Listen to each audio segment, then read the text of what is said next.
Chapter 1A Cheating Mission. Konoha 21 ND Year, Ninja Academy. The first ninja war had just ended, but the cruelty of war seemed to have been far away from people for a long, long time. The whole class was filled with the happy laughter of children playing and the noise of running around. Sitting in a seat at the top of the classroom was a young boy who looked out of place in the noisy atmosphere. He has black hair and a pair of deep black eyes under his messy bangs. Although he looks a little childish, his handsome face indicates that he will be a handsome man when he grows up. This person is none other than our protagonist, the current Uchiha Kagura. Of course, he didn't have this name a few years ago.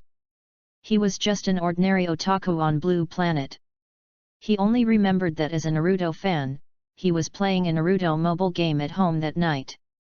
Suddenly there was a flash of white light and he lost consciousness. When he opened his eyes again, he found himself turned into a 3-year-old child. The scene of waking up is still vivid in my mind. I was soaked at that time, and there was a group of people around me shouting something at me. I was stunned for a long time before I understood what had happened from the words of the people around me. It turned out that the original owner of this 3-year-old body accidentally fell into the river.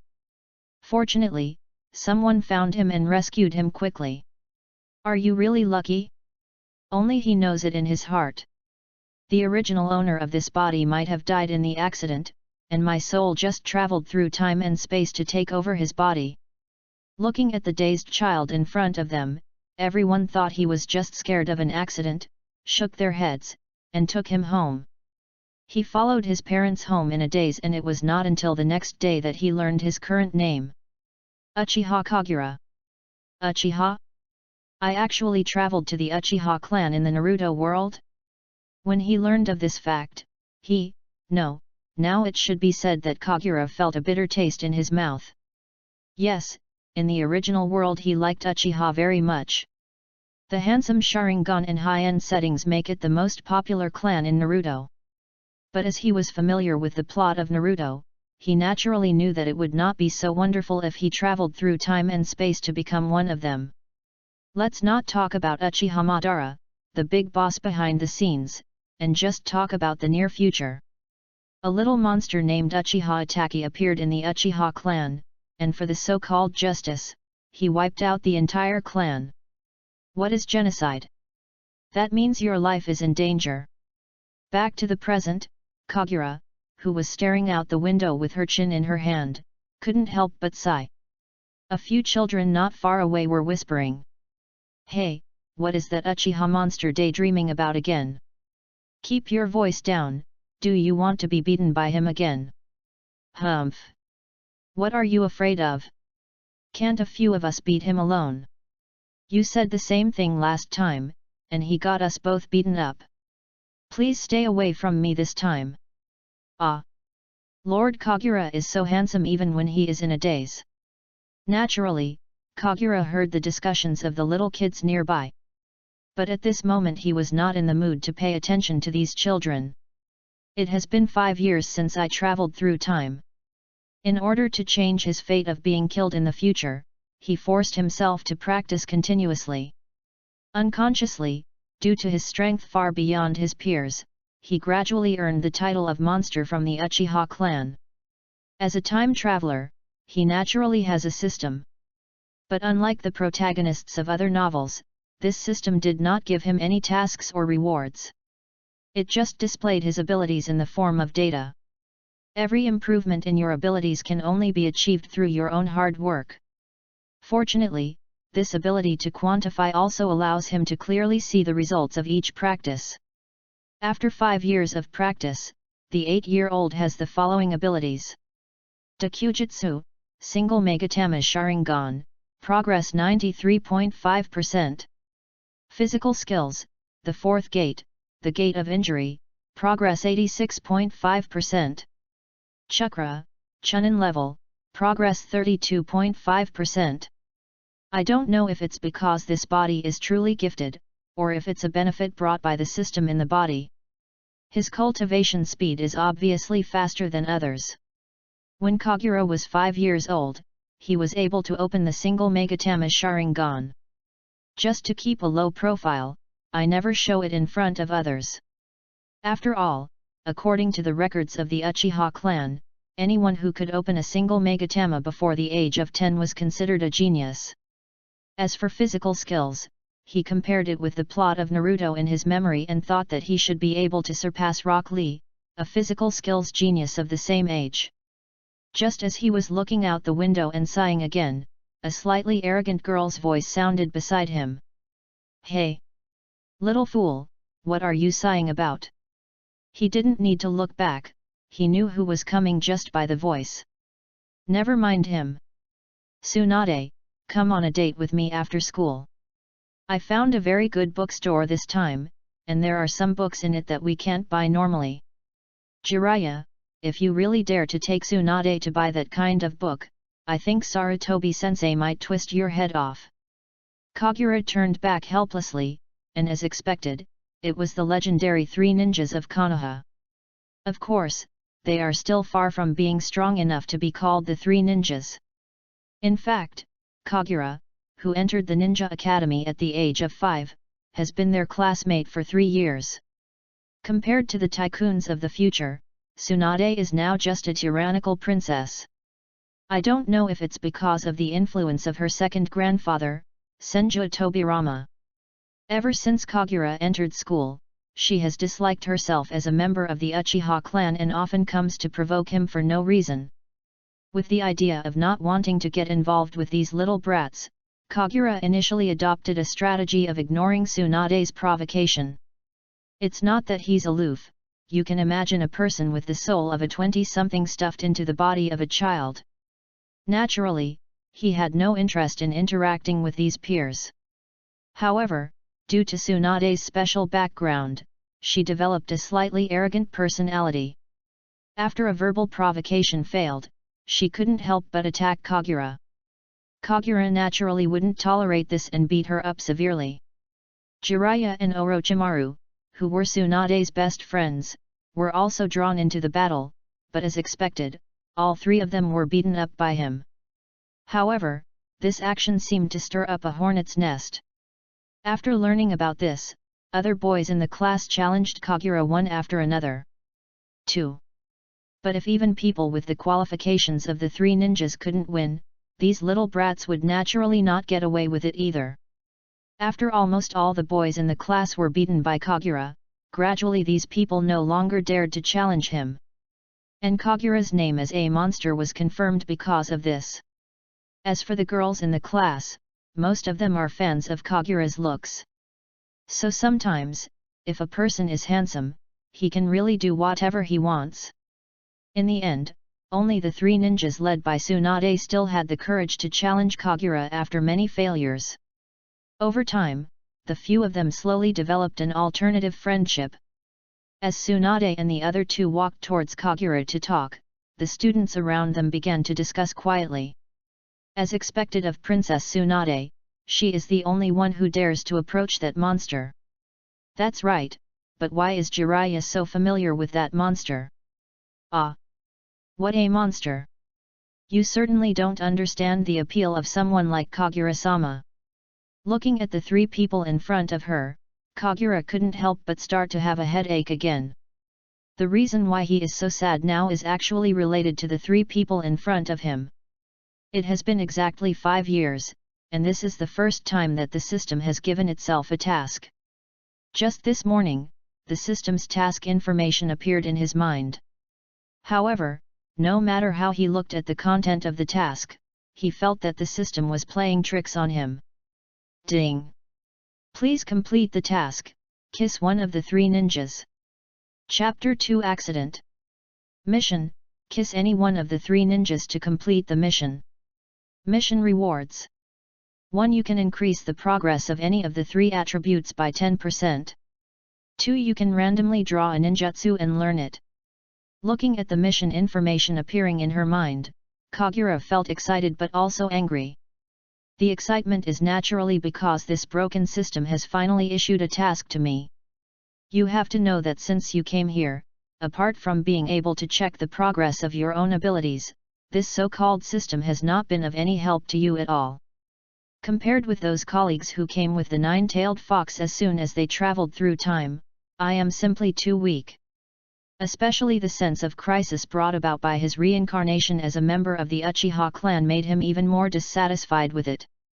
But today's mission information made him realize once again that he was also a man with a golden finger. As for the anger, it was naturally directed at the content of this task. What does it mean to kiss one of the three ninjas? Brother, among these three people, only one is a woman. Although Tsunade is still a washboard now, Kagura certainly knows the future development of this woman. The nickname Juhao is not for nothing, and he also has the secret technique to maintain his youthful appearance. It can be said that if you have to find a wife, the one in front of you is the best choice. But anyone can pursue her, except me. If I have to say why, it is naturally because of my Uchiha name. I have always deliberately kept a distance from Tsunade and others. Besides not wanting to take the children to play, it was more because of the family relationship between the two sides. This was last year when Tsunade's second uncle, Senju Tobirama, was ambushed and killed when he went to the Hidden Cloud village to sign a peace agreement. Otherwise, given the character of the second Hokage, if he spoke a few more words to Tsunade, he would probably be caught by the Anbu and interrogated at night. Thinking about these random things, Kagura unconsciously looked at Tsunade in front of her. Seeing the strange look Kagura gave her, Tsunade crossed her arms and took a step back, saying shyly, "You? What are you looking at?" Realizing her own impertinence, Kagura immediately changed her expression. He rubbed his forehead with his right hand and said, "What can you show me? Why are you coming to see me? You want to fight me again?" When Tsunade heard Kagura's first sentence, her chest rose and fell in anger. But as he said, Tsunade is still a washboard and can't arouse anyone's interest at this moment. Except for a little pervert with white hair and a red line under each eye. Taking a deep breath, Tsunade finally suppressed her anger and stated the purpose of her visit. "Stupid, isn't tomorrow the school's graduation day? I thought you probably don't have anywhere to go. Would you like to have dinner with us tomorrow night to celebrate?" But as soon as she finished speaking, Kagura's voice answered, "No, thanks." "Thank you." Tsunade was also stunned when she heard this. She didn't expect Kagura to refuse so straightforwardly. Before she could get angry, Jiraiya, who was standing aside, rushed forward first. Since the aisle was only one person wide, Tsunade was standing in front. Jiraiya jumped onto the table, squatted down and looked down at Kagura, and said unhappily, "I say, kid, don't reject other people's kindness so easily. We invited you because we consider you a friend." Looking at Jiraiya, whose face was almost touching hers, Kagura was about to say something helplessly. At this time, an accident happened. Since Jiraiya was squatting on the table and staring at Kagura, his butt was raised towards the next row. At this moment, a student in the next row happened to get up from his seat and leave. He whispered, "Make way." Without waiting for Jiraiya to react, he stood up and pushed Jiraiya. Jiraiya, who had no time to react, was pushed forward and fell, and in front of him was Kagura, who opened her mouth to speak. Kagura felt like something was blocking her mouth, and the words that were about to come out of her mouth were interrupted. Kagura's eyes widened as she looked at the familiar long line of red eyeshadow in front of her. The originally noisy classroom seemed to have been paused, and everyone looked over in a daze. Tsunade, who was closest to the two of them, felt her mind go blank, and she seemed to have not yet understood what was happening. The student who started the whole thing was the first to react. He said silently, "Well, it's none of my business. I already said to let go." After saying that, he left the scene quickly as if he was escaping. Tsunade finally reacted at this time and punched Jiraiya so hard that he flew several meters away. He shouted angrily, "Jiraiya! What on earth are you doing?" This sound seemed to remove the pause button, and the originally silent classroom suddenly became lively. "Damn, Jiraiya, are you that fierce? As expected of Jiraiya. Even monsters dare to invade. I would like to call you the strongest pervert in Konoha. Jiraiya. How dare you kiss Lady Kagura? I will fight you.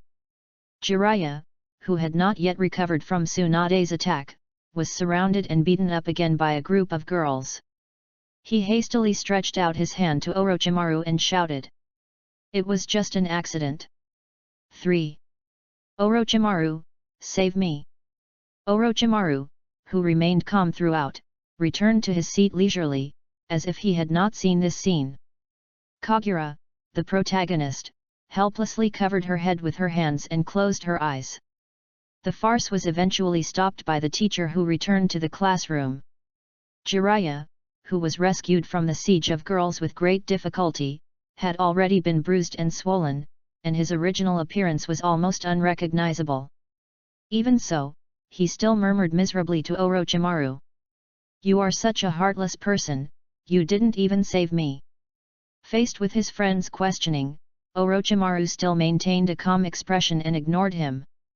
The sun slowly set, and as the classroom bell rang, they finally finished school. Looking at Kagura's back as she left, Tsunade pursed her lips, as if she wanted to say something. Finally, as if he thought of something else, he stomped his feet angrily, turned around and walked to the other side. He gnashed his teeth and shouted. Jiraiya! Get over here! Kagura, not noticing what was happening behind her, walked straight towards her home. At this time, the Uchiha clan was still an influential clan in Konoha village. All Uchiha clan members were planned to live in an area near the center of the village. Passing through the center of Konoha village, Kagura has arrived at the Uchiha gathering place. As he walked slowly, many Uchiha clan members appeared on both sides of the road. Some old people and children greeted him enthusiastically, and Kagura nodded to the tribesmen along the way. Brother Kagura! Suddenly, a childish little boy appeared in front of him and called to him sweetly. Looking at the child in front of her, a hint of helplessness flashed in Kagura's eyes.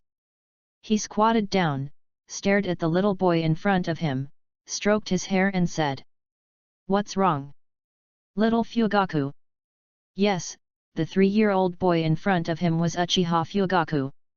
If you still don't know who he is, then you will definitely be more familiar with his other identity. He is the father of Uchiha Itachi and Sasuke, the Uchiha clan leader who wanted to lead his people in rebellion 20 years later. When she thought that she might be killed by the son of this little guy in the future, Kagura's hand that was stroking his hair couldn't help but tighten. However, Uchiha Fugaku, who was unaware of Kagura's complicated thoughts, still spoke in that sweet childish voice. Brother Kagura, I heard that you will graduate from the ninja school tomorrow. And he also defeated Tsunade from the Senju clan and graduated first, right? Looking at the clear eyes of the child in front of her, Kagura nodded with a smile. Seeing Kagura nod, a light seemed to flash in Fugaku's eyes, and he said excitedly. I knew that Kagura Nii is the strongest. I want to be like my brother and be the pride of the Uchiha clan. Do not. You don't have to work so hard. Looking at the excited Fugaku in front of her, Kagura really wanted to advise him like this. After saying a few perfunctory words, Kagura finally sent the slightly excited child back home. By the way, it seems his wife Mikoto won't be born for another 2 years. If his marriage with Mikoto had been disrupted, Uchiha Itachi would not have been born. Wouldn't I be killed? No, there's still a chance that he'll end up rebelling against Konoha. Then even if Itachi was not there, there was still a great possibility that the Uchiha clan would be exterminated. The most important thing is, if this had been done, then the idiot Uchiha Sasuke would not have been born. So when Kaguya Otsutsuki appears later, who will cooperate with Naruto to fight the final boss? Thinking about all these things in her mind, Kagura unknowingly walked to her home. Opening the door, there was no one inside. It doesn't mean that the time traveler must have both parents orphaned. The truth is that Konoha has just experienced the Warring States period and the First Ninja War, and there are countless examples like his where both parents were ninjas and died on the front line. Therefore, Kagura has never seen her parents since she traveled through time, and of course even if she had seen them, she would not have much affection for them. After closing the door, I finally felt a sense of relaxation from being alone, and couldn't wait to check the system. Although it was a little different from what he had imagined, the mission of kissing one of the 3 ninjas was finally completed. Looking at the prompt in the system that the task was completed, he breathed a sigh of relief. Looking at the 2 rewards, he added the first one, which increased a certain attribute by 10%, to the pupil technique without hesitation. In fact, during these years of practice, he also discovered a fact. That is, the higher the level, the slower the effect of cultivation will be. Take pupil surgery as an example. It took him only 2 years to open his eyes. But it has been 3 years since he opened his eyes, and he is still stuck at the level of a single Megatama Sharingan. Moreover, compared with the other 2 items, adding another 10% to the pupil technique can break through to the next level. You don't have to think too much to know which item to add. As he clicked OK, a feeling of pain came from his eyes. If he looked at the mirror at this moment, he would find that his eyes had automatically transformed into a single Megatama Sharingan. As the pain in his eyes grew stronger, the single Megatama in his eyes began to slowly turn. Fortunately, the pain only lasted for 5 minutes and then stopped, and the rotating Sharingan also stopped. But if you look closely, you will see that Kagura's Sharingan has changed from a single Megatama to a double Megatama. Feeling the changes in her body, Kagura quickly looked at the system. When she saw the following mark on the system: Eye Technique, Double Megatama Sharingan, Progress 6.5%. He finally felt relieved. Without immediately experiencing the changes brought about by the new Sharingan, he went straight to the next reward, randomly selecting a jutsu and learning it. A turntable appeared in his mind. On the fast-spinning turntable, one could vaguely see the names of ninjutsu such as Water Dragon Bullet, Reikari, and Immortal Reincarnation. Following his expectant look, the turntable finally began to slowly stop. When he saw the last ninjutsu displayed, he couldn't help but be surprised. It's actually this. Chapter 3 Graduation. Nothing happened that night, and in the blink of an eye it was the next morning. Today is their graduation day, and Kagura got up early in the morning and made breakfast for herself. What? You asked what ninjutsu he drew last night? Don't worry, the answer will be revealed in the next few chapters. It has to be said that as a villager of Konoha village, Kagura is lucky. Because both of his parents died on the battlefield as ninjas, he, as an orphan, can receive a living allowance every month. Although it is not much, it is enough to support one's life needs. He still maintained the Chinese eating habits, and only after eating a bowl of hot noodles he made himself did he leisurely set off for school. To celebrate the graduation of students, Ninja Academy also set up ribbons and other decorations in front of the school gate today. The graduation assessment for the students of the ninja school was completed a week ago. Unlike other schools, graduating from ninja school does not mean you can just follow the routine and study for a certain number of years. Instead, he is a child who, after learning, has achieved certain accomplishments in ninjutsu and has initially learned the 3 body techniques. Only then will they graduate from the ninja school and be granted the status of genin. Those who failed the exam would either become ordinary people or repeat a grade and continue their studies at the Ninja Academy. Therefore, even the students who graduated in the same batch as Kagura and others had different ages. For someone like Kagura to graduate with the first place at the age of 8 is a new record in the Ninja Academy. Naturally, Kagura and the others didn't need to attend class today, so after arriving at school, everyone was gathered in the auditorium. After listening to the speech by Sarutobi Hiruzen, who was about to become the 3rd Hokage, and awarding forward protectors to all the students, their last day at the Ninja Academy ended. Of course, it also heralds the birth of a new batch of genin.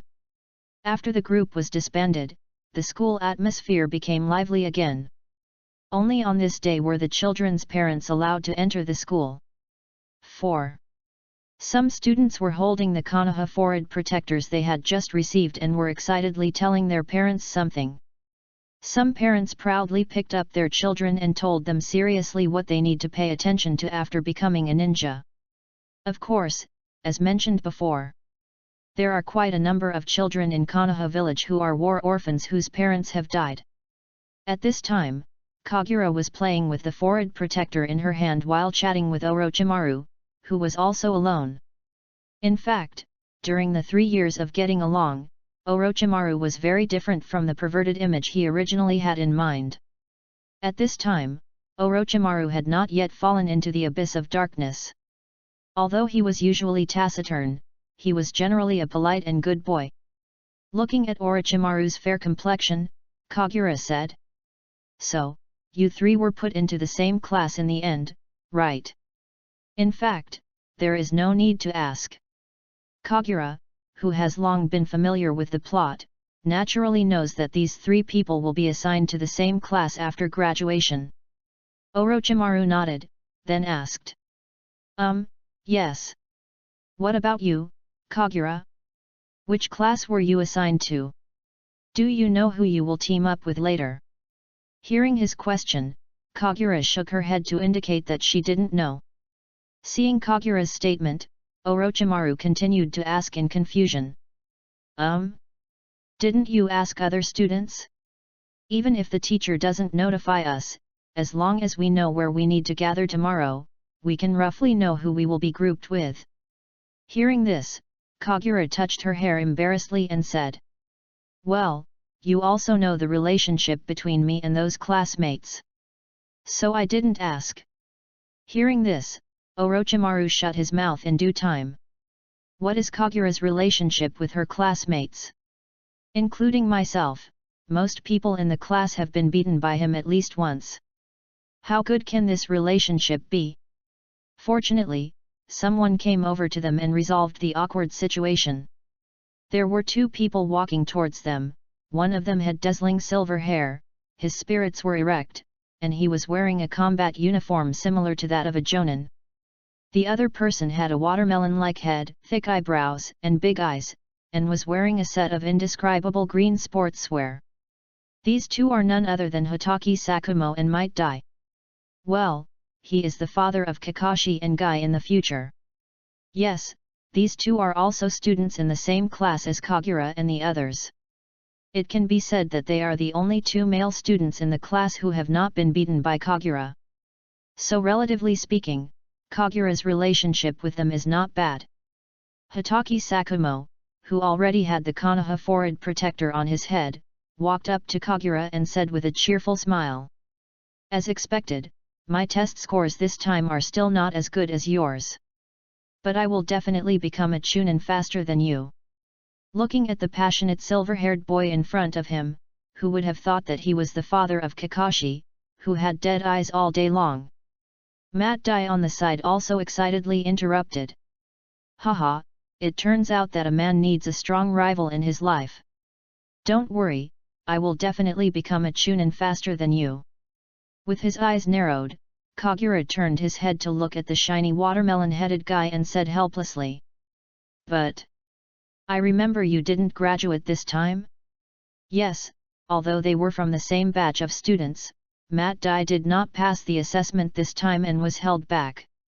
Might Dai didn't care when he heard Kagura's complaints.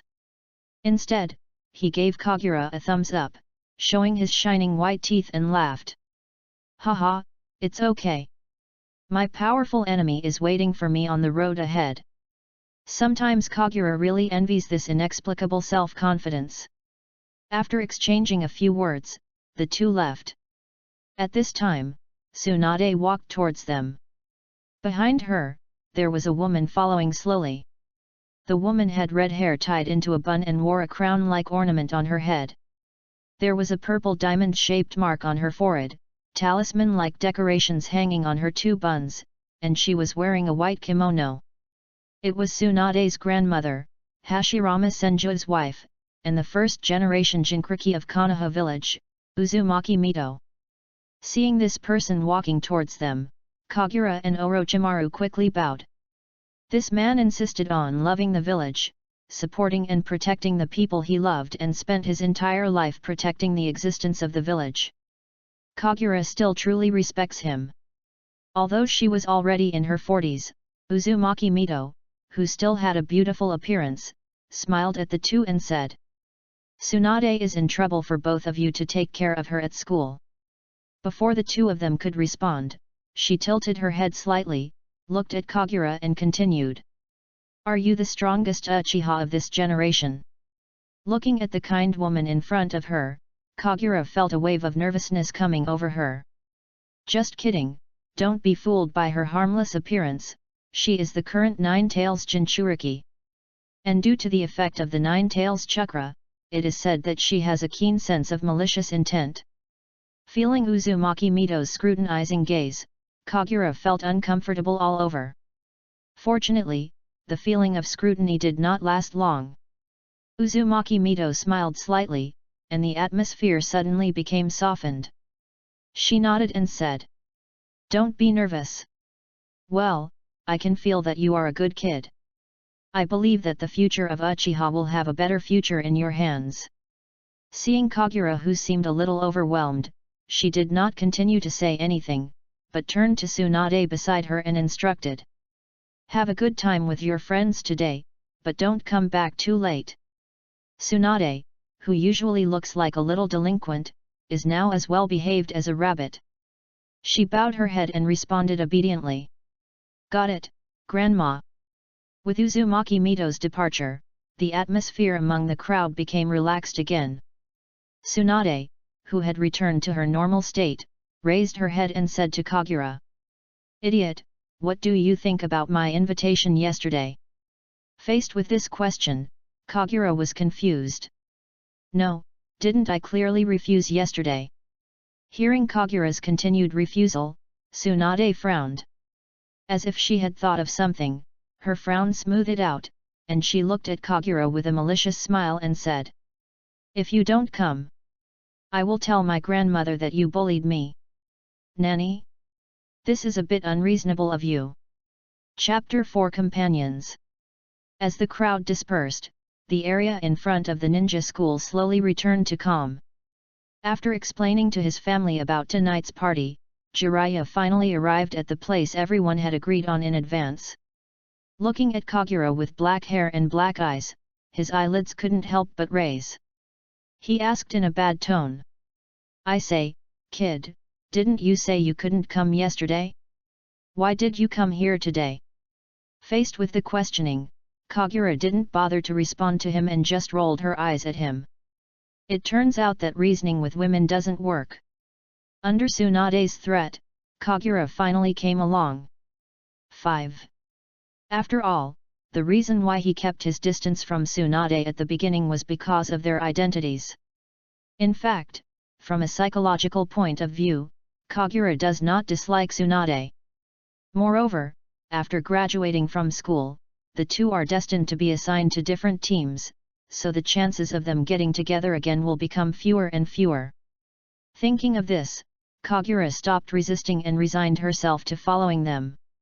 At this time, Tsunade stood up and shouted at Jiraiya angrily. "Why do you care so much? Kagura is here now, so just shut up and stay still."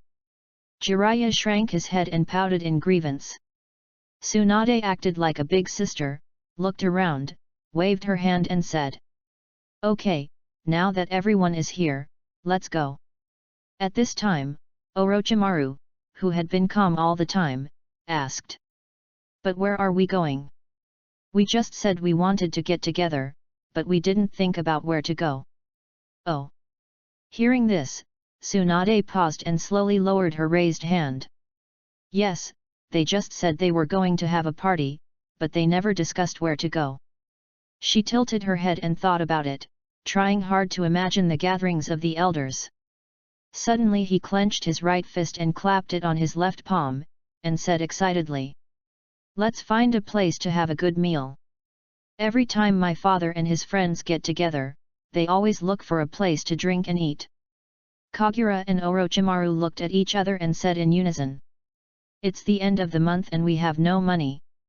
Yes, these two orphans live on the relief funds issued by the village every month.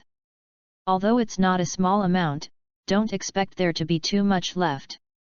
Jiraiya touched his head and said. I used all my pocket money to buy books the other day. As he said this, he chuckled a few times embarrassedly. Having said that, the three of them suddenly looked at Tsunade in unison. Looking at everyone's gaze, Tsunade nervously took half a step back.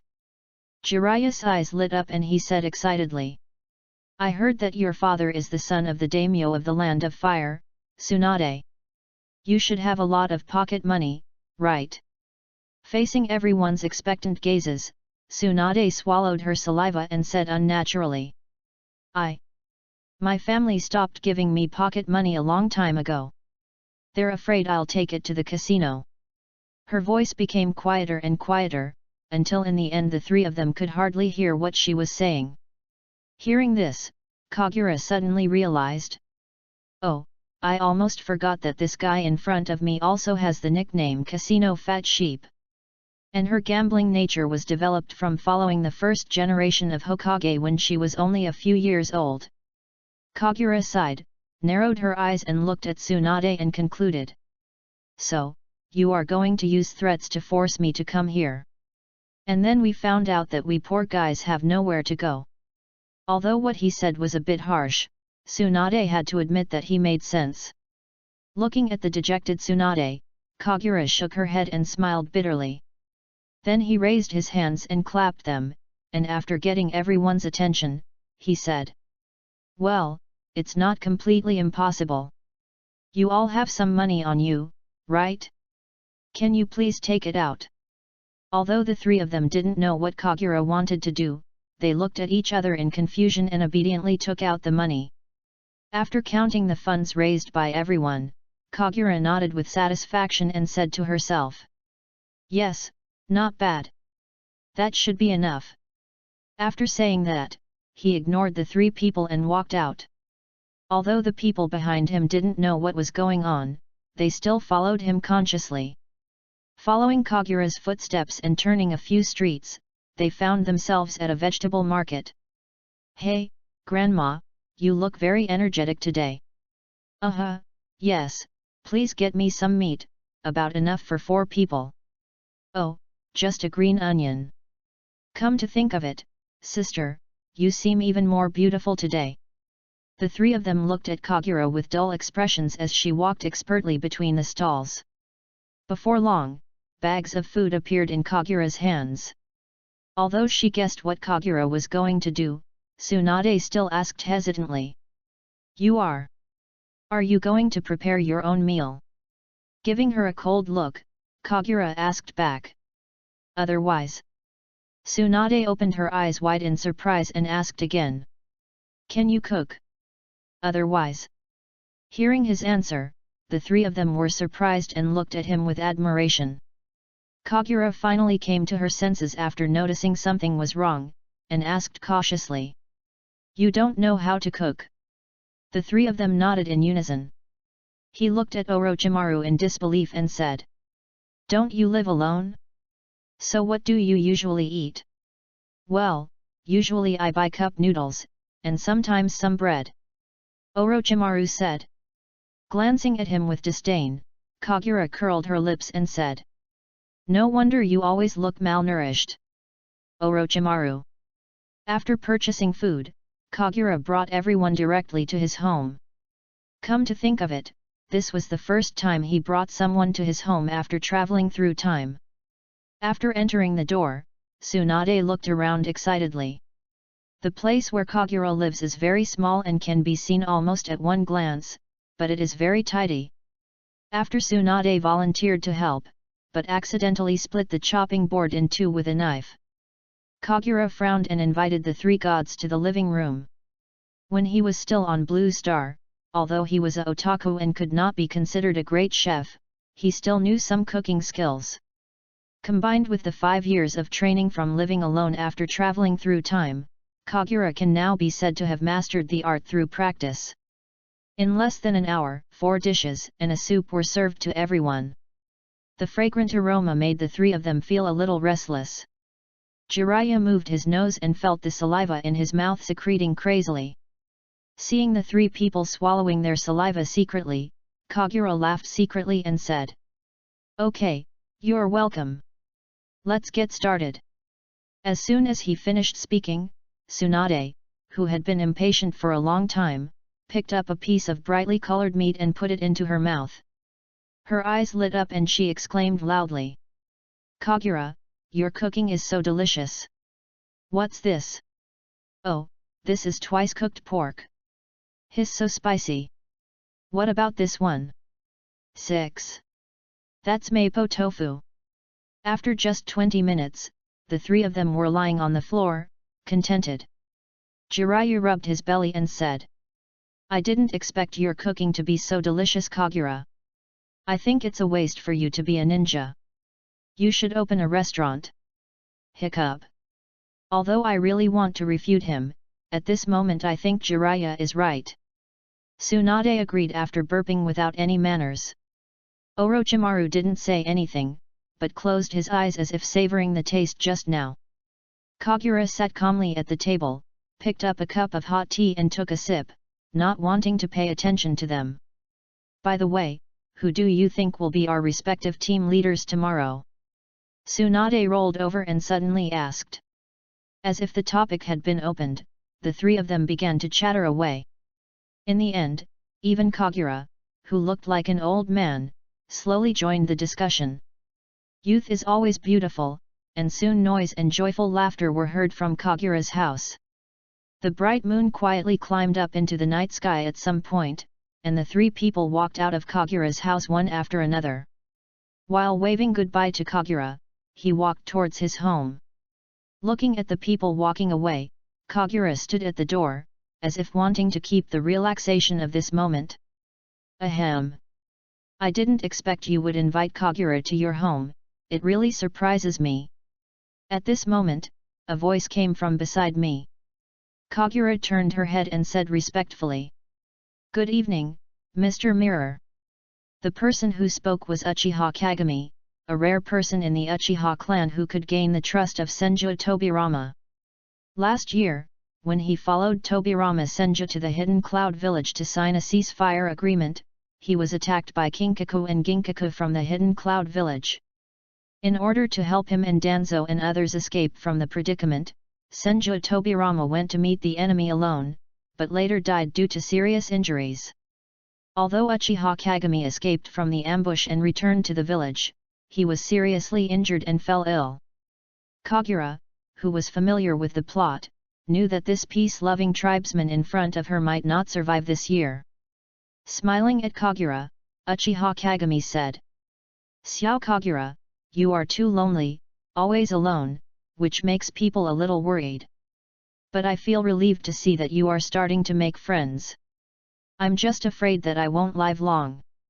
The Uchiha clan is too proud.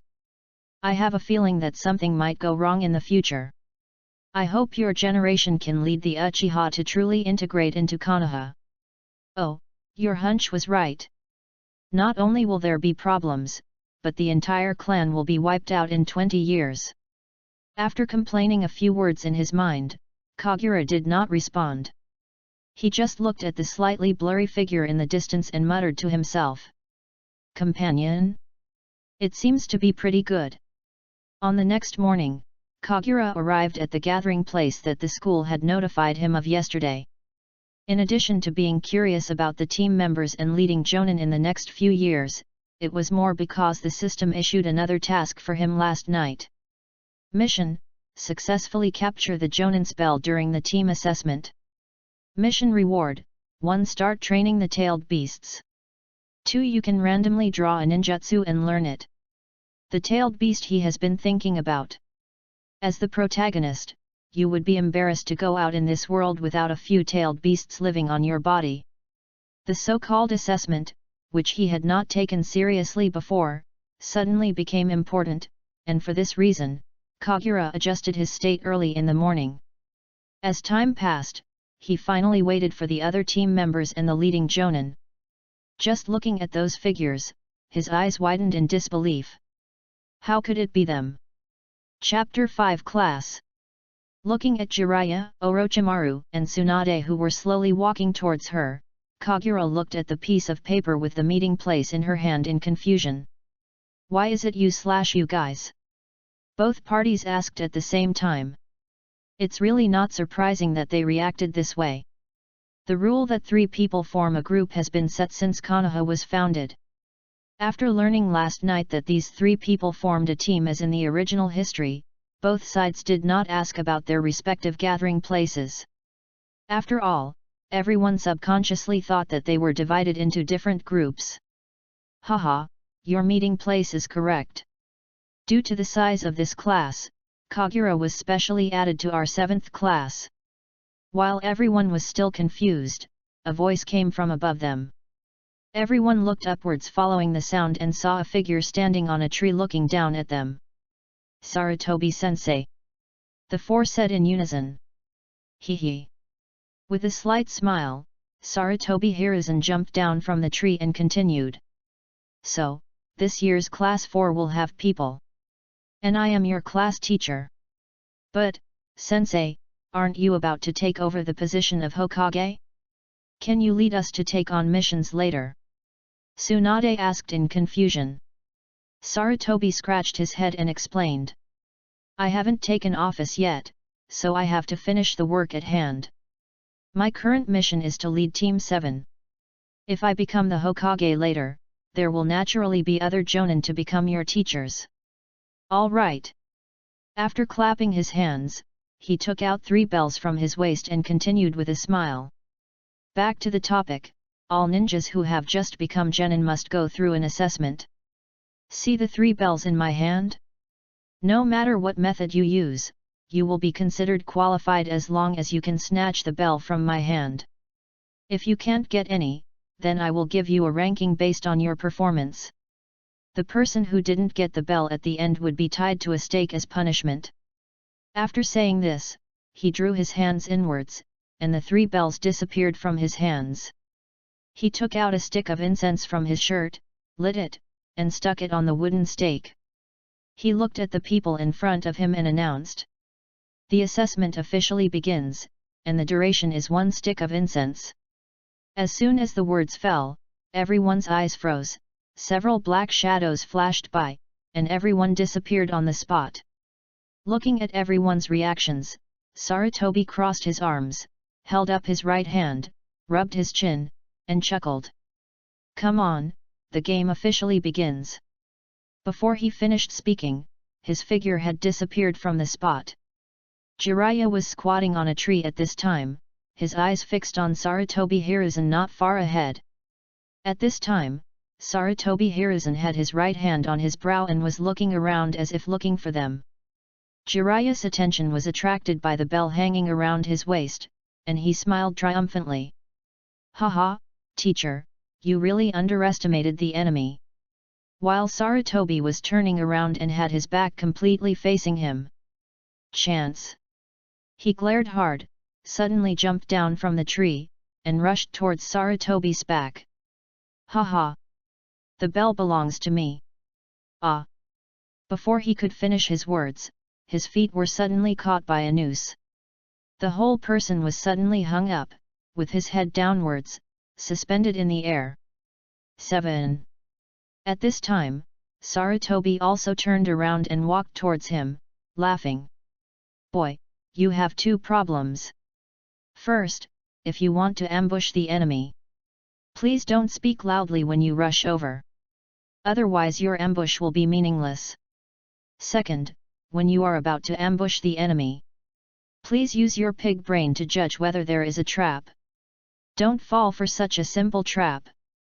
After he finished speaking, he walked in front of Jiraiya and poked his head with his index finger rudely.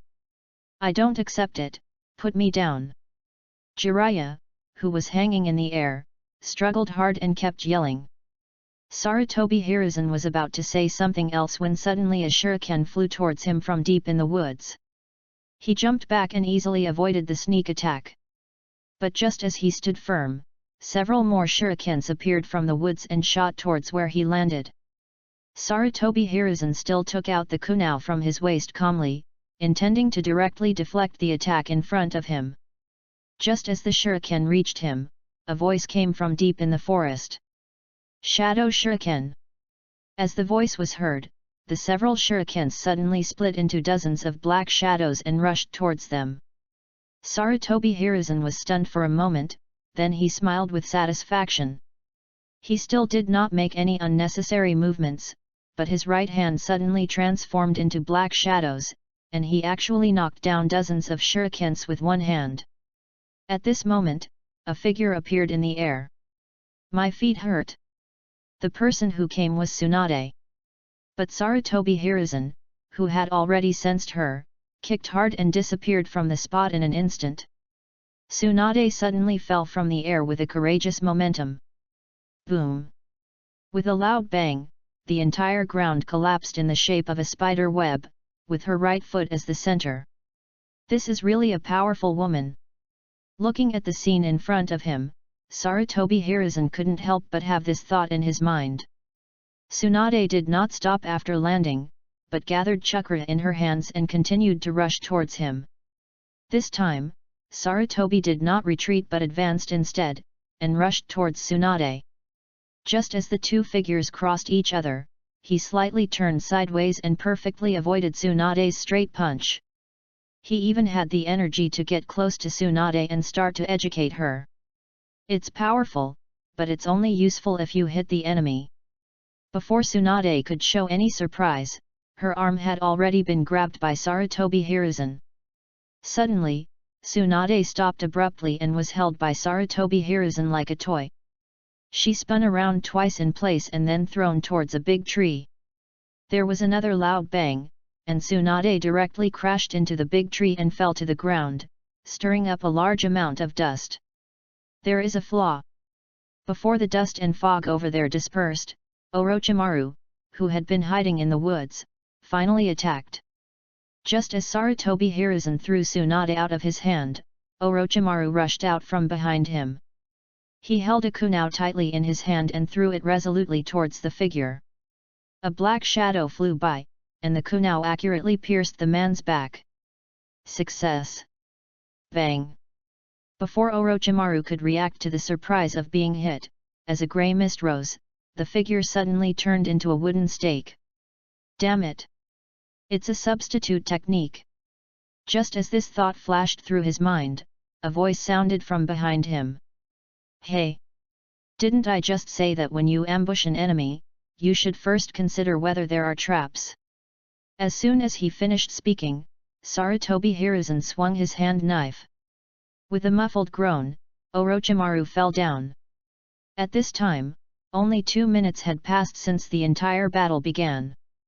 At this point, the three ninjas were all destroyed. Chapter 6, Secret, The Secret of Physical Techniques. After a brief fight, 2 people fell down and one was hanging in the air, screaming. Looking at the failed disciples, Sarutobi Hiruzen smiled with satisfaction and said, "Well, except for that idiot Jiraiya. You two have made great progress, but you lack the experience of fighting against each other." After saying this, he looked around and suddenly shouted towards the woods not far away. "I said, that Uchiha boy! Aren't you going to come out yet? Your companions have all fallen down." There was a sudden silence, and a figure slowly walked out of the woods. The person who came was Kagura, who had been hiding in the dark and observing the battle. When he was about 20 meters away from Sarutobi Hiruzen, he stopped. He sighed inwardly. He had originally thought that with the help of those three, he could cause some trouble to this person, and then take advantage of the chaos to gain an advantage. But he didn't expect that the whole battle would end in less than 2 minutes. In such terrain and facing such an opponent, an ambush no longer has any meaning. Gripping the kunai in his hand, he looked up at Sarutobi Hiruzen and assumed a fighting stance. At this time, his eyes had already turned into Sharingan, and the 2 Megatama in his eyes were slowly rotating. The moment he saw Kagura's Sharingan, Sarutobi Hiruzen showed a serious expression on his face for the first time. He said thoughtfully, "You have actually opened the second Megatama Sharingan. No wonder the flaw I deliberately exposed just now only attracted Orochimaru. You saw through it from the beginning that it was a substitute, right? But it seems that even the Uchiha clan doesn't know that you have opened the Sharingan." Holding the kunao in her right hand and raising it to her brow, Kagura replied solemnly. "The trump card should always be revealed last, right?" After saying that, without waiting for Sarutobi Hiruzen to speak again, he turned into a shadow and rushed forward. Sarutobi Hiruzen quickly calmed down and took out a kunao to fight back. As the sounds of several metal collisions were heard, the fighting between the two men was so fast that it turned into an afterimage. After the actual fight, Sarutobi Hiruzen was even more surprised. This kid! His physical skills are so strong? This has already reached the level of Chunin. And with his Sharingan's observation ability, I can't defeat him in a short time with physical skills. At this time, Tsunade and Orochimaru outside the field finally calmed down and sat on the ground. Watching the fight between two people not far away, their faces turned pale. This Kagura, he never used his true strength in school. Judging from his current performance, we can't even get close to him. Tsunade thought through gritted teeth. She slowly clenched her fists. Although she was unwilling, the distance between her and the other person was obvious. When, following an unusually loud crash, the two figures finally reappeared. They fought each other, and for a while both sides were in a stalemate. Sarutobi Hiruzen had not expected that Kagura's speed was not only faster, but also her strength was far beyond his expectations. Looking at the kunao that were in a stalemate, Kagura suddenly began to form seals with her free left hand. What? Just as a bad thought flashed through Sarutobi Hiruzen's mind, Kagura on the opposite side had already finished her hand seals. 8. He clenched his left hand into a fist and placed it on his mouth. Fire style.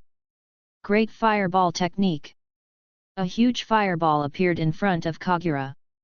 However, just a moment before the fireball appeared, Sarutobi Hiruzen had already released the shuriken in his hand. He took a step back and clapped his hands on the ground, and a huge stone wall appeared in front of him. Earth escape. Earth flow wall. Orochimaru was obviously even more surprised when he saw this scene. As he was determined to study all ninjutsu, he naturally understood what it meant to be able to form hand seals with one hand. If chakra is blue energy, then hand seals are a way to help ninjas quickly guide the chakra in their bodies into ninjutsu. Only after having a deep understanding of ninjutsu can one use one hand to make hand seals or reduce the number of hand seals to successfully perform ninjutsu. Obviously, Kagura's attainments in ninjutsu were far beyond their imagination. Of course I made this up. But I also want to complain about the setting of Naruto. In the early stage, Kakashi had to make hand seals for half a minute to steal a B-level water dragon bullet technique. In the later stages, the A-rank Reikari and Raise Nan can be fired instantly. On the battlefield, before Sarutobi Hiruzen could breathe a sigh of relief, two Kagura suddenly appeared behind him. One of them jumped into the air, quickly formed hand seals, and then spit out fireballs from his mouth continuously. Fire style, Phoenix Fire. Another person threw several shurikens at him, and those shurikens suddenly increased to dozens in the air. It was the ninjutsu that he had just copied from Orochimaru, Shadow Shuriken. With a huge explosion, dozens of attacks fell on the place where Sarutobi Hiruzen was standing. The huge explosion also stirred up a cloud of grey fog, making it difficult to see what was going on inside. At this time, even Tsunade and the other three who had been watching on the side stretched their necks unconsciously, wanting to know the result. Did you make it? Just as this question flashed through everyone's mind, a voice sounded from the grey fog. Water release water dragon bullet. A water dragon suddenly appeared from the dust and mist, sweeping towards the two Kagura who had just launched the attack. The water dragon swept across the entire half of the court, and the two Kagura disappeared into a puff of smoke the moment they were attacked. Kagura, who was standing in front of the stone wall, seemed to have just reacted, and when he was about to retreat, the voice appeared behind him again. Earth escape, heart beheading technique. At this time, an accident happened again. At the moment when Sarutobi Hiruzen grabbed Kagura's ankle, the Kagura in front of him suddenly turned into a wisp of smoke and disappeared. This is also a shadow clone. As soon as this thought came to Sarutobi Hiruzen's mind, the ground beneath his feet suddenly cracked. The real Kagura appeared from the collapsed ground, and at this time he had formed a hand seal in his hand. Union? He still wants to use fire escape. When Sarutobi Hiruzen saw the hand seal clearly, a quick judgment flashed through his mind. Kagura looked serious and shouted. The secret technique of Konohagakuer, 1,000 years of killing. After saying that, he thrust hard towards the chrysanthemum in front of him. Tsunade, oh, ah. Jiraiya, number, damn. Orochimaru, O__O. Silence. The scene was as silent as death. It turns out that even a character as strong as the Hokage would temporarily lose his combat effectiveness after being hit hard by the chrysanthemum. At this time, Sarutobi Hiruzen was lying on the ground with his head on the ground and his butt raised high. He was foaming at the mouth and was obviously unconscious. After searching his body for a while, Kagura finally found the 3 bells. He raised the bell high in excitement, enjoying the thrill of victory. The 3 people outside the field looked at each other and finally spoke. Well, he defeated Sarutobi-sensei, right? I guess so. Sarutobi-sensei is already in that position. But why do I always feel weird?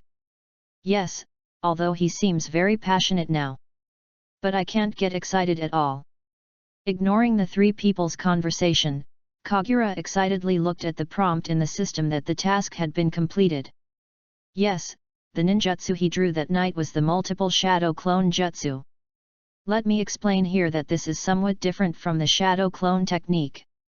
Its real use is to suddenly create thousands of shadow clones to attack the enemy. However, the chakra requirements to achieve this effect are extremely abnormal, which is why it was included in the Forbidden Book of Ninjutsu. For Kagura now, he can only create 3 shadow clones at most. He knew very well that at this stage he could not defeat Sarutobi Hiruzen, the enemy who had the title of Ninjutsu Professor, by relying on ordinary ninjutsu. After much thought, only the strange ninjutsu like the 1,000 years of killing has a chance. So he buried himself underground early in the morning and used 3 shadow clones to attract Sarutobi Hiruzen's attention. Then he will deliver the fatal blow at the last moment. As it turns out, he succeeded. Only then did he realize what was happening and glanced at Sarutobi Hiruzen who was lying beside him. Well, there may be some trouble later. Chapter 7 Teacher, you are so lustful. The sun sets, and the afterglow of the setting sun paints the mountains and forests an orange-red color. On an open flat ground in the woods, 2 people were tied to wooden stakes, lowering their heads dejectedly. It was the failed Jiraiya and the successful Kagura. Sarutobi Hiruzen kept rubbing his butt with one hand, while preaching to Kagura with great sorrow. Is this what you learned at Ninja Academy? What? There are so many ninjutsu, but you don't learn them well. What are you learning? Even if you want to learn physical skills, there are plenty of options. Tell me, did you create this yourself or did some asshole teacher teach you? Faced with Sarutobi-sensei's anger, Kagura couldn't help but shrink her head. Hearing this question, he tried to think about it, and then hesitantly replied. Yes, Hatake Sakumo taught me. Nani? Sarutobi Hiruzen tried hard to recall the owner of this name, and a young man with silver hair and a determined face appeared in his mind. I didn't expect that a seemingly upright young man could develop such a vicious ninjutsu. Poor Hatake Sakumo didn't know at this time that because of someone's slander, his impression in the mind of the 3rd Hokage had plummeted. In fact, to some extent it is not slanderous. Kagura remembered it very clearly. In the original plot, it was indeed mentioned that the 1,000 Years of Death was invented by Hotaki Sakumo. He passed it on to Kakashi, and then Kakashi and Naruto carried it forward. Feeling the pain faintly between his buttocks, Sarutobi Hiruzen rubbed his eyebrows in pain. Tying Kagura to a wooden stake was also an act he did in anger. Now that I think about it, Kagura did nothing wrong. After all, I said at the beginning that no matter what method I use, as long as I can defeat him and get the bell, I will be the winner. But I didn't expect that it would end up in such a shameful way. Thinking of this, he put on a stern face and untied Kagura. Kagura breathed a sigh of relief after finally getting free from the wooden stake. He had anticipated Sarutobi Hiruzen's anger, so this brief period of binding was the lightest punishment he could imagine. Although he won in the end, it doesn't mean that he is capable of fighting against a cage-level strongman. Sarutobi Hiruzen did not take this battle seriously from the beginning. It can be seen from the fact that he was still thinking about something while defeating Tsunade and others. 9. The strength he had been hiding all along also caused Sarutobi Hiruzen to misjudge the difficulty of the battle from the very beginning. Simply put, this success was more due to luck than to real ability. Looking at the children in front of him, Sarutobi Hiruzen felt tired and shook his head and said, "Although Kagura used some tricks, he still won in the end. This is the world of ninjas, regardless of the process, only the result matters." After a pause, he glanced at Jiraiya who was still tied to the stake and continued. "As for you three, although Tsunade and Orochimaru still have many shortcomings, I can see their progress. But Jiraiya, you don't even have the awareness of being a ninja. Therefore, I declare that the three who have passed this assessment are Kagura, Tsunade, and Orochimaru. As for you..." At this point he pointed at Jiraiya and said, "As a disqualified person, you will be tied up here for one night as punishment." After Sarutobi Hiruzen announced the result, the other three left immediately. Although they were told that they had passed the test, Tsunade and Orochimaru did not look excited when they left. There was no way. The blow that Kagura brought to them today was too great. Today they realized that Kagura had never taken them seriously when they were in school. That tiny gap is just my imagination. As for Kagura, having read the original plot, he naturally knew the purpose of this assessment. This is not meant to verify everyone's strength, but to awaken everyone's team consciousness by leaving one loser. However, due to his own actions, the atmosphere has completely changed, and Sarutobi-sensei can't continue with the original script. In this case, there is no point in staying where I am. I might as well go home early and check out the system rewards. Looking at the backs of the three people walking away, Jiraiya no longer had the momentum to shout, but lowered his head like a dejected rooster. Seeing his depression, Sarutobi Hiruzen said with a smile, "What's wrong? After seeing the true strength of your companions, were you shocked?" Jiraiya replied with a humming voice, "That Kagura is too cunning. He has been hiding his strength this whole time. Besides, Tsunade and Orochimaru are much stronger than me." Looking at the student who had lost confidence, Sarutobi Hiruzen sat down beside him and seemed to recall the past and comforted him. "Jiraiya, there is no shortage of geniuses in the ninja world. But being a genius doesn't mean you can become a strong person." Hearing this, Jiraiya finally raised his head, looked at the teacher in front of him and asked, "Then how can one become a strong person?" Sarutobi smiled and replied, "Hard work, luck, talent. The most important thing is a strong heart. Everyone has their own talents. You don't have to compare yourself with others. It's more important to stick to yourself." Listening to the teacher's encouragement, Jiraiya's eyes slowly regained their luster. He smiled confidently and said proudly, "It's just that I just didn't perform well today. My escape technique is the strongest in Konoha. Every time I go to the bathhouse and use the escape technique to peek, I never fail." Looking at the shameless disciple in front of him, Sarutobi Hiruzen curled the corners of his mouth but didn't say anything. After a long silence, a voice sounded. "Next time, call me when you go to the bathhouse." "Teacher, you are so lewd." "Shut up." On the way back, Kagura was humming a song in a good mood. He originally planned to collect the reward from the system after returning home, but faced with the temptation of the tailed beast, he couldn't wait to click to collect the reward halfway. After pressing confirm in his mind, the strange changes he had imagined did not occur. He turned his head and checked himself carefully, only to find that nothing had changed. Finally, when I turned my attention back to the system, I discovered the changes in the properties. I technique, double Megatama Sharingan, progress 14.2%. Physical skills, the fourth gate, the gate of injury, progress 90.1%. Chakra, Chunin level, progress 42.1%. Tailed beast, one tail, fusion degree 1%. How did this attribute improve so much? It seems that fighting against a cage-level powerhouse is of great benefit to one's own growth.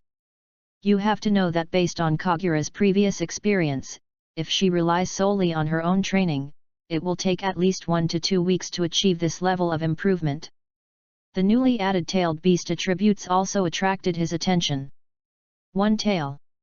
Muttering to himself, he pondered for a while, then turned his mind to his own body. Just as he expected, after careful investigation, he found that a tailed beast had appeared in his body at some point. Looking closely, it was the one-tailed fox, Shikaku. But unlike the ferocious appearance in my impression, the one in front of me is pure white. The chubby face looks quite cute, and now it is sleeping soundly inside its body. As if it felt Kagura's gaze, it rubbed its eyes with its paws, turned over and continued to sleep. Is this really a tailed beast? It's not a mascot, is it? Several question marks appeared above Kagura's head. It's just that the system won't answer his questions, and now he has no way to verify it. In desperation, Kagura had to put this issue aside for the time being. Well, since the tailed beasts seem to be a little different from what I imagined, I might as well extract the ninjutsu. After all, this is what can really enhance yourself. But just as the turntable in the system started, Kagura, who had been walking slowly on the side of the road, suddenly stopped. His own keen perception told him that there was an enemy. And he was watching him not far away. Chapter 8. Look me in the eyes. Watanabe Takeshi, a member of the first generation of the Root organization. Although he was only a Chunin, he was honored to be chosen as a member of the Root. His ancestors were all ninjas, and they followed the Senju clan a long time ago. After years of chaos in the Warring States period, the war finally came to an end thanks to the extraordinary genius of Hashirama Senju. As a child, he still remembered the genuine excitement of his parents on the day when the establishment of Konoha village was announced. But the good times did not last long. With the death of Hashirama Senju, the countries began to move again. Not long after, the first ninja war broke out. After returning from a mission, he saw the bodies of his parents covered with white cloth. He didn't shed tears at that time, because he knew in his heart that this was the fate of a ninja. But from then on, he worked harder to complete each of his tasks. But the cruelty of this war was beyond people's imagination. On the eve of the final peace, the seemingly omnipotent second-generation master died after being injured in a shameless ambush. After returning to the village, Danzo, who followed that adult, decided to inherit that adult's will and established the Root organization. As a follower of the Senju clan, when Lord Danzo invited him, he joined the Root without hesitation. We are the guardians of Konoha's shadow, with our roots deep in the darkness. Watanabe Takeshi always remembered the philosophy that Lord Danzo told everyone when he first joined. After joining the organization, he never left the village again. He transformed himself into an eye in the darkness, and followed Lord Danzo's instructions to monitor everyone who posed a threat to the village. This afternoon, a mission suddenly came from Lord Danzo. The mission instructed him to monitor a child named Kagura from the Uchiha family starting today. 10. Looking at the 8-year-old boy not far away, Watanabe Takeshi did not think that a person of this age could do anything for the village. However, the guidance from the organization made him calm down and carry out his tasks faithfully. Looking at the young man humming happily on the road, feeling the joy, a smile unconsciously appeared on his face. But for some reason, the young man suddenly stopped walking and looked at his body from front to back. After standing there in silence for a long time, he suddenly smiled nervously and continued to move forward. Watanabe Takeshi frowned, thinking that it was just the result of his youthful temper, and continued to carry out his mission. Night had already fallen, and the young man did not seem to be in a hurry to go home. Instead, he wandered around the village. As he wandered, the two gradually came to a remote place in the village. Surveillance is actually a skill-based job. As the environment around him changes, it becomes difficult for Watanabe Takeshi to hide. Just as he jumped to a secluded place in a house, an accident happened.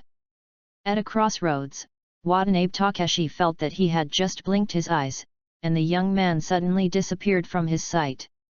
Surprised, he didn't bother hiding himself and rushed directly to the middle of the intersection. Just as he was looking around in confusion, a voice came from behind him. "Look into my eyes." He was startled and immediately turned his head to look, and a pair of Sharingan with double-grooved jades appeared in his eyes. "Move the time forward slightly."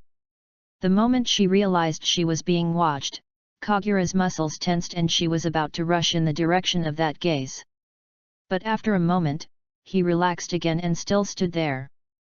Coincidentally, at this moment, the slowly rotating wheel of the system finally stopped. The skill he drew this time was Bi Tian Shen. This is the ninjutsu known as the most powerful illusion. When seeing this ninjutsu, Kagura smiled from the bottom of her heart. His mind changed, and he continued walking as if he didn't notice the surveillance. Walking slowly along the road back to the village, Kagura began to wonder who was monitoring him. First he ruled out enemies from other countries. This was the period right after the First Ninja War, and the defense of the entire village and its surroundings was extremely strict. Otherwise, Sarutobi Hiruzen would not dare to let these genin gather in the woods outside the village. If there really were enemies outside trying to invade, it would be impossible for them to sneak in so silently. It was because she realized this that Kagura stopped her intention to attack. If he is from Konoha village, then why is he monitoring me? Besides, I have been in this world for 5 years. Why did they start monitoring me only today? So is there anything different today from usual? Assessment, exposing strength, Uchiha clan. After piecing these clues together, he felt that he had found the truth. As a genius of the Uchiha clan, he unleashed strength far beyond his usual level today. This is how it all started. He was clear about Sarutobi Hiruzen's character. The third Hokage was more inclined to education rather than violent law enforcement. His ideas about the village are more in line with Mamahashi's, so it's unlikely that this was an order from him. Moreover, as his direct teacher of Class 7, he himself is the best supervisor. There is no need to send out such people who can be easily discovered to monitor yourself. So in the current Konoha village, there is such intelligence capability that can understand what happened in the afternoon at the first time. There is only one person who is hostile to the Uchiha clan and has the ability to send people to monitor him. Danzo. So are the people who come here the Roots people? With the advantage of being familiar with the plot, Kagura instantly understood everything and also knew the identity of the observer. But the question is, what to do next? Pretending not to know you are being watched? No, he is not an innocent person. If you are monitored for a long time, some of your secrets may no longer be hidden. Kill the watcher? This won't work. If someone is just spying on you, you kill him/her? And then tell Konoha's top leaders that you are innocent? Then in the end, I'm afraid I have no choice but to become a traitor and escape from the village. You have to know that I have been practicing hard over the years just to avoid being killed by Uchiha Itachi and to stay alive. Now I will become a traitor and be wanted by the whole village? That really means you are living too long." As he was thinking about it, he saw the god of Otherworld who had just understood the system, and an idea came to his mind. Then he deliberately walked towards a remote place, and under the cover of night, he finally lured the observer out from the darkness. "Look into my eyes." The moment Watanabe Takeshi turned his head, the pair of Megatama Sharingan appeared in his mind. Looking at the enemy in front of her who had become confused, Kagura couldn't help but sigh at the power of Kota Amatsukami's ninjutsu. Even after the author released this ninjutsu, he probably felt that it was too buggy and added restrictions to it. If one does not possess the chakra of Hashirama Senju or Uchiha Shisui himself, even if others obtain Shisui's eyes, it will take more than 10 years before they can perform this ninjutsu. Of course, this limitation does not exist for Kagura. After thinking about it, Kagura began to control Watanabe Takeshi's consciousness. In the world of Watanabe Takeshi. After hearing that voice, he immediately turned around and took a alert stance. But he never expected that the person standing behind him was Lord Danzo. He quickly put away the shuriken and knelt on one knee to salute. Danzo glanced at him, without much comment, and said calmly, "I came here to inform you that the mission has changed. From now on, there is no need to monitor Kagura anymore. Go to Sarutobi Hiruzen right now and start monitoring his every move." This. Watanabe Takeshi looked confused. In fact, although it has not been officially announced, everyone in the village knows that Sarutobi Hiruzen will be the new Hokage of Konoha. After all, this was an appointment directly from the previous incumbent, Tobirama Senju. Danzo snorted coldly and continued to say to Watanabe Takeshi, "Have you forgotten the promise you made when you joined Root? You don't need to think about why, just faithfully complete the orders I give you." "Yes, Lord Danzo." The confusion on Watanabe Takeshi's face disappeared, and he lowered his head and gestured to the Danzo in front of him.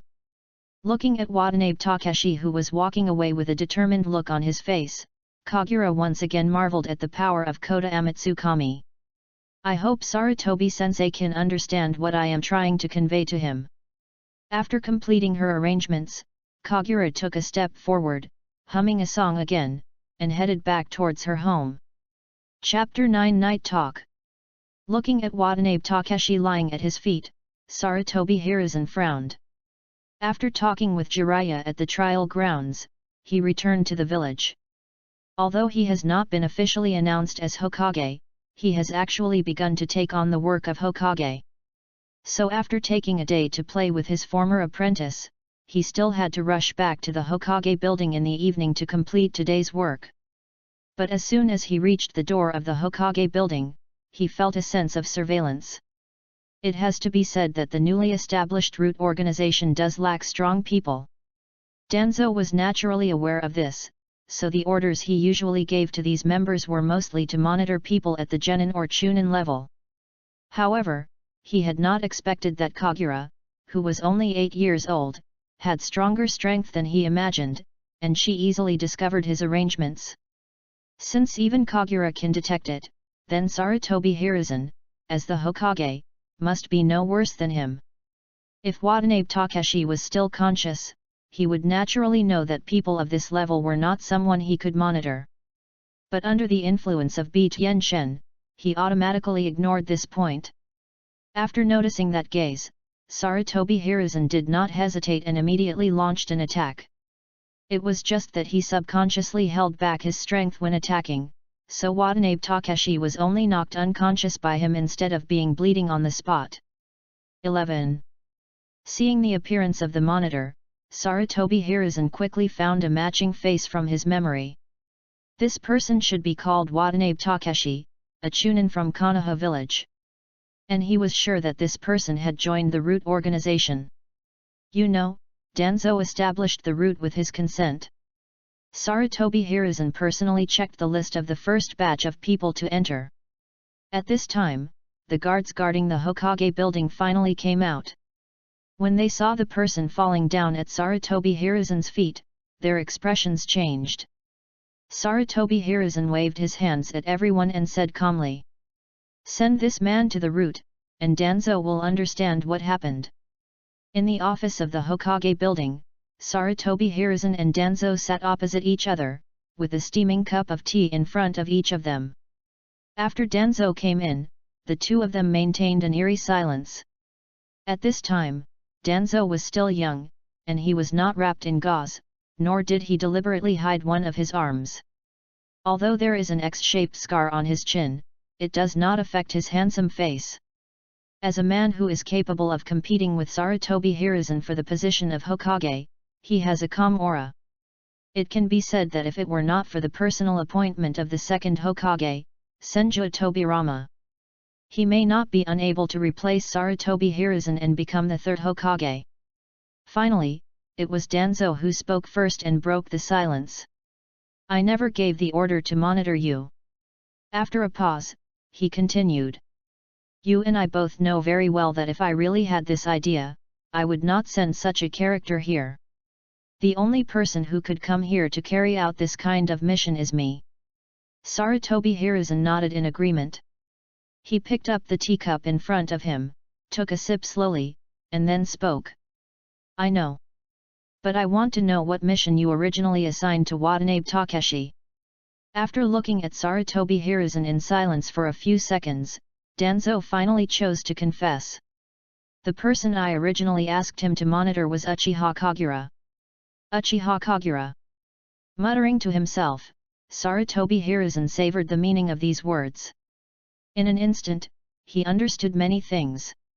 He laughed out loud, shook his head helplessly and said, "It seems that you still have a lot of people around me. Uchiha Kagura just revealed his strength this afternoon, and you were able to take action so quickly." Danzo remained calm and explained. "You must have misunderstood something. You do have my people around you, but their mission is not to spy on you. After all, those who come out of the root will eventually become Anbu. They were just sent by me to protect you. After all, in reality, you will be the third Hokage of Konoha village." Hearing this, Sarutobi Hiruzen put down the cup, looked into Danzo's eyes and said, "Then your defense against Uchiha Kagura may not be a misunderstanding." Danzo did not deny it and said, "Yes. You should know the horror of Uchiha better than me. Even a figure like Lord Tobirama never dared to let his guard down against the Uchiha clan. I don't think it's wrong to monitor the younger generation who have outstanding abilities. The problem is that you failed." Sarutobi Hiruzen stood up, put his hands on the table, looked down at Danzo and said, "Although I don't know how that kid Kagura did it, but the person you sent to monitor him was deceived by his magic and came to me.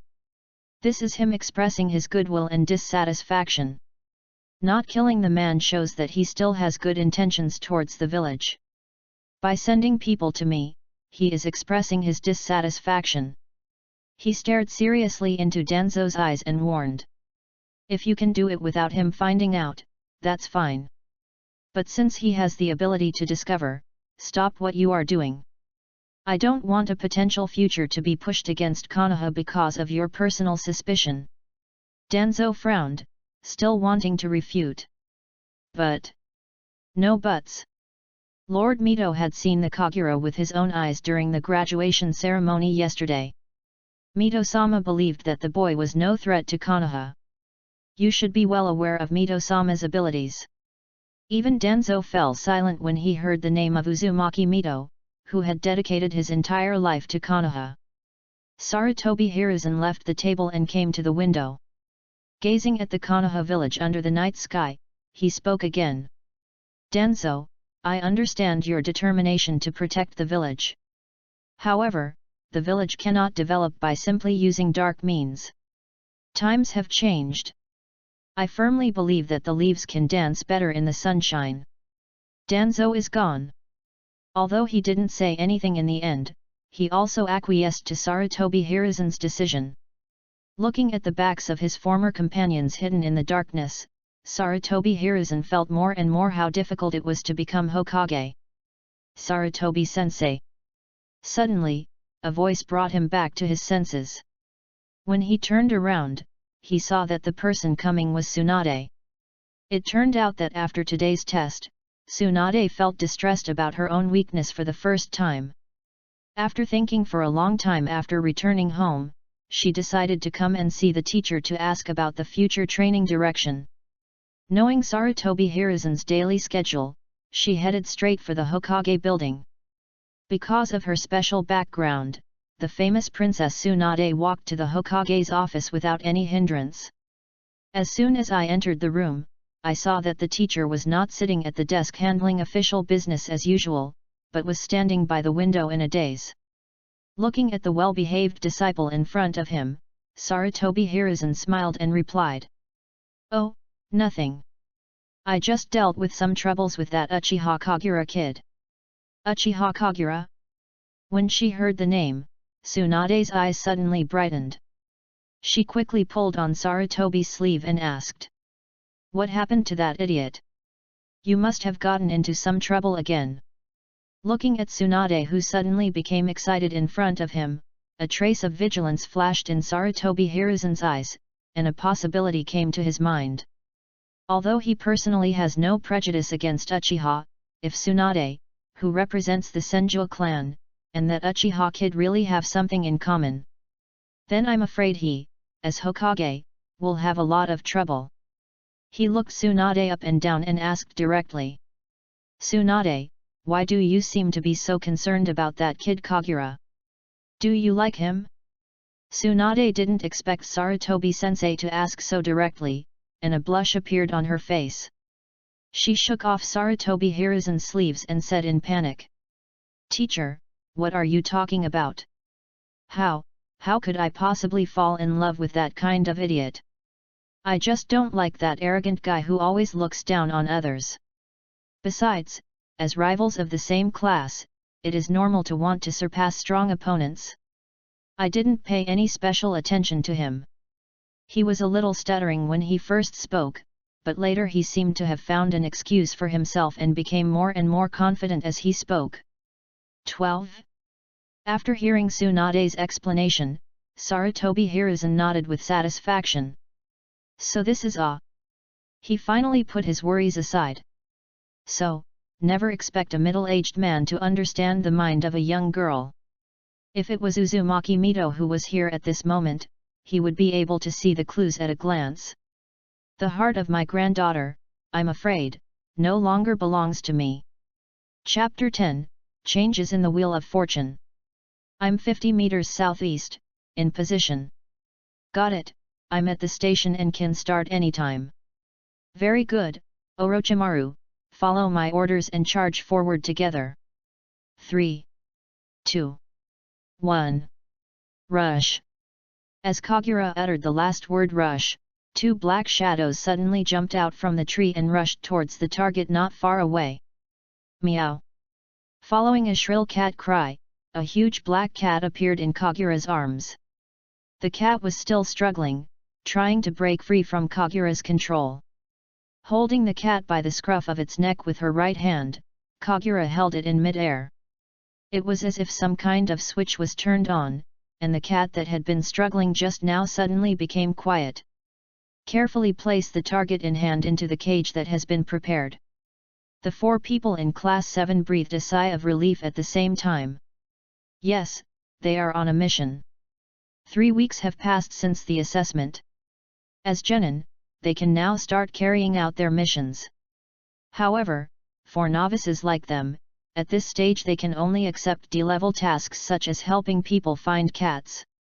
During this time, Sarutobi Hiruzen would occasionally come over to lead them in missions.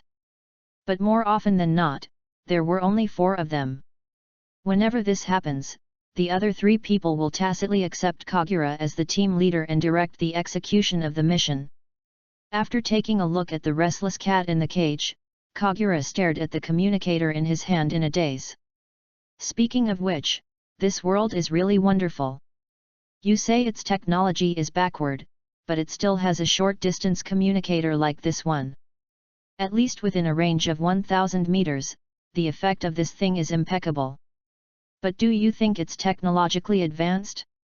Let alone cars, there's not even a bicycle here. No wonder all the ninjas here run so fast, it turns out they are all forced to do so. Just as Kagura was lost in thought, Tsunade interrupted his thoughts with a voice. Okay, target capture is complete. Let's go back and hand in the task. They were already accustomed to Kagura's sudden dazed state from time to time when they were in the ninja school. And this is why Tsunade always calls him an idiot. After returning to the mission handover point and the original owner confirming that the pet they caught was indeed his lost pet, the three people's mission was finally completed. Looking at the old woman with powder on her face as thick as a white wall, she was hugging the poor cat and rubbing it constantly. A feeling of pity inevitably arose in the hearts of the four people. No wonder the cat ran away. Tsunade pushed her hands up and stretched lazily. Kagura stole a glance from the side. Ah! It's still a washboard indeed. Tsunade, who didn't know what Kagura was thinking, looked at the three of them and said. Today's tasks are all completed, there is nothing to do next. Not as good as. Let's go to Kagura's house tonight for a party. Ever since they tried Kagura's cooking at his house that time, the three of them have shown enough initiative to go to Kagura for dinner. There's no way around it, in this world where even a bowl of ramen is considered a rare delicacy. The culinary skills brought by Kagura, which comes from the ancient Chinese heritage, undoubtedly opened the door to a new world for them. Hearing Tsunade's proposal, Orochimaru nodded silently in agreement. Seeing this, Tsunade waved her hand and prepared to lead everyone to the vegetable market. Hello. You have no intention of asking the parties involved for their opinions, do you? Kagura looked at the two of them helplessly and thought to herself. Unexpectedly, Jiraiya, who was always very proactive at this time, said to everyone. Oh, I won't go this time. I have something else to do later, so I'll leave first. After saying that, without waiting for others to react, he waved and left. Looking at Jiraiya's receding back, Tsunade said strangely. What's wrong with Jiraiya lately? Every time he finishes a task, he rushes to leave. I always feel like he's been very busy recently. As if she had thought of something, she clenched her fists, narrowed her eyes maliciously, and said in a strange tone. Is he going to the bathhouse to peek again? Feeling the dangerous aura emanating from Tsunade, Kagura and Orochimaru couldn't help but take a step back. In fact, when everyone was still in the ninja school, Jiraiya once asked Orochimaru to go to the women's bathhouse to peek with him. Unfortunately, Tsunade was in that bathhouse that time. Kagura only knew that Jiraiya had 6 ribs broken, both wrists fractured, and several internal organs ruptured by Tsunade. The serious injury required him to recuperate at home for nearly 2 months before he recovered. The first time I saw you was on fire. The first time I saw you was on fire. Just as Tsunade raised her leg and prepared to follow, Kagura quickly spoke up to help Jiraiya explain. I know what he's going to do. I heard that after that day he asked Sarutobi-sensei about summoning techniques. However, when he tried the summoning technique himself, he was summoned to a strange place instead. Recently he goes there every day to learn new ninjutsu and techniques. Kagura, who was familiar with the skills, naturally knew that the so-called strange place was Mount Myaboku. It can be said that this was the important turning point for Jiraiya to grow into one of the 3 ninjas in the future. After hearing Kagura's explanation, Tsunade also stopped, turned back to look at Kagura and said doubtfully. You mean, that Jiraiya has been busy training lately? Kagura nodded hurriedly. It's strange to say, perhaps it's because Kagura is familiar with the personalities of these 3 people, or maybe he really has a kind of affinity. After the establishment of Team 7, Kagura became the person who had the best relationship with everyone. He was the one who took the initiative to talk to Kagura about Jiraiya's recent experiences. After hearing about Jiraiya's hard work in training, Tsunade looked confusedly in the direction of Jiraiya, who had already gone far away. There was also an inexplicable light flashing in the eyes of Orochimaru standing by. A slightly stern voice sounded in Myaboku Mountain. Jiraiya, are you stupid? You can't even learn such a basic ninjutsu as fire style, flame bullet. Jiraiya was trying hard to puff up his cheeks on a flat ground, but after some preparation, he ended up spitting out a mouthful of black liquid similar to petroleum. Idiot, when you refine chakra into oil and spit it out, you have to use fire jutsu to ignite it. Do you know what fire escape is? A burst of angry voice came from a huge rock nearby, and the speaker was actually a toad that was jumping up and down. Hearing this, Jiraiya in the field touched the back of his head embarrassedly. Fortunately, at this time, another toad jumped in. 13. The new toad looked up at Jiraiya and said, Jiraiya, come with me. Our big toad fairy wants to see you. Giant Toad Immortal? Hearing this title, Jiraiya was slightly stunned. But he didn't say anything else, and followed the toad silently. Since I came here by accident 2 weeks ago and helped Wen Tai drive away a big snake. In order to repay me, these toads offered to help me practice. Although he was scolded badly during the process, Jiraiya did feel that his strength had increased during this period of time. So he followed this sudden invitation without any hesitation. As the scenery on both sides continued to change, he soon arrived at a palace. At the very top of this magnificent palace, sat a particularly huge and very old-looking toad. The toad leading the way bowed respectfully towards the top and said, Great Toad Sage, this is Jiraiya. After saying that, it retreated on its own. While Jiraiya was still observing the big toad sage sitting on the throne, the huge toad took the initiative to speak. Are you the human who accidentally entered Myaboku Mountain not long ago? Jiraiya had no idea what it meant and could only nod woodenly. The toad immortal looked him up and down and spoke again. Sure enough, he is the same human being I saw in my dream. You are the one chosen by destiny. In a dream? Chosen by fate? After hearing its words, Jiraiya was completely confused. Seeing this, the Toad Immortal explained. As the Toad Sage of Myaboku Mountain, I have the ability to predict the future. A long time ago, I spied that a human boy would come to Myaboku Mountain. And that person is you. You will become an excellent ninja in the future. When you are able to stand on your own, you will start traveling around and writing books. In the process, you will also accept apprentices. This disciple will bring changes to the world, but I don't know whether this change will bring stability to the world. Holy shit! Having said this, the Toad Immortal, who had been squinting his eyes, suddenly opened his eyes wide. Jiraiya, who was listening with great interest and immersed in the future being described, was startled by a sudden national treasure. He ignored Jiraiya, who had a strange look on his face below. The Toad Immortal murmured in disbelief. Why? I feel.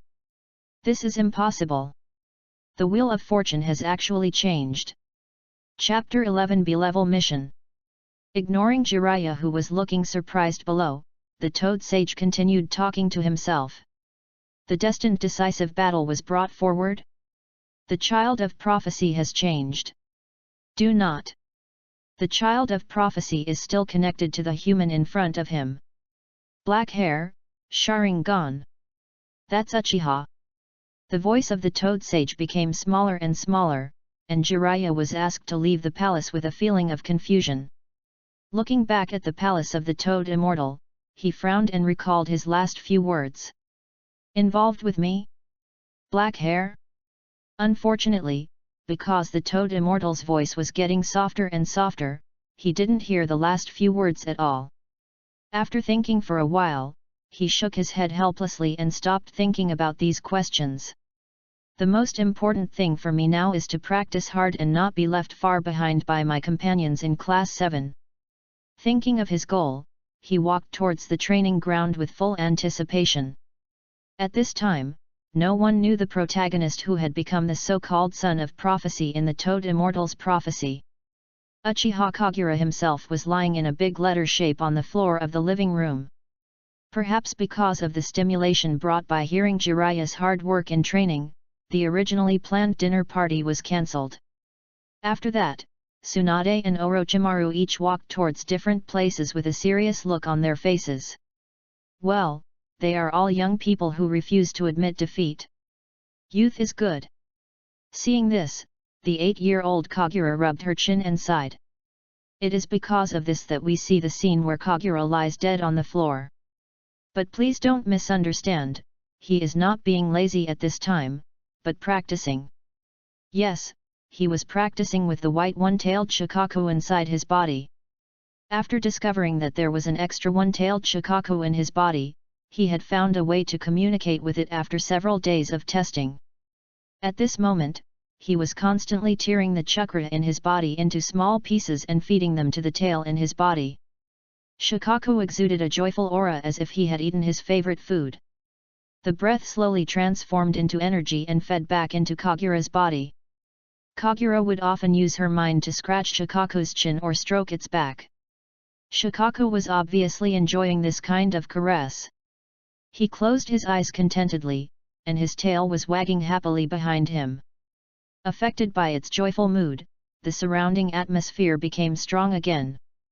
Kagura only felt that the chakra in her body seemed to be tempered and became stronger at a speed visible to the naked eye.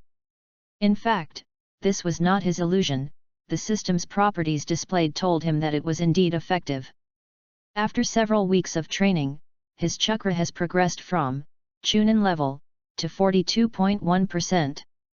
It has become the current Chunin level, with a progress of 76.8%.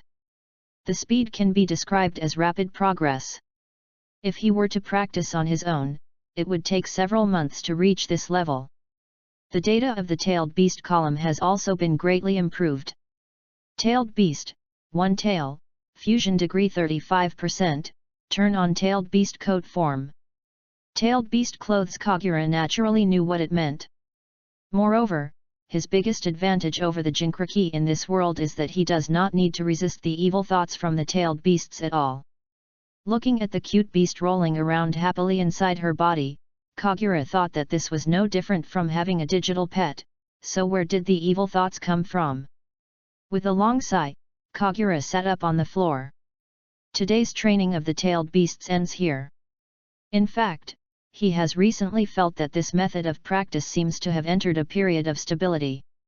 In the past few days, the progress of the fusion of both chakra and tailed beasts has begun to slow down. Kagura picked up a glass of water on the table and drank it all, then heaved a long sigh and walked to the window, thinking about his next goal. After traveling to the Uchiha clan, he always felt that a shadow of death was looming over him. This shadow does not entirely come from the future Uchiha Itachi. After all, there are still 30 years to go, although Itachi's extermination of his clan feels a bit like a plot-killing incident.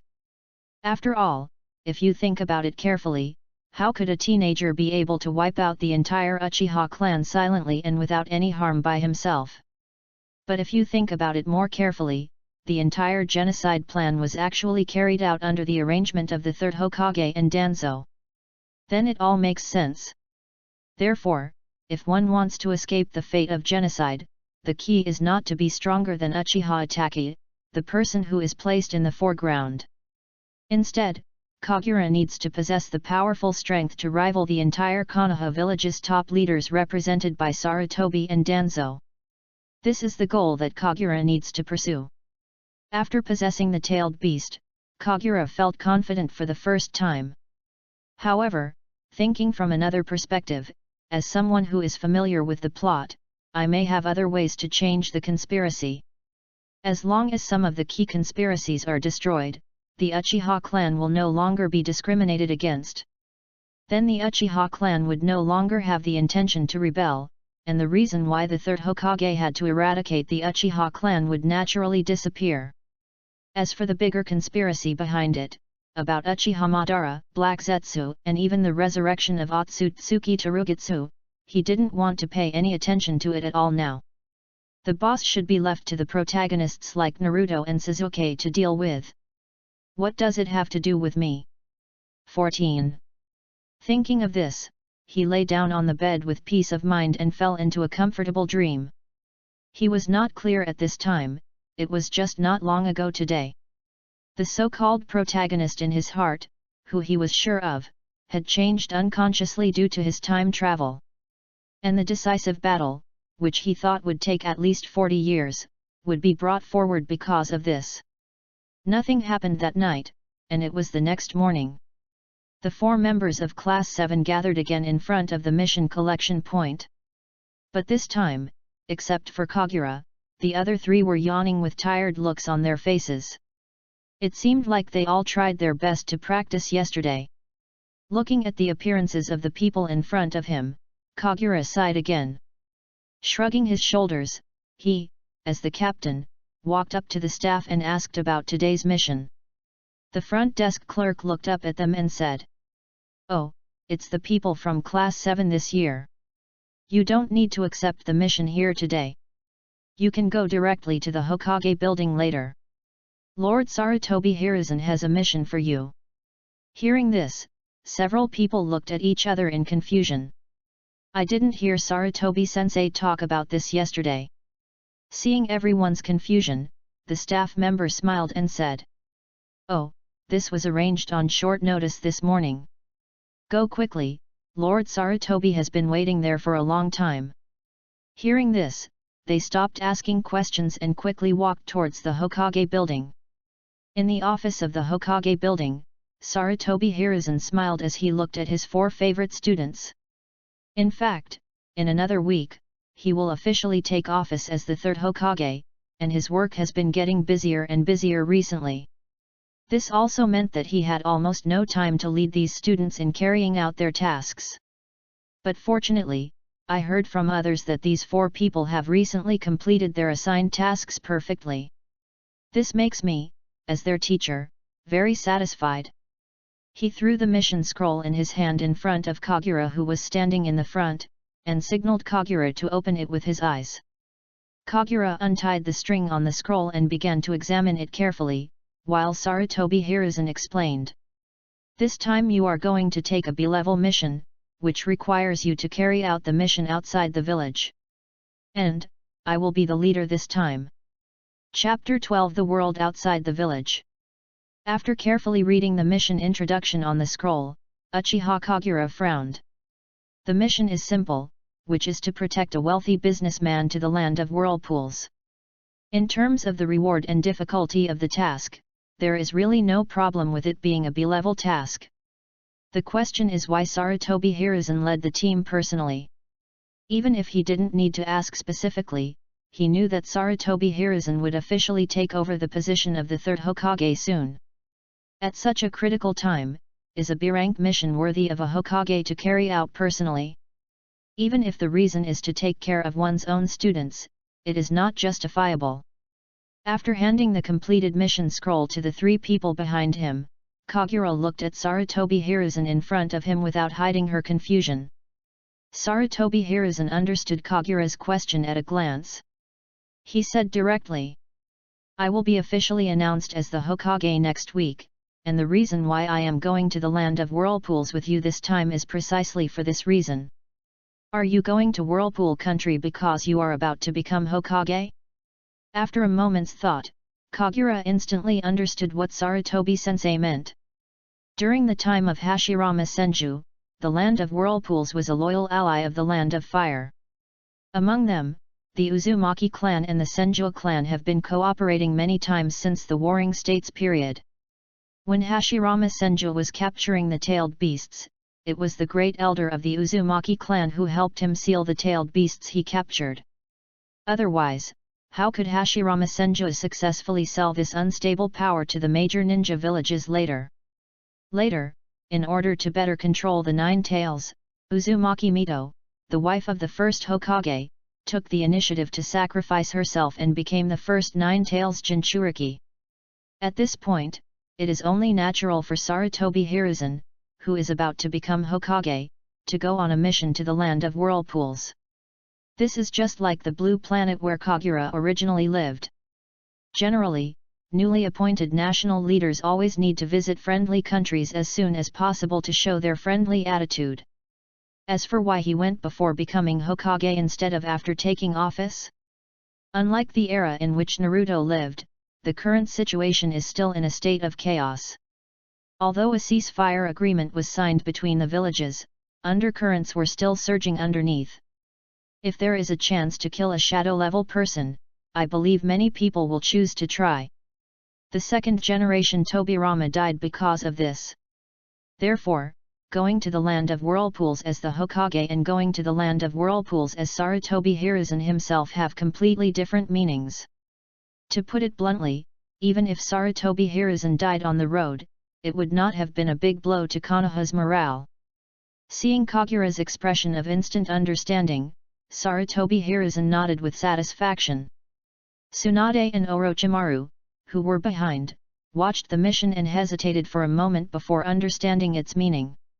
Only Jiraiya, scratching the back of his head with one hand, said naively, "Sensei, what does your becoming the Hokage have to do with going on missions with us?"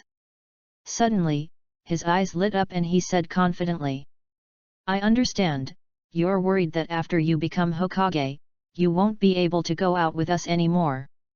So this time, you specially accompanied us on one last field mission before taking up your post, right?" After saying this, he looked at the teacher complacently, as if he was expecting the teacher's praise.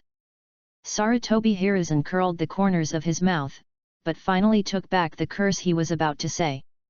He turned his head and looked to the side and instructed everyone. "Okay, go back and pack up, and gather at the village gate at noon. We will set out at noon today." The dazzling sun was hanging in the middle of the sky.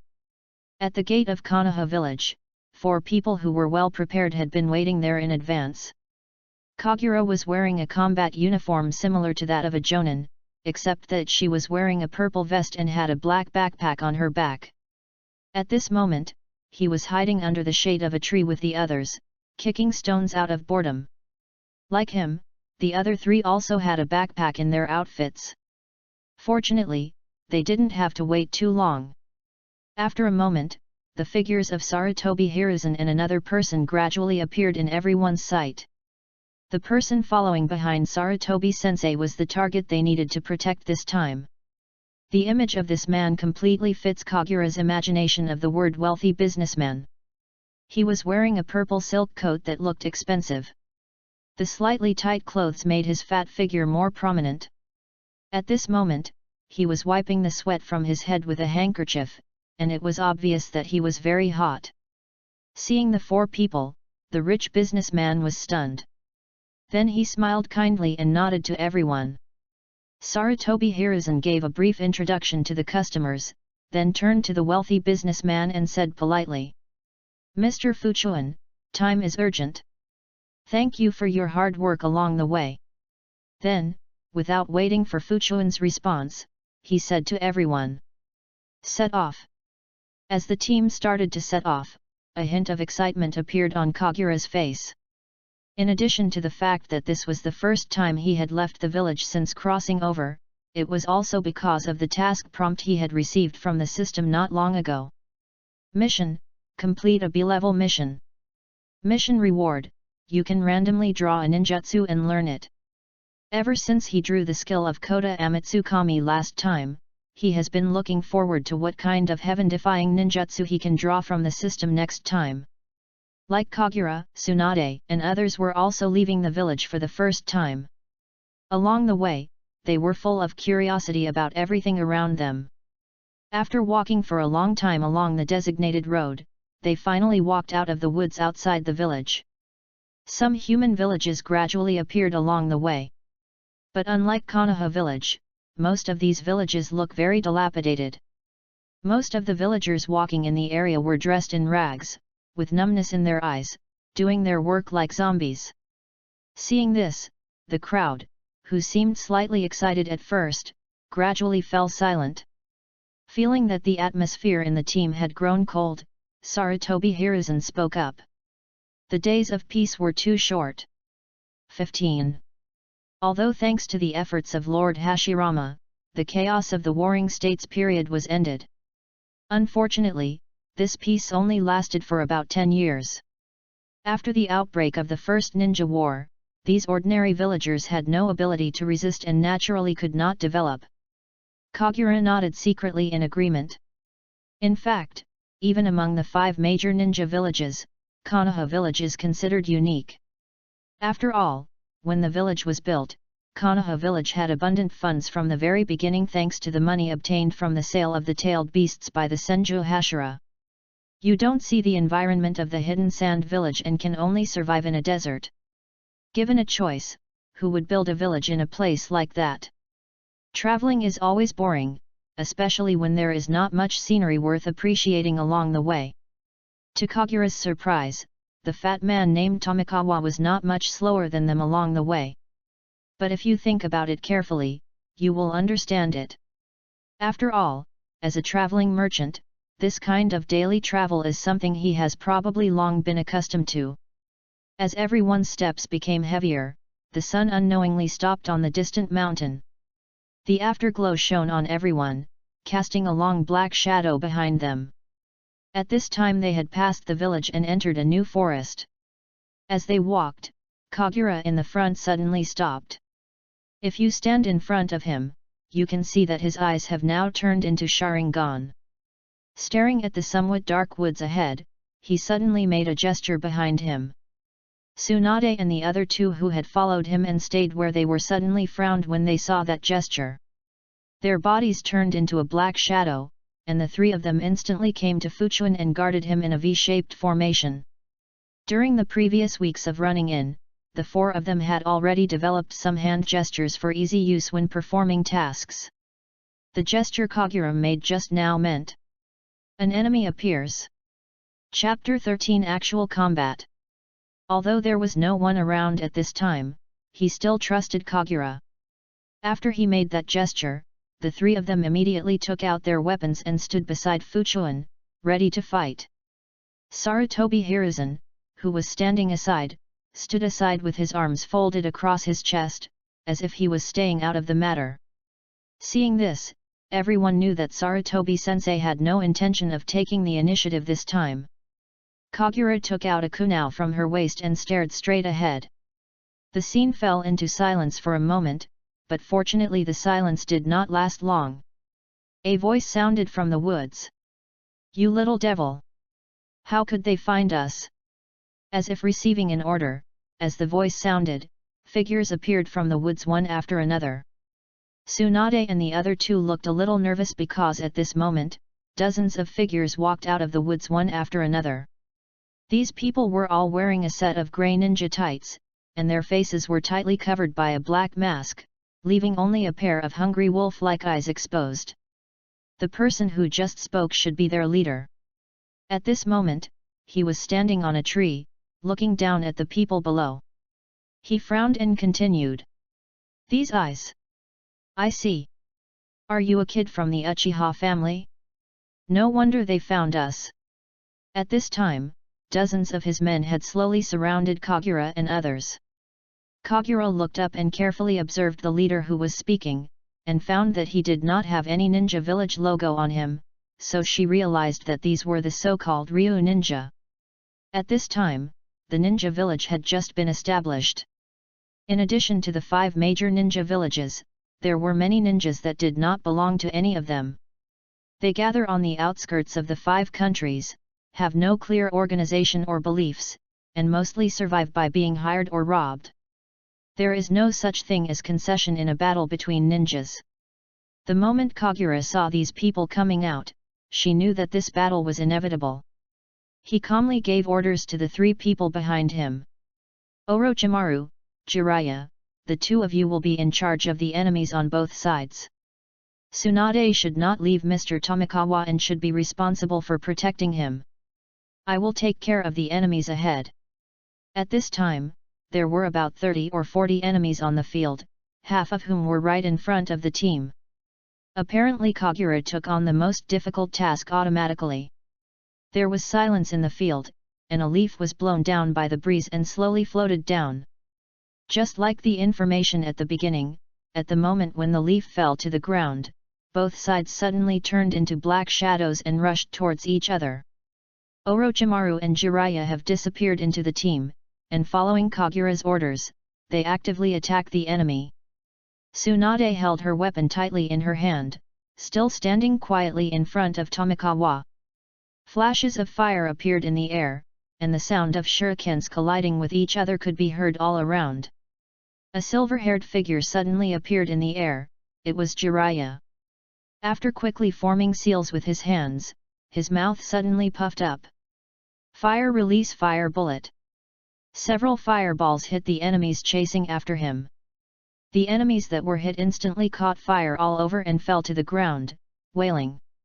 However, the principle of this ninjutsu is to hold the oil refined by chakra in the mouth, spit it out and use fire escape technique to burn it. No matter how frantically those people rolled on the ground, they could not put out the flames on their bodies.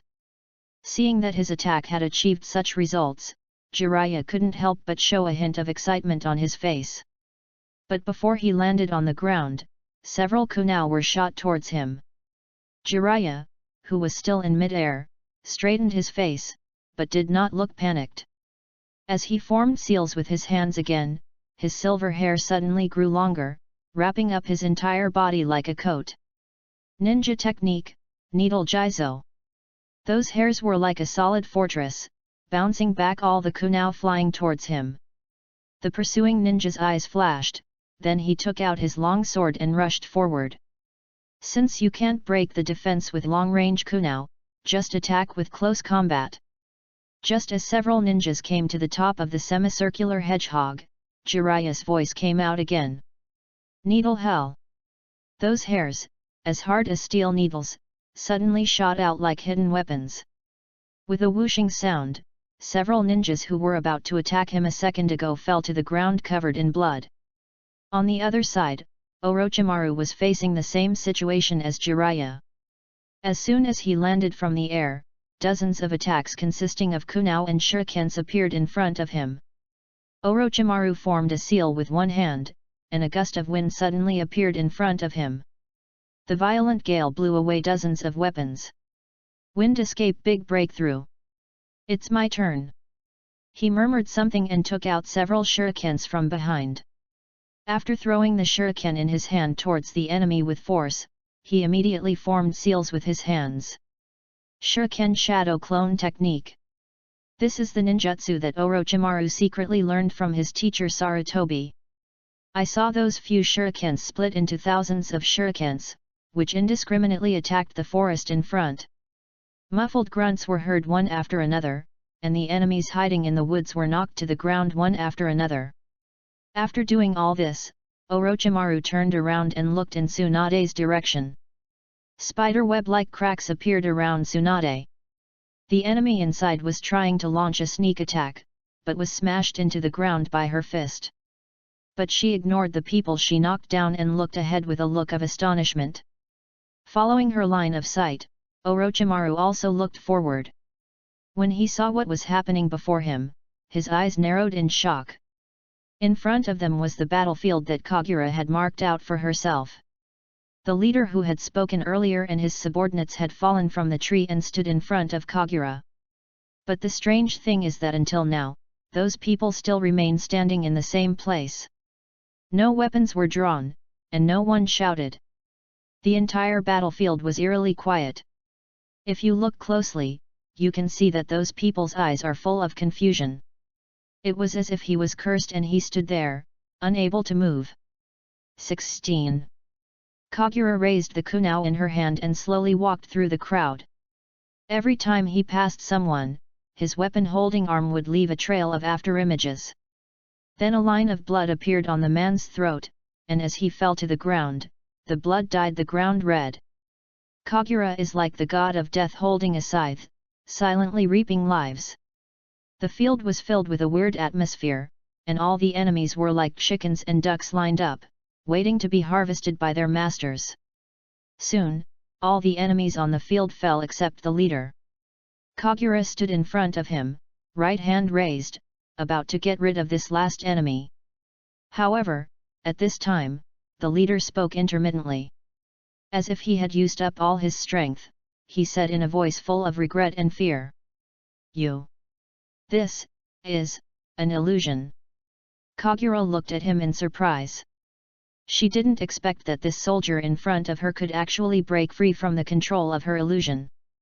That's right, this strange scene was caused by the fact that he used the Sharingan's illusion on these people. Although he has Kota Amatsukami, which is known as the strongest illusion in the history of Naruto. For these miscellaneous soldiers whose level is not even up to that of a genin, it is extremely easy to control them. One can just rely on the illusions inherent in the Sharingan. Although Kagura also has other ways to defeat these people, this method is undoubtedly the most labor-saving one now. The leader was obviously stronger than the others, and was able to briefly break free from the influence of his illusion and speak. But that's the limit of his ability. Seeing the unwillingness in his eyes, Kagura spoke to comfort him. You can blame it on bad luck. In your next life, remember to choose your opponents carefully. After he finished speaking, he raised his hand and made a stroke. A line of blood slowly tore open in the leader's throat, and as a column of blood spurted out, he slowly fell to the ground. Chapter 14 Spiritualism. This. Jiraiya, who had just released Jizo from his needle grip, saw the scene before him and felt a bitter taste in his mouth. He has been training very hard during this period of time and thought he would be able to make a big splash in this battle. Let these friends of mine be shocked by their own strength. But, compared with Kagura's awesome performance, his original excitement of defeating the enemy had long disappeared. Orochimaru's breathing also became rapid at this time. Is this the power of Uchiha? Weird, dangerous, yet incredibly powerful. Amazing. So envious. I really want to have it. Slowly, Orochimaru looked at Kagura with eyes full of desire, and there was a hint of dangerous light flashing in them. Feeling Orochimaru's burning gaze from behind, Kagura felt a chill all over her body. He secretly glanced at Orochimaru and was secretly alert in his heart. This pervert, doesn't he like men? Compared to Orochimaru, Tsunade now seems much calmer after her initial surprise. But occasionally, when he looked at Kagura, there was a hint of admiration and love in his eyes. Sarutobi Hiruzen still kept his arms crossed over his chest. He had already guessed that Kagura would be able to use illusions from the incident involving Watanabe Takeshi. He was not overly surprised by Kagura's victory. After all, defeating these Ryunin who are at most equivalent in strength to the genin of Konoha village is nothing to be proud of. This is also the reason why he had no intention of helping from the beginning to the end. In fact, compared to Kagura, he was more satisfied with the progress of Jiraiya and Orochimaru. The fat man from Bukwin took out his handkerchief again and wiped the non-existent sweat from his head. Sarutobi Hiruzen can certainly sit as steady as a mountain since he can judge the strength of his enemies. But for an ordinary person like him, the battle just now seemed a bit exciting. With the fall of the leader, the battle came to an end. According to the rules of ninja, they began to deal with the scene. They didn't feel it when they were fighting just now, but when they faced the bloody corpses, the four of them felt a physical discomfort. After roughly dealing with all the corpses, Tsunade couldn't hold it in any longer and started vomiting while holding onto a tree. The expressions of the other people also changed to varying degrees. Even the future pervert Orochimaru turned extremely pale. After giving his disciples some time, Sarutobi Hiruzen spoke. Okay, get ready, let's leave quickly. Because of this episode, most of the setting sun in the distant sky has been hidden below the horizon. The afterglow had turned dark red, darkness began to spread in the forest, and everyone realized that night was approaching. Fortunately, everyone had planned to camp in this forest for one night. Before it was completely dark, they finally found a suitable spot and built a fire. At this time, Sarutobi Hiruzen was curiously watching Kagura busying herself. A large pot was hanging on the makeshift wooden frame. Kagura was constantly pouring various ingredients and spices into it. Soon, a strong aroma wafted out of the pot. Kagura scooped a bowl with a spoon and handed it to Sarutobi Hiruzen with both hands of respect. Looking at the appetizing ingredients in the bowl and smelling the wafting aroma, Sarutobi Hiruzen couldn't help but swallow. He couldn't wait to take a bite, and a taste he had never experienced before filled his entire mouth. The meat was cooked to perfection, and the spices blended harmoniously with each other. As he swallowed, he felt a warm current slowly spreading from his stomach to all parts of his body. Tsunade and the other two were obviously aware of Kagura's excellent cooking skills, and they rushed to put the food in the pot without waiting for Kagura to start. For a moment, only the faint sound of chewing could be heard at the scene. Even Tomikawa half-jokingly suggested to Kagura after eating a few bowls of noodles that if he didn't want to be a ninja anymore, he could find him to open a restaurant together. He swore by the god of business that this would make a lot of money. Kagura did not comment on Tomikawa's proposal. In fact, he couldn't make any delicious food in the wild. What he had in front of him was just an ordinary pot of beef stewed with potatoes. He just added some spices that he had researched over the years. After eating and drinking, the fatigue from the day's journey finally eased a lot. Glancing at Jiraiya beside him, Orochimaru suddenly asked Sarutobi Hiruzen. "Sarutobi-sensei, can we also learn the psychic summoning technique?" Obviously, the strength that Jiraiya had previously demonstrated had made Orochimaru interested in summoning techniques. Glancing around and seeing Tsunade and Kagura who were equally interested, Sarutobi Hiruzen smiled and replied. "Of course, summoning jutsu is actually just a C-rank ninjutsu. As long as they learn it, anyone can try to summon their own spiritual creature. Of course, spiritualism can be divided into two types, summoning props and summoning spiritual beasts." As he spoke, he summoned his spiritual object in front of everyone. As a puff of smoke rose, a muscular monkey wearing a ninja suit and holding a stick appeared in front of everyone. After the monkey appeared, he looked around, then looked at Sarutobi Hiruzen and said, "Hey, old man! What do you want me to do? It doesn't look like there's a fight going on here."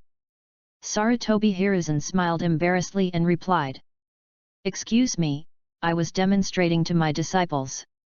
Please make the trip." The ape rolled his eyes at the answer. A puff of white smoke rose up again, and it disappeared from everyone's sight. Looking at the scene in front of them, Kagura and the others all showed curiosity. Sarutobi Hiruzen continued. "When you use spiritualism for the first time, if there is a spiritual beast that is willing to respond to your call, it will appear directly in front of you. 17. As long as you are willing to use your blood to sign a contract with it, then next time you can directly summon the spirit beast with which you signed the contract. In fact, many families have their own fixed summoning beasts. For example, our Sarutobi clan basically signs a contract with the Sarumo. A fixed spirit beast?" Kagura tried hard to recall, and then asked Sarutobi Hiruzen. "Teacher Sarutobi, why does the Uchiha clan seem to have no fixed summoning beasts?" Hearing Kagura's question, Sarutobi Hiruzen looked at him meaningfully, and then said, "That's because the Uchiha clan in history didn't need to sign a contract. In the later period, Uchiha relied on his powerful eye techniques to basically forcibly control all summoned beasts. Your ancestor, the famous Uchiha Madara, his summoning beast was the nine-tailed fox. So there was a rule in the ninja world. Never summon a summoning beast in front of the Uchiha clan." Hearing this, the others all looked at Kagura with envy. Kagura's face changed, and she wondered how she almost forgot this setting. Sarutobi Hiruzen looked at everyone and changed the subject. "Well, if you also want to try spiritualism, you can try it now. With me here, nothing will go wrong." Upon hearing this, everyone except Jiraiya looked eager to try. After a short period of study, Kagura and others easily learned the techniques of spiritualism. With Tsunade and Orochimaru looking nervous, the two of them tried their first psychic summoning technique. As two streams of smoke rose, a small creature appeared in front of each of them. Looking at the two summoned beasts, Kagura had an expression that said, as expected. A small slug with blue and white patterns appeared in front of Tsunade, and was slowly crawling on Tsunade's palm. Unlike ordinary slugs, which give people a disgusting feeling, the slug in front of me gives people a gentle and cute feeling. Tsunade held it up with both hands excitedly, and examined it carefully in front of her eyes. On Orochimaru's side, a small white snake appeared. Orochimaru also gently held the little snake in his hand. The little snake spit out its tongue and leaned against his palm dependently. Seeing that his two companions had successfully summoned their own summoning beasts, Kagura became itchy and ready to give it a try. Although Sarutobi-sensei just said that the Uchiha clan doesn't actually need to have summoning beasts. But when they thought about the future fight, the three ninjas formed hand seals and three huge monsters appeared. And I have to temporarily find someone to borrow a spirit beast before I can go on the scene? That's really too low. Thinking of this, he no longer hesitated, and quickly formed a hand seal and slapped the ground. Oh! The smoke gradually dissipated, slowly revealing the true appearance. However, when everyone present saw the summoned creature clearly, they were all shocked. Chapter 15 is this, the legendary date? As the smoke cleared, everyone finally saw Kagura's summons. However, when the true appearance of the items inside was revealed, everyone was shocked. Because what appeared in front of Kagura at this moment was an egg. That's right, it's an egg. The egg was as big as a human head, and was as white as jade, emitting a faint glow in the dim environment. With the appearance of this egg, everyone at the scene showed different expressions. Underscore? Sigma, O, O, D. Ha ha ha. Finally, it was Jiraiya's loud voice that broke the silence. He held his stomach with one hand, pointed at the egg with the other and laughed. Ha ha ha, you, Kagura, you actually summoned an egg. Killing me. Ha ha ha ha ha ha. Listening to Jiraiya's unbridled laughter, Kagura's eyes slowly narrowed into a pair of dead fish eyes. Just as Jiraiya was about to say something, Kagura spoke up. If you laugh again, I'll beat you up. A very bland tone, but very effective. When Jiraiya realized that Kagura was not joking, he immediately stopped laughing.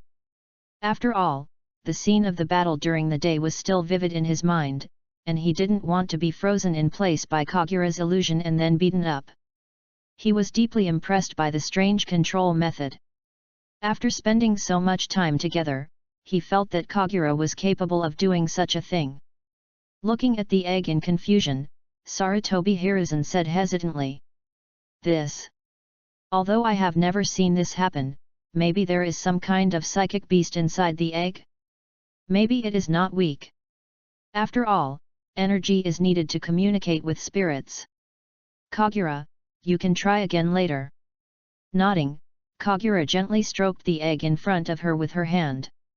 As its summoner, Kagura indeed felt that there was a powerful power contained in the egg.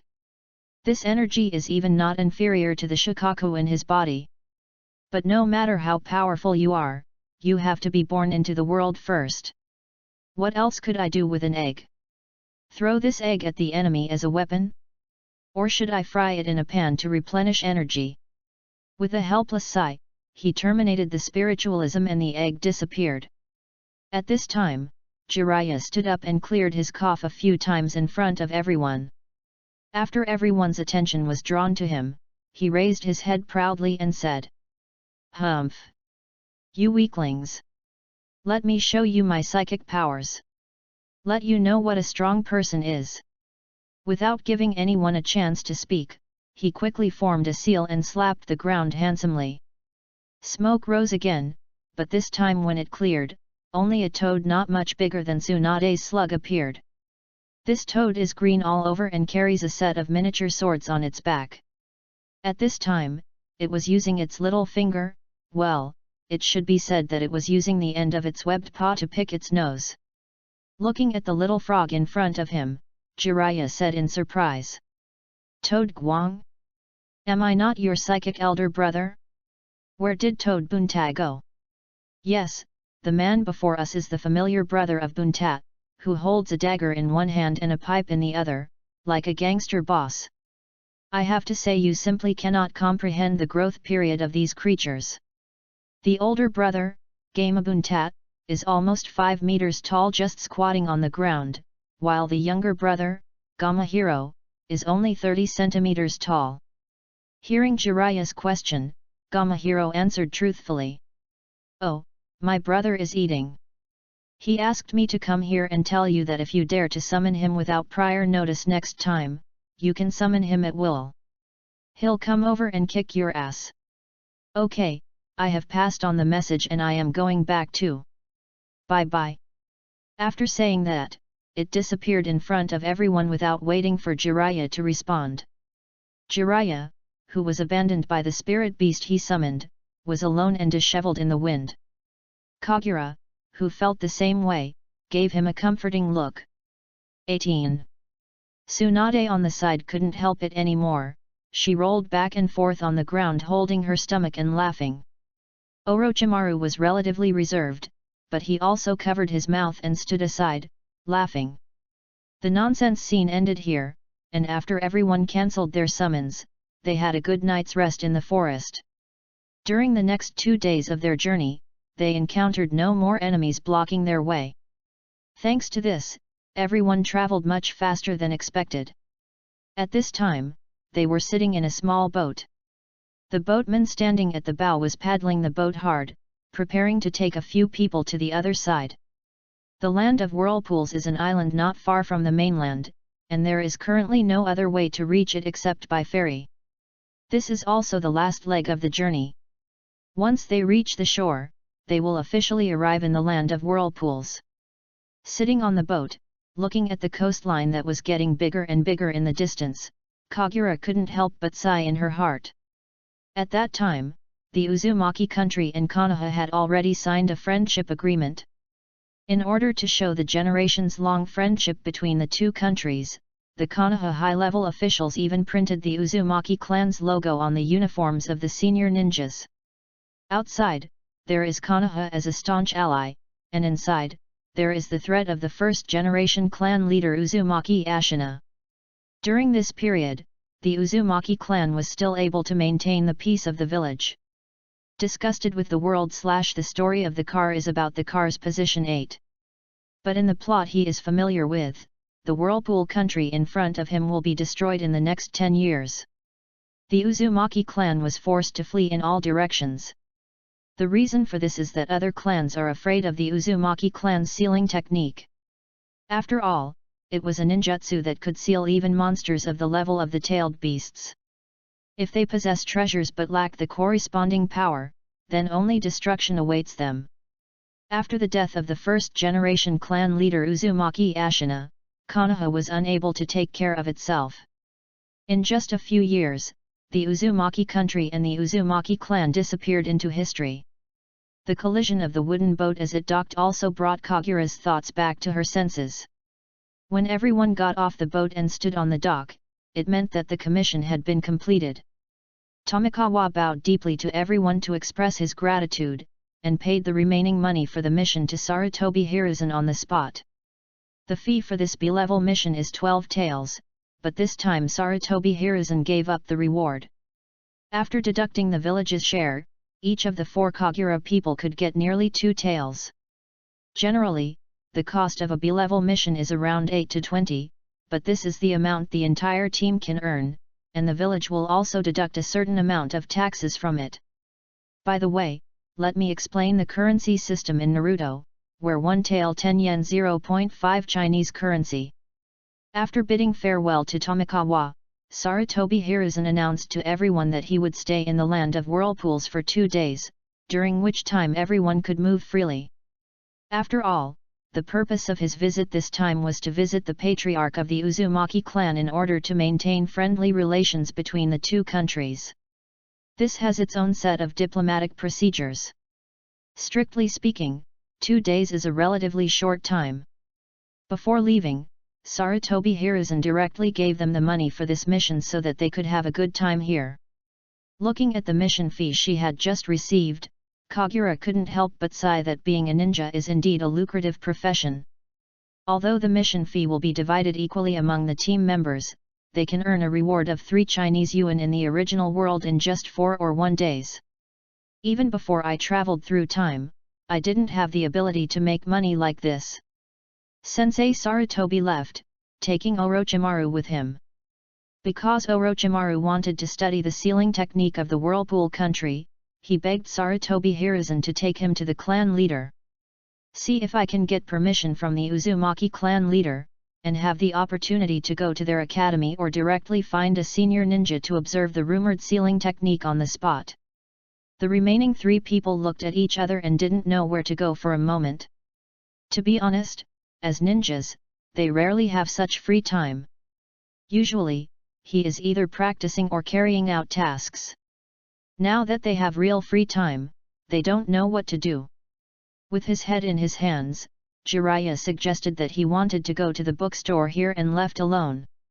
Ever since he heard the prophecy made by the great toad sage at Miyaboku Mountain and knew that he would become a writer traveling around the world in the future, he began to become interested in books from all over the world. This time when he came to the land of whirlpools, he also wanted to take the opportunity to see if there were any books that were not available in Konoha village. Kagura and Tsunade were left alone and looked at each other helplessly. After a long silence, Kagura finally spoke. Well, it's still early. How about we go for a walk in the village? It's rare for us to go abroad. In response to Kagura's proposal, Tsunade nodded in agreement. So a man and a woman began to wander aimlessly in the hidden whirlpool village. Looking at Kagura's back in front of her, Tsunade realized belatedly that there were only the 2 of them at the moment. 2 people, a man and a woman, shopping. Is this the legendary date? Chapter 16 The Girl's Thoughts. Once the word date popped into her mind, she could no longer suppress it. Tsunade only felt her face rapidly heating up, and her footsteps seemed to be floating in mid-air, and each step was like stepping on clouds. In fact, as time went on, she had already confirmed that she had fallen in love with the idiot in front of her. When she first met him at school, she was just looking for trouble because she was influenced by the second uncle of Tobirama and disliked the Uchiha clan. But when she saw that the other party acted indifferent in the face of her provocation, she became serious. It's okay if you resist or look scared. After all, she's not an unreasonable person. It's okay if you bully her once.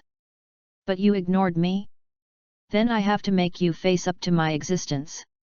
Later, on one occasion, when looking at the other person's delicate face, a hint of impatience appeared.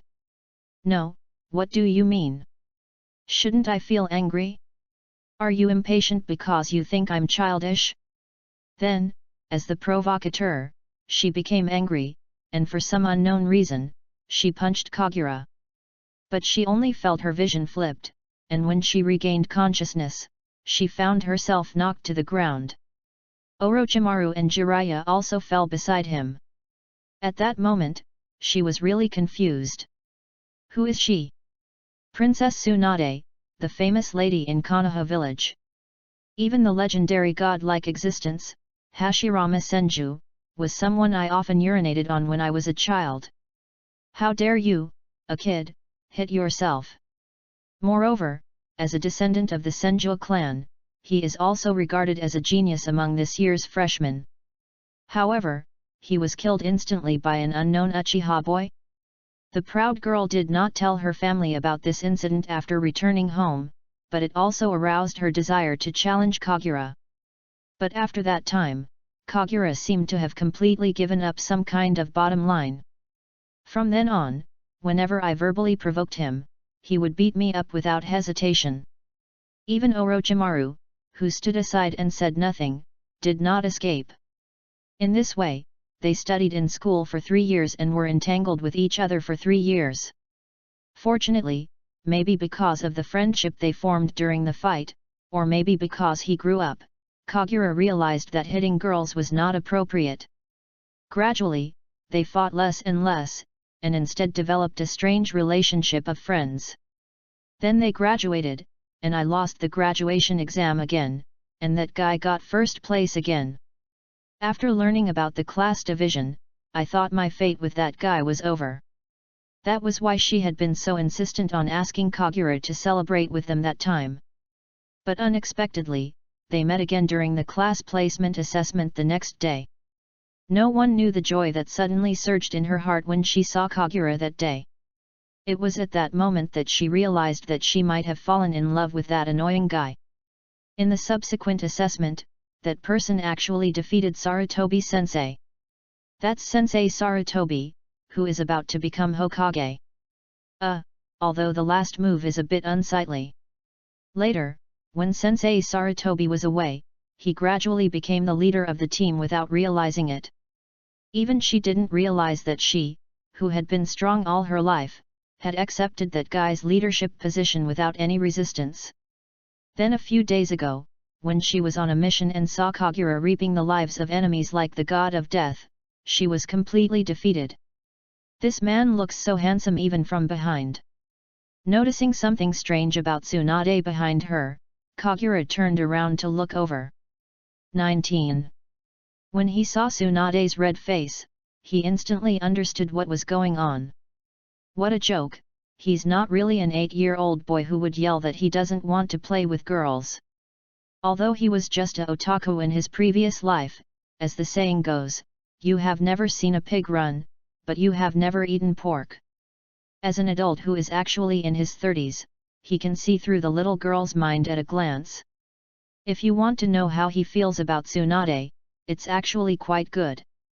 At first, he deliberately avoided Tsunade because he didn't want to be involved in trouble and attract certain people's attention because of their respective backgrounds. But after confirming that he was assigned to Class 7, he became more open-minded and no longer had his initial resistance. Besides, who is Tsunade? Even if we put aside her strong political background in Konoha, a woman who will have a devilish figure, stay young even when old, and even be able to change her body at will, truly combining the two cultivation methods of Luo and Yu. Who could refuse? But if you ask yourself, who is actually 30 years old mentally, to seduce an 8-year-old girl, he really can't do it. After much deliberation, he decided on the 3 no's policy. Don't take the initiative, don't refuse, and don't take responsibility. Well, the irresponsibility here is certainly not what you think. Instead, he decided not to consider the troublesome issues that would arise from the two's backgrounds, and let the future Hokage worry about them. After noticing Tsunade's abnormality, Kagura remained calm and took her on a tour of the village. It turns out that when a man is determined to coax a woman, it is actually a very simple problem. With huge sums of money in hand, they began to enjoy their rare holiday time. He took Tsunade to various shops with ease, and bought her some small gifts she liked from time to time. Then he took her to try the various snack stalls here and tasted the delicacies they had never seen in Konoha. Under Kagura's deliberate guidance, Tsunade lost her initial nervousness and began to slowly enjoy this rare date.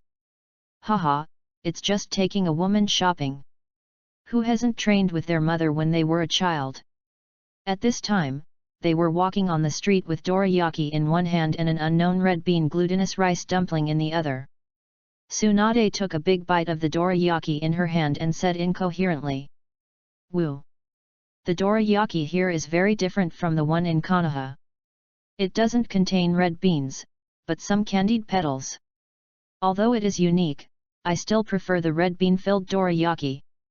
Kagura also took a bite of the dango in her hand, feeling its soft and glutinous texture. After swallowing the food in her mouth, Tsunade stole a glance at him and mumbled, "But, I still like the food you cook the most, Kagura. Then when you get back, call Orochimaru, Jiraiya and the others to my house, and I'll cook for you." As he said this, he quickly finished the remaining dumplings and threw the bamboo sticks into the trash can beside him.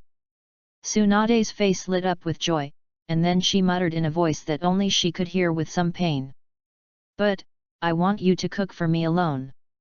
What? What did you just say? Kagura looked at her doubtfully and asked. He really didn't hear clearly. Tsunade quickly turned her head to the other side and replied loudly. I didn't say anything, you heard it wrong. Scratching his ear, Kagura was about to say something.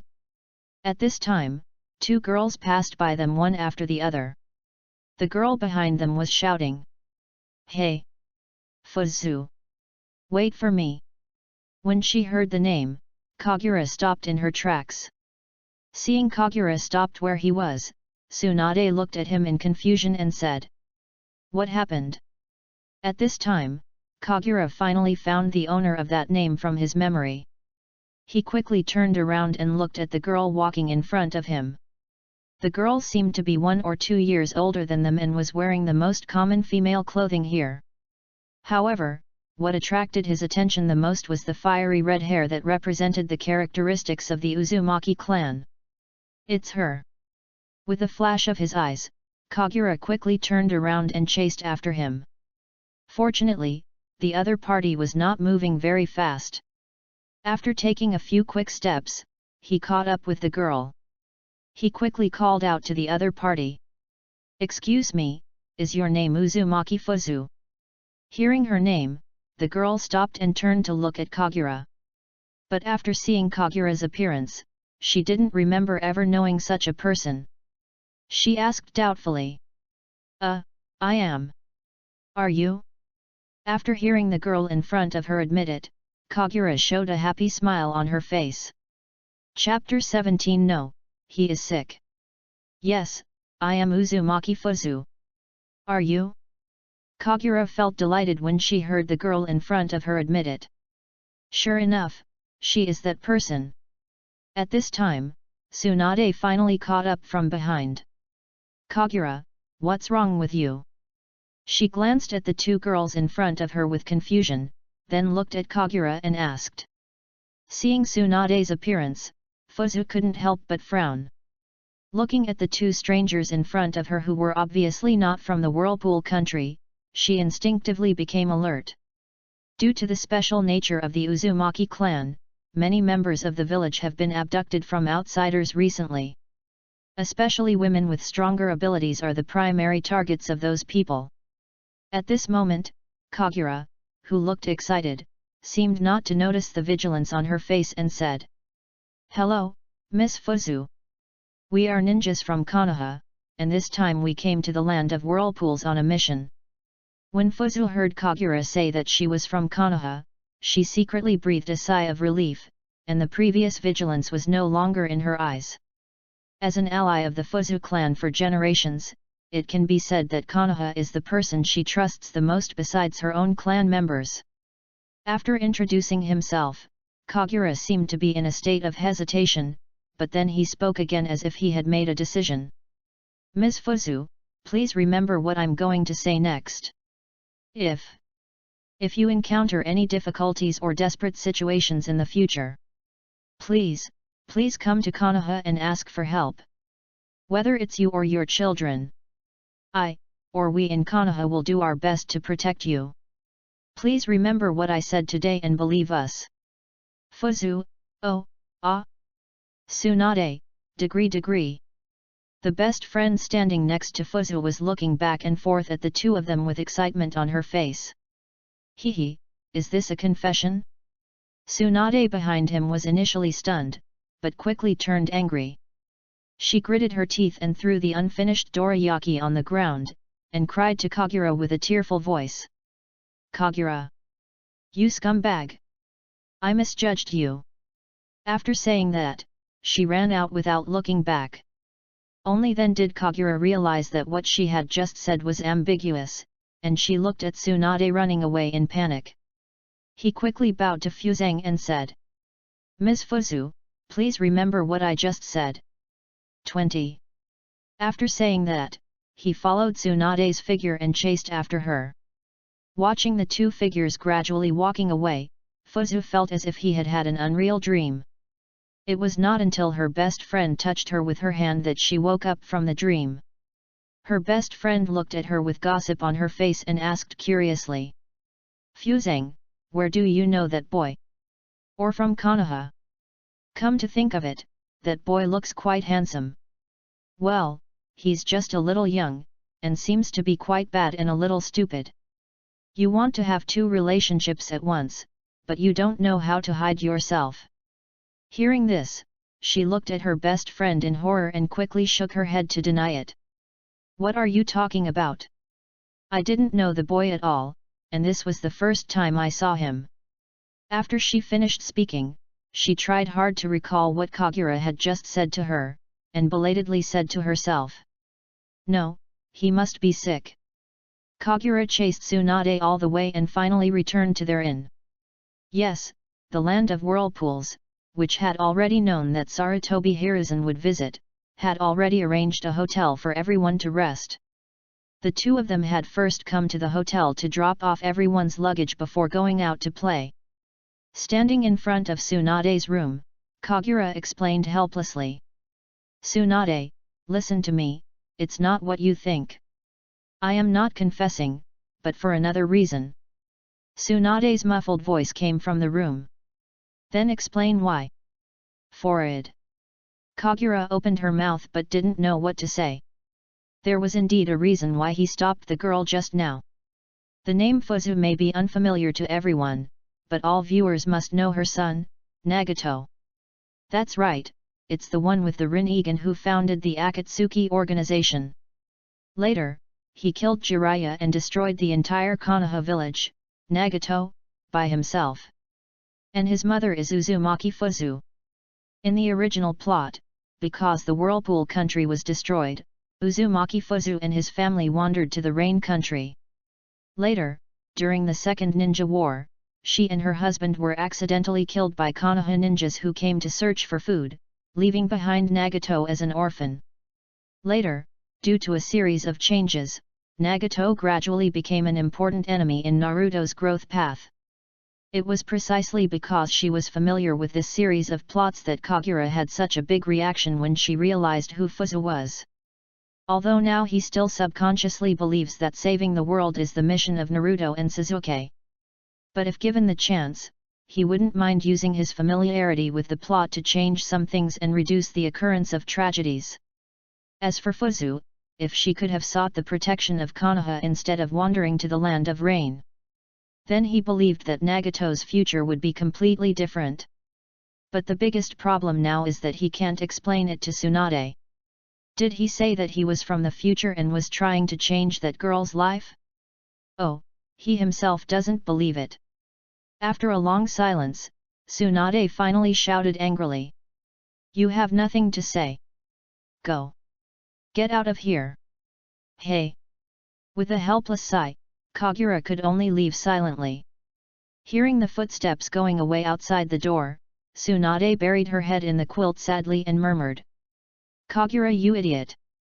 As night fell, Kagura didn't expect that the first person to come back was not Jiraiya, but Orochimaru. When he came back, he had a look of aftertaste on his face. It seems that he gained a lot today. It wasn't until he saw Kagura outside the inn that he came to his senses.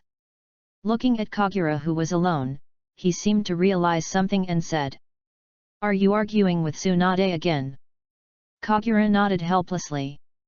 Seeing this, Orochimaru said nothing more, but sat down next to him with a smile. After a pause, he continued. Well, Tsunade is actually a very gentle girl. And you know, she likes you. So sometimes I get a little mad at you. When Kagura heard this, she could only shake her head helplessly. This time it's different. He can't explain it even if he wants to. In fact, after spending these years together, Orochimaru was the one who most subverted Kagura's impression of her. As the villain throughout the entire storyline in the original work, Orochimaru is the childhood nightmare of many children. However, as one of the rare villains who can be whitewashed in the later period, he is also a person full of contradictions. At least now, in Kagura's eyes, Orochimaru is just a humble and polite person who has a persistent pursuit of ninjutsu. If he had not been misled by Danzo and others, he would have been more likely to become a mad scientist. As for Tsunade's feelings for Kagura, in fact, not only him, but even Jiraiya is also very clear about it. Perhaps because of this, Jiraiya rarely expresses his feelings to Tsunade. But it's better this way, because Kagura knows very well that even without her, there will be no result between Jiraiya and Tsunade. Looking at Orochimaru in front of him, Kagura changed the subject and said, "It seems that you have gained a lot by following Sarutobi-sensei today." Hearing about the aspects that interested him, Orochimaru could no longer keep a calm expression and said enthusiastically, "Yes, the Uzumaki clan's sealing technique is indeed extraordinary. Do you know? It is fundamentally different from all the sealing techniques we have learned." At this time, Orochimaru was acting out of character and kept chattering to Kagura about what he had gained today. Kagura did not interrupt him, but acted as a qualified audience, listening to his story silently. After he finally finished, Kagura spoke. "It seems that you really like studying ninjutsu." Looking at Orochimaru, who looked unsatisfied, he thought for a while before speaking again. "I heard from Sarutobi-sensei that you became interested in ninjutsu after your parents passed away, right?" When Orochimaru heard Kagura's question, his expression instantly returned to calm. He nodded silently. Seeing this, Kagura hesitantly asked the question she had always had. "So you are so keen on ninjutsu because you want to research a ninjutsu to revive them?" In response, Orochimaru thought about it seriously, then slowly shook his head and replied, "No. But they made me realize that human life is too fragile. But humans can gain power by learning ninjutsu. If immortality is possible, can humans learn the truth of this world by learning ninjutsu?" Looking at Orochimaru with clear eyes, Kagura did not object to his point of view, but looked up at the starry sky above her head. The night sky in this world was different from that in his previous life. The unpolluted sky was as clear as a black curtain. The curtain is strewn with shining stars, and the dazzling galaxy forms the most beautiful picture. After taking a deep breath, he slowly said, "Human life is fragile, but also the most powerful. Because everything we are in now is the result of countless human struggles. Life cannot last forever, but spirit can. The immortal spirit is far more powerful than simple strength." He looked at Orochimaru sincerely and continued, "I once read a sentence. 21. Death is the greatest gift given by God to mankind. And immortality is the greatest curse to mankind." After saying that, he patted Orochimaru, stood up and walked into the inn. Looking at his back, Orochimaru showed a thoughtful expression. Chapter 18, Sudden Mission. The conversation with Orochimaru was certainly not due to Kagura's sudden whim. After the battle that day, he had keenly sensed the hidden desire in Orochimaru's eyes when he looked at him. Thinking back to Orochimaru's obsession with the Sharingan in the original work, he naturally understood what that trace of desire represented. But after spending all these years together, he felt that Orochimaru's nature was not bad, so he had this conversation on purpose. It can be considered as an attempt by him to save his friend. 2 days passed quickly. Sarutobi Hiruzen had hardly appeared in front of them during these 2 days. Orochimaru seemed to have received approval and ran to the local ninja academy all day. He didn't come back until the evening, looking very satisfied. As for Jiraiya, he seemed even crazier. According to him, he found many rare copies of novels here that were not available in Konoha. But whether it was due to lack of money or because I was unable to move so many books back, Jiraiya finally decided to stay in the bookstore and read as many books as possible.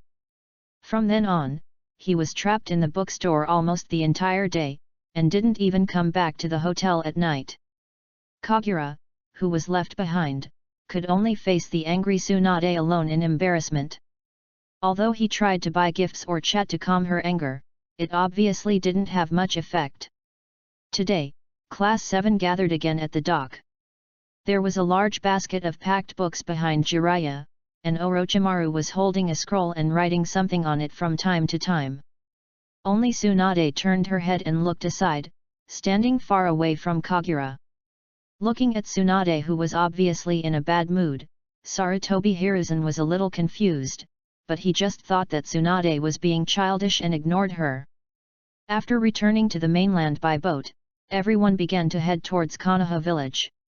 Although on the way here, Fuchuan's pace was not slow. But compared to these ninjas, there is still a big difference. On the return trip, everyone ran the entire way.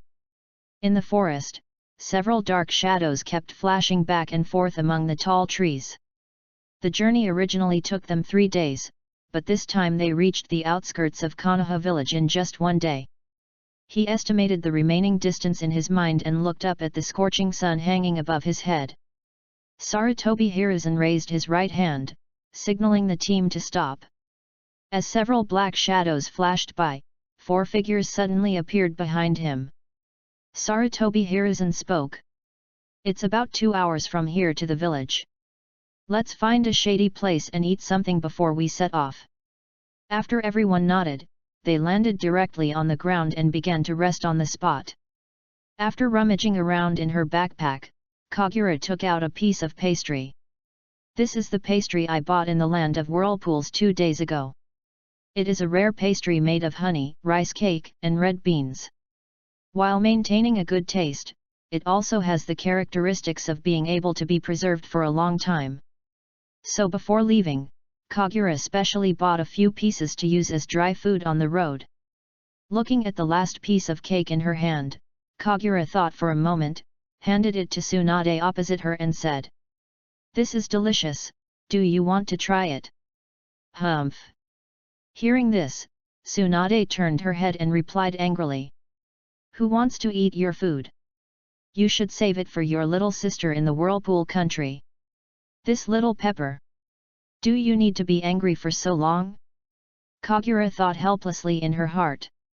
Orochimaru and Jiraiya were currently eating their own dry food while watching the two of them with great interest.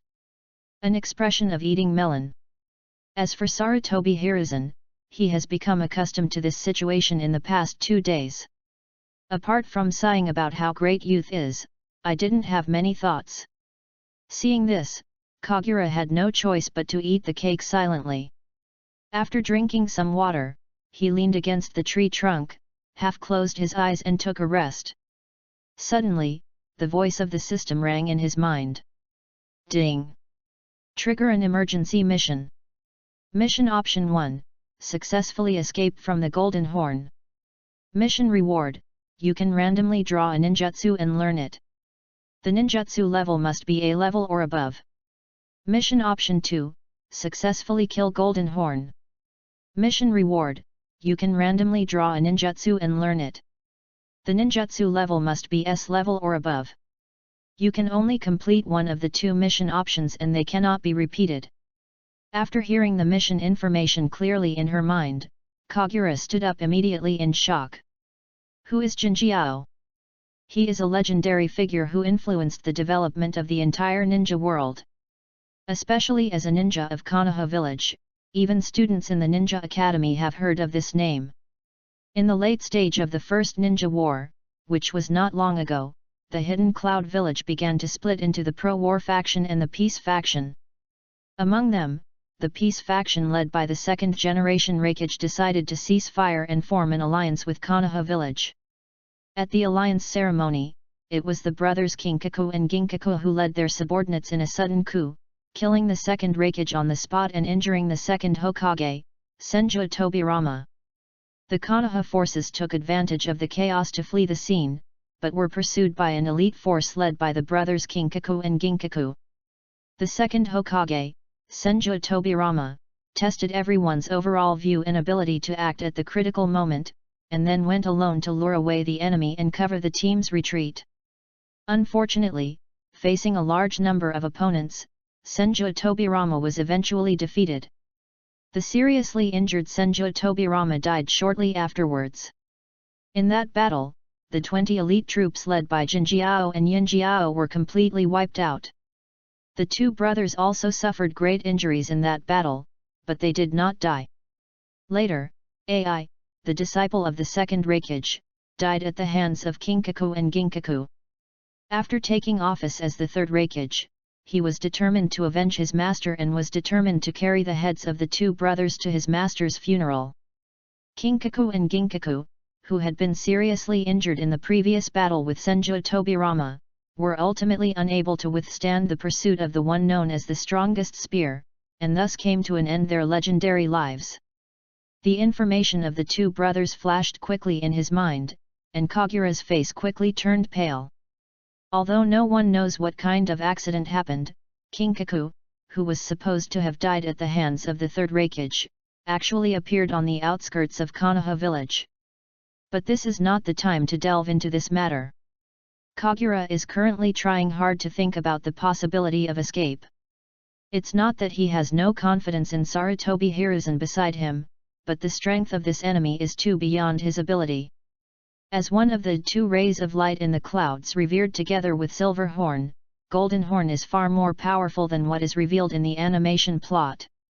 They themselves possess chakra at the level of the tailed beasts, and what is even more terrifying is the brutal personalities of the two brothers. After being swallowed by the nine-tailed fox, they actually started eating its flesh directly in its stomach. In the end, even the nine-tailed fox had no choice but to spit them out and let the two brothers go. As a blessing in disguise, they gained the power of the nine tails and were even able to use the nine tails in its tailed beast form. Most importantly, they also possess the 5 great ninja tools passed down from the 6 Paths Sage. Each of these ninja tools has the ability to influence a war. So in the original plot, even when facing two seriously injured brothers, the third Raikage could only rely on sneak attacks to achieve the final victory. Such a powerful cage-level warrior who was once above the 5 cage is really not someone that Sarutobi Hiruzen can deal with now. Seeing Kagura's strange behavior, Sarutobi Hiruzen looked over in confusion. But before he could open his mouth, his expression suddenly changed and he immediately stood up. He stared at the woods ahead with a stern expression. Seeing this, the other three looked at each other in confusion. Then a few seconds later, even the three of them felt an indescribable danger from the front. 22. Everyone quickly took a defensive stance, looking at the woods ahead with horror. Although it was noon, the depths of the woods ahead were still dark, as if a black hole from the abyss was staring at them. As a gust of wind blew, a terrifying pressure came from the front. Faced with that pressure, Kagura and the others felt as if they were fighting against the baptism of a storm on the sea. Just when Tsunade felt that she was about to collapse, a hoarse and crazy voice finally came from the front. "Oh! It seems I met someone I know." Chapter 19 Crisis. "Oh! It seems I met someone I know." As the slightly crazy voice came, a figure gradually appeared in front of everyone. The man had long yellow hair, 2 upright horns on his head, and 6 whisker-like textures on his cheeks. He was wearing a purple short-sleeved shirt with a white Kumagakure Jonin vest on the outside, and a forehead protector with a horizontal line drawn on it that said Kumagakure Village. He has a slightly tall stature, and the most eye-catching thing is the word gold tattooed on his arm, and he holds a huge palm leaf fan in his hand. At this moment, he was walking towards them slowly with an arrogant look on his face, at a leisurely pace. Finally, he stopped more than 10 meters away from the crowd. He looked at Sarutobi Hiruzen and the people behind him with a rather amusing look. Looking at the person in front of him, what happened in the past came to Sarutobi Hiruzen's mind. He gritted his teeth and yelled out the name he had yelled out countless times in his nightmares this year. Golden Horn. As a ninja, the fact that he could only survive by relying on Lord Tobirama's self-sacrifice has always tormented him. If he hadn't been about to become Hokage and be responsible for the future of the entire village, he would have wanted to put everything aside and try to take revenge. Looking at Sarutobi Hiruzen with red eyes in front of him, Kinkaku grinned and said, "Isn't this the kid from the Sarutobi family who followed behind Tobirama? It seems that you are not very happy to see me." Hearing this, Sarutobi Hiruzen took a deep breath. He quickly adjusted his emotions and kept himself calm. After all, as an experienced ninja, he knew very well that anger was more likely to lead to mistakes in combat. He secretly gestured to the people behind him with his hand behind his back and said, "I wonder what business Master Jinjiao has brought you here for?" Hearing this question, Jinjiao still smiled, tilted his head and looked at everyone and said, "Well, now that you know about that, it's not easy for me to go back to the hidden cloud village. So during this period of time, I could only travel around. I didn't expect to meet you here. I heard that you will replace Tobirama and become the third Hokage." Faced with this question, Sarutobi Hiruzen remained calm, but did not answer. Seeing this, Jinjiao didn't care, but slowly raised the hand holding the banana fan and licked it with his tongue. At this moment, the smile on his face became more ferocious, and he stared at Sarutobi Hiruzen and continued. "It would be pretty good if the second and third Hokage of Konoha died because of me." As soon as he finished speaking, a murderous intent as tangible as a substance instantly burst out from his body. Sarutobi Hiruzen's expression changed and he shouted, "Run!" In fact, he didn't need to say anything. The moment the murderous intent broke out, Kagura and the other four had already retreated to the rear at the first opportunity.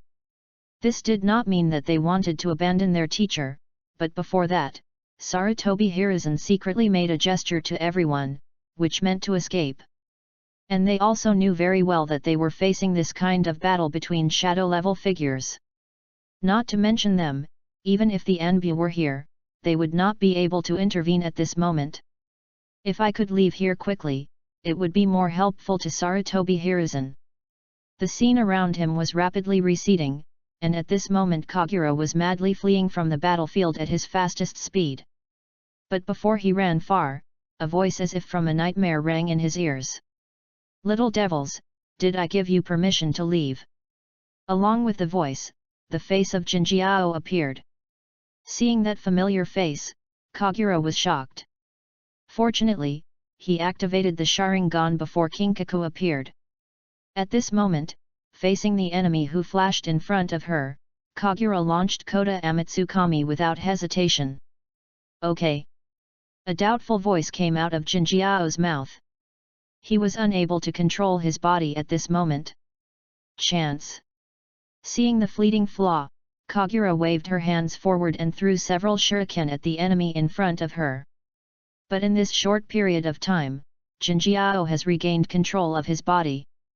A shadow flashed by, and he actually grabbed all the weapons thrown at him with his hands. "Ha, Uchiha's brat! You are too good!" Bang!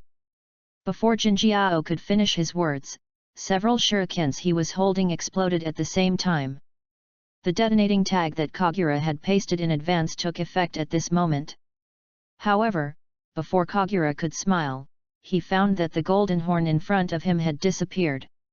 A moment later, he understood what had happened. This is a clone. After realizing this, he quickly looked at the other three people. As expected, just like him, the figure of Golden Horn appeared in front of the other three people. The difference is that these golden-horned men only used one blow, either a kick or a punch, to knock Tsunade and the other two who were also fleeing from the air to the ground. Bang! Bang! Bang! 3 crashing sounds were heard, and 3 deep pits instantly appeared on the ground. As the dust and fog dissipated, the figures of Jiraiya and Orochimaru slowly appeared. They lay on their sides in the deep pit, unconscious from the blow. On the contrary, it was Tsunade who used her extraordinary strength in time at the last critical moment and barely resisted the attack. However, at this moment she could only stand shakily, with a trace of blood flowing from the corner of her mouth and horror in her eyes. The 3 golden-horned clones perched on the tree were all stunned when they saw this scene. Although it is just his clone, there is no difference in physical skills between him and the original. And these little ghosts actually appeared one after another and were able to escape his pursuit. Thinking of this, bloodthirsty smiles appeared on their faces. With a kick of their feet, 3 figures rushed towards Tsunade, who was trembling slightly. Seeing the three dark shadows rushing towards her, a trace of despair flashed in Tsunade's eyes. He is worthy of being the man who could knock down his second grandfather. Even if it was just a casual attack, he couldn't block it. The reason she was still able to stand up at this moment was simply because she didn't want to admit defeat. But she knew in her heart that she couldn't move her body at all at this moment. She closed her eyes in despair, but a sentence flashed through her mind. I should have known not to lose my temper with that idiot. At this critical moment, a sea of blazing fire suddenly appeared in front of her. The three black shadows that looked like messengers from hell slowly disappeared in the sea of fire and were actually burned to ashes. The art of fire escape and heroic flames. It was Sarutobi Hiruzen who arrived in time. Just as he said the word run, the golden horn in front of him that originally exuded murderous intent gradually dissipated in front of him like a phantom. Seeing this, Sarutobi Hiruzen was slightly stunned, and then he understood it instantly. His target is his own students. Although he rushed over at the first moment, he still failed to stop it in time.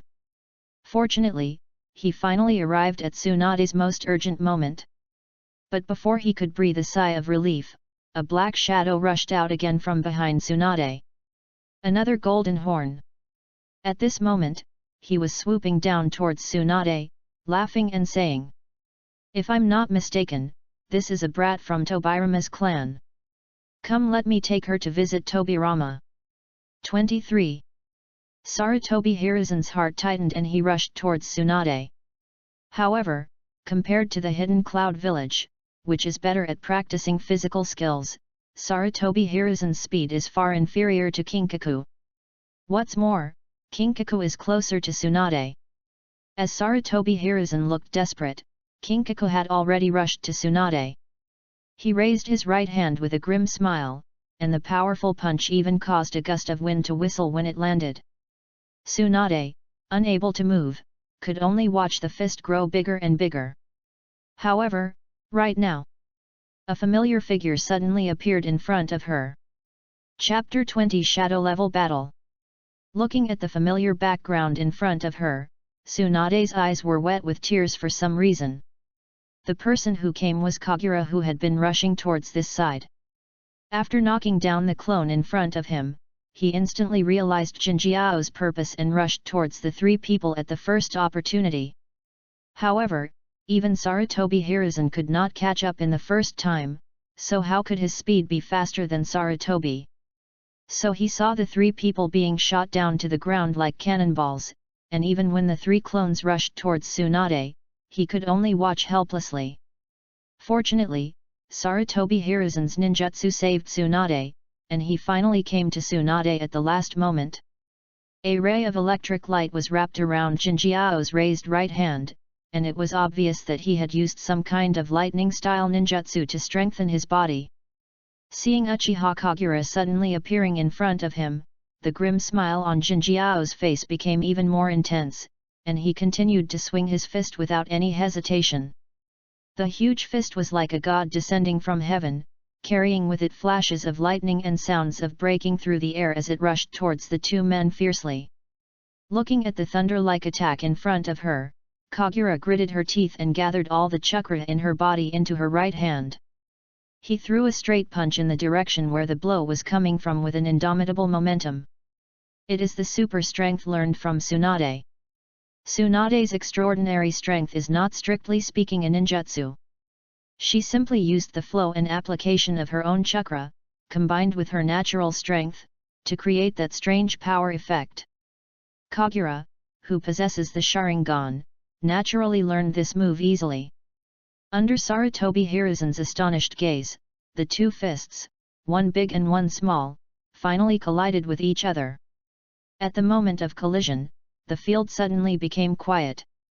Then a huge amount of energy burst out from the fists of the two men, forming an invisible shock wave that spread out with the two men as the center.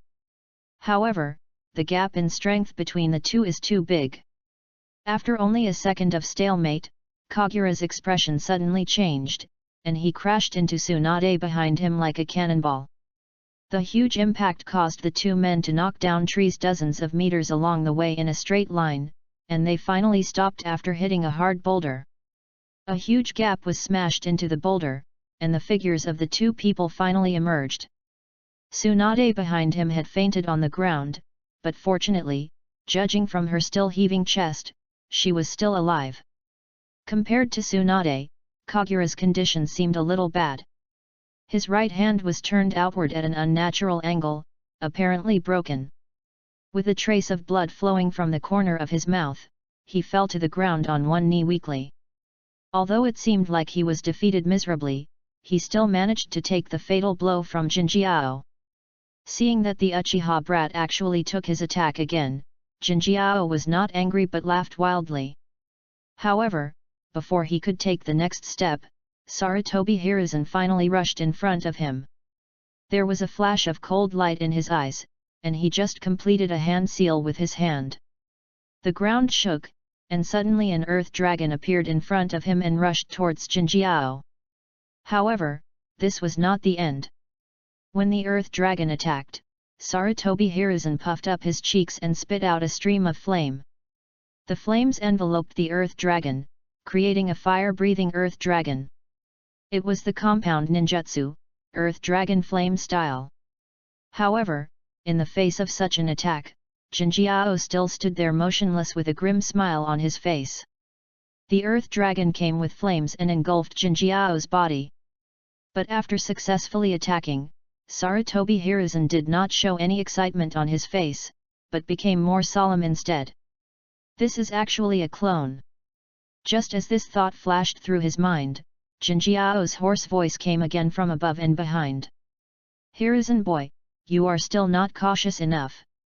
Have you forgotten that anger is a ninja's biggest taboo?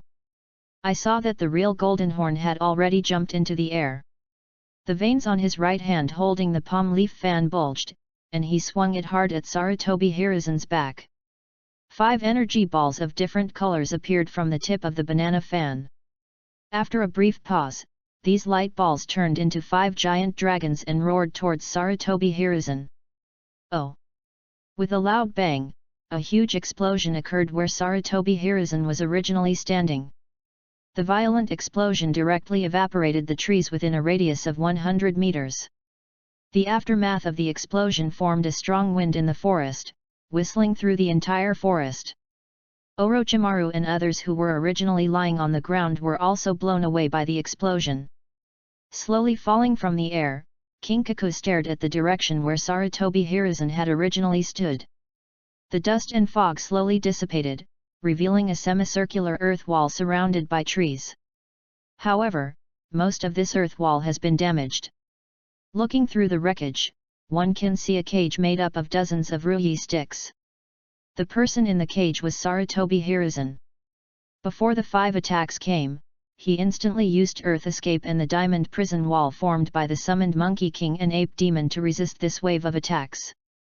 But judging from his rapid breathing and the blood-stained right upper body, he was not able to completely resist all the impacts. When seeing Sarutobi Hiruzen in the cage, Kinkaku did not show any disappointment. He stared at Sarutobi Hiruzen and slowly raised his right hand holding the banana fan again. Although there was a hint of exhaustion on his face, he still waved the fan again with determination. Seeing the familiar 5 energies coming at him, Sarutobi Hiruzen did not sit there and wait for death. With a stern look in his eyes, he quickly removed the diamond prison wall.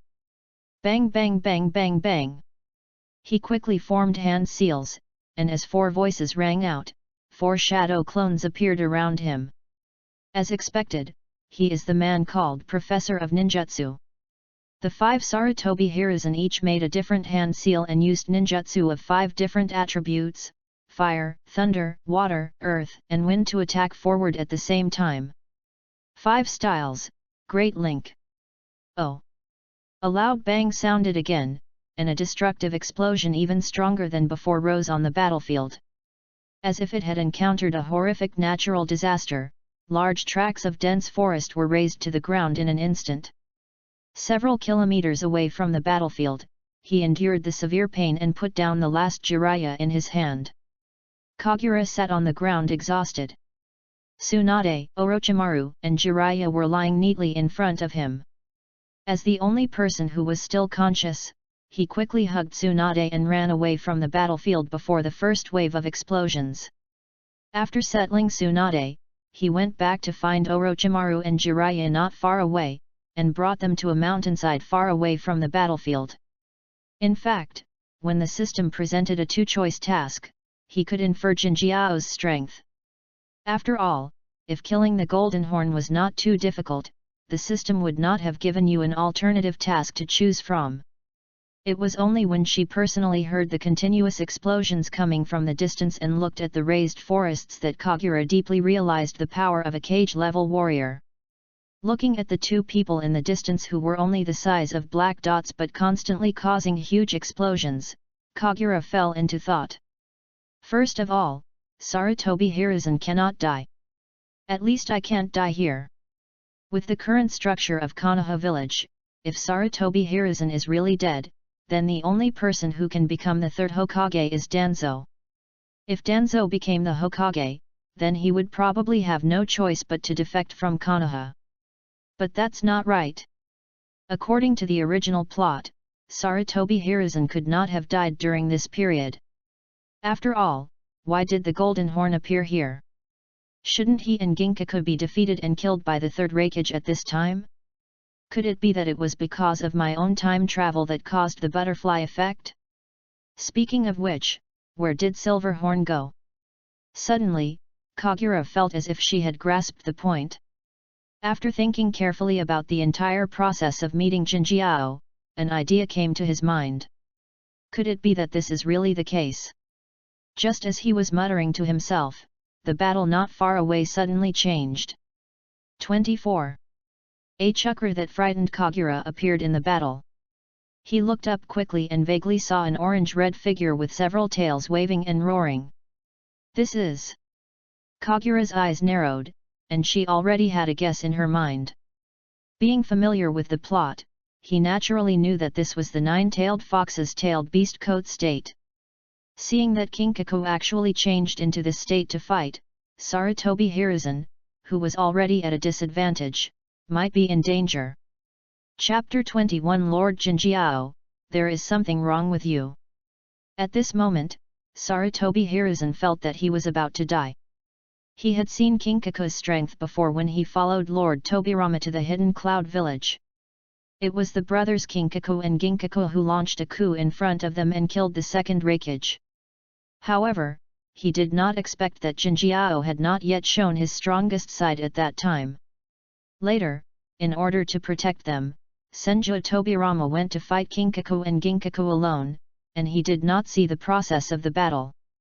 Although he had thought about revenge during this year, he knew in his heart that the strength of the two brothers was not something he could handle.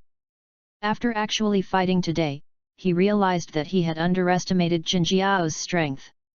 If we leave aside special cases such as bloodline limits, the actual evaluation of a ninja's strength is mainly based on three aspects: chakra, physical skills, and ninjutsu.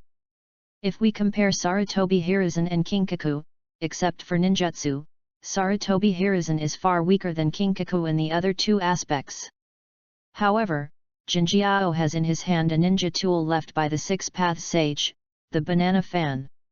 This is a weapon that ignores the nature of its own chakra and can release the 5 major property changes of fire, water, thunder, wind, and earth at once. Although it consumes a large amount of chakra to use, for a guy like Ginkaku whose chakra is comparable to that of the tailed beasts, this is not a limitation at all.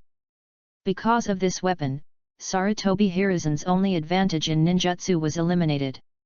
Moreover, because Jinjiao used his student's ambush at the beginning, he suffered considerable damage when the battle started. Once this disadvantage is seized by a ninja with rich experience like Ginkaku, it will be difficult to turn the situation around. Even so, with his various ninjutsu, the two of them were still able to maintain a fragile balance.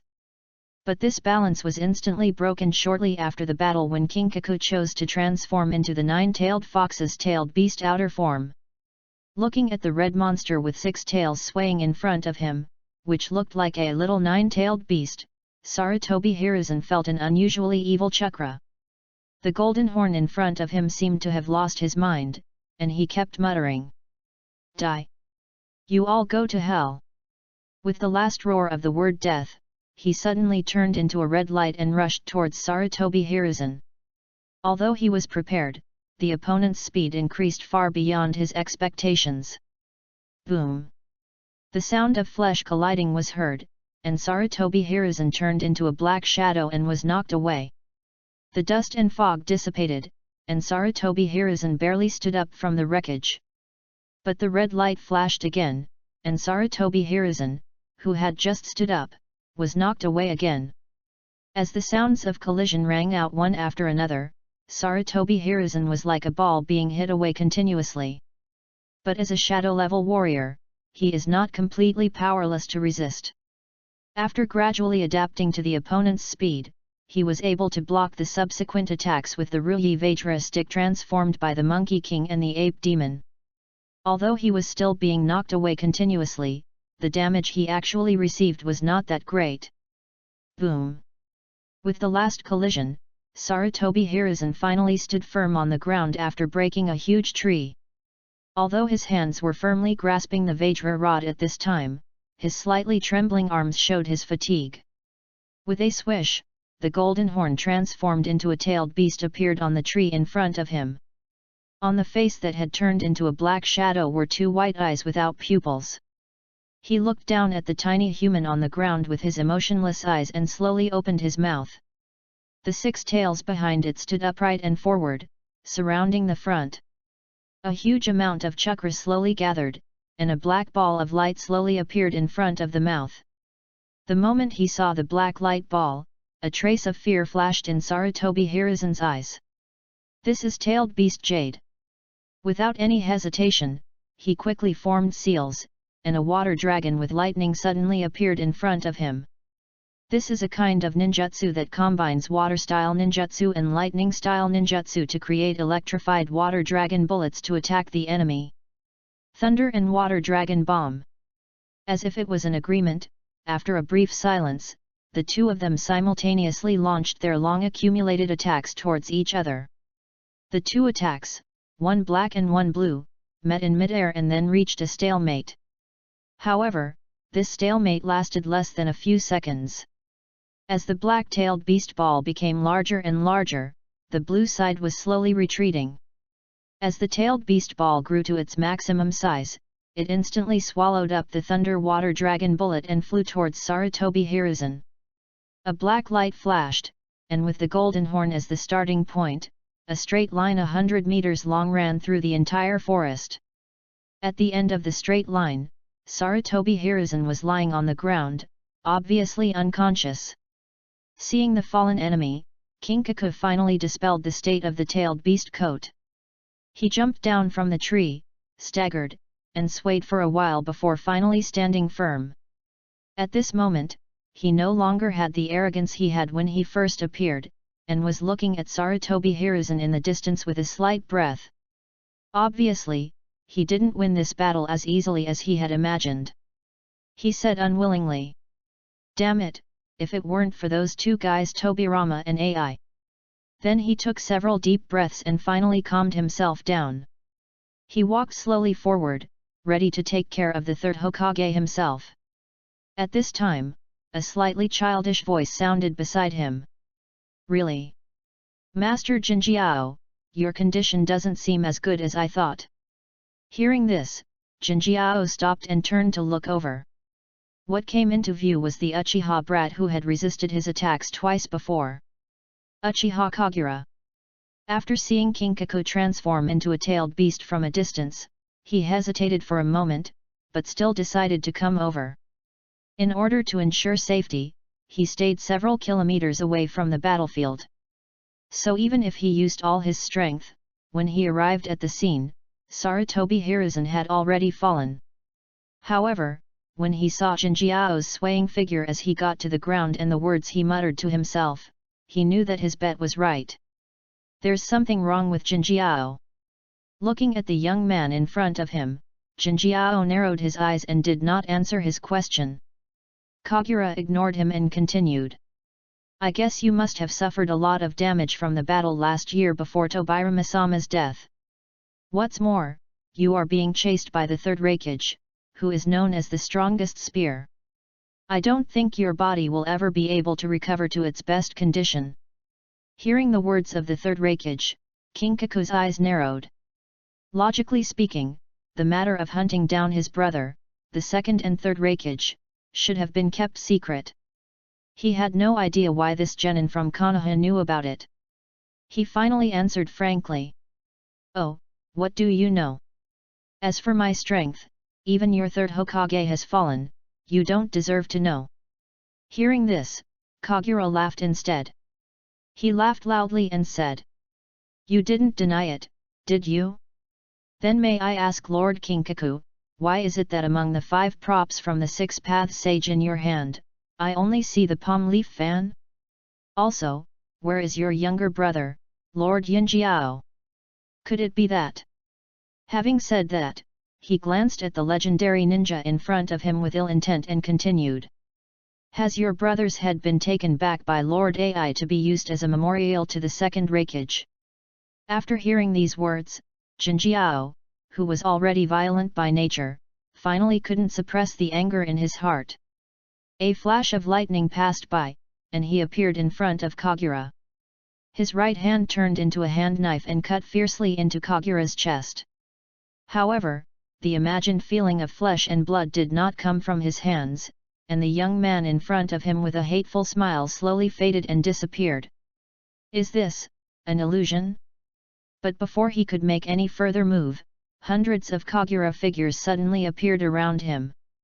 Kagura's slightly crazy voice came from all directions. 25. He. Ha ha ha. I didn't expect that I actually guessed it right. You couldn't even see through my illusion. Lord Jinjiao, there's definitely something wrong with your condition. One day I will have the chance to kill a legendary ninja. This is just wonderful. Chapter 22 Dance, The Boy in the Thunder. I never thought that one day I would have the opportunity to kill a legendary figure like you. This is just wonderful. As hundreds of voices rang out all around, the combined sounds startled the birds in the entire forest. The echo and the chirping of hundreds of birds gave Jinjiao a headache, and he subconsciously blocked out all the noisy sounds. A trace of a grim smile appeared on his face again, and he shouted loudly. You little brat from the Uchiha family, do you think you can scare me with just this little illusion? Although I am not good at illusion, but... As he spoke, he was already forming seals with one hand. Untie! With an angry shout, the hundreds of Kagura around suddenly disappeared. But the real scene before him shocked him again. There were 5 Kagura standing in front of him, but what surprised him was not the number of clones of his opponent, but his form. At this time, Kagura has transformed into the one-tailed beast coat form. Unlike Kinkaku's chakra that exudes bloodthirsty and violent chakra, the tailed beast robe on Kagura's body at this time is milky white. It really was as if it was wearing a translucent raincoat, with the tail swaying behind it. The aura of the tailed beast coat was peaceful and warm, without a trace of the madness of the tailed beast. Apart from this, what attracts the most attention is his eyes. At this time, the 2 megatama in his eyes were spinning rapidly, and there was even a trace of blood and tears in the corners of his eyes. It is obvious that this is a performance that pushes the other gods to the extreme. Seeing this, Jinjiao's face showed a serious expression for the first time. He asked Kagura directly. Little ghost, is this your tailed beast coat? No, there is no aura of the tailed beast. But why does it have the same power as the tailed beasts? And your weird Sharingan? In response to Kinkaku's question, Kagura did not give any answer. At this time, his previously broken right hand had recovered as before under the healing enhancement of the tailed beast coat. The 5 Kagura slowly drew out shurikens from their waists at the same time, and teleported to appear in front of Jinjiao at the same time. At this time, Kagura's physical skills, pupil skills, and chakra have all been greatly enhanced under the enhancement of the tailed beast coat. If we have to quantify it, he already has the strength of a jonin at this time, and the kind of jonin strength that is close to the level of Kage. Facing Kagura's attack, Kinkaku smiled contemptuously. However, just as he was about to move, Kagura's unique Sharingan flashed in his eyes. Just as he was about to raise his hand to fight back, he suddenly froze and paused for half a second. When it comes to ninja combat, a half-second delay can determine a lot of things. Chiang! The 5 shurikens of Kagura accurately pierced Kinkaku's chest, but a sound of metal collision was heard. Tisk, it's not that simple. Kagura muttered to herself, but her body did not stop. The 5 Kagura kicked Kinkaku at the same time. Boom! Jinjiao was kicked so neatly that he flew backwards at a rapid speed, breaking several trees along the way and stirring up a cloud of dust. The Kagura did not chase after them, but stopped where they were, staring intently at the dust cloud. Slowly, Jinjiao's huge body gradually emerged from the grey fog. There were flashes of lightning all over his body, and it was obvious that he had used lightning to strengthen his body. This is also the reason why Kagura's shuriken couldn't penetrate his body just now. With a ferocious smile still on his face, he looked at Kagura and said, "Little devil, you want to kill me? I'm afraid I can't do it with my current strength." The figures of both sides disappeared and they chose to rush towards each other at the same time. Unexpectedly, in the following battle, both of them chose close combat. While relying on the enhancement of the tailed beast transformation, he carried out guerrilla warfare with the harassment of the shadow clones and Kota Amatsukami. On the one hand, he relied on his strong body, excellent lightning enhancement, and his own bottomless chakra to fight hard. Huge trees fell in the forest from time to time, and the sounds of flesh and weapons colliding could be heard from time to time. The two sides fought back and forth for a while, and a stalemate occurred. However, it was this stalemate that made Kagura more certain of his previous guess. Jinjiao's condition is indeed very wrong. He had a clear judgment of his own strength at this moment. Although he has the strength of a jonin, he is still far from being a ninja of Kinkaku's level. On the one hand, the battle strategy that Jinjiao adopted against everyone at the beginning was not in line with his character. According to the plot, Jinjiao's character should be indifferent and impatient. This approach of ambushing Sarutobi Hiruzen by threatening students is more like what his younger brother Ginkaku would do. On the other hand, the absence of Ginkaku and their other 4 famous ninja tools was obviously problematic. The most important thing is the option given in the system to kill the Golden Horn. This means that the system believes that these people have the potential to kill Jinjiao. This also shows that Jinjiao's current strength is not as strong as he appears, so he used a strategy to end the battle quickly. At this time, Jinjiao was also feeling annoyed. After experiencing the battles with Tobirama and the 3rd generation of Rainin this year, his body was in a very bad state. Especially the pursuit of the 3rd generation Lei Ren AI. He still remembered that during the battle, his younger brother Yinjiao was ambushed by AI and died on the spot with a blow to his heart. He was able to escape only after paying the price of losing 2 ninja tools. This time I came to the vicinity of Konoha village, actually because I was being chased all the way and was forced to come here. But he didn't expect to meet Sarutobi Hiruzen and others here. He knew very well that he could not show his weakness at this moment, so the subsequent appearance, pursuit, and ambush were all strategies he had planned in advance. The purpose is to quickly kill the people in front of him. But he didn't expect that after knocking down Sarutobi, he would be held back by a little kid. After repelling Kagura's attack from the right again, his heart sank. No, if we delay any longer, AI behind us might catch up with us. Thinking of this, he pulled out the palm leaf fan from his mouth. Although I don't have much chakra left now, I should be able to use it again. As he evaluated in his mind, veins on his right hand reappeared, and it was obvious that he was preparing to destroy the 5 Kagura in front of him at once. However, just as he was about to swing the fan, the Sharingan flashed before his eyes again. Just as he was about to wave the fan, he paused as his right hand holding the fan was hit by two kagura that flashed over, and the direction of the fan changed. Tisk, these troublesome eyes! Seeing this, Kinkaku, who had regained control of his body, quickly stopped inputting chakra into the fan. Just when he looked up again, the 5 kagura stopped their next attack and instead dispersed, surrounding him in the middle. The 5 kagura opened their mouths at the same time, with their tails standing up high. A ball of light as bright as the sun gradually appeared. Kinkaku, who was also in the tailed beast coat state, naturally knew what this was. He was preparing to use the tailed beast ball to attack him. But Kinkaku was not surprised but happy at this time. He knew a lot about the tailed beast ball, so he also knew the shortcomings of this move. That's because the preparation time is too long.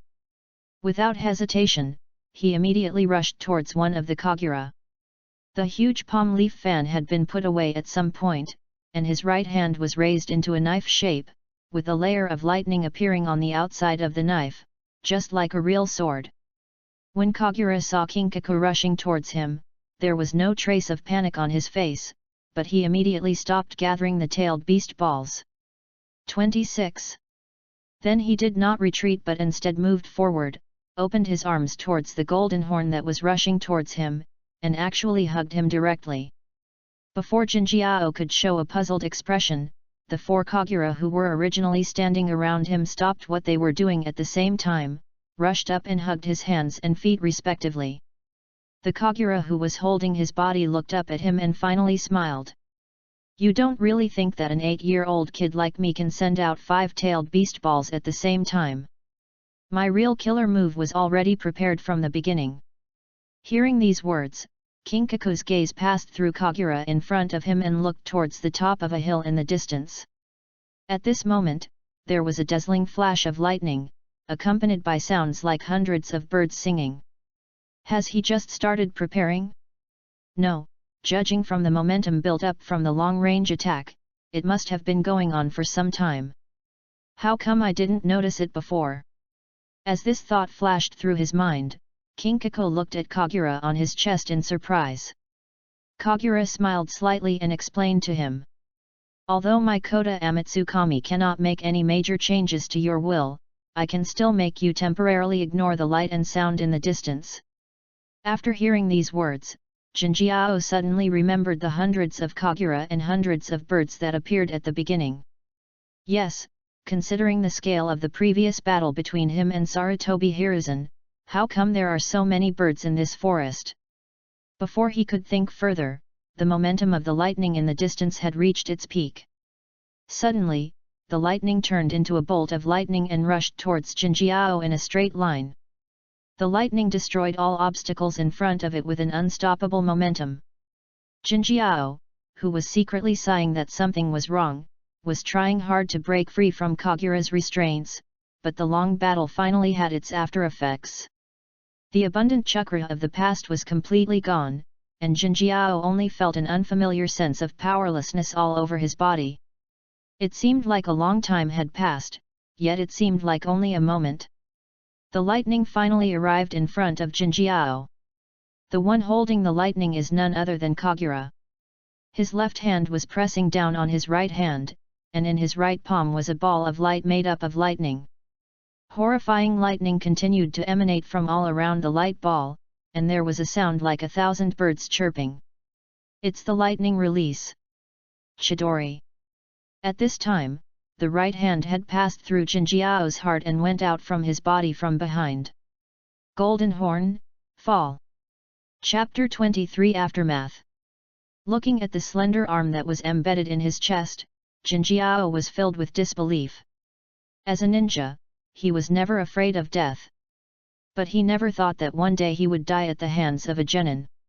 Looking at Kagura who was so close to him, the thought of dying together with her flashed through Jinjiao's mind. However, just when he was about to make a move, a feeling of inner fatigue came over him. When did I start to feel this powerless feeling? When Jinjiao died in front of him? Or was it when Tobirama killed all his loyal subordinates? It might have been the moment when he and his brother decided to rebel against the village.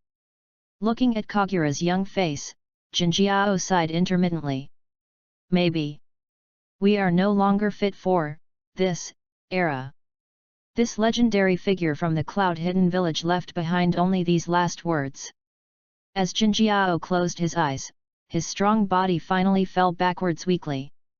When Kagura saw Kinkaku's corpse in front of him, he realized that he had really killed Kinkaku.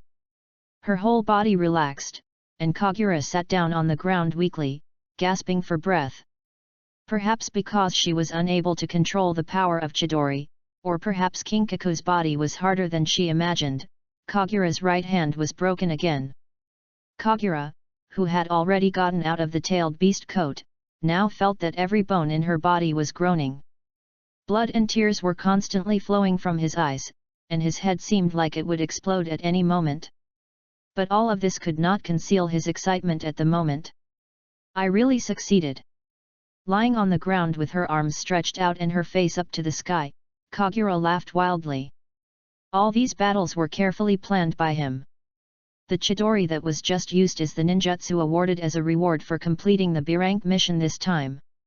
Because he had just mastered this ninjutsu, he was now unable to conceal the light and sound when using Chidori. At the same time, the damage of this ninjutsu mainly depends on speed and impact force, so the longer the impact distance, the greater its power. All of these require a long preparation time. So from the very beginning, he used Kota Amatsukami to make Kinkaku subconsciously ignore the abnormalities caused by his use of Chidori in the distance. As Kagura used Kota Amatsukami more and more times, she gradually understood the principles of this ninjutsu. Although it is called the strongest illusion, Kagura feels that its core is not illusion. Kota Amatsukami's strongest point is to use illusions to subtly change the target's will, thus making the target do things that are beneficial to him.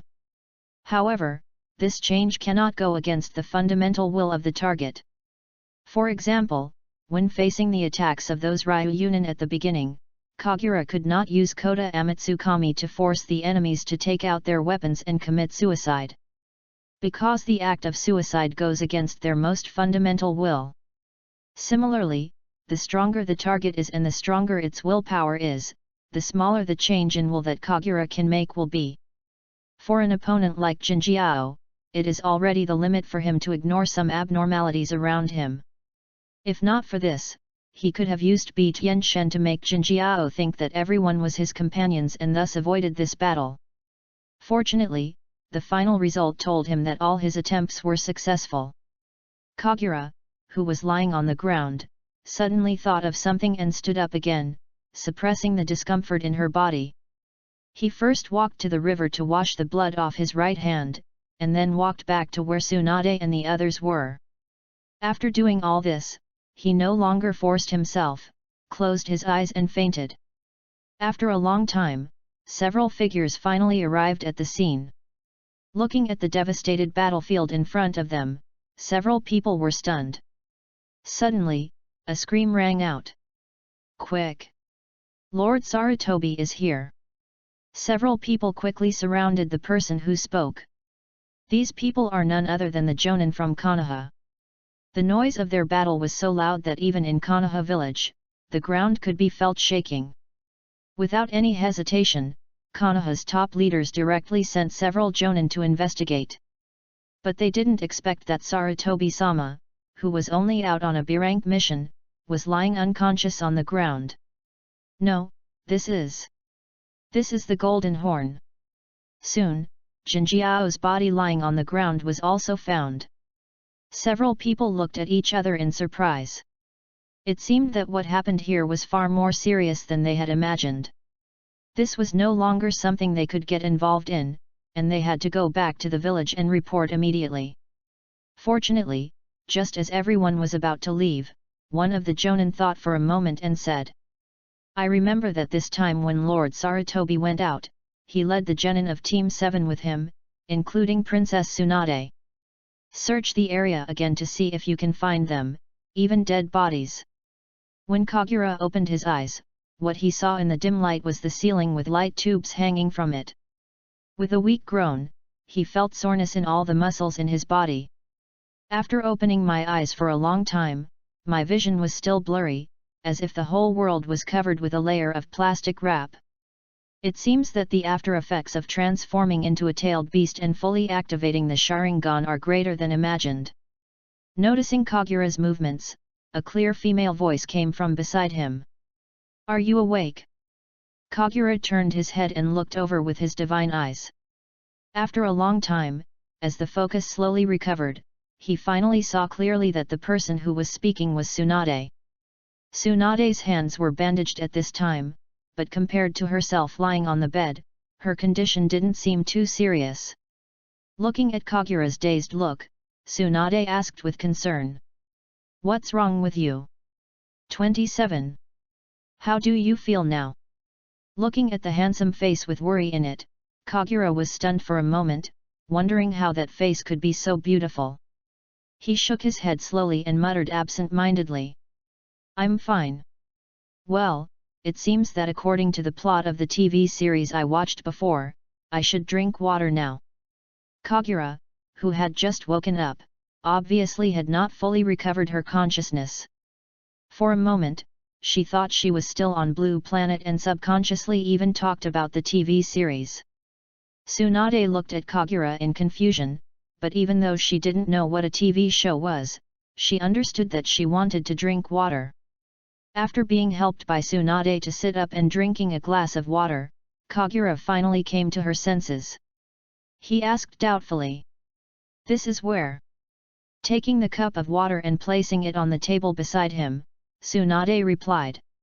Don't worry, we are now in the hospital of Konoha village. As Tsunade explained, Kagura gradually understood what happened next. It had been 2 days since that day. The Konoha Jonin who heard the news found all the people scattered everywhere and returned to the village with Kinkaku's body. Except for Kagura, everyone else woke up yesterday. Through Sarutobi Hiruzen's narration, the Konoha high-level officials finally knew the whole story. At this time, facing the request of the Third Raikage to exchange Kinkaku's body, the Konoha high-level officials were discussing the conditions that the Hidden Cloud village needed to pay. And since Tsunade woke up yesterday, she has been guarding the unconscious Kagura. After recounting what had happened in the past 2 days, although Kagura was reluctant to leave, the doctor who came to check on her told her that she needed to have a good rest. Tsunade had no choice but to leave the room unwillingly. It seems that Kagura's action of helping her resist Kinkaku's punch not only made Tsunade no longer angry, but also completely captured her heart. Recalling the affectionate eyes of Tsunade when she was just 8 years old, Kagura could only secretly feel guilty in her heart. Lying in the quiet ward again, Kagura finally had the chance to check her own condition. The doctor just said that it will take at least another week before I can be discharged from the hospital. As for the fracture in the right hand, it will take more time to recover. But these are not what Kagura cares about most. At this moment, he can't wait to open the system interface. At this time, a completed prompt appears under the task successfully killed the golden horn. After thinking it over again and again, Kagura did not immediately draw the reward for the task.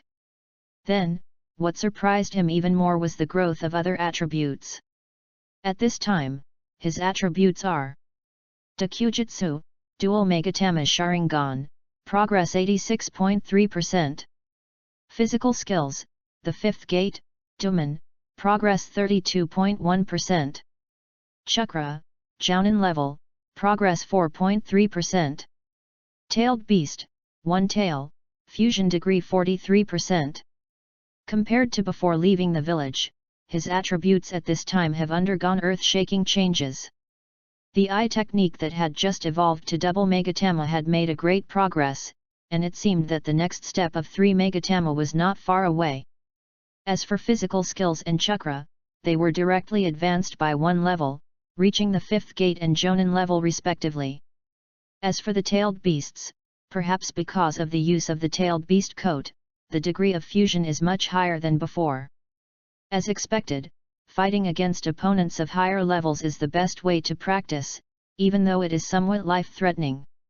Just as Kagura was delighted that her strength had become stronger again, there was a knock on the door of the ward.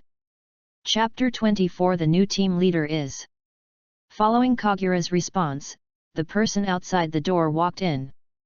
The person who came was Sarutobi Hiruzen. Compared to Tsunade, Sarutobi Hiruzen didn't seem to be seriously injured and was still dressed in his usual attire. He walked to Kagura's bed, looked her up and down, then smiled and said, "It seems that you are okay." Kagura nodded in agreement. Sarutobi Hiruzen pulled out a chair beside him and sat down. There was a sudden silence between the two. It was Sarutobi Hiruzen who broke the silence first. He glanced at Kagura with a teasing look, then said with a smile, "Tsunade should have just left. I heard that she stayed by your bedside all day yesterday." Hearing Tsunade's topic, Kagura's face also showed a trace of embarrassment, and she could only stammer an answer. "Ah. Yes, she always cares about her companions." "Is it?" But it seemed that after waking up, she didn't go to see Orochimaru and Jiraiya. "I will stay with you forever." Sarutobi Hiruzen didn't seem to want to let Kagura go, so he continued. Perhaps before he could still naively think that Tsunade's feelings for Kagura were just ordinary friendship. But he is just a bit straight, not a fool. Tsunade's behavior over the past 2 days clearly shows that she is interested in this kid. This is not good news for him who is about to become Hokage. In response to Sarutobi Hiruzen's questioning, the muscles on Kagura's face twitched slightly. Then he just closed his eyes and didn't answer. Seeing Kagura's cheating look, Sarutobi Hiruzen smiled and shook his head, then spoke again. "Actually, I'm very happy." Hearing this, Kagura opened her eyes in confusion and looked over. "What are you happy about?" "Happy Konoha's first pervert who seduces little girls has appeared?" Seeing Kagura's questioning look, Sarutobi Hiruzen explained.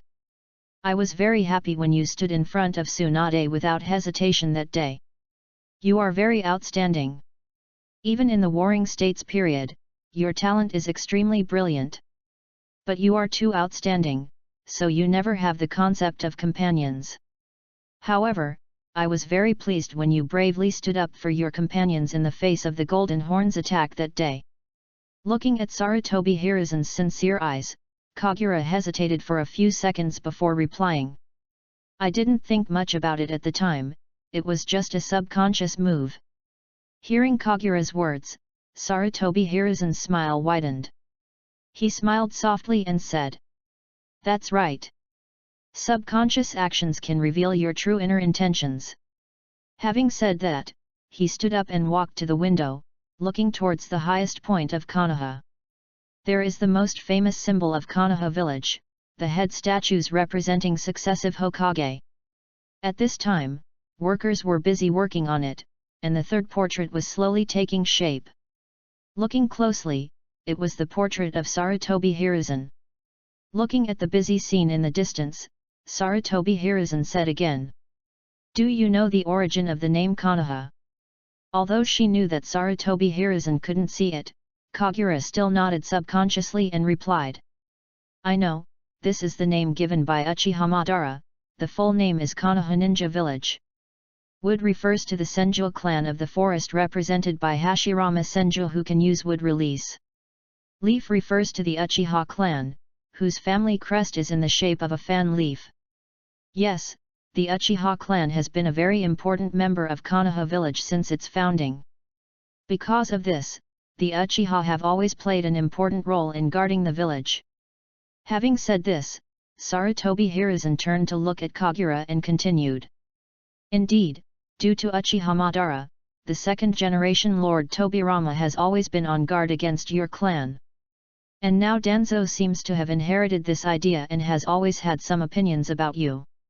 But I am different, I trust all my companions in the village." At this time, a breeze blew outside the window, and several fallen leaves were blown off the tree, dancing to the accompaniment of the wind. Looking at the dancing leaves, a glimmer of fire seemed to ignite in Sarutobi Hiruzen's eyes. He said with a tone of emotion, 28. "Kagura, I believe in you." Just like how Lord Nyanzu believed in the Uchiha clan back then. It is because of the bond between companions that Konoha exists today. Facing everything he said, Kagura just remained silent. Fortunately, at this moment, the knock on the door sounded again. The two young men stuck their heads and looked inside. It was Orochimaru and Jiraiya. Looking at the sneaky looks of the two people, Kagura couldn't help but feel a little warm in her heart. Sarutobi Hiruzen couldn't help but laugh when he saw this, and pointed at them and looked at Kagura and said, "Isn't this your bond?" Everyone left, and after expressing their concerns, Jiraiya and Orochimaru followed Sarutobi-sensei. Kagura fell into deep thought. He didn't ask how Jinjiao died in the end. He said this silently. Yes, the moment Kagura saw Sarutobi Hiruzen, she began to think about how to explain the cause of Kinkaku's death. Yes, he didn't want others to know that he was the one who killed Jinjiao. Otherwise, after knocking down Jinjiao, he would not have gone to the trouble to clean up the blood, and he would have dragged himself away from the scene.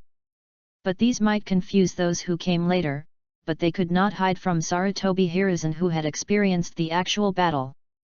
Make a name for yourself? This is not what he pursues. He only knows that the more famous he is, the faster he will die. If the hidden Uchiha Madara knew that there was an 8-year-old member of the Uchiha clan who could kill a character like Kinkaku, then I will definitely be targeted, and maybe I will become Obito's replacement. These are not what Kagura wants. Right now, he just wants to stay alive until he has enough strength to survive. In fact, when Kagura learned from Tsunade that Sarutobi-sensei admitted that Kinkaku was killed by him, she vaguely felt that Sarutobi Hiruzen was protecting her. This seems to be some kind of tacit understanding between master and disciple. As for what you said, it was because Sarutobi Hiruzen wanted to steal the credit? Brother, he is about to become Hokage, does he care about this kind of achievement? But Kagura didn't expect that after Sarutobi Hiruzen came over, he didn't mention anything about Kinkaku. He just expressed kindness to me and then left. Taking a deep breath, Kagura turned and looked out the window. Looking at the leaves slowly falling from the sky, he murmured. The bond between companions. Time flies and 3 days have passed. Perhaps it was because the power of the tailed beast in his body had been tempered, or perhaps it was because Kagura's body was truly gifted. The doctor originally estimated that it would take a week to heal the injury, but Kagura recovered in just 3 days. At this time, except for his right hand which was still bandaged, there was no sign of injury on his body. Faced with the doctor's sighs and dangerous looks that seemed to want to drag her away for a slice experiment, Kagura escaped from the hospital. After solemnly putting on his formal attire, he saw Tsunade and the other two who had been waiting for a long time at the hospital entrance. Unlike usual, the 3 people today also wore their best formal attire and stood there. Coming in front of everyone, Kagura smiled, raised her head slightly and said, "Let's go." At this time, Konoha village was more lively than usual, and the streets were even decorated with decorations that were only hung on festive days. Everyone solemnly put on their best clothes and poured into the streets. Because today is the day when Sarutobi Hiruzen officially takes office as the 3rd Hokage. On the rooftop of the Hokage building, Sarutobi Hiruzen was already standing at the highest point. Today he was wearing a white Hokage robe with the 3 big characters Sandame written on the back, a red ninja suit underneath, and a Hokage hat on his head. Behind him, the stone statue representing him as the Hokage has been completed. As he appeared, the crowd gathered below burst into thunderous celebration. Hokage is not only a symbol of strength, but also the spiritual sustenance of the people in the village. During the period after the accidental death of the 2nd-generation leader, Tobirama Senju, there was always a feeling of worry in the village. However, today, when people saw the new Hokage above them, their confidence returned.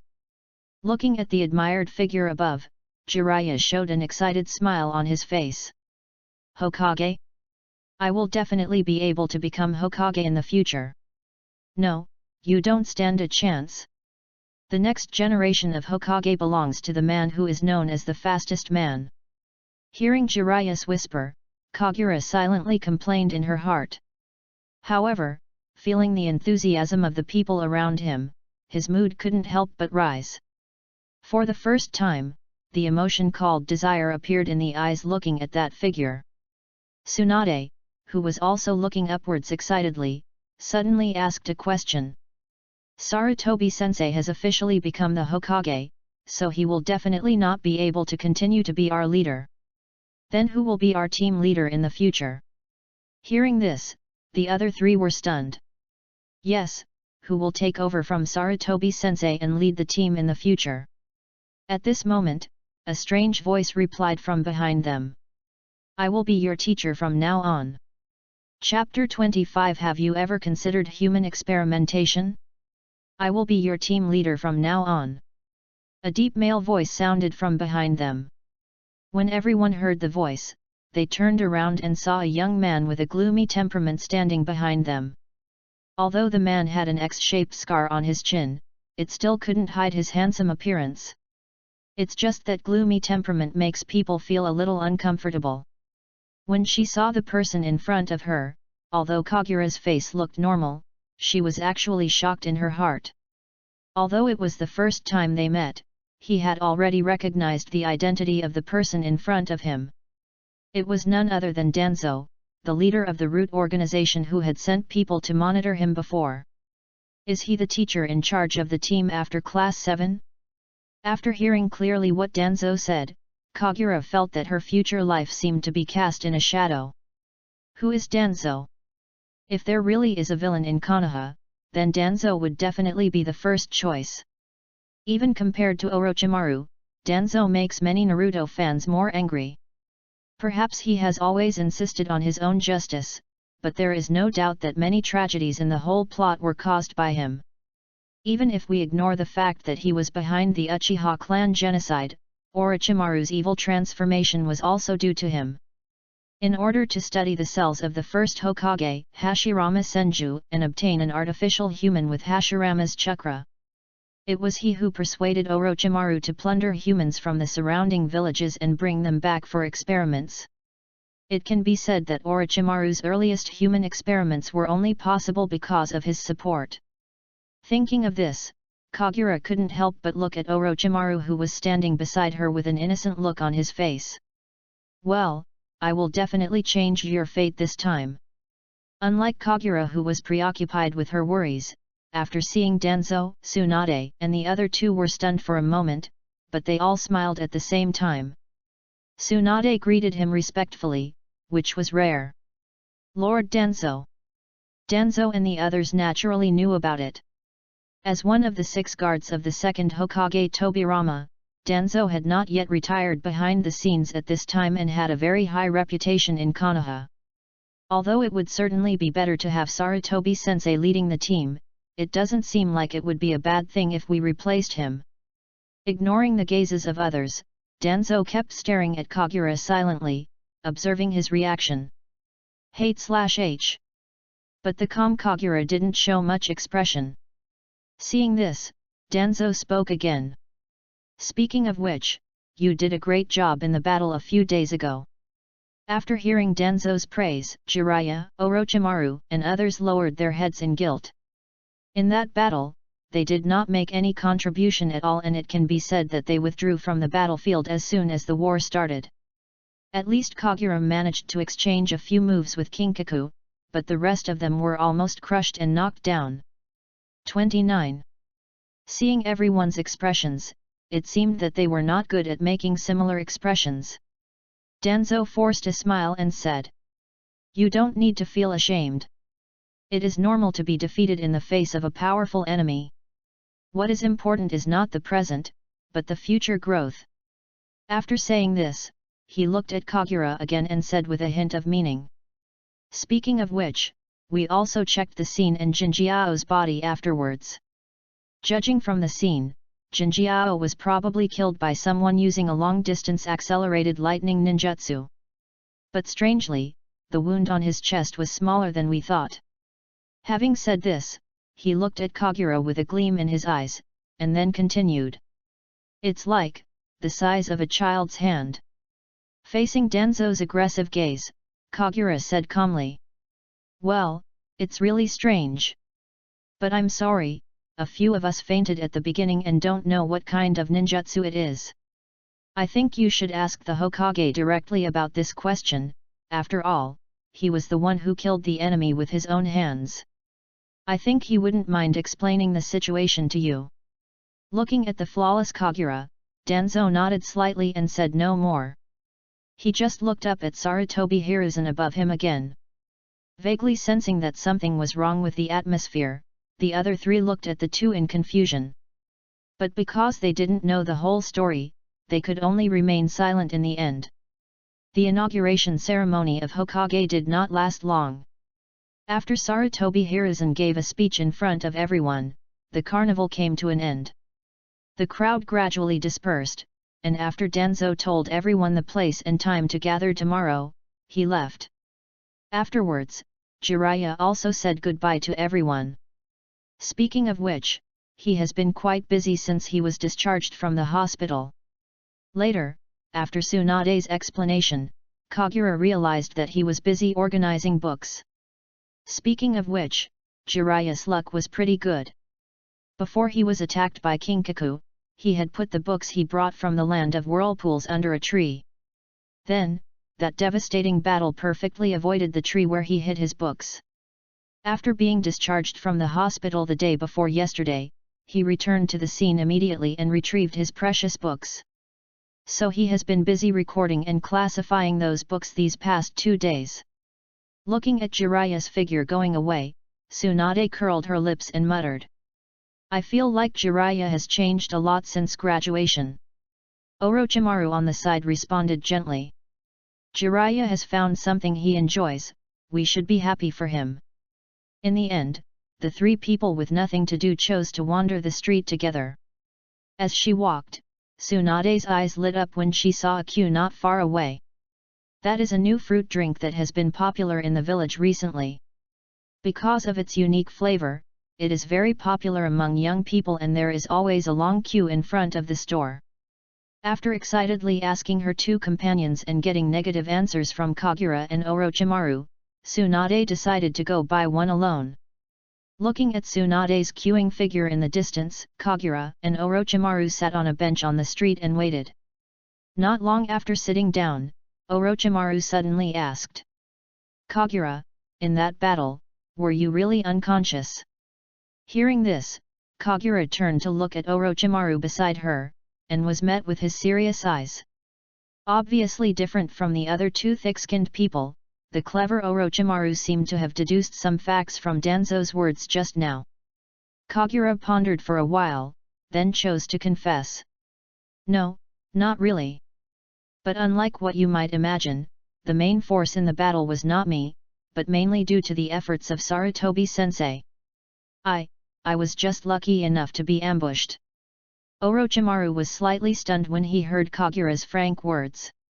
He didn't expect Kagura to tell him the truth directly. In fact, this was not something Kagura did on a whim or she wanted to show off to her companions. It was a choice he made after careful consideration. After that battle, in addition to Orochimaru, Tsunade and Jiraiya were both a little depressed emotionally.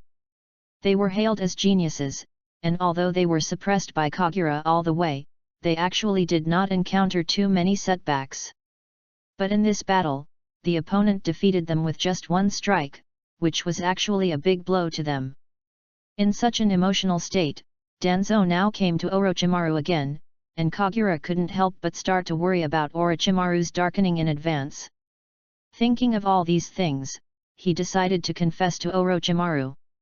After all, with Orochimaru's intelligence, even if he doesn't confess, he will easily realize the truth later. Will he have any negative emotions or something because of his concealment? As a Blue Star person who has watched too many melodramatic plots, Kagura feels that this is a very likely development. After digesting the meaning of Kagura's words, Orochimaru lowered his head and pondered for a moment, then he looked up at Kagura as if he had made up his mind and said, Kagura, can you teach me how to practice? Kagura was also stunned when he heard this. He didn't expect that Orochimaru, who was so proud in his heart, would make such a request to him. After shaking his head slightly, he said to Orochimaru, "Orochimaru, you don't need to be so anxious. It's not that I don't want to, but because my way is not suitable for you. I think you can refer to Jiraiya's experience, and you will definitely be able to find your own opportunities." This wasn't just him trying to please Orochimaru. Although it is not explained in detail in the plot, Kagura knows that there is a snake hermit in a fairyland similar to Mayaboka Mountain in this world. In fact, the three ninjas of Konoha are the ones who have the opportunity to discover three blessed places. Although Kagura didn't know how Orochimaru finally entered the blessed land belonging to snakes, it was not difficult to guess based on Jiraiya's experience. Hearing Kagura's almost comforting words, Orochimaru did not feel disappointed, but tilted his head in thought. Looking at Orochimaru, who was thinking, Kagura thought for a moment and spoke again. "Orochimaru, are you still persisting in your research on ninjutsu?" When Orochimaru heard the word ninjutsu, his eyes suddenly lit up. He nodded hurriedly, then looked at Kagura expectantly, as if waiting for him to say something. After hesitating for a while, Kagura said something that shocked Orochimaru. "Have you ever considered human experimentation?" Chapter 26. No, why are you blushing? Have you ever considered human experimentation? As soon as Kagura said this, Orochimaru's face suddenly turned pale. Well, although his face was already very pale, Kagura could still clearly see that his complexion had become even paler. As if breaking some taboos in his heart, Orochimaru said with a trembling voice unconsciously. Do you know what you are talking about? Human experimentation is a taboo in the entire ninja world." Facing Orochimaru's questioning, Kagura shrugged indifferently and replied calmly. "I know, but there are still a lot of people doing similar things, right? We can't deny that." Hearing this, Orochimaru also fell silent to show his agreement. In fact, in this world, using human bodies to experiment with ninjutsu is not a big deal. By transplanting eyes, he gained pupil skills and sealed the tailed beast into the human body, creating a so-called Jinchuriki. In fact, if we broaden our perspective, we will find that all countries are conducting human experiments, either overtly or covertly. Even Konoha, led by the third Hokage Sarutobi Hiruzen, was no exception.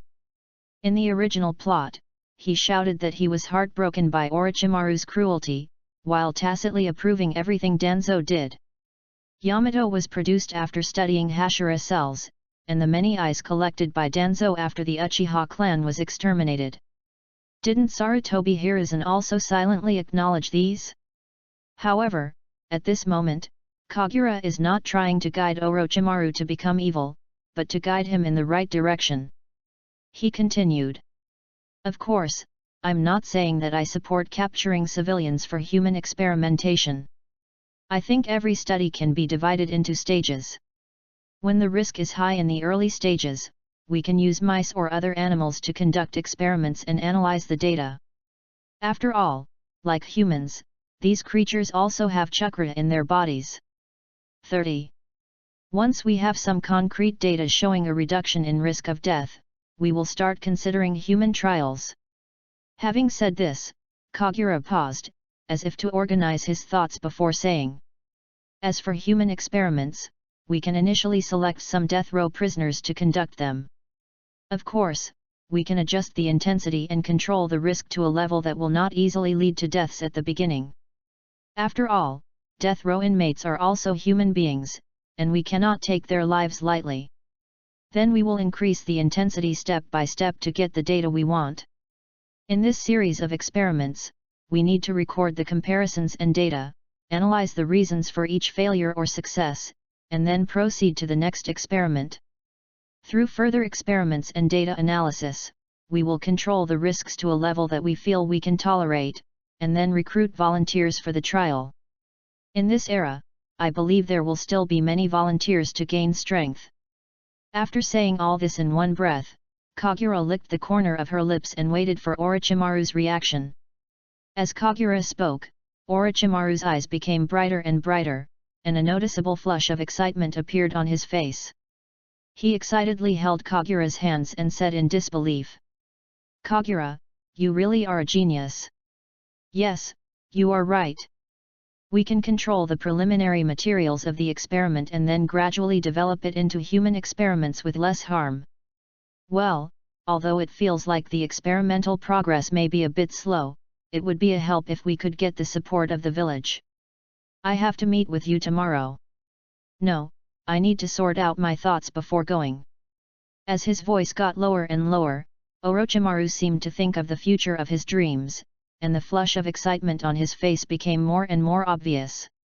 Seeing Orochimaru's reaction, Kagura couldn't help but nodded with relief.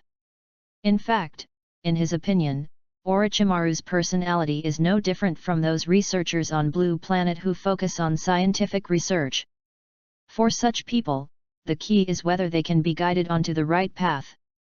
In fact, Orochimaru's early self-centeredness and lack of trust in his teammates was simply because he didn't want the people around him to be hurt. With such a nature, Kagura is confident that he can embark on a relatively bright future. However, at this moment, a surprised voice interrupted his thoughts. "What are you doing?" The person who spoke was Tsunade, who had just returned from queuing. She looked at the two of them in surprise, holding 2 drinks in her hands. It seems that she finally bought a cup for Kagura. But at this moment her eyes moved back and forth between Orochimaru and Kagura, and finally stopped on Orochimaru's hands that were holding Kagura's. Following Tsunade's gaze, Kagura came back to her senses and observed the postures of the 2 people. The 2 men clasped hands tightly, and Orochimaru was looking at them with a flushed face, muttering something. As Tsunade's face grew paler, Kagura finally realized that there was indeed something wrong with their current posture. He quickly pulled his hand out and explained to Tsunade. "Tsunade, it's not what you think." But it was obvious that Tsunade didn't listen. She looked at the 2 of them with lifeless eyes. Suddenly a chill ran through her body. She looked at Kagura with disgust and said, "I thought you liked this." "No, you misunderstood something. Sis, that's Orochimaru, a man." "Wait, if it's the snake ant who learns the reincarnation technique in the future, it doesn't seem impossible." "Shit, what on earth was I thinking?" Orochimaru, who was daydreaming at this time, finally came back to his senses. He looked at Tsunade, who came back, and his face became even redder. He suddenly stood up, bowed to Kagura and said, "Kagura-kun, I will always remember what you just said to me. Thank you." After saying this, without waiting for Kagura to speak, he decisively turned around and left. Looking at Orochimaru walking away and Tsunade with a pale face beside him, several black lines appeared on Kagura's head. "Thank you, uncle." "No, you're blushing. Besides, what does it mean to suddenly use honorifics to address me? And what does that sentence that caused people to misunderstand mean? What did I say to you? Please tell me clearly on the spot." Looking at Tsunade in front of her with tears in her eyes, Kagura felt a headache. "Destroy it, hurry up." Fortunately, through Kagura's explanation, Tsunade gradually understood the content of the conversation between the 2. Despite this, there was still a hint of doubt in Tsunade's eyes when she looked at Kagura. Kagura also shook her head and smiled bitterly, and could only ignore it for the time being. The passage of time is not subject to human will. 2 months have passed since Sarutobi Hiruzen became Hokage. A week after being discharged from the hospital, the bandage on Kagura's hand was removed. Danzo's joining does not seem to change the rhythm of Team 7. In fact, their daily lives have not changed at all. To be fair, as a team leader, Danzo is indeed very responsible. To be able to become a strong contender for the 3rd Hokage, Danzo really has his own set of things. The team's cooperative offensive formation, the use of tactics and ninjutsu in different environments, how to find hiding places in different environments, and so on. Danzo did not keep his knowledge to himself, but taught his experience to everyone without reservation. During this period of time, the four of them were like a sponge, constantly absorbing these experiences. If it weren't for the hint of vigilance in Danzo's eyes every time he looked at her, Kagura would almost have thought that this old bastard was a good person. Kagura believes that the calmer Danzo is now, the more complicated the conspiracy behind him may be.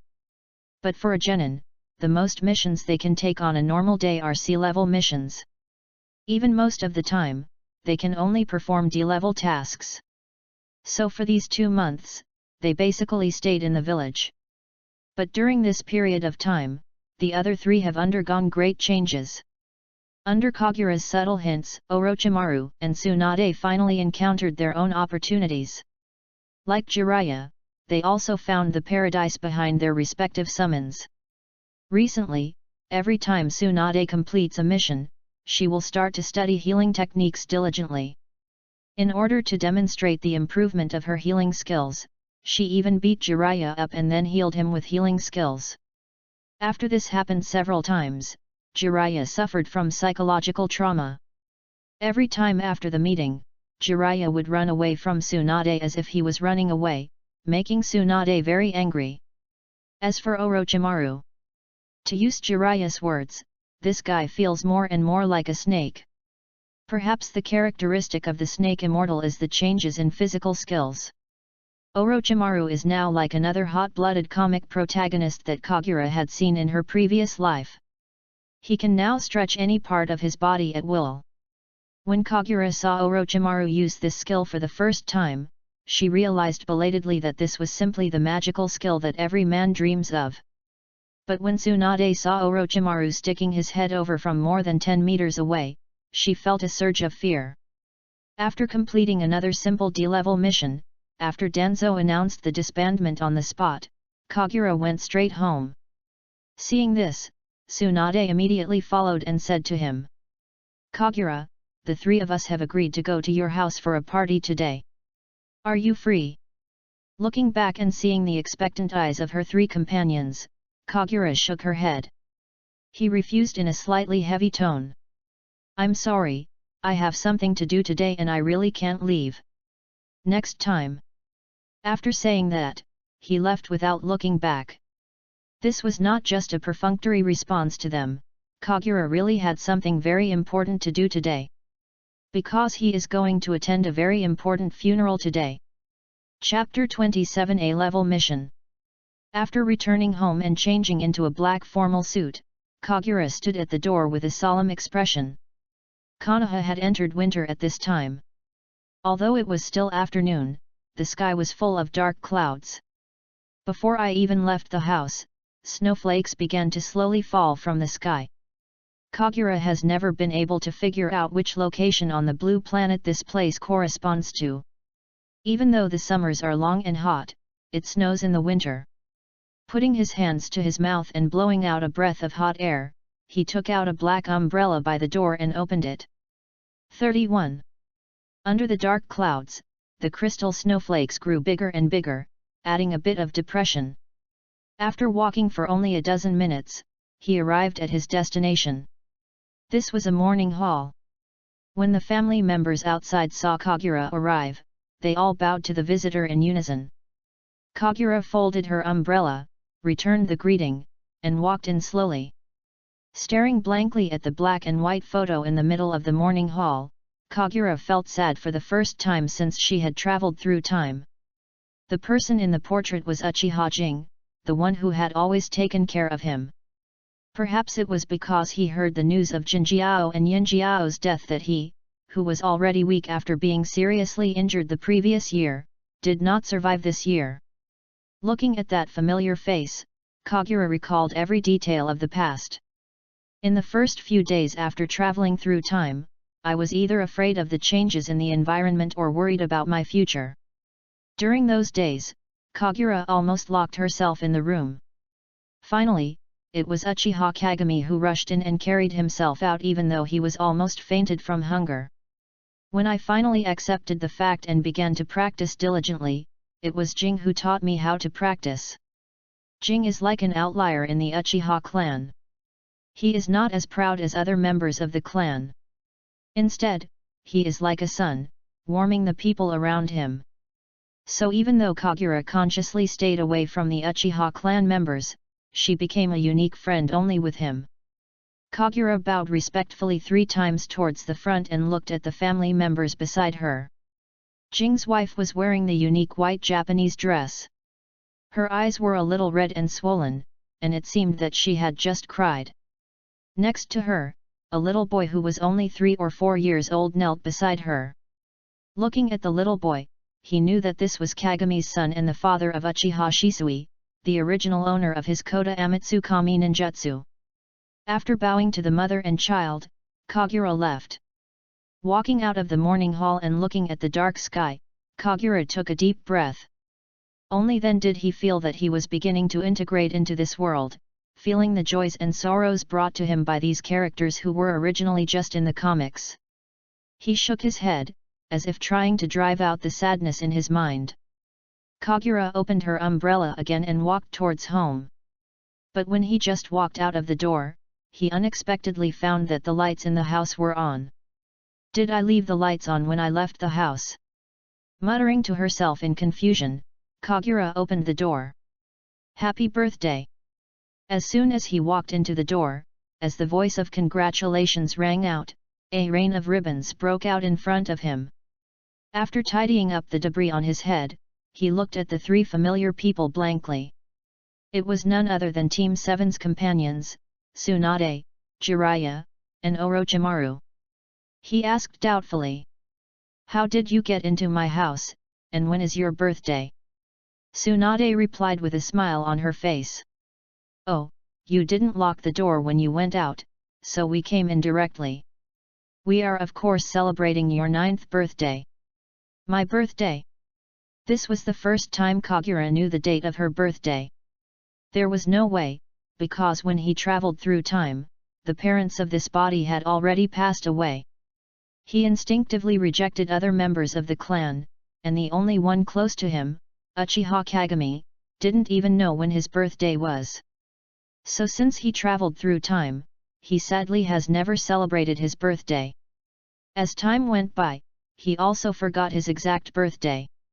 This time, it was because Tsunade had written down his information when she was in school that she knew the date of his birthday. So starting from yesterday, she teamed up with Orochimaru and Jiraiya to give him a surprise. But she didn't expect Kagura to be so disrespectful to her today. After rejecting her, she didn't even give them a chance to speak and just left. Tsunade, who was unwilling to give up, naturally would not give up and still came to Kagura's door with the things she had prepared. Fortunately, Kagura forgot to lock the door when she went out today because it was snowing, otherwise Tsunade's original plan was to violently tear down the door. Looking at the 3 companions with smiling faces and the table full of delicious food and cakes behind them, a smile slowly appeared on Kagura's originally confused face. He looked at the 3 people sincerely and said, thank you for everything you have prepared for me." Hearing this, Tsunade smiled happily, took a step forward, held his hand and walked behind him. As he walked he said, "Come, blow out the candles first, then try these foods. We bought these with the money we earned from completing missions, and we queued for a long time before we could buy them. Obviously, the food was spent with my money." "What do you mean? I didn't buy the cake." Amid the noise of the crowd, Kagura looked at the cake in front of her that was lit with candles and blew out the candles forcefully. Looking at the happy eyes of his companions, he felt a warm current surge in his heart. "Mr. Jing, it seems that I have a group of very good companions." Time always passes quickly at a party, and the 3 people left after eating and drinking their fill. Looking at the room that seemed a little empty after being cleaned, Kagura did not feel the same loneliness as before. Looking at the remaining piece of cake in front of him, he was thinking about other things. With his familiarity with the plot, perhaps he could change the tragic fate of these 3 people. Thinking of this, a gleam of determination flashed in his eyes. However, if you want to change your destiny, the most important thing is to rely on your own strength. Thinking of this, he summoned a tail from his body. After 2 months, he has successfully raised the cultivation progress of Yue from 43% to 56%. When the progress exceeded 50%, he felt that he could summon the tailed beast out of his body. Looking at the shikaku in front of her that was as round as a pet dog, Kagura smiled and pushed the remaining piece of cake over and said, "Come on, try this cake, which I specially left for you." The pure white one howled with joy, then lay down next to the cake and began to nibble on it. Although the cute creature in front of me is completely different from the ferocious shikaku in my impression. There is no evil chakra, nor the cruelty of destroying everything at any time. The tail that came out of his body was like a pure white little angel. If he could take it out, it would probably win the hearts of many girls. But even so, Kagura still only dared to let it out when she was alone. There is no way, its appearance is still the same as Yue. Moreover, that abundant chakra would make it difficult to escape the detection of someone like Danzo. After feeding it the cake, Kagura played with it for a while before taking it back into her body. Kagura stood up and stretched, then began to make the bed and prepared to go to sleep. There was no way. In this place where there was not much entertainment, he had long developed the habit of going to bed early and getting up early. Late at night, Kagura, who was lying on the bed, suddenly opened her eyes. The eyes changed rapidly and transformed directly into the form of Sharingan. He did not get up immediately, but looked towards the window vigilantly. Suddenly, a voice sounded outside the window. "Don't be nervous, it's me." However, upon hearing this familiar voice, Kagura, who was originally just alert, began to get nervous. Because he recognized the owner of that voice, it was their leader, Danzo. Seeing no response from the room, Danzo continued without paying attention. "Kagura, get up immediately and get your luggage ready. Gather at the village entrance in 15 minutes. This is an emergency. We are carrying out an A-level mission this time." Chapter 28 Doubts. A-level mission? When Kagura heard these 4 words, her heart trembled. Without waiting for Kagura in the room to respond, Danzo left after saying these words. Noticing his departure, Kagura slowly stood up from the bed. After thinking for a moment, he began to pack his luggage. 10 minutes later, Kagura was hiding in a big tree, squinting her eyes to observe the situation at the gate of Konoha village. When he saw 3 familiar figures coming, he couldn't help but breathe a sigh of relief. 32. It's not his fault for being overly cautious. After all, who is Danzo? If she doesn't try to be more careful, Kagura might die one day without knowing how she died.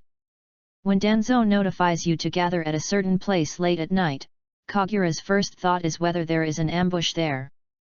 However, when he saw the other 3 members of Class 7 also arrived at the scene, he realized that he was really overthinking this time. After all, even if it was Danzo, he couldn't just kill the villagers in front of others as if nothing had happened. What's more, there is Tsunade's special background involved. After seeing the 3 people, Kagura also landed and walked towards them. There was no waiting. Less than a minute after the 4 of them gathered, Danzo appeared in front of everyone. He looked around at the 4 people who were ready, nodded and said, "Very good, time is urgent, let's go first. I will tell you the specific tasks while we are on the way." In the pitch-black forest, several black dots kept jumping between the trees. They were the members of Team 7 who were on their way. During this period, Kagura and the others also learned the specific content of the mission from Danzo. Simply put, the cause of this mission was that the forbidden sealing technique was stolen. Just a few hours ago, it was confirmed that the sealed book kept in the Hokage building was stolen. Through on-site investigation and searching for clues, Konoha's top brass concluded that it was stolen by spies from other countries. And just 1 hour later, it was discovered that the thief was a Chunin named Shotanita who worked at the Hokage school. After searching the house where he lived and the entire theft process, the Anbu had reason to believe that he was a spy from the Sand Village. This action exposed almost all of the Sand Village's spies in Konoha. In addition to the obvious one, several long-hidden spies also surfaced. Through the traces at the scene and ninjutsu, it was confirmed that this group of people were fleeing westward. Judging from the route, they should be trying to enter the Sand Village through the Rain Country. After confirming these situations, a temporary A-level task was issued after a high-level meeting. At the same time, the Anbu and several teams were activated to capture Shotanida and others. The sealed book. Kagura recalled some information from the book in her memory. Simply put, this sealed book records all the forbidden techniques created by Konoha so far. Of course, up to now, this book can also be said to be the work of the second-generation Senju Tobirama. In fact, many famous so-called forbidden techniques in Naruto were created by this second generation. Whether it is the multiple shadow clone technique learned by Kagura, or the Flying Thunder God technique known as the Golden Flash by Minato Namikaze. Even in the Fourth Ninja War, the villains used the impure world reincarnation to summon many predecessors. The creator of these famous ninjutsu is Tobirama Senju. It can be said that most of the ninjutsu created by this man in his lifetime were listed as forbidden techniques. In this light, it is understandable that the reaction of the Konoha high-level officials after the book was stolen. Moreover, the sealed book also appeared in the original plot. It was the one that was stolen by the protagonist Naruto at the beginning. Speaking of such an important book, can't you just read it carefully? Are those guards at the Hokage building just there to do nothing? It was either stolen by a child or a mere chunin. What's the difference between this and having no defense? While silently complaining in her heart, Kagura had a bigger question in her mind. Why didn't the system assign tasks to itself this time? Of course, it doesn't mean that you must have a task every time you do B-level or above. But the last time I accepted a B-level mission for the first time, the system released the mission simultaneously. At least it can be inferred that the system reaction should be triggered when accepting a task above level B for the first time. But this is clearly the first time I have accepted an A-level mission, so why is the system not responding? Confused, he couldn't help but look at the hiding figure in front of him, and always felt that there was something fishy behind this incident. It is obvious that since the thief dared to act, he must have been well prepared.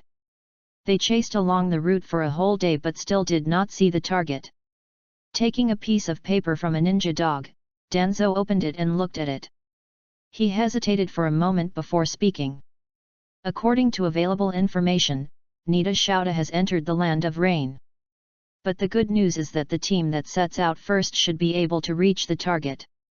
We need to speed up our pace and at least be able to support the team ahead. Looking at everyone nod at him, the team, which had just rested for a quarter of an hour, set off again. One day later, in the Rain Country, a drizzle was falling on the vast plain, and 5 figures were moving quickly on the wet land. It was Kagura and his group who were pursuing the target. After 2 days and 2 nights of high-speed running, they finally arrived at the Rain Kingdom from the Fire Kingdom. This place is worthy of the name of the Rain Country. As soon as we entered this land, the originally clear sky suddenly became gloomy.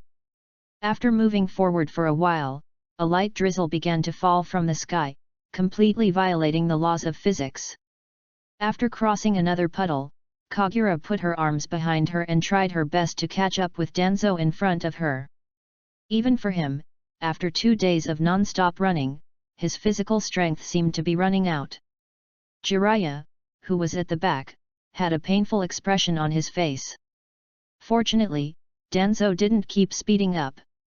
He always seemed to adjust his speed according to their limits. Therefore, the 4 people behind could always continue to follow with a feeling of just being able to keep up. Danzo, who was in the front, stepped over a pond again. Suddenly his face changed and a sharp scream came out of his mouth. Hearing the scream, Kagura and others immediately stopped. Sure enough, following Danzo's warning, dozens of ninjas appeared from the puddles around them. These ninjas were all wearing white tights similar to diving suits, and their facial features were covered by large respirators and eye masks. This is the typical attire of the ninjas from the Rain Country. Looking up and looking around, Danzo said in a deep voice. What do you mean, everyone from the Hidden Rain village? Are you going to be an enemy of our Konoha village? The ninjas from the Hidden Rain village did not answer his question, but took out their weapons to express their stance. Seeing this scene, a gloomy look flashed across Danzo's eyes. He clenched his right fist and raised it above his head. Seeing this, Kagura and others also drew out the kunai from their waists. Because that gesture was meant to remind everyone to accept the challenge. As Danzo's figure suddenly disappeared, the battle was about to break out. As a ninja of the same level as Sarutobi Hiruzen, Danzo's fighting ability is naturally not bad. Although in the anime plot, it seems that he can only fight through the Sharingan he obtained. But that was Danzo in his old age after all, and there was also a suspicion that the author deliberately sacrificed him to Sasuke for the sake of plot killing. In fact, as the leader of the Root organization, Danzo is one of the best in the ninja world in terms of both physical skills and ninjutsu. Every time his figure appeared, an enemy would fall down. After just a few minutes, more than 10 bodies appeared in front. As for the Kagura quartet, although not as exaggerated as Danzo, but with the cooperation of the 4, the remaining enemies were defeated. This was the result of their defeat using only physical skills and coordination. In fact, it was not that Kagura and the others were deliberately hiding their abilities, but the continuous journey had consumed most of their chakra. But until now they have not officially encountered the enemy, so the wisest choice is to save the remaining chakra as much as possible. Looking at the enemies lying on the ground, Danzo's expression became even more solemn. Because the appearance of these people means that the Hidden Rain village has intervened in this incident, the chase becomes more dangerous than imagined. Unlike the 5 major countries, small countries like the Rain Country have never had a firm stance. Especially the ninjas of the Hidden Rain village, the Hidden Rain village of this era is more like a mercenary group. They are willing to work for anyone who is willing to pay. So even though he felt it was a bit troublesome, Danzo was actually not too surprised about the Hidden Rain village's participation in the war. Kagura on the side also looked at the fallen enemy, then looked at the dark clouded sky in the distance. It seems that this mission is more dangerous than expected. Chapter 29 Breakout. In an abandoned hut, Danzo and the members of Team 7 were taking a break around a fire. In fact, on the morning of the day Kagura and his companions set out, Konoha made a diplomatic appeal to the Sand Village. The newly appointed Sandome Hokage angrily denounced the Sand Village for infiltrating spies into Konoha Village. 33. Of course, politicians are the same everywhere. In the face of Konoha's anger, the Sand Village expressed regret for the loss of important items. But as for the espionage that you are protesting about, there is absolutely no such thing. Yes, you know that the thief is my man, and that man is fleeing towards us. But doing it is one thing, but from an official standpoint, it cannot be admitted even if you kill yourself. But the top leaders of the Sand Village did not expect that Sarutobi Hiruzen was waiting for them to say this. Shortly after the Sand Village recovered, Konoha's senior ninjas set out collectively and used ninjutsu to teleport directly to the border between the Rain Country and the Sand Country. Since you don't admit that they are your people, then it's right for me to just send people to guard the border. Moreover, these jonins are all within the territory of the Rain Country and have not crossed the border. The Sand Village was unable to respond to such behavior. Others have not entered your territory, and they are indeed hunting down criminals who have nothing to do with you. From any perspective, they had no valid reason to send someone to support them. This is the secret war between the great powers. The Sand Village chose to expose their spies at this time to carry out the theft, and they actually had their considerations. This was actually a test for the new Hokage. Test the style and habits of the new leader.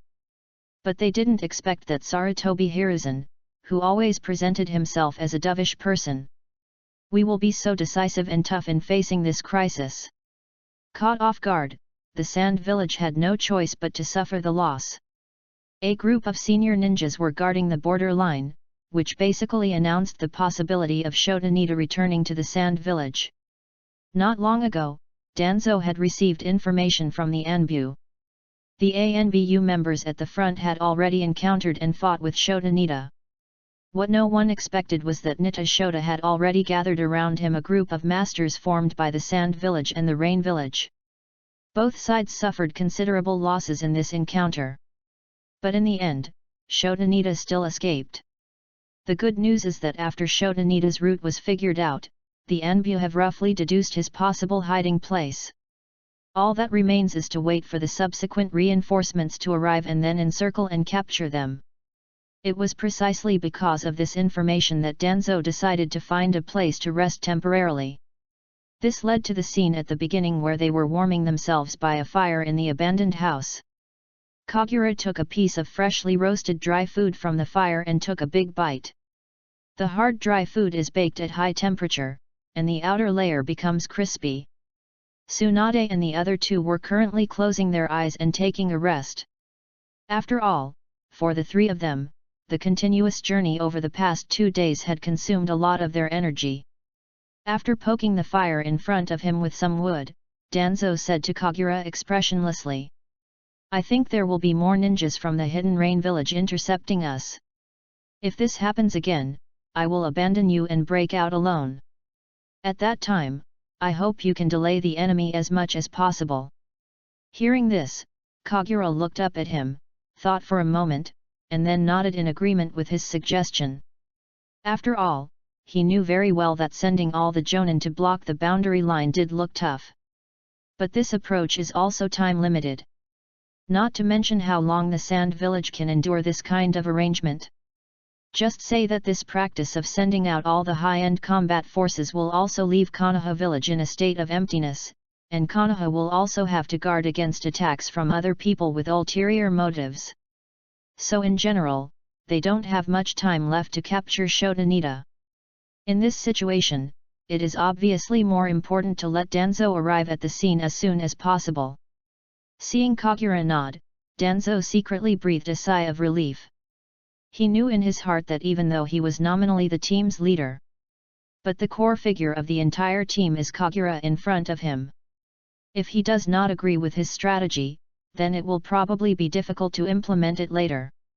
After a short rest for an hour, everyone extinguished the fire and set out again. Soon after, in a stone forest surrounded by stones, Kagura and others were surrounded by enemies again. Danzo frowned as he swung the kunao in his hand to knock away a dart flying towards him. Apparently, more people were sent to hinder them this time. And this time the enemy clearly knew their strength. After driving them into the stone forest, they did not show up, but hid among the piles of rocks and launched harassing long-range attacks on them. It has to be said that in this rainy environment, the ninjas of the Hidden Rain Village who are good at water escape have a unique advantage.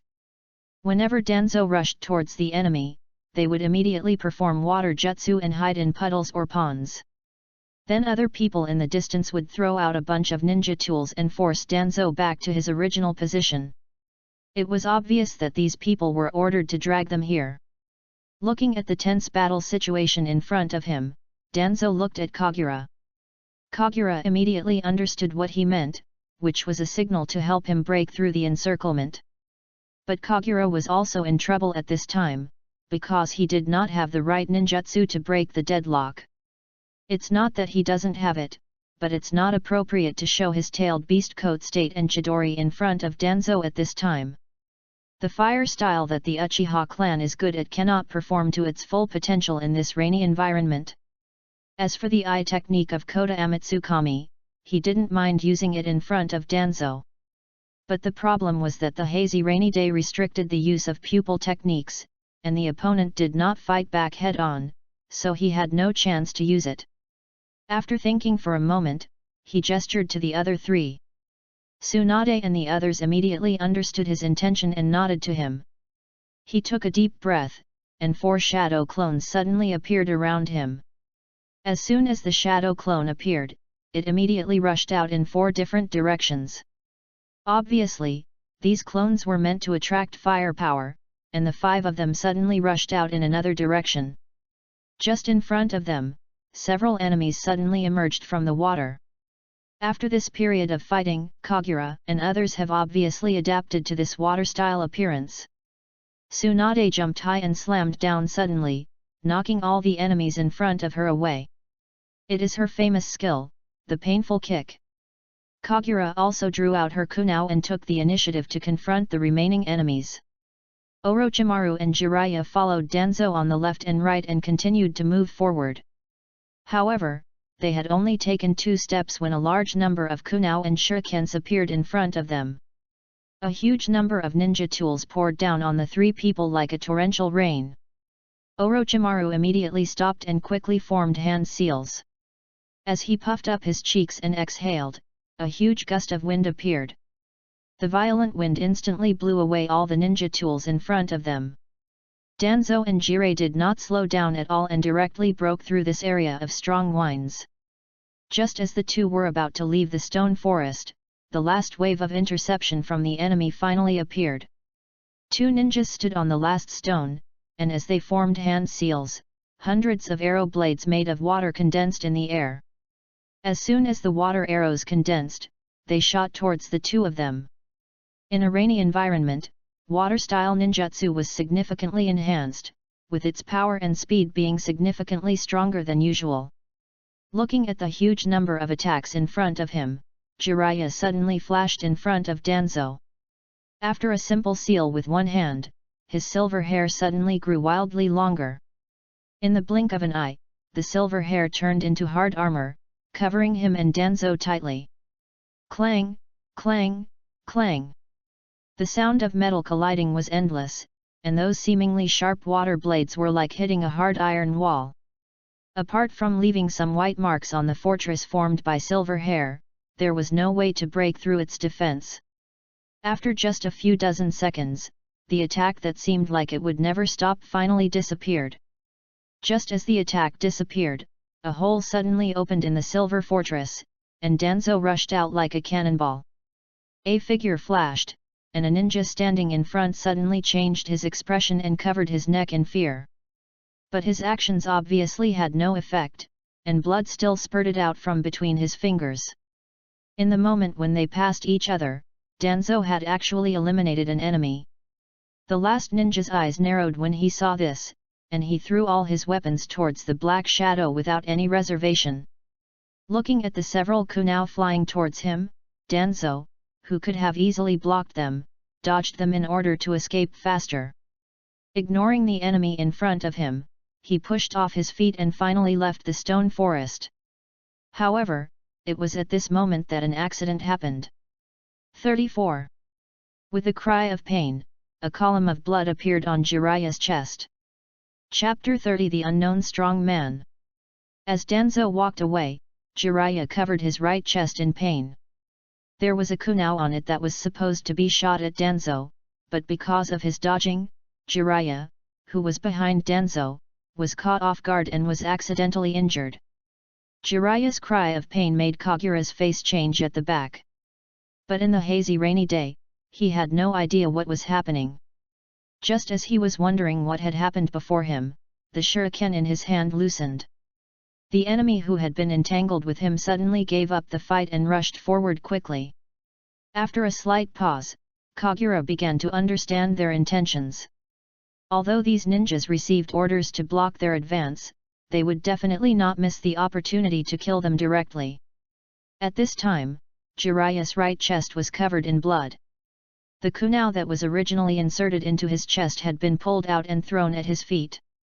But at this moment, his blood was like dripping into an ocean full of sharks, attracting countless enemies to bar their fangs towards him. Orochimaru, who was closest to Jiraiya, rushed to his side as soon as he learned that he was injured. Countless kunao and darts attacked the two, although Jiraiya resisted them with the ninjutsu needle Jizo. But in his current condition, he was almost reaching his limit and would soon be unable to maintain his ninjutsu. Seeing that the long-range attack was ineffective, the ninjas from the Hidden Rain village looked at each other and stopped throwing. Everyone drew their kunao and rushed towards the two from all directions. When Kagura arrived at the scene, what she saw was countless enemies rushing towards Jiraiya and Orochimaru. His eyes darkened and several blue lightning flashed across his body. As a dazzling light burst out from his body, it turned into a blue light and instantly came in front of the two of them. It was Kagura who no longer concealed his strength and unleashed the lightning release with all his strength. At this moment, he was like lightning in the dark night, with blue electric light surrounding him. Seeing the extra young man in front of them, the besiegers were not surprised but happy. They swung their weapons even harder, intending to chop the ignorant kid in front of them in half. Kagura, who was at the center of the siege, still had the mood to look up and around. Seeing the bloodthirst flashing in those people's eyes, the corners of his mouth curled up. He clapped his hands, and the lightning wrapped around his body suddenly became brighter. The lightning that was originally only the size of a hair suddenly became the size of a small snake, extending in all directions with him as the center. Kagura was like a spider in a spider web, with a blue electric net with a radius of more than 10 meters extending around her. The enemies around him rushed into his lightning field like moths to a flame. Pa, pa, pa. The World-Weary Man, Car Special Chapter 136. Tsunade, who had just arrived, opened her mouth in surprise unconsciously. She looked at all the enemies who broke into Kagura's blue lightning. Like a puppet with its strings cut, it fell to the ground. Jiraiya and Orochimaru, who were beside Kagura, were even more surprised. Jiraiya had withdrawn his needle Jizo ninjutsu without knowing when, and was staring at Kagura's back in amazement. At this moment, Kagura was like the god of thunder who had descended to earth, punishing all the sinners who stood in his way. Orochimaru's expression was not much better. The kunao in his hand had fallen to the ground without him realizing it. Looking at Kagura's ninjutsu that he had never seen before, his eyes were filled with burning desire. If water escape can be enhanced to a certain extent in a rainy environment, then lightning escape can be said to have doubled its effect in this environment. At this time, Kagura was using the ninjutsu derived from Chidori style. To put it simply, it is to use lightning to spread lightning around yourself. In Kagura's own words, he was like a lightning rod in a laboratory at this moment. These guys, who were already soaked, rushed into the electric fence without any preparation, and were almost paralyzed by the lightning in an instant. As dozens of figures in front fell around Kagura, the remaining enemies behind finally understood what was happening and stopped immediately. Of course, Kagura was not yet proficient in the use of lightning release at this time. Most of those who fell down simply lost consciousness and were not actually dead. Seeing that no one came forward, Kagura also stopped using Chidori style. He was not a bloodthirsty person. Looking at the people falling in front of him, he had no intention of finishing them off. Seeing only a dozen people left not far away, he looked at his enemies with horror. He said in a nonchalant tone, "If I were you, I would take your companions and leave now. Otherwise, I will kill you with all my strength." After saying this, he once again grasped the weapon in his hand to show his determination. The people from the hidden rain village looked at each other, and after a little thought, one person hesitantly walked to the side of Kagura. While watching Kagura's movements, he slowly helped up a fallen companion. Seeing that Kagura did not stop him, he immediately stood up and jumped away from the scene. Seeing this, the remaining people slowly approached Kagura and helped their companions up in groups of 3 or 4. After just a few minutes, the battlefield, which was originally filled with fierce fighting, was suddenly cleared, leaving only Kagura and 4 others. After all the enemies disappeared, Kagura continued to remain on guard. It was not until several minutes later that his body went limp and he collapsed to the ground. Seeing his actions, Tsunade, who was originally treating Jiraiya, cast a concerned look at him. Orochimaru also hurried to Kagura's side and helped him sit steadily. Kagura waved to everyone and said breathlessly, "I'm fine, don't worry. I just used up a lot of chakra." "Yes, Kagura's posture just now was just a forced one in order to scare away the enemy. Although he now has a chakra amount comparable to that of a jonin, he is only a jonin of the lowest level. For example, Kakashi, the famous representative of Lack of Blue, Naruto can still be alive and kicking after fighting for dozens of episodes, but he basically fell to the ground after using 2 ninjutsu. Originally, they had not had any rest in the past 3 days, and their bodies and chakras had been consumed a lot. In the battle just now, he used Shadow Clone and Chidori style. Even for him, the chakra in his body was almost exhausted. The 3 companions around him were basically in the same condition, plus Jiraiya was injured. Kagura had no choice but to use her incredible performance to scare away the remaining enemies. Although he is not a bloodthirsty person, he is not a good guy either. Otherwise, how could he let go of those fallen enemies? After regaining some mobility, they decided to leave quickly and find a safe place. In a stone cave, there was a flickering fire, some bright and some dim. The fire in the cave dispelled the cold brought by the rainy day. The injured Jiraiya had a bandage on his chest and was lying on the ground with his eyes closed, resting. The kunai only hit his right chest near the shoulder blade, luckily avoiding a fatal spot. After Tsunade's treatment, he is now fine. Of course, Jiraiya's current combat effectiveness is definitely greatly reduced. Considering everyone's current situation, Kagura decided to take some time off for the time being. At least some chakra must be restored before moving forward. Looking at the rainy day outside the cave that seemed like it would never stop, Kagura was standing at the entrance of the cave on guard. To be honest, this cave is not a very suitable hiding place. Because its depth is too short, even if a fire is lit inside, people from outside can still see clues. But in an emergency, this is the best hiding place they can find.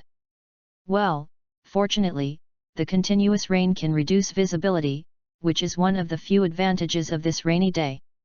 Looking at the sky outside, Kagura comforted herself in this way. Tsunade came to his side silently and handed him a piece of heated dry food. She said softly, "Eat something, and then I'll take over the guard duty. You should also take some time to rest, you are probably reaching your limit." Looking at Tsunade's caring gaze, Kagura smiled slightly and took the food. He took a bite silently and was about to turn around and say something to Tsunade. Suddenly his expression changed, he threw away the food in his hand, and looked outside vigilantly. Amid the patter of raindrops, a vague figure could be seen in the distance. Although the distance was still far, that figure gave Kagura a feeling of extreme danger. Kagura had only felt this feeling once, and that time her opponent was Kinkaku not long ago. The person in front of me is very strong. 35. Chapter 31, The Demigod Attacks. He noticed that Kagura's face looked strange, and then he saw the blurry figure in the distance. Before Kagura could say more, Tsunade rushed back into the cave and woke up Orochimaru and Jiraiya. The cave with flickering firelight undoubtedly became a beacon of light in this rainy plain. The man in the distance had obviously noticed them and was walking towards them at a leisurely pace. Kagura and others were also prepared and guarding the cave entrance. It's not that Kagura doesn't want to escape, it's just that the surrounding terrain is too open, and if she runs away she will become a conspicuous target. It is difficult to tell whether the person coming from the opposite side is a friend or an enemy. If he is really an enemy, fighting in the cave is better than fighting outside in the rain. As they were on guard with trepidation, the image of the figure gradually became clearer. The man was wearing a black tights and had a large breathing filter in his mouth. Under the messy hair were a pair of extremely cold eyes, and on the forehead protector on his head was the logo of the Hidden Rain Village. If these appearances were not enough to reveal his identity, then as the distance got closer, the person following him was enough to explain everything.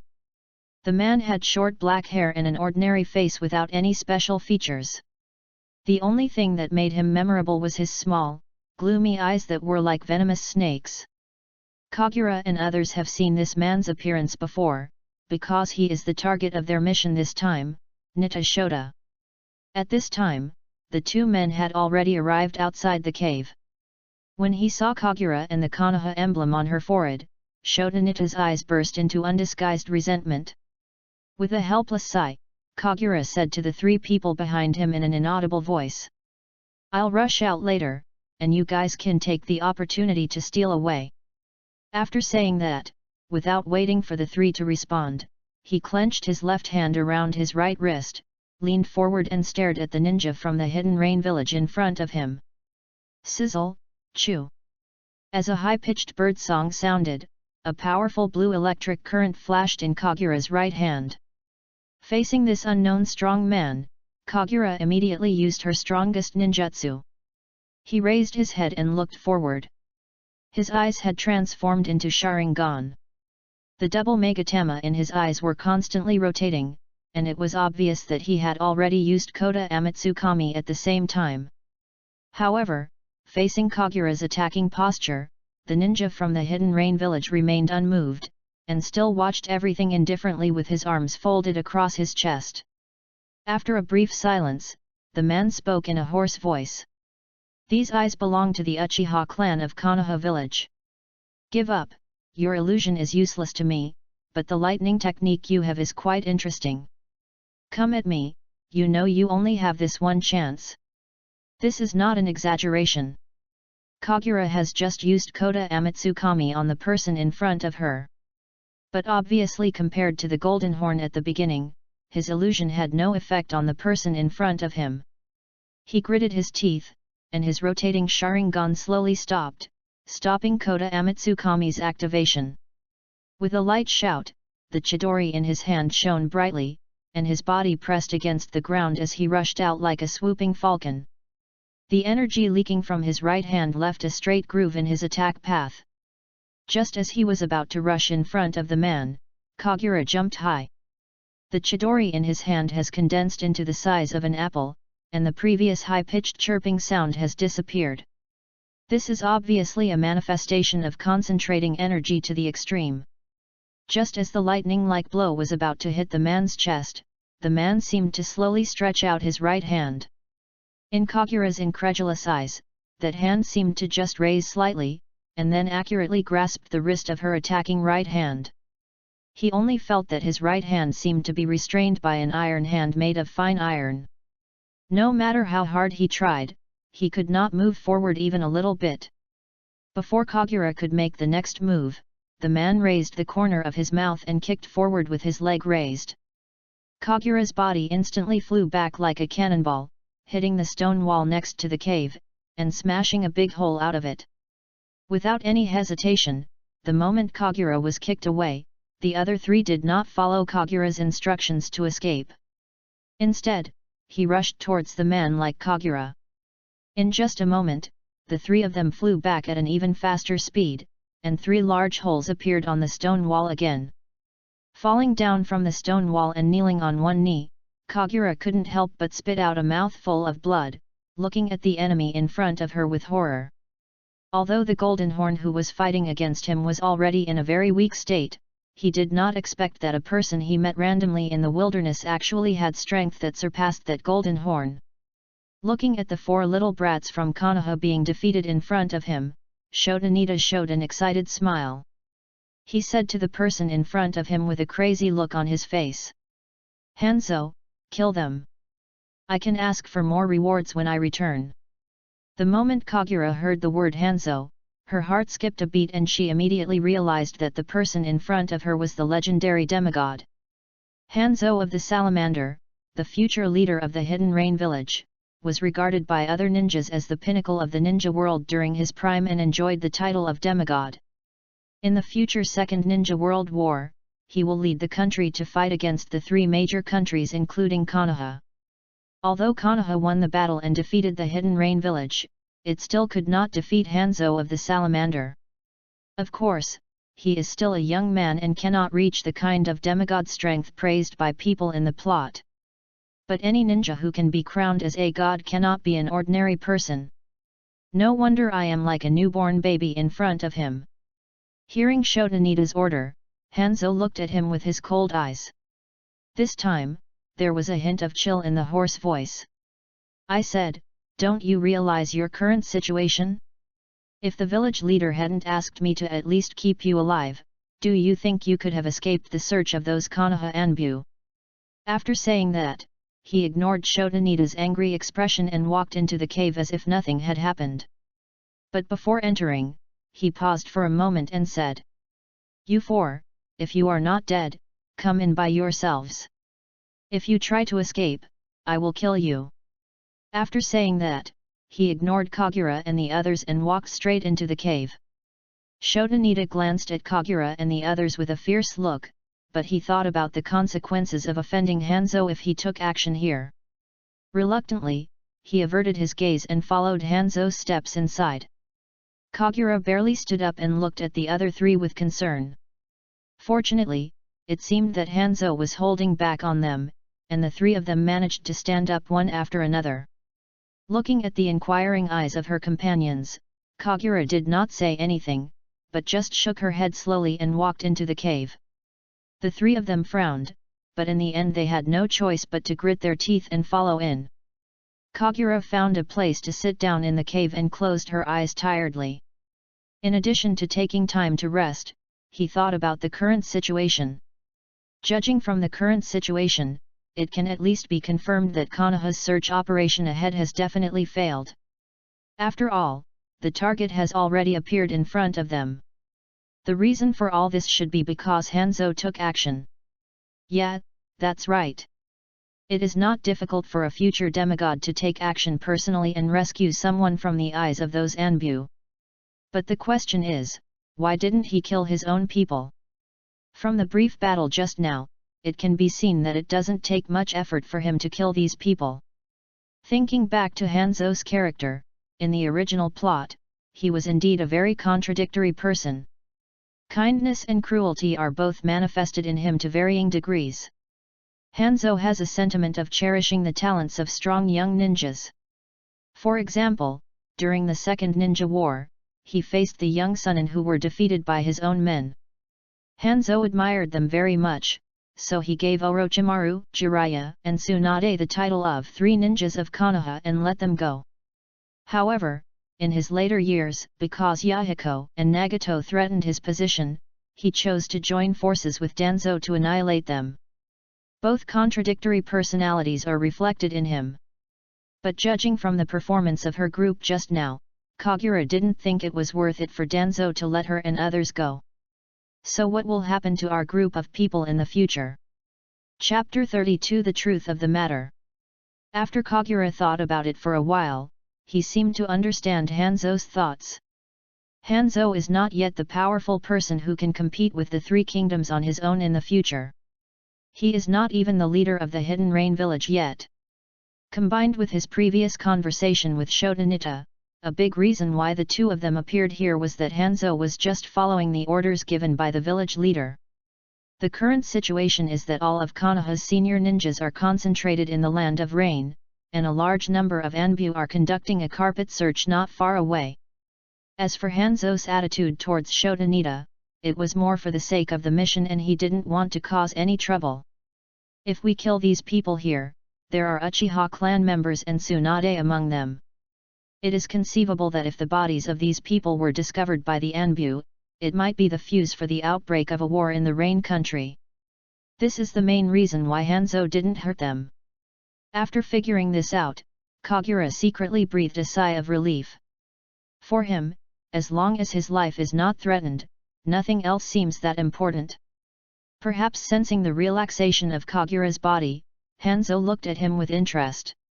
36. After observing for a while, he asked, "What's your name?" In response to Hanzo's question, Kagura showed no expression on her face, but still responded, "Uchiha Kagura." "Uchiha Kagura? I have never seen the lightning technique you just used. Is it a ninjutsu you created yourself?" Hanzo, who had already confirmed the Kagura clan through the Sharingan, was not surprised by his name. Instead, he mentioned the ninjutsu that interested him. Chidori, also known as Reikari, is a ninjutsu created by Kakashi. Kakashi is not born yet, so this ninjutsu has naturally never appeared. After thinking for a few seconds, Kagura nodded. Although I didn't create it myself, it's mine since it was given to me by the system, so it's not too much to acknowledge the right of invention. Seeing Kagura's response, Hanzo's eyes flashed with appreciation, and he continued. The Uchiha clan is indeed an enviable clan. Every generation has its share of surprising talent. He added some more firewood to the fire in front of him, then looked up at the crowd and continued. Don't worry, I don't intend to kill you. But you need to stay with me for the next 2 days, and as long as I bring this person to the target location, I will let you go. Now everyone outside is your people. If we let you go now, you will tip off the others and attract people from Konoha. I'd have a headache. Sure enough, Kagura showed a look of understanding on her face. Hanzo's thoughts were the same as he had deduced. But after hearing what Hanzo said, Shotanita's face turned ugly. He looked at Hanzo with a fearful look and said. Why not just kill them, wouldn't that be more convenient? If you feel that the mission reward is too little and does not include these, I can add more in my personal name. However, facing Nita Shouta's request, Hanzo didn't even glance at him, and continued to stir the fire in front of him and said. I am just a person who carries out the mission. If you have any objections to the content of the mission, go to the Hidden Rain village to discuss it with someone. Now, I am only responsible for sending you to the designated location safely. Faced with Hanzo's merciless words, although Shotanita's facial muscles twitched slightly, he still forced himself to calm down. As he walked along, he was well aware of the strength of the man in front of him. In his opinion, even the powerful Anbyo could not withstand a single move from him, let alone his own strength, which was only that of a Chunin, so there was no need to compare with him. Tsunade was treating Jiraiya while keeping an eye on the situation here. The unfortunate Jiraiya, whose wounds had begun to heal, was injured again by Hanzo's attack and began to bleed again. Fortunately, Tsunade had experience once before and was able to stop the bleeding easily this time. She was using healing techniques to speed up the healing of the wound. When she heard Hanzo's words, her nervous heart relaxed. There was no way. After the brief battle just now, she already knew that Hanzo was not on the same level as them. Even Kagura, who is normally the most powerful, couldn't last more than a single round in his hands. At this time, they did not have such a strong sense of ninja responsibility. For them, how to survive was the first factor. When she heard Hanzo's rebuttal to Nita Shouta's words, she finally couldn't help but laugh. In the tightly closed cave, her laughter seemed so abrupt, echoing throughout the entire space. Nita Shouta, who was already unhappy, heard the laughter and his anger surged again. He glared at the person and said viciously. Humph! With just a few of you genin, I can handle it myself even if Hanzo refuses to help. As he said this, he pretended to stand up, as if he really intended to do it himself. At this time, Kagura, who had closed her eyes, opened them again, and the Sharingan in her eyes slowly rotated. A cold gaze swept over, and Nita Shouta felt his whole body go cold. He looked at Kagura vigilantly. Kagura had no favorable impression of the man in front of him. He said coldly. If Hanzo wasn't here, you'd be useless. It has already returned to the village with us under my control. Hearing Kagura's contemptuous words, Nita Shouta became furious and was about to say something. At this time, Hanzo finally looked at him with an idiotic look and interrupted. Sit down. You can't even judge your opponent's strength? Don't be unconvinced, that kid is telling the truth. Upon hearing Hanzo's words, Nita Shouta's expression froze. If it was just that little brat, he would have just thought of it as a provocation from the boy. But if it was Hanzo who said it, he would believe the other party's judgment. He sat down again angrily. He seemed to have thought of something and said to Kagura with an unhappy look on his face. What do you, a little brat, know? As genin, you are nothing more than tools in the hands of those people in Konoha. The so-called mission you carried out this time was nothing but a lie. Kagura frowned when she heard what Nidashouta said. But before he could say anything, Tsunade at the side asked first. What do you mean? He looked up at the four little ghosts in front of him, and seeing the doubts in their eyes, Nidashouta smiled again and said. What do I mean? I mean you were all deceived by that Hokage and Danzo. The order you received should be that I stole the forbidden book, so you have to come out and arrest me, right? Yes, I did steal, but what I stole was not a forbidden book at all. At this point, he seemed to have thought of something, and continued with gritted teeth. That's a bait. It was a bait set by your top brass to lure out the spies hiding in Konoha village. They tuned us out this way and then cleaned us out quickly. All of this is just a plan by the new Hokage to clean up the internal situation. After hearing Shotanita's explanation, Kagura felt that all the confusion of the past few days was resolved. Why could a forbidden book, considered a treasure, be stolen so easily by spies? Why were the higher UPS able to react so quickly right after the incident happened, and even sent out all the Jonin to block the retreat at the first opportunity? Why hasn't the system even issued any tasks to itself until now? Because the specific content of this A-level mission is, arrest Shotanita and retrieve the forbidden book from him. Since he doesn't have the forbidden book in his hand, this task is naturally not a real A-level task. This is why the system did not release the tasks together this time. However, although she was a little surprised, Kagura did not think there was anything wrong with what the Konoha high-level officials did this time. Isn't it normal to find out the spies in the village and clean up the internal environment? The only surprise was probably that Sarutobi Hiruzen did not expect that Kagura and others would encounter an enemy like Hanzo on the outskirts. After Tsunade and the others heard what Shotanita said, they looked at each other and showed expressions of I see. At this moment, Hanzo waved his hand forward, extinguished the fire in front of him, and stood up. After looking around, he said to everyone. Okay, time to move on. Dear little devils from Konoha, please follow me for a while. Chapter 33 Hanzo vs Danzo.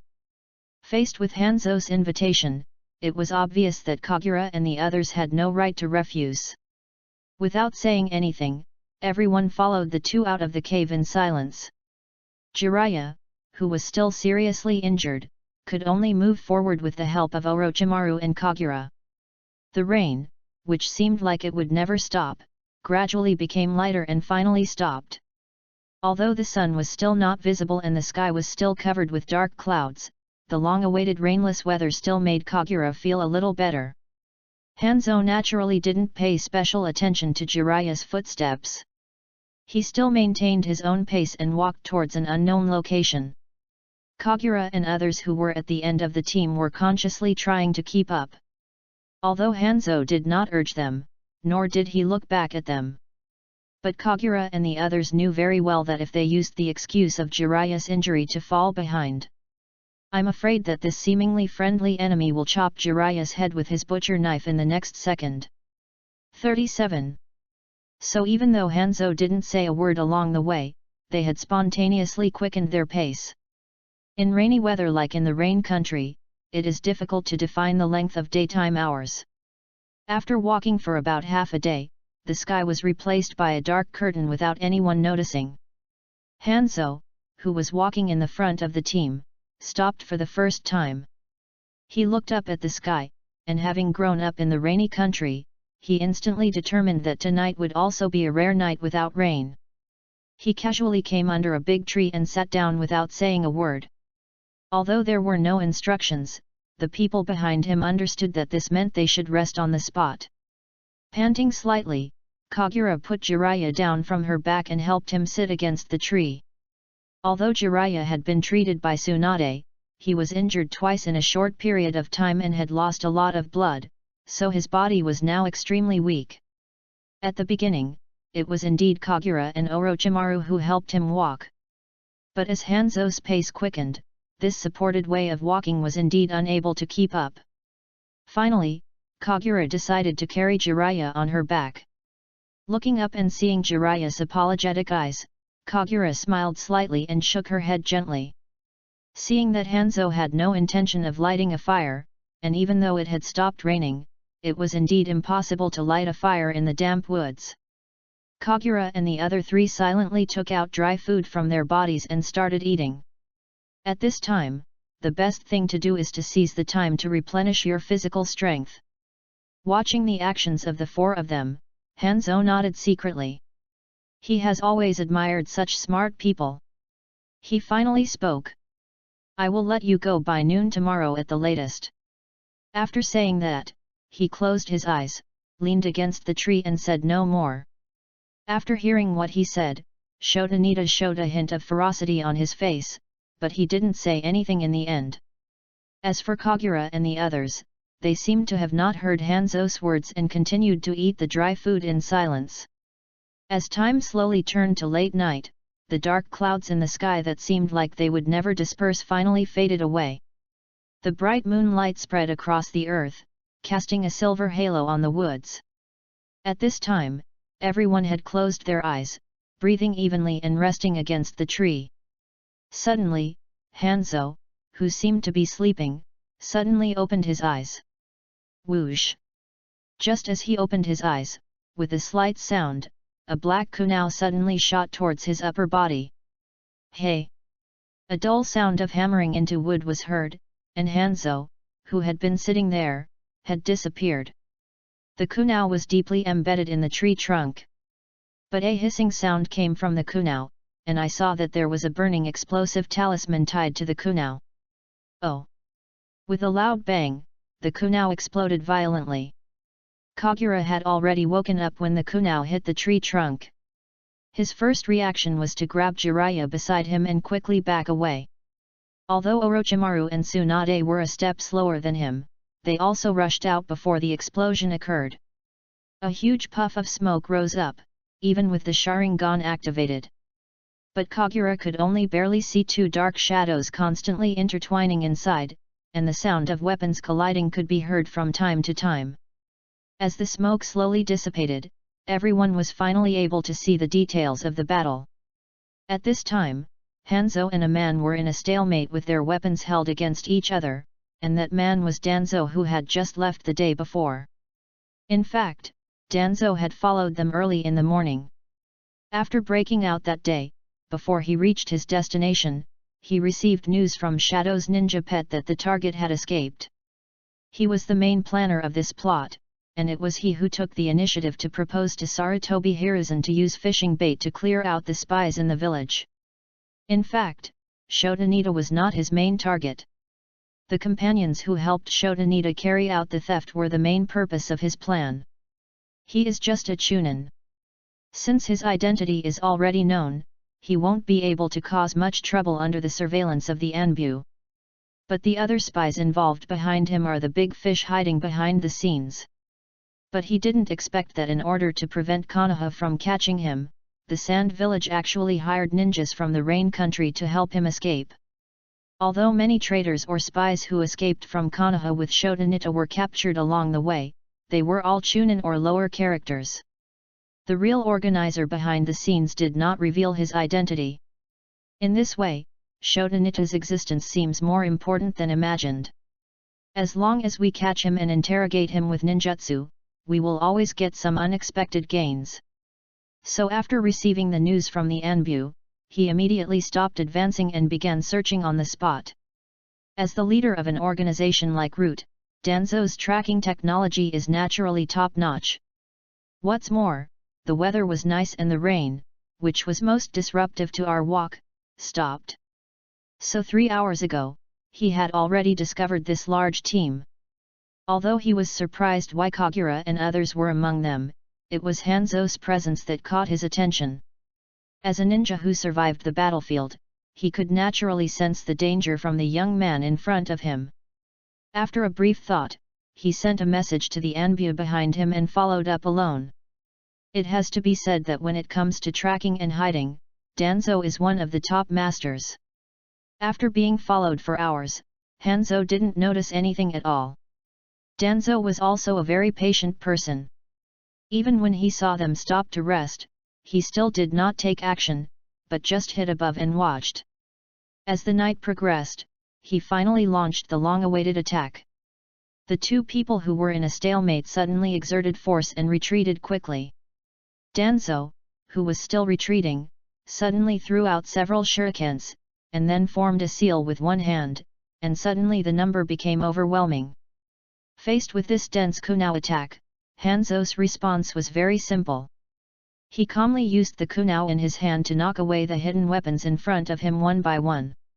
However, a few seconds later, his expression suddenly changed. I saw those flying shurikens follow an unreasonable trajectory and go around behind him. Kagura, who was standing not far away, saw the clues with her Sharingan.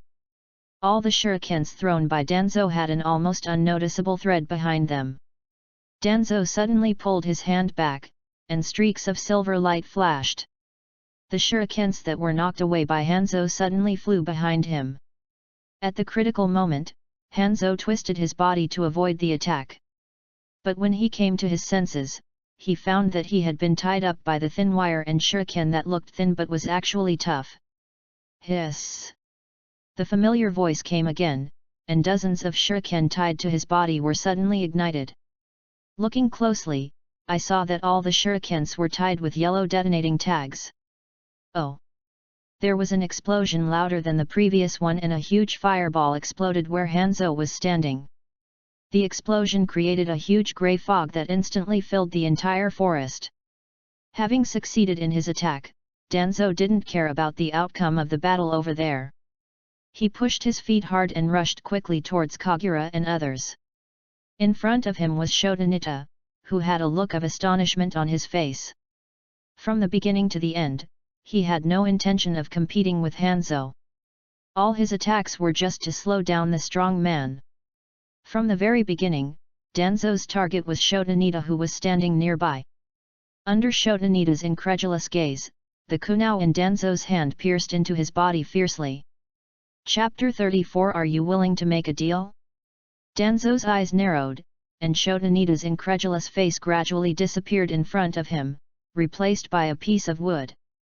As a veteran spy, Shodanita might not be very strong, but when it comes to caution, he is definitely not lacking in it. As early as when these two started fighting, he knew that these were people from Konoha who came to capture him. While Kagura was concentrating on the battle ahead, he even secretly used the substitution technique under his Sharingan. Shaking off the wooden block in his hand with all his strength, Danzo quickly scanned the surroundings with wolf-like eyes. A black shadow flashed by. It was Shodanita who was hiding in the darkness. He rushed towards Kagura and others swiftly. Seeing this, Kagura and others immediately assumed fighting stances. However, in Kagura's astonished gaze, Shodanita suddenly changed direction when he was about to meet her. After a moment of hesitation, he immediately understood Shodanita's goal, but it was too late. The figure of Nita Shota flashed by, and Jiraiya, who was lying next to Kagura, was taken away by him. When his figure stopped, I saw that Jiraiya had been tightly held in front of him by his right hand. He stood behind Jiraiya vigilantly, looking at Kagura, Danzo, and others. 38.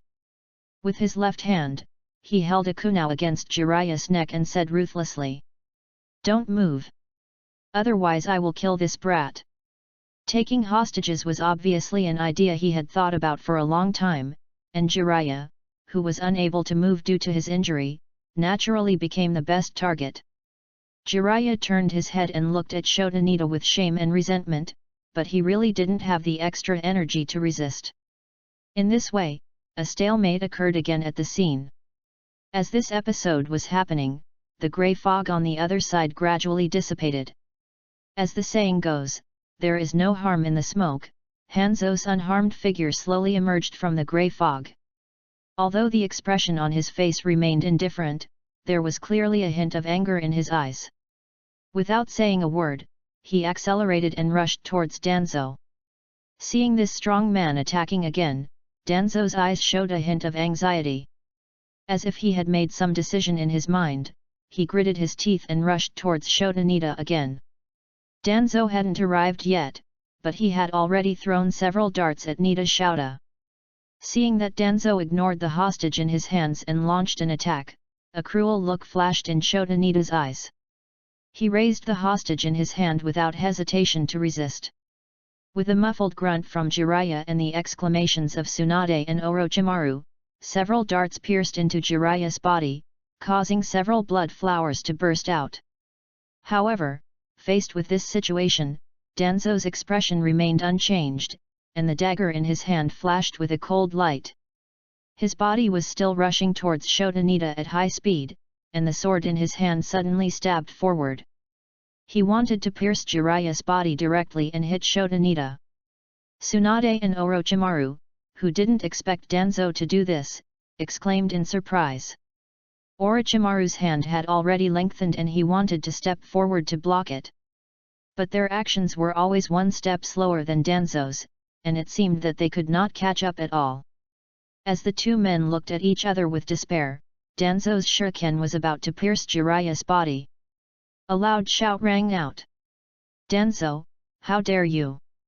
A blue lightning suddenly appeared at the scene, and its target was Danzo in front. Feeling the rapidly approaching attack from behind, Danzo's eyes narrowed and he made a decision in a moment. He suddenly pulled back the shuriken that he had just thrust out, and turned his body around in an indescribable posture. Just when the lightning was about to hit him, he finally managed to defend himself and barely blocked the attack with the weapon in his hand. Boom! With a crisp sound, Danzo was knocked several meters away. But he quickly adjusted his body in the air while flying backwards and landed steadily on the ground. When he looked up, he saw that the one attacking him was Kagura with a blue electric ball in her hand. Kagura, who activated the Chidori, slowly dissipated the ninjutsu and looked up at Danzo. The moment he saw his eyes, Danzo was stunned. Because in front of him at this moment was a pair of 3 Magatama Sharingan. 9-year-old 3 Magatama. He murmured in disbelief. Time goes back to a few seconds ago, where Kagura was also caught off guard by Danzo's attack. He could only watch helplessly as the darts pierced Jiraiya's body. At that moment, Kagura felt as if time had been paused. Jiraiya's painful eyes and the blood splattered on his body were all clearly reflected in his eyes. At this moment, several images seemed to flash through his mind. That was the scene before Jiraiya's death in the original plot. With messy white hair and a regretless smile, the figure slowly sank to the bottom of the lake. Is it really impossible for me to change their fate? For the first time since traveling through time, Kagura felt a sense of powerlessness. And along with that feeling of powerlessness comes an unprecedented anger. Do not. All tragedies will be changed in my hands. As this firm thought arose, even Kagura did not notice that a Magatama slowly appeared in his Sharingan. If Kagura could open the system to check at this time, he would find that the column for his pupil technique had changed.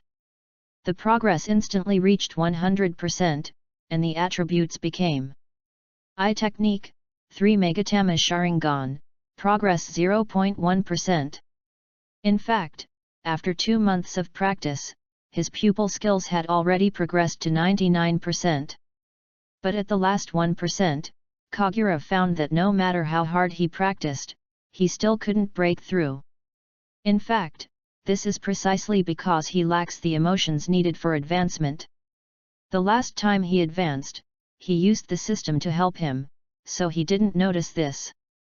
After traveling through time, his goal was to keep himself alive. For this reason, he always keeps a low profile, and it can even be said that he just wants to survive until the day when the protagonist solves all problems.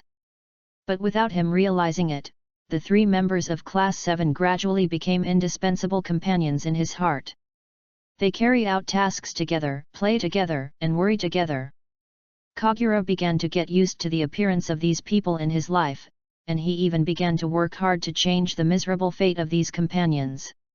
However, at this moment, the scene of Jiraiya being injured appeared in front of him.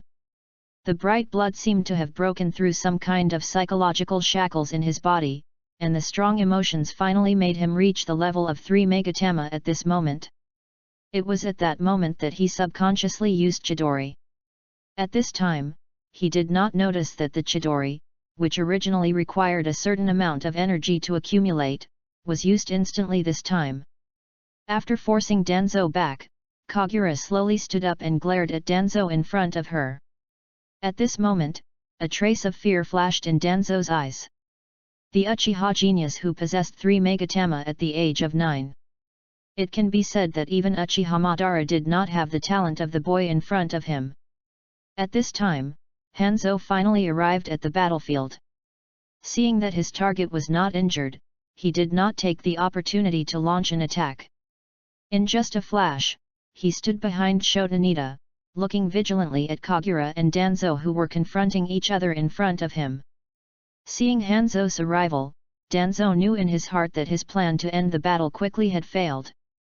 He frowned and looked at Kagura, and said in a questioning tone, "Do you know what you're doing?" At this time, Tsunade and Orochimaru finally arrived at Kagura's side, and they also looked at Danzo with angry eyes.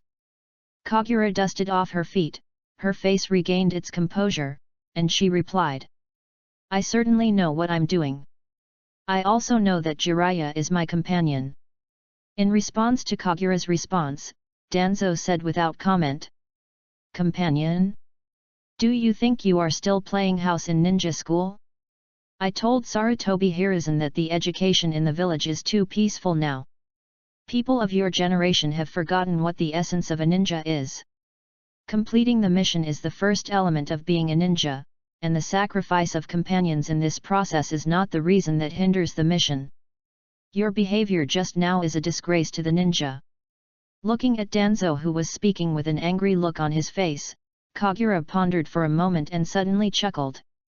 He looked at Danzo with a pair of bright eyes and said with disdain, "I'm sorry, but I don't agree with your philosophy.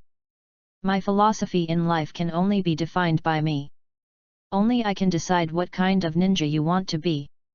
After saying this, he no longer paid attention to Danzo in front of him, but turned to Hanzo on the side and said, "Hey, Hanzo! I have a deal, would you like to hear about it?" Chapter 35. Don't you want to see the power of Uchiha? "Hey, Hanzo! I have a deal, would you like to hear about it?" In response to Kagura's words, Hanzo did not refuse, but he did not respond either. He just looked at Kagura in silence and motioned for him to continue. Kagura didn't care about his response and continued. 39. I'll help you hold off the Konoha pursuers. You ask Nita shouted to put my companion down, and then you can go directly. Seeing the thoughtful look on Hanzo's face, Kagura said, "Perhaps you don't know who this person is, his name is Danzo, and he is the leader of our Team 7. Most importantly." Having said this, he paused for a moment before continuing. "Most importantly, he is the leader of Konoha's route. You can also understand that he was the mentor of a large part of Konoha's future Enbu. Based on my understanding of him, he must have sent a message to the Enbu not far away before taking action. I believe those Enbu are definitely on their way here now. If you continue to hesitate, I'm afraid you won't be able to leave even if you want to." As Kagura explained, Hanzo's hesitation slowly faded away and his expression returned to being calm again. Without saying anything more, he replied to Kagura with one word. "It is good."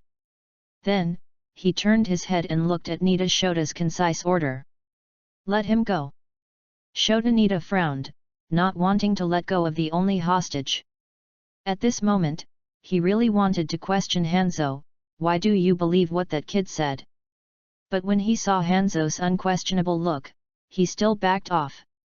With a dissatisfied sound, he roughly pushed the unconscious Jiraiya in his hand forward. Seeing Jiraiya rushing towards him, Orochimaru rushed over immediately and picked up Jiraiya who was about to fall to the ground. Tsunade glared at Shota Nita angrily, then immediately went to check Jiraiya's injuries. Jiraiya's eyes were closed at this time, and a lot of blood was flowing on his body. Almost all of the darts were embedded in his body, with only a small part sticking out. She quickly pulled out all the darts and used healing techniques to stop the bleeding. Only after she felt Jiraiya's breathing gradually became stable did Tsunade feel relieved. She nodded to Kagura, who was looking at her, indicating that Jiraiya was not in any danger. Seeing Tsunade's gesture, Kagura secretly breathed a sigh of relief. After sending Jiraiya out, Hanzo didn't say much. He just grabbed Shotenita and ran away. As for Danzo, he did not stop anything from beginning to end, but just watched it all indifferently. In fact, it was not that he agreed to Kagura's so-called deal, but he knew very well in his heart that with Hanzo's deliberate precautions, he had lost the possibility of capturing Shotenita alive. After Hanzo had gone far away, he spoke slowly. "Come to think of it, I'd like to know what cards you have to come up with a deal like that. Why do you think you have the strength to stop me?" Looking at it, he glanced at Kagura's right hand casually and continued. "Just relying on that lightning escape move you just used? Indeed, that move was very fast and powerful. But you should know very well that you can't hit me if I'm prepared. Speaking of which..." At this point, he slowly narrowed his eyes, looked at Kagura scrutinizingly, and said, "Goldenhorn must have died from that move. The damage from the lightning escape left a trace of a straight line sprint of several hundred meters." "I see." Ignoring Danzo's speculation, Kagura looked at Danzo calmly and said, "Well, your suspicion is indeed correct. That's why I have been trying so hard to hide this ninjutsu from you. But you are wrong about one thing, it is not me who is blocking your confidence." At this time, the three Megatama in Kagura's eyes that were looking at Danzo began to slowly rotate. He continued speaking at a steady pace. "Haven't you always been curious about the Sharingan and the power of the Uchiha? Today I will show you." Looking at the rotating Sharingan, Danzo felt as if he was trapped in those strange eyes, staring at them intently and unable to look away. It seemed like a moment, but also like a long time had passed before Danzo finally woke up. Just realizing his surroundings, a hint of confusion flashed in his eyes. The environment the two people were in at this time did not change. Of course, it was not accurate to say that there was no change.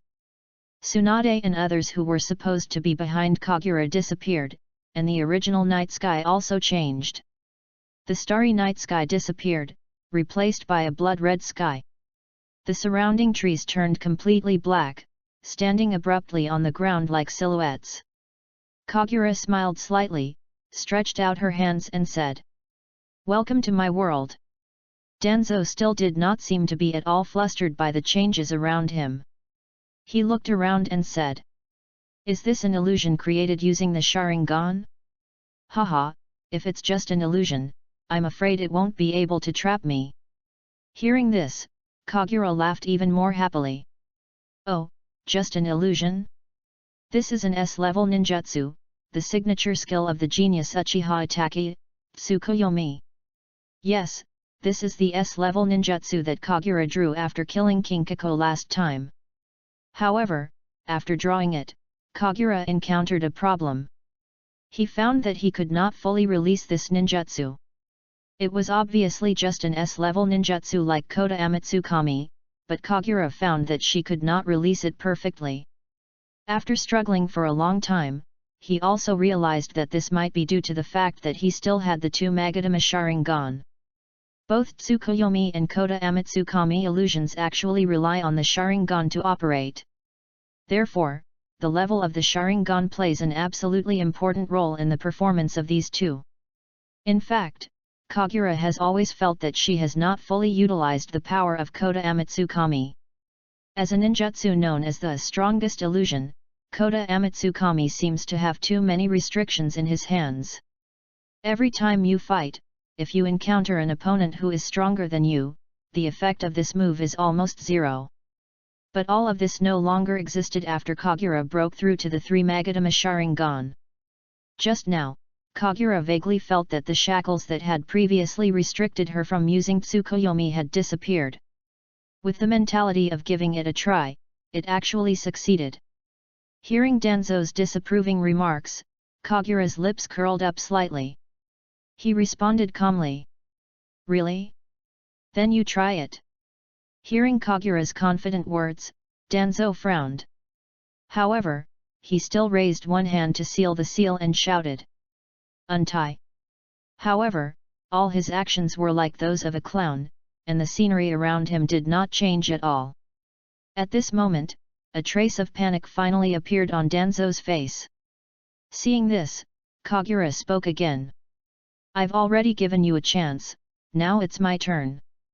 As soon as he finished speaking, in the blink of an eye Danzo found himself tied to a cross, and Kagura was holding a familiar dagger in her hand. Kagura was carefully observing the dagger in her hand and said as she looked. Well, is this the sword you just intended to pierce Jiraiya's body? Indeed, it is well made. After saying that, without any extra words, Kagura raised the dagger and stabbed at Danzo. The pain of the flesh being pierced by the sharp blade was clearly transmitted to Danzo's mind. He grunted and looked at Kagura with angry eyes. However, facing his glare, Kagura still maintained a smiling expression. He stretched out his hand into the air and an identical dagger appeared in his hand again. He approached Danzo and whispered softly in his ear. Don't worry, we still have plenty of time to play slowly. As he said this, he stabbed the dagger in his hand again. Time passes slowly, maybe 5 minutes, maybe an hour. 40. Danzo's body was pierced with daggers, and his initial grunts turned into wails. What remained unchanged was that he was still glaring at Kagura with his eyes. Feeling another dagger piercing his body, he finally asked. Why? Why didn't I die or faint? Hearing his question, Kagura once again took out a short sword from midair and answered. Don't worry, I told you this is my world. In that case, you will stay awake here as long as I want. Don't worry, we still have 3 full days to have fun. When he heard the time of 3 days, panic finally began to rise in Danzo's angry eyes. Chapter 36, Teacher Danzo is a good person. In the real world, Tsunade looked at Kagura and Danzo in confusion. Just after Kagura finished saying those words to Danzo, the two of them suddenly froze in place as if possessed by a demon. She and Orochimaru looked at each other in confusion, then they walked towards Kagura and Danzo respectively and began to check. However, they obviously knew that this might be because Kagura used an illusion, so she did not touch their bodies. Just as Orochimaru walked up to Danzo to observe, he saw Danzo's body go limp and suddenly fall to the ground. Kagura on the other side was not much better. She suddenly knelt on one knee and covered her eyes. The two of them quickly approached, and Kagura said while panting. I didn't expect, this ninjutsu would consume so much chakra. After saying that, without waiting for the two to speak, he quickly ordered. Remember what I'm going to say next. After I pass out, you will use this explanation to the Anbu who are rushing over. Tsunade and the others didn't have to wait long. About half an hour later, Konoha's Anbu found them. These Anbu wore vest-style combat uniforms that were convenient for combat, with a defensive vest-style armor on the outside, and white masks that imitated animals on their faces. I saw the devastated forest, and the fallen Jiraiya, Kagura, and Lord Danzo. Although they were wearing masks, Tsunade and Orochimaru could still feel the shock in the hearts of these Anbu. After briefly listening to the remaining two people's stories, these people's astonishment became more obvious. The leading Anbu looked at Tsunade with a sincere face in astonishment and asked.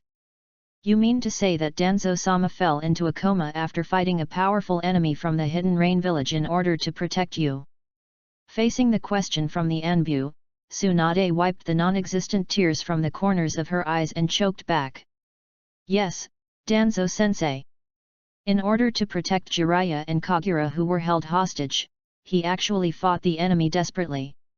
But the enemy was too powerful, and Danzo was finally caught in that man's illusion and fell to the ground, unable to get up. If the enemy had not also been seriously injured and left, we might not have survived.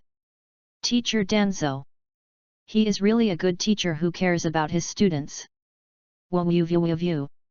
It must be said that women are all born actors. Under the helpless and slightly horrified gaze of Orochimaru, Tsunade sobbed as she told the so-called truth. At the end, she even couldn't help crying.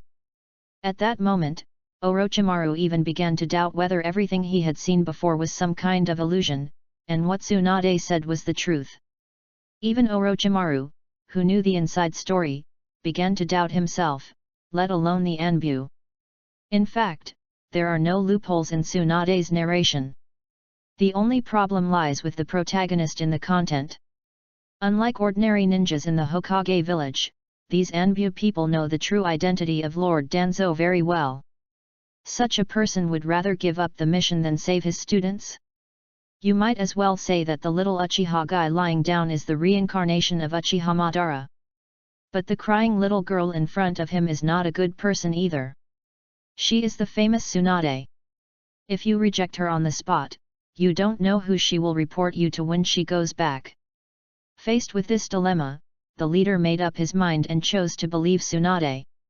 There's nothing we can do, as the person involved is lying on the ground.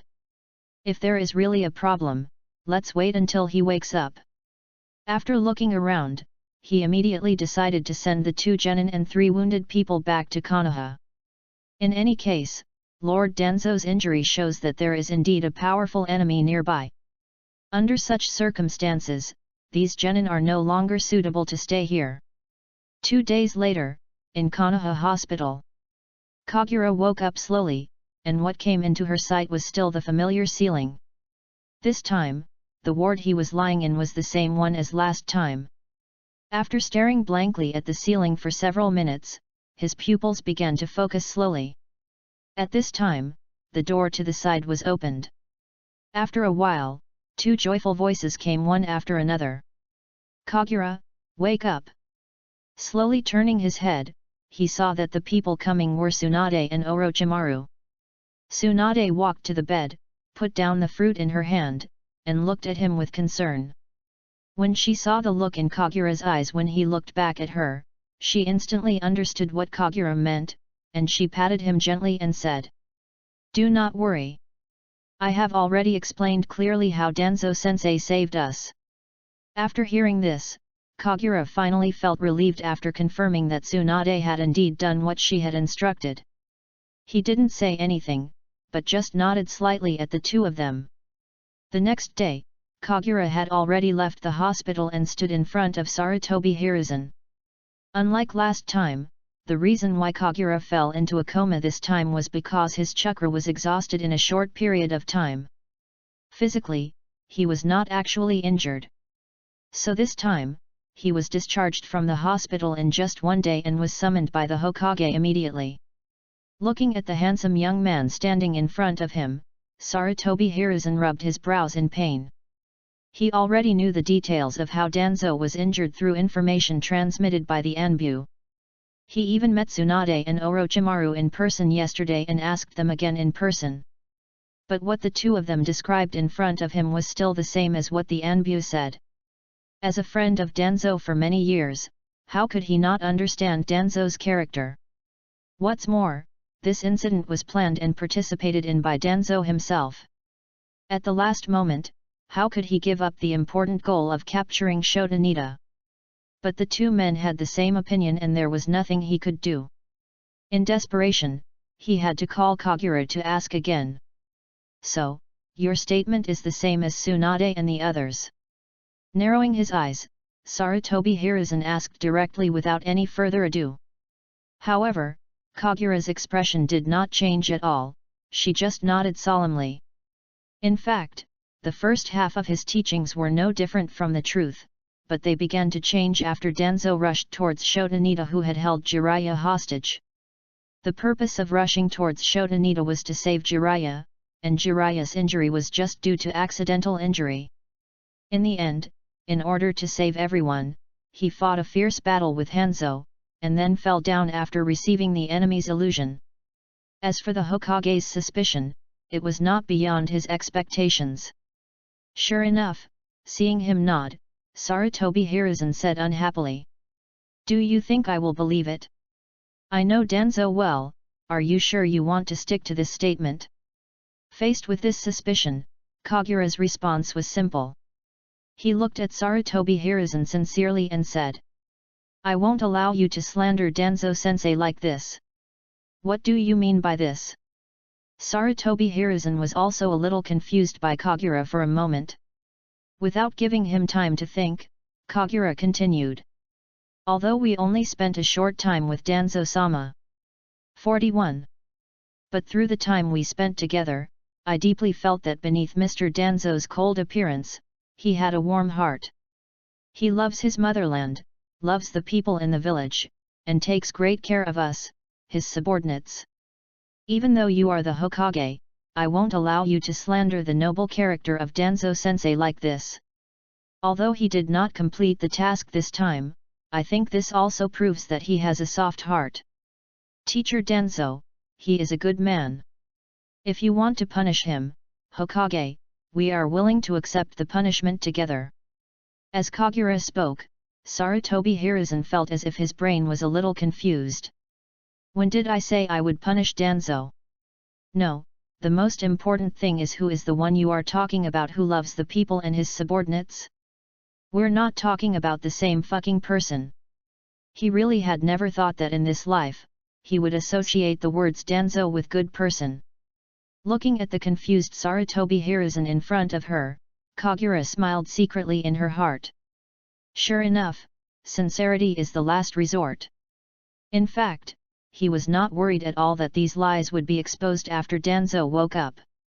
After Danzo was hit by Tsukuyomi, he also used Kota Amatsukami to adjust his memory. After advancing to 3 Megatama, his Kota Amatsukami can do more things. He directly deleted all of Danzo's memories of rushing towards Jiraiya, and even forgot that he knew Chidori. This was also the main reason why he exhausted all his chakra and fell into a coma. After all, he used 2S level ninjutsu at the same time. Looking at the still confused Sarutobi Hiruzen in front of him, he continued to speak while the iron was hot. It's just that after this incident, we have become deeply aware of the gap between ourselves and Teacher Danzo. Therefore, after discussion among the 4 of us, we decided to formally submit our application to you, Hokage. I hope that Danzo-sensei will no longer be our teaching teacher. We don't want to be a burden to him any longer. Hearing this, Sarutobi Hiruzen, who was still doubting himself, suddenly came to his senses. He looked at Kagura in surprise and asked, You mean you want to form your own team of 4? Seeing Kagura nod in response, he pondered for a moment. Well, judging from the request made by Kagura, there are indeed some problems. But this was not what he cared about most. Even today, he specially called Kagura over to question her, and his original intention was just to give her a warning. The purpose is to tell him, Boy, we all know what you have done, so don't go too far in the future. As for Danzo's vigilance towards Kagura, Sarutobi Hiruzen has always been very clear about it. When Danzo had previously offered to be the team leader of Team 7, he had clearly expressed his opposition. The consequences this time also show that they really cannot have long-term contact with each other. This time it was just a coma, and it is hard to say whether there will be major problems later.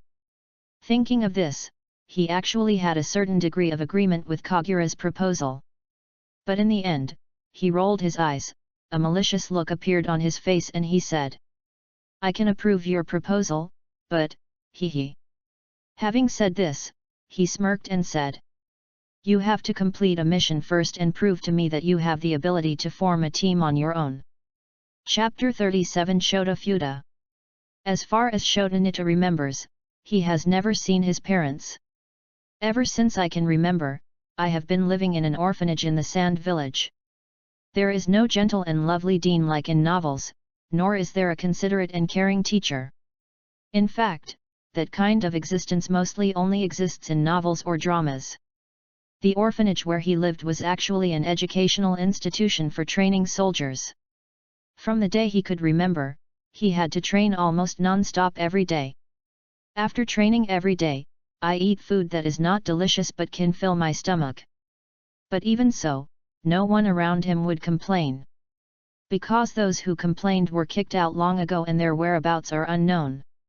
Every day he faced stern-faced male instructors or the so-called dean with a dignified look. Fortunately, there is always a way to survive for these orphans. Although life was hard, there were actually not many casualties due to training. It was during this period that he finally celebrated his 10th birthday. And on this day his birthday present was a shuriken. That afternoon, in that familiar training ground, he used that shuriken to stab his best friend in the stomach. Although he can't remember the name of that good friend very clearly now. But in those difficult years of his life, it was the best friend he had in his life. They supported and encouraged each other and managed to survive the devilish training. But he didn't expect that the final exam to graduate from here would be to kill his best friend. He could not remember the battle process clearly, but when he regained his memory, he found that he had already stabbed the weapon into his friend's stomach. There was no resentment or unwillingness in the friend's eyes before his death, but instead a sense of relief and guilt. Before he died, he was mumbling something, but I couldn't hear it clearly. At that time, he didn't understand at all. Why did that person have a hint of guilt in his eyes when he was the one who killed him? As his friend's body fell, it seemed that his emotions also died. He left the orphanage where he had lived for several years, holding the bloody shuriken. It was from that day on that he officially became a genin of the Sand Village. At this time, as the 5 major countries had just been established, although the open fighting had stopped, the war had actually shifted to the dark world that people could not see. Although his fighting ability is not strong, he seems to have a talent for being a spy since he was a child. After his superiors transferred him to the assassination unit, he was mainly responsible for infiltrating the enemy, selling out intelligence, and then annihilating the opponent. Although he is only in his teens, he seems to know how to gain the trust of others. And just like that, several years later, he was promoted to Chunin. He was sent to Konoha village as an undercover agent shortly after he became a Chunin. That year, he was 15 years old. Unlike previous missions, this one will be a long-term mission. He will remain lurking there until he receives instructions from above. He joined Konoha village as a Ryunin from a nearby village. In fact, this identity was very common in the period when the 5 major villages were first established. After entering Konoha for several years, he had gained the trust of the village and became a teacher at the Ninja Academy.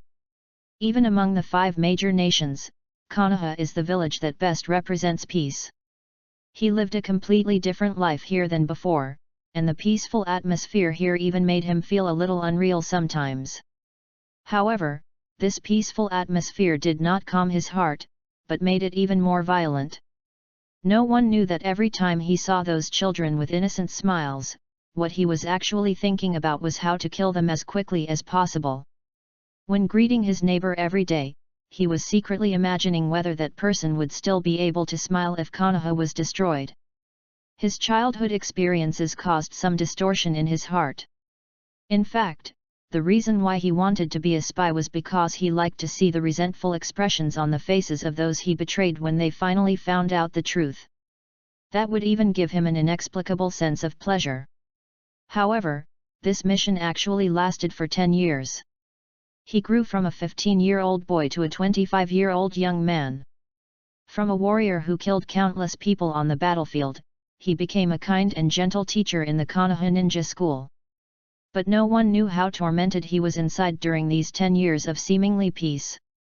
Finally, he got a chance. Taking advantage of his position, he learned about the existence of the Forbidden Book and its specific storage location. That was the work of the second Hokage. I heard that it even contained a forbidden book that could resurrect the dead. He immediately told his superiors the information, and his superiors took it very seriously. Sure enough, within a few days, instructions came from the superiors. They will ask other spies hidden in Konoha to work together to steal this forbidden book. After several days of planning, they finally took action late one night. The process of implementing the plan went more smoothly than he had imagined. Holding the huge scroll, they immediately fled along the planned route. However, Konoha's reaction speed far exceeded their original expectations. In just one night, the road to the Sand Village was blocked. Fortunately, they hired ninjas from the Hidden Rain Village in advance, so they were not directly found by the Anbu everywhere. 42. Finally, everyone was forced to decide to open the Book of Taboos in public and write it down.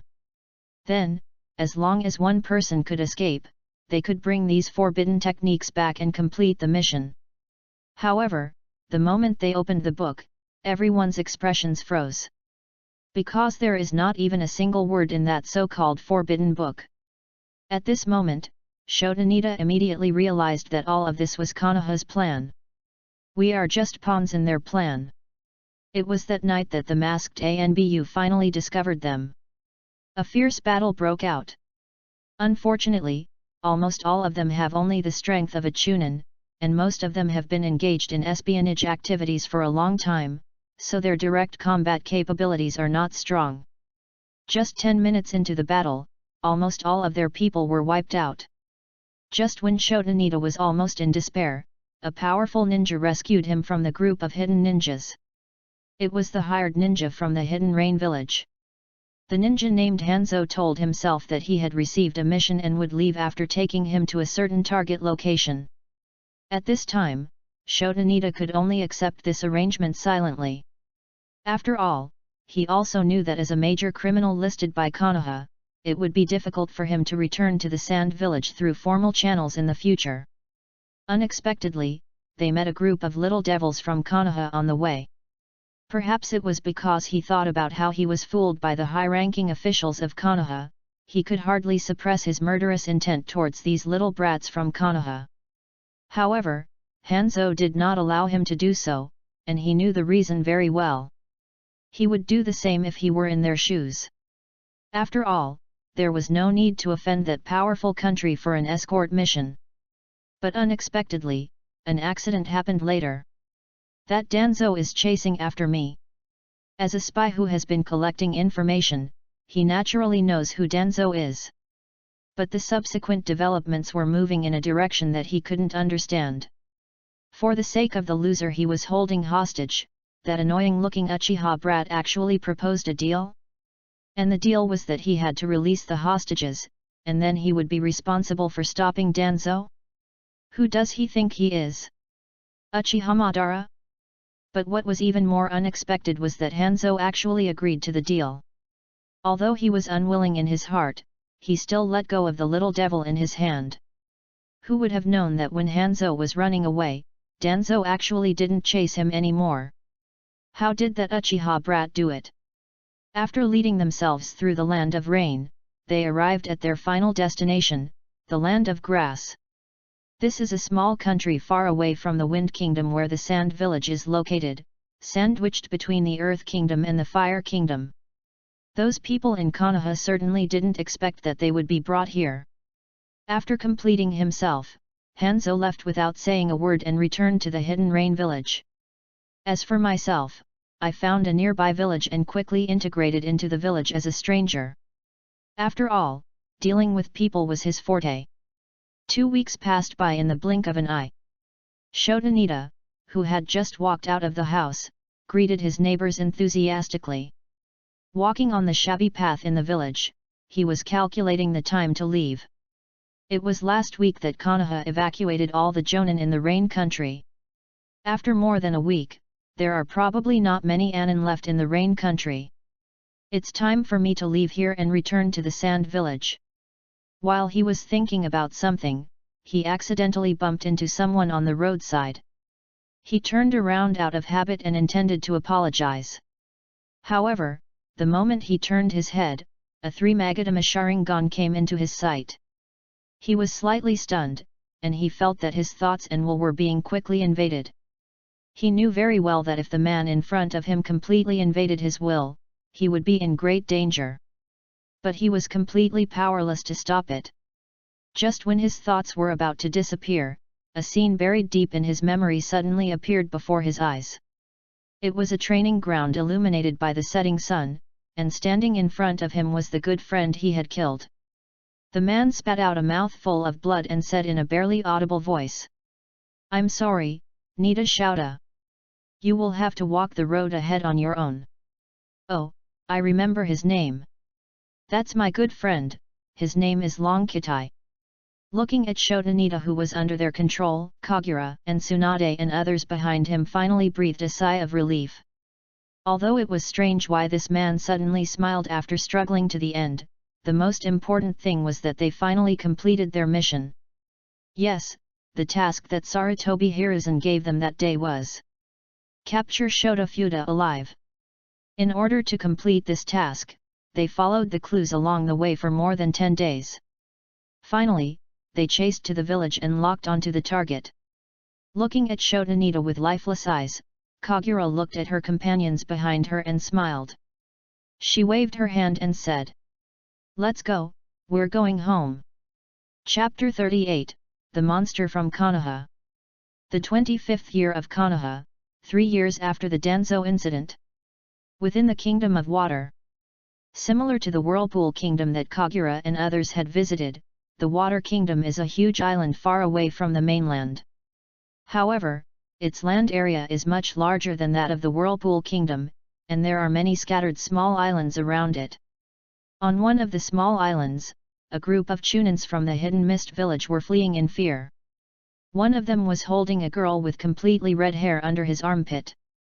At this time, these ninjas were struggling to escape forward, while turning their heads to look back from time to time. The leader at the front obviously growled with gritted teeth. "Damn it, how could I meet them? Those monsters from Konoha." However, before he could finish his words, a huge shadow suddenly appeared in front of them. An object like a small mountain suddenly descended in front of them. Looking closely, it was a toad that looked like a small hill. The toad was holding a pipe in one hand and taking a leisurely puff. Then he exhaled calmly at the ant-like enemies in front of him. A haunted voice came out of his mouth. "Hey, little Jiraiya, are these the people?" As he asked the question, a young man with white hair slowly walked out from above his head. He looked down at the group of people below, and when he saw the girl who was being escorted away, a trace of contempt flashed in his eyes. He did not answer the question of the toad under his feet, but said dissatisfiedly, "How many times have I told you, Buntat? When you call my name, don't put a little word in front of it. I'm 12 years old." Compared to before, Jiraiya at this time has indeed changed a lot. The casual kimono attire that he was used to wearing was gone, and now he was wearing a set of Jonin combat uniform similar to Kagura's. If there is any difference, it is that the color of the vest is not purple, but red. In response to Jiraiya's protest, Gamabuntai remained calm, took a puff of his cigarette, and replied calmly. "Okay, little Jiraiya. I understand, little Jiraiya." Faced with the shameless attitude of the giant toad under his feet, Jiraiya could do nothing. He pretended not to hear those words, and suddenly pointed at the people below and shouted with great meaning. "Let that girl go." Hearing this, the leader looked at the people around him, and they nodded. Suddenly the team split into 2 teams and rushed out in the left and right directions.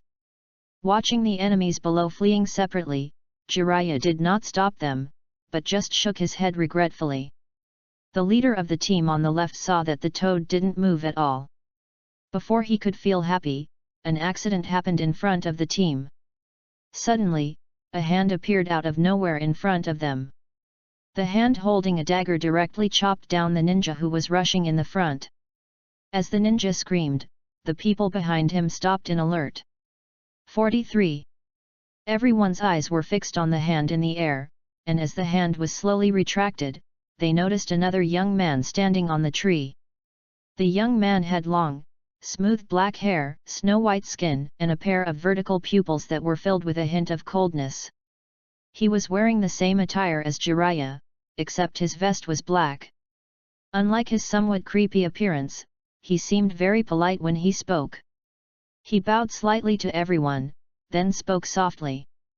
I'm sorry, everyone. I'm afraid I can't let you leave from here.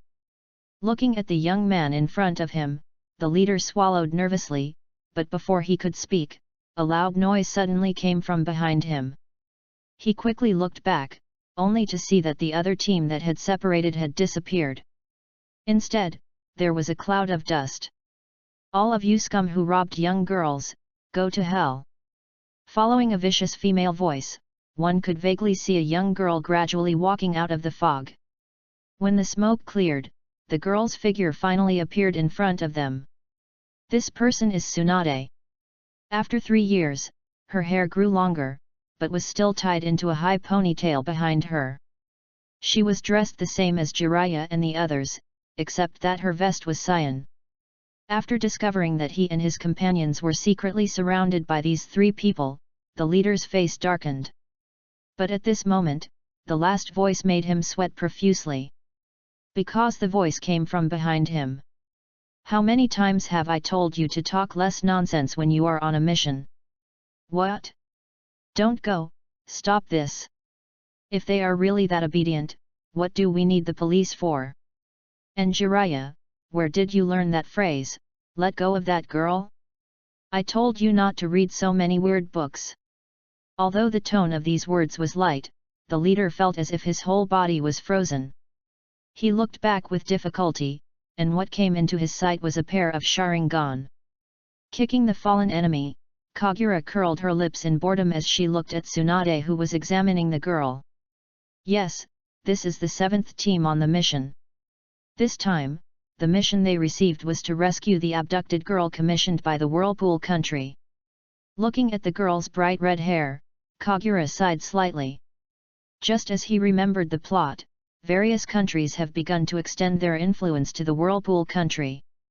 As the Kirigakure village is the closest geographically, it is naturally one of the main criminals. But he knew very well in his heart that this was just the beginning and the demise of the Whirlpool country was inevitable. After checking that the girl was fine, Tsunade took the initiative to carry the girl on her back.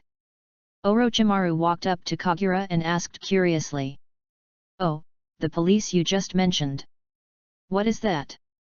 Kagura was stunned, and replied randomly, pretending to be stupid.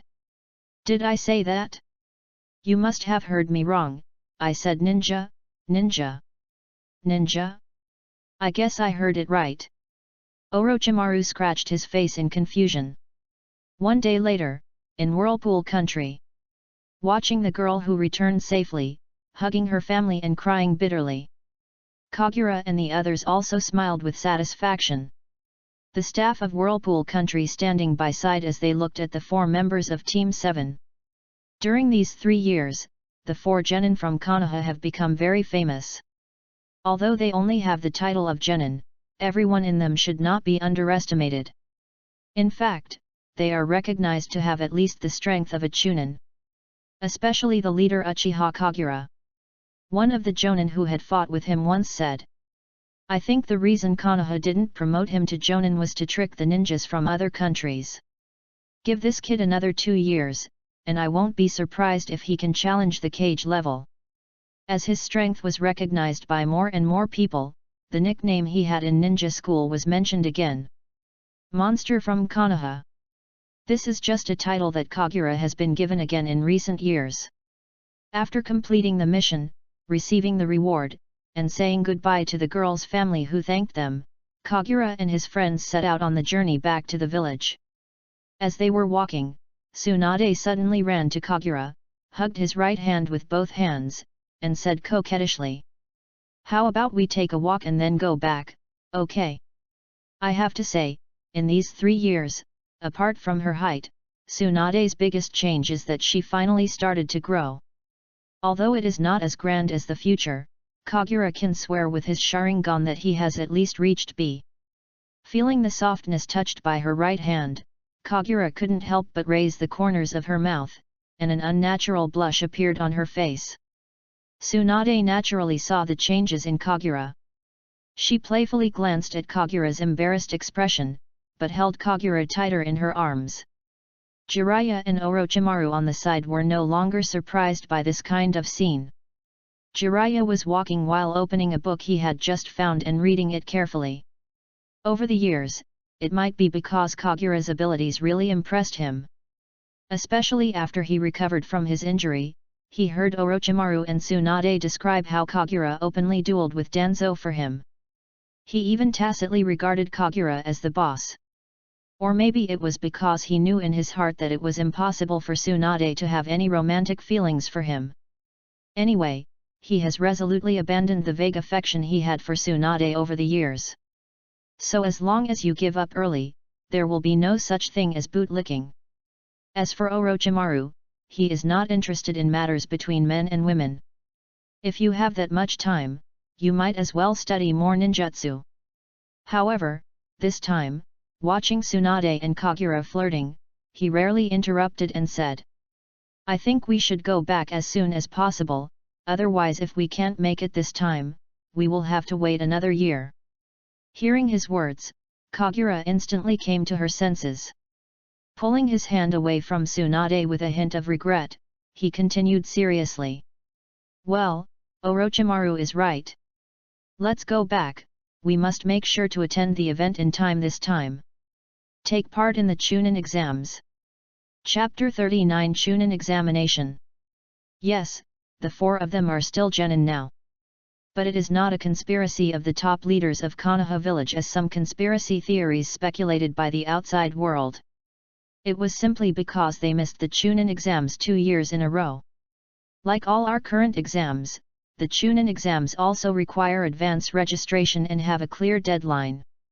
However, during the registration period for the last 2 Chunin exams, all 4 of them were away on missions. And because there was no teacher leading the group, there was no one to help them register. Kagura was also helpless about this. This task is not like any clerical work, there is no way to control the time. It's okay if there are clear and fixed enemies, but what I'm most afraid of is a missing person mission like this one. It only took half an hour to defeat those Chunins, but who knew that they would track that group of people for more than 10 days? It is precisely because of these coincidences that they are still genin until now. In fact, Sarutobi Hiruzen had considered whether to directly promote them to Chunin. After all, in his opinion, Kagura was more than qualified to be a jonin. But unlike the war period, the assessment system for ninjas of all levels in the village had just been implemented by him. If we ignore the system and forcibly promote them to Chunin at this time, it would undoubtedly be like shooting ourselves in the foot. Haven't you seen that a certain young man who returned from his travels with the ability to resist an enemy like Nagato, was just a genin because he didn't take the exam? When they heard Kagura mention the Chunin exam, everyone's faces became serious. Tsunade said with some resentment. "Yes, I must catch up this time." 44.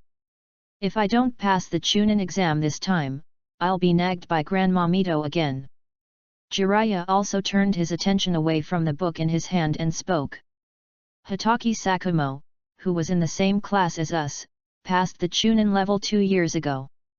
If we don't hurry up, maybe the next time we see him, we'll have to call him Janin-sama. Hearing Jiraiya's words, Tsunade curled her lips in dissatisfaction and picked up a white puppy that was following Kagura. Looking at the puppy in front of her that was obviously unhappy, she laughed happily and began to rub its little face with her hands. This is a puppy that appeared beside Kagura a year ago. According to Kagura, this is the ninja dog he trained. In addition to helping them transmit information during normal tasks, it is also very helpful in tracking enemies. Of course, what they don't know is that this seemingly adorable puppy is actually Shikaku. Just 1 year ago, after his unremitting efforts, the fusion degree of Yaiwei finally reached 100%. Here, Kagura couldn't help but complain about the system settings. It took him only 2 months to complete the first 50%, but he spent nearly 2 years on the remaining 2%. But what surprised him was that as soon as the fusion degree of his first tail reached 100%, the information on the fusion degree of his second tail was automatically enabled in his system properties. As the message appeared, a pure white cat-like creature with 2 tails suddenly appeared in his body. That is naturally the second tail, Nikomata. But before he could be happy for long, he discovered something that gave him a headache. That is, the seemingly gentle first tale became visibly agitated for some reason after the second tale appeared. The two little guys would fight inside him every day whenever they had a disagreement. Although it didn't really affect his body, it still made him feel noisy. Fortunately, after the degree of fusion reached 100%, he could finally release the tailed beast in his body freely. Although there are certain restrictions, the tailed beasts cannot leave him too far, otherwise they will be automatically retracted. But it's still a good solution. So after some transformations by Yaiwei, a white puppy appeared in the team. And Kagura was sure that there would be another kitten with two tails in the near future. Even further in the future, there will be turtles, gorillas, foxes, and so on. During these 3 years, Kagura's various attributes have undergone tremendous changes. Now his properties are: Eye Technique, 3 Megatama Sharingan, progress 72.3%. Physical Skills, 6th Gate, Jingmen, progress 67.2%. Chakra, Jounin level, progress 85.6%. Tailed Beast, Two-tailed, fusion degree 78%. All attributes have been greatly improved, but except for the physical skills which have been upgraded to a higher level, the others still remain at the original level. Kagura also understood in his heart that as his strength grew, he was slowly beginning to encounter bottlenecks, and he would no longer be able to grow at the same rapid rate as at the beginning. As for ninjutsu, the system has only issued 3 missions in the past 3 years. Among these 3 missions, 2 were B-level ninjutsu and only 1 was an S-level ninjutsu. Let's not talk about the B-level ninjutsu for now, and focus on the S-level ninjutsu. This is Kagura's first physical ninjutsu, 8 Gates Ninjutsu. In fact, the 8 Gates of Ninjutsu could only be classified as A-level ninjutsu in the original classification. But it is obvious that Kagura inherited the powerful ninjutsu of Yekai, so the system classified it as S-level. Some people may ask, isn't Kagura's attribute identified by the 8 gates of the 8 gates?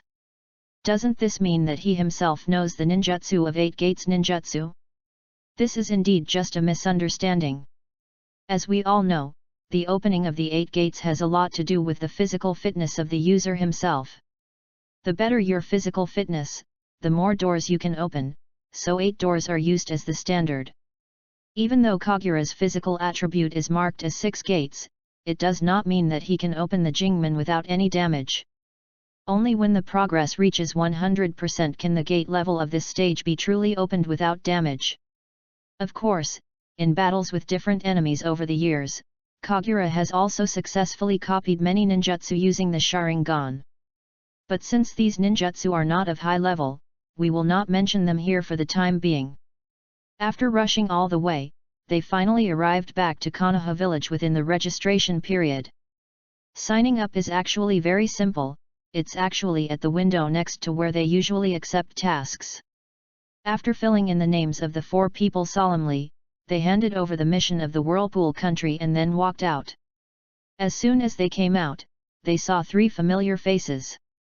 The man with silver hair was none other than Hotaki Sakumo, who they had mentioned earlier had been promoted to Chunin. Next to him was Mighty Day, wearing a green tights and a bowler haircut. The last one is a handsome guy with long light blue hair. This person is none other than Tsunade's lover in the original work, Kato Dan. Seeing Kagura and the others, Might Guy was the first to greet them with full of energy. "Hey, my arch-enemy, are you guys back today?" Kagura nodded and explained. "Yes, we rushed back to register for the Chunin exams. By the way, Mighty, you are still a genin, right? Have you signed up? Hate to talk about / what is the meaning of the word? 824. At this point, Mighty Dai showed his iconic gums and replied confidently. "No, my team leader said that my ability was not good enough to take the exam, so he didn't report my name." "No, there's nothing to be proud of. Why are you so confident?" Just as Kagura was speechless, Kato Dan looked at Tsunade and the others and said gently.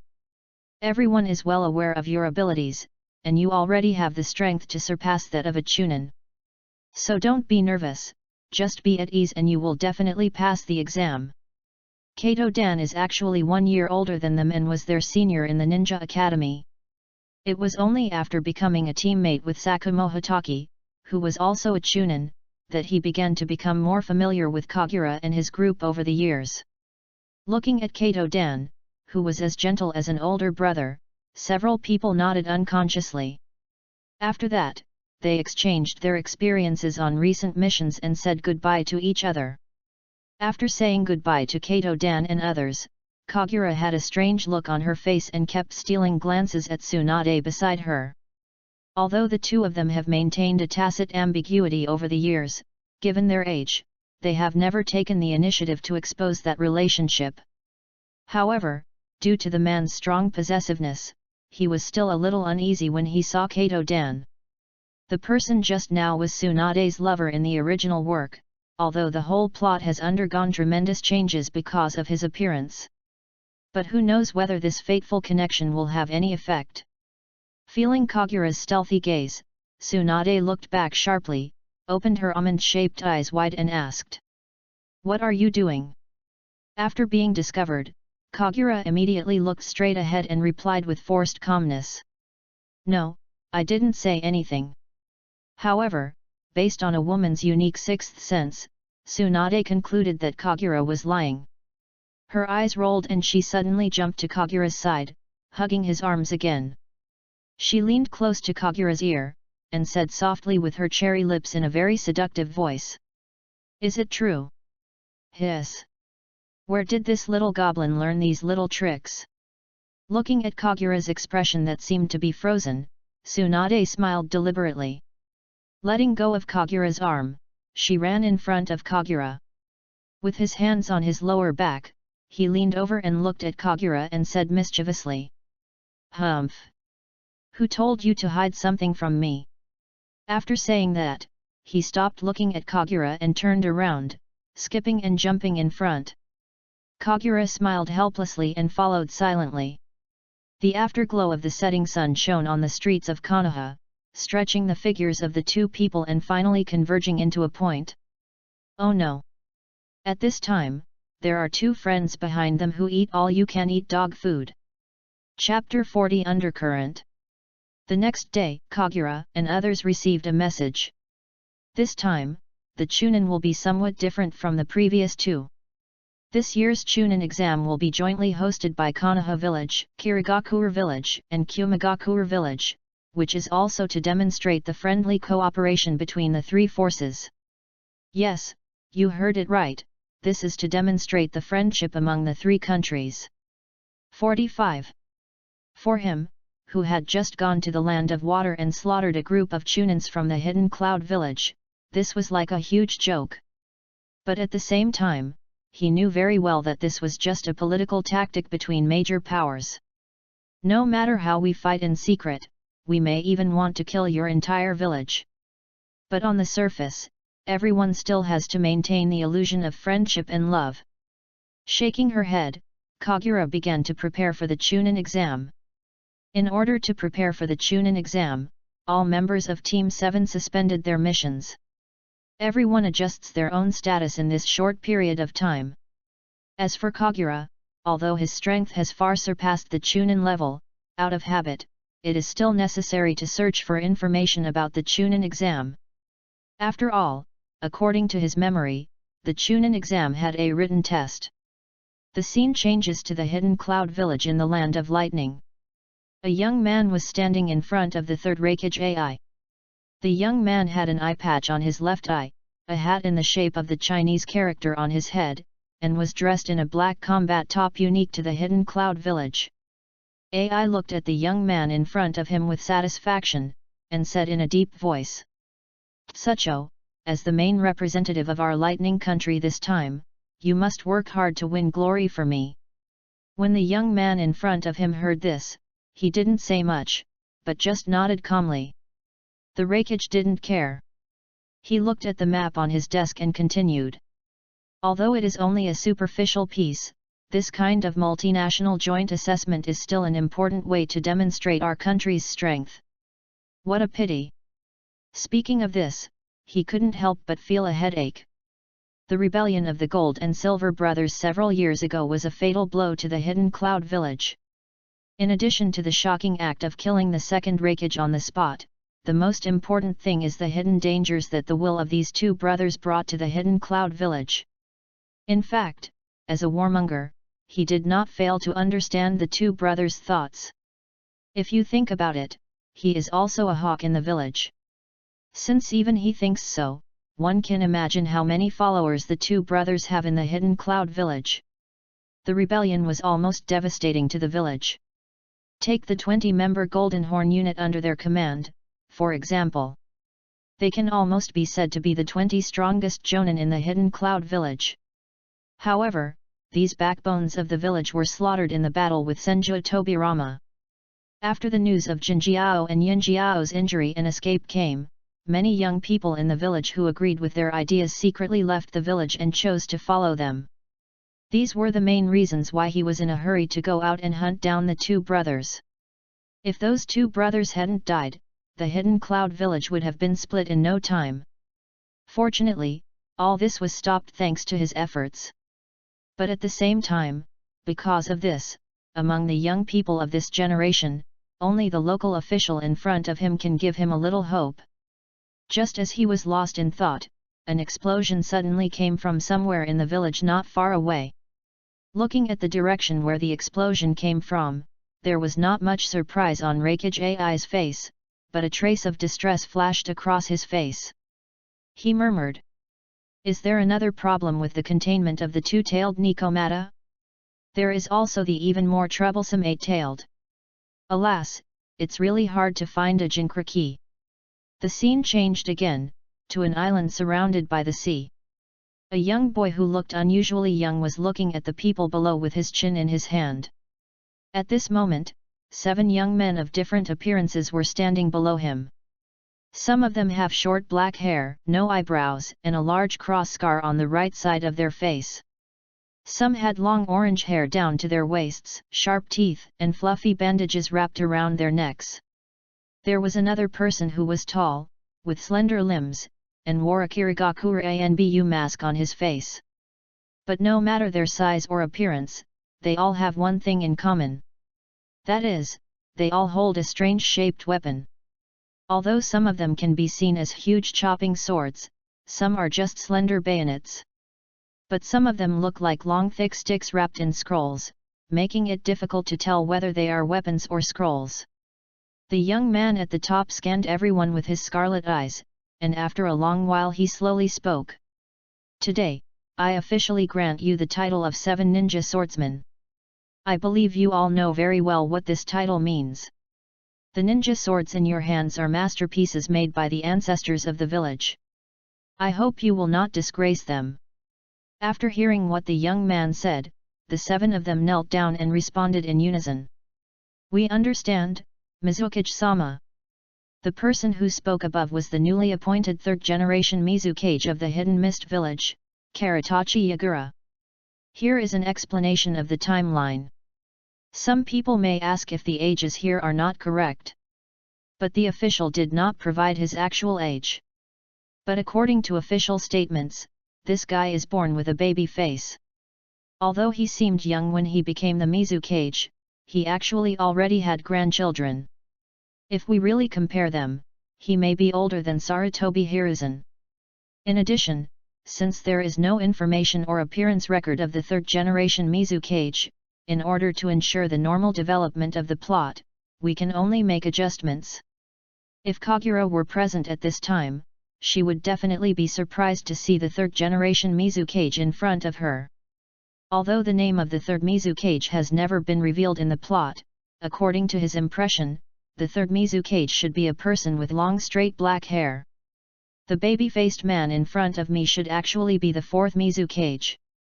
It seems that due to his arrival, the butterfly effect took effect again, allowing this Yagura Karitachi to become the Mizukage ahead of schedule.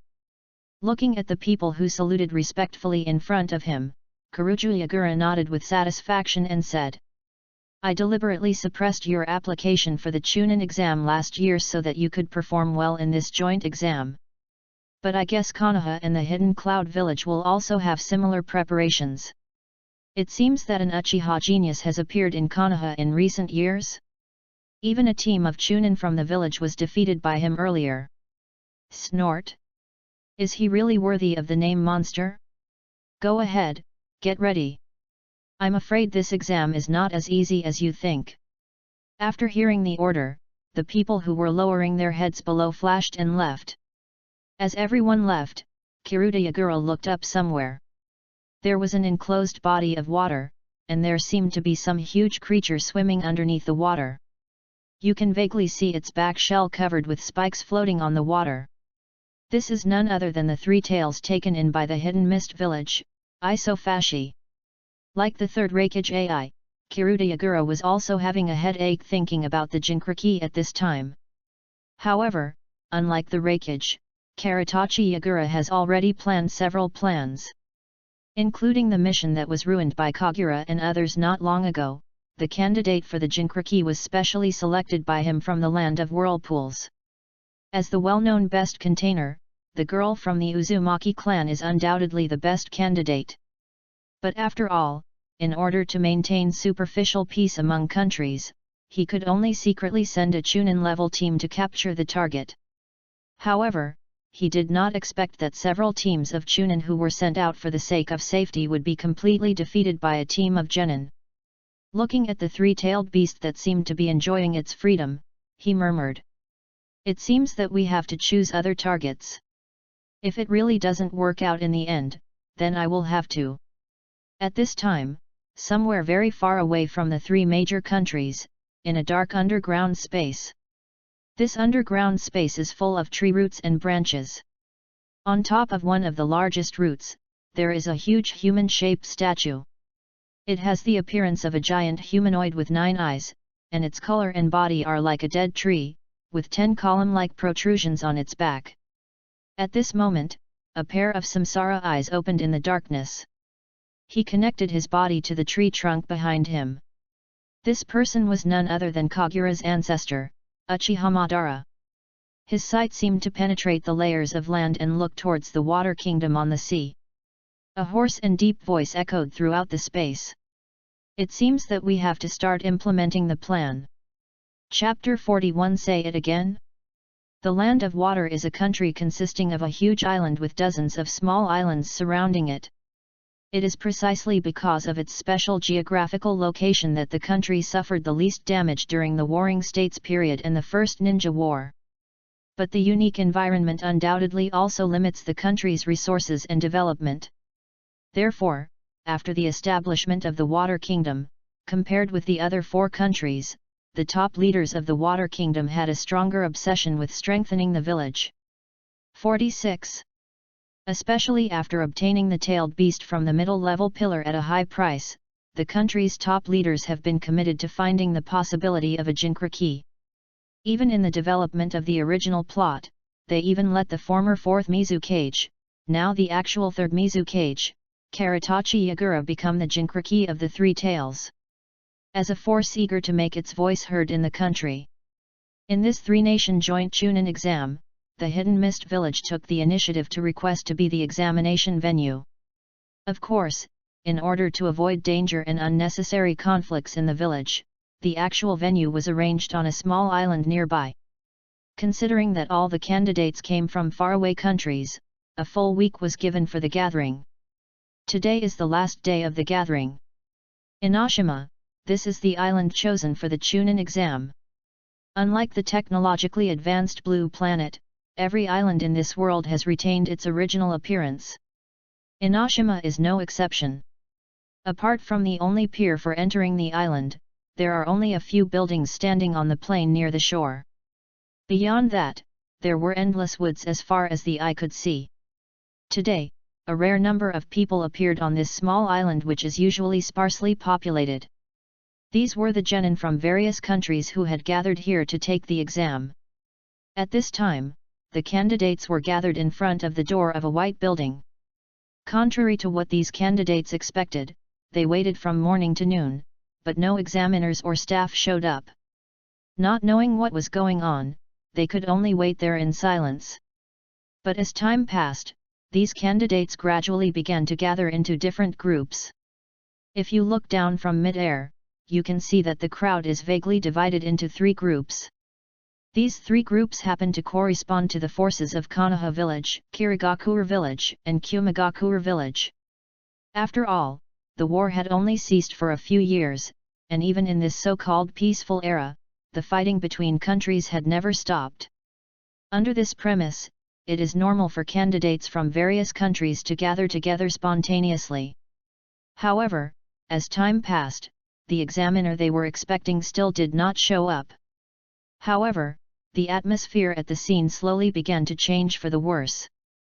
Most of those present here are descendants of families that have been ninjas for generations. For the vast majority of people there, their fathers or relatives had died in the battlefield of the First Ninja War to varying degrees. And this hatred for the death of relatives will naturally be inherited by these younger generations. In the absence of examiners, a hint of anger gradually appeared in the eyes of the candidates. During the First Ninja War, these 3 nations naturally fought against each other. Even after the ceasefire, many of their relatives were killed by ninjas from the other 2 countries while performing their missions. So it can be said that the genin candidates in these 3 countries basically hate each other. There was no need for anyone to instigate the situation at this point, the tense atmosphere had already formed unknowingly.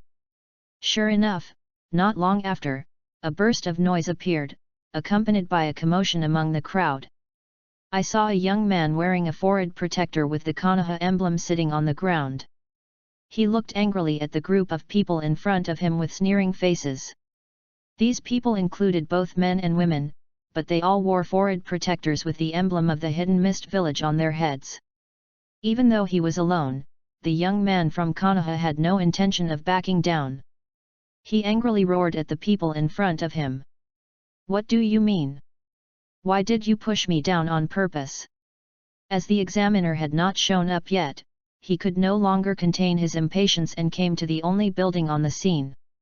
Looking at the tightly closed door in front of him, he began to observe it carefully, hoping to find some clues from it. But just as he was concentrating on examining the white building in front of him, he felt someone push him hard from behind. In this unexpected collision, he was pushed to the ground without paying attention. Faced with the questioning from the young man from Konoha, the group did not answer. The leading one, a young man of similar age wearing a rain hat commonly seen in the Land of Water, took a step forward.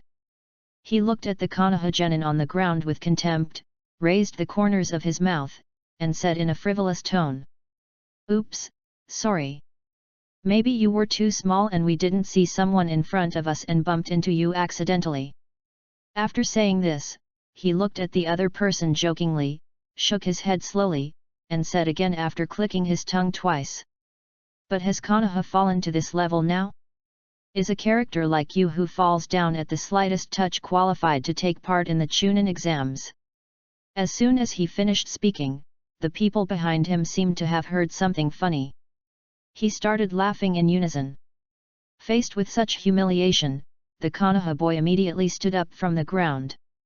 His face was flushed with anger, and he stared at the group of people with wide eyes, gritting his teeth and saying, "You are not allowed to insult the name of Konoha.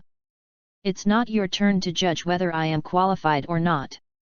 Or do you want to fight me to see who is more qualified?" Faced with the provocation of the Konoha boy, the playful smile on the Amagaza boy's face did not change. He took a step forward, slightly raised the rain hat on his head with his right hand, and glanced at the person in front of him. Perhaps he had been holding a grudge against the ninjas of Konoha for a long time. After a few seconds, he just sneered and said, "No, you may have heard wrong. I didn't mean to insult Konoha. But, in my opinion, the current generation of Konoha is not qualified to take the exam." Faced with this barrage of attacks, the other Konoha genin who were watching from the sidelines finally couldn't help themselves. They moved slowly and surrounded the group of people led by Yu Li. Of course, Other people in the Hidden Mist village also took action at the same time. They also walked behind the young man in the rain hat and confronted the people of Konoha. Of course, not everyone from the Hidden Mist village came over. Not far away, there were 7 genin from the Hidden Mist village holding ninja swords of various shapes. The conflict here did not seem to attract their attention, and the 7 people were still sitting there leisurely. Either close your eyes to rest, or look up at the sky, or stare at the house in your hands in a daze. Anyway, they didn't even pay any attention to what was happening on the field. Faced with the actions of these 7 people, a gloomy light flashed in the eyes of the young man in the rain hat. Of course he knew that these 7 were the special people who were given the title of 7 Ninja Swordsmen by the Mizukage. In this Chunin exam, they are the real trump cards of the Hidden Mist village. Also not moving were the people from the Hidden Cloud village. Unlike the other 2 countries which were a little more disorganized, the genin of the Hidden Cloud village all consciously stood behind a young man with an eye patch on his left eye. This young man was none other than Tsucho, who was entrusted with great hopes by the Third Reikage. He has a steadiness that doesn't match his age. Looking at the conflict in front of him, he signaled to everyone behind him to remain quiet. I didn't participate, nor did I even watch. I just watched the development of the situation from the sidelines. Although he did not get the support of the 7 ninja swordsmen, he looked at the many companions behind him. The young man Yu Li felt that the situation was under his control. Seeing that the fight was about to break out, the young man in the rain hat moved his lips slightly, as if he was about to say something. A slightly frivolous voice suddenly sounded in the room. "Sorry, we just arrived and didn't hear clearly. What did you just say about Konoha? Would you like to say it again?" Chapter 42, Didn't you see anyone there? Would you like to say it again? As the voice sounded, everyone looked towards the center of the venue. A handsome young man with black hair and black eyes, wearing a purple vest and a ninja combat uniform slowly appeared in front of everyone. Behind him were 3 companions wearing the same clothes except for the different colors of their vests. It was Kagura, Tsunade, Orochimaru, Jiraiya and others who had just arrived. In fact, the reason why Kagura and others arrived so late was not because they wanted to show off. Kagura scoffed at the idea that the protagonist should appear last. 47. But when he heard that the gathering time was exactly 7 days away, being a miser, he couldn't help himself. I took on another mission on the way to the Water Kingdom. However, the time to complete this sea-level task far exceeded their expectations. So after completing the task, they immediately started heading towards the venue. We hurried along the way and finally arrived at our destination on the last day. However, just as they arrived at the outskirts of the venue, they heard the provocative words of the young man in the rain hat. Looking at Tsunade's unhappy look beside her, Kagura immediately said those words with great tact. With the appearance of Kagura and others, the expressions of the people present changed differently. First, the people of Konoha. They naturally knew seniors like Kagura. Even the Hokage himself has acknowledged the strength of the legendary Team 7. If it weren't for the fact that Captain Kagura was obsessed with making money, he would have missed the Chunin exams the first 2 times because of missions. They will not end up taking the exam together with their own class. So the moment they saw Kagura and the other Konoha genin showed a hint of relief on their faces.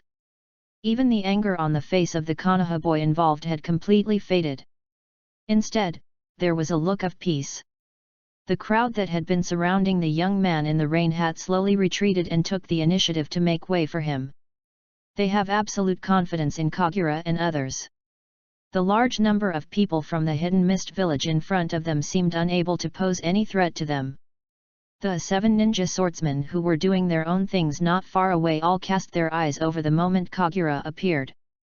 Under the specific instructions of Lord Mizukage, they naturally conducted a detailed investigation on this rival from Konoha. However, as I investigated during this period, the more I got to know this person, the more I felt alarmed by his strength. The moment they really faced Kagura, their ninja intuition told them that the person in front of them might be even more powerful than they had investigated. On the other side of the hidden cloud village, Toshiro was looking at Kagura's figure with a serious expression. As the only genius of this generation of the hidden cloud village, he has always been a steady person. Although his strength far exceeds that of his peers, he never underestimates any opponent. But the appearance of Kagura still made him, who was always calm and composed, feel tremendous pressure. He is. There is no doubt about it, he is the one mentioned in the rumor. Monster. From the side of the hidden mist village where people gathered together, bursts of discussion could be heard. Obviously, they had also heard of Kagura's name Monster, and they were naturally aware that this monster would take part in the same exam with them. Then through that handsome face with black hair and black eyes, and that striking attire. Although no one present took the initiative to say Kagura's name, many of the genin in the hidden mist village had already recognized him. As Kagura and the others slowly approached, a drop of cold sweat appeared on the face of the young man Yuli. Although Kagura did not do anything special, I think of his deeds one by one. As that ordinary figure gradually approached, it seemed like a huge shadow pressing on his heart and his eyes. Kagura and the others stopped a few meters away from him. Kagura picked her ears with her right little finger and looked up at the people in the hidden mist village. His gaze seemed to carry an inexplicable weight. As he raised his head, everyone in the hidden mist village took a step back in unison. The young man Yuli also took a step back, as if he was angered by his own cowardly behavior. He gritted his teeth and took another step back, forcing himself to look directly into Kagura's eyes and said, "You. What do you want?" Kagura took her right little finger out of her ear and blew away the earwax. He looked at the person in front of him as if he were a fool and answered. "I said, are you fucking deaf? Didn't I just say that? I want you to say it again." When he heard Kagura's request, the young man Yukaza's face suddenly turned pale. But in fact, Kagura was not teasing him, Kagura was speaking the truth. They had just arrived at the scene. He had the Sharingan, but not the Sharingan ears. How could he possibly hear the live conversation from such a distance? He just vaguely heard the word Konoha, and looking from afar, he saw the people wearing Konoha forehead protectors and the people from the hidden mist village standing there. Without asking any more questions, he guessed roughly what had happened, so he spoke up to interrupt the confrontation. However, when faced with Kagura's question, the young man Yukaza only took it as a provocation against him. However, facing this legendary monster, he found that he did not have the courage to repeat what he had just said. His face turned blue and white, as he suddenly exploded, perhaps out of anger at his own weakness or out of hatred for Konoha. His eyes turned bloodshot and he suddenly pulled out a dagger from behind. He roared, "I'll fight you!" Before he finished speaking, he had already rushed towards Kagura. Faced with this sudden attack, Kagura did not react at all.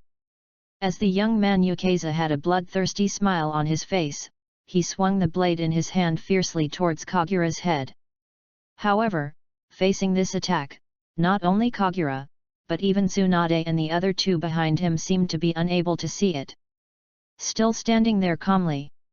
Just when the blade was only a few centimeters away from Kagura's head, the short blade that seemed to be moving forward suddenly stopped. The young man in Yuli seemed to have seen something horrific, with a look of horror on his face.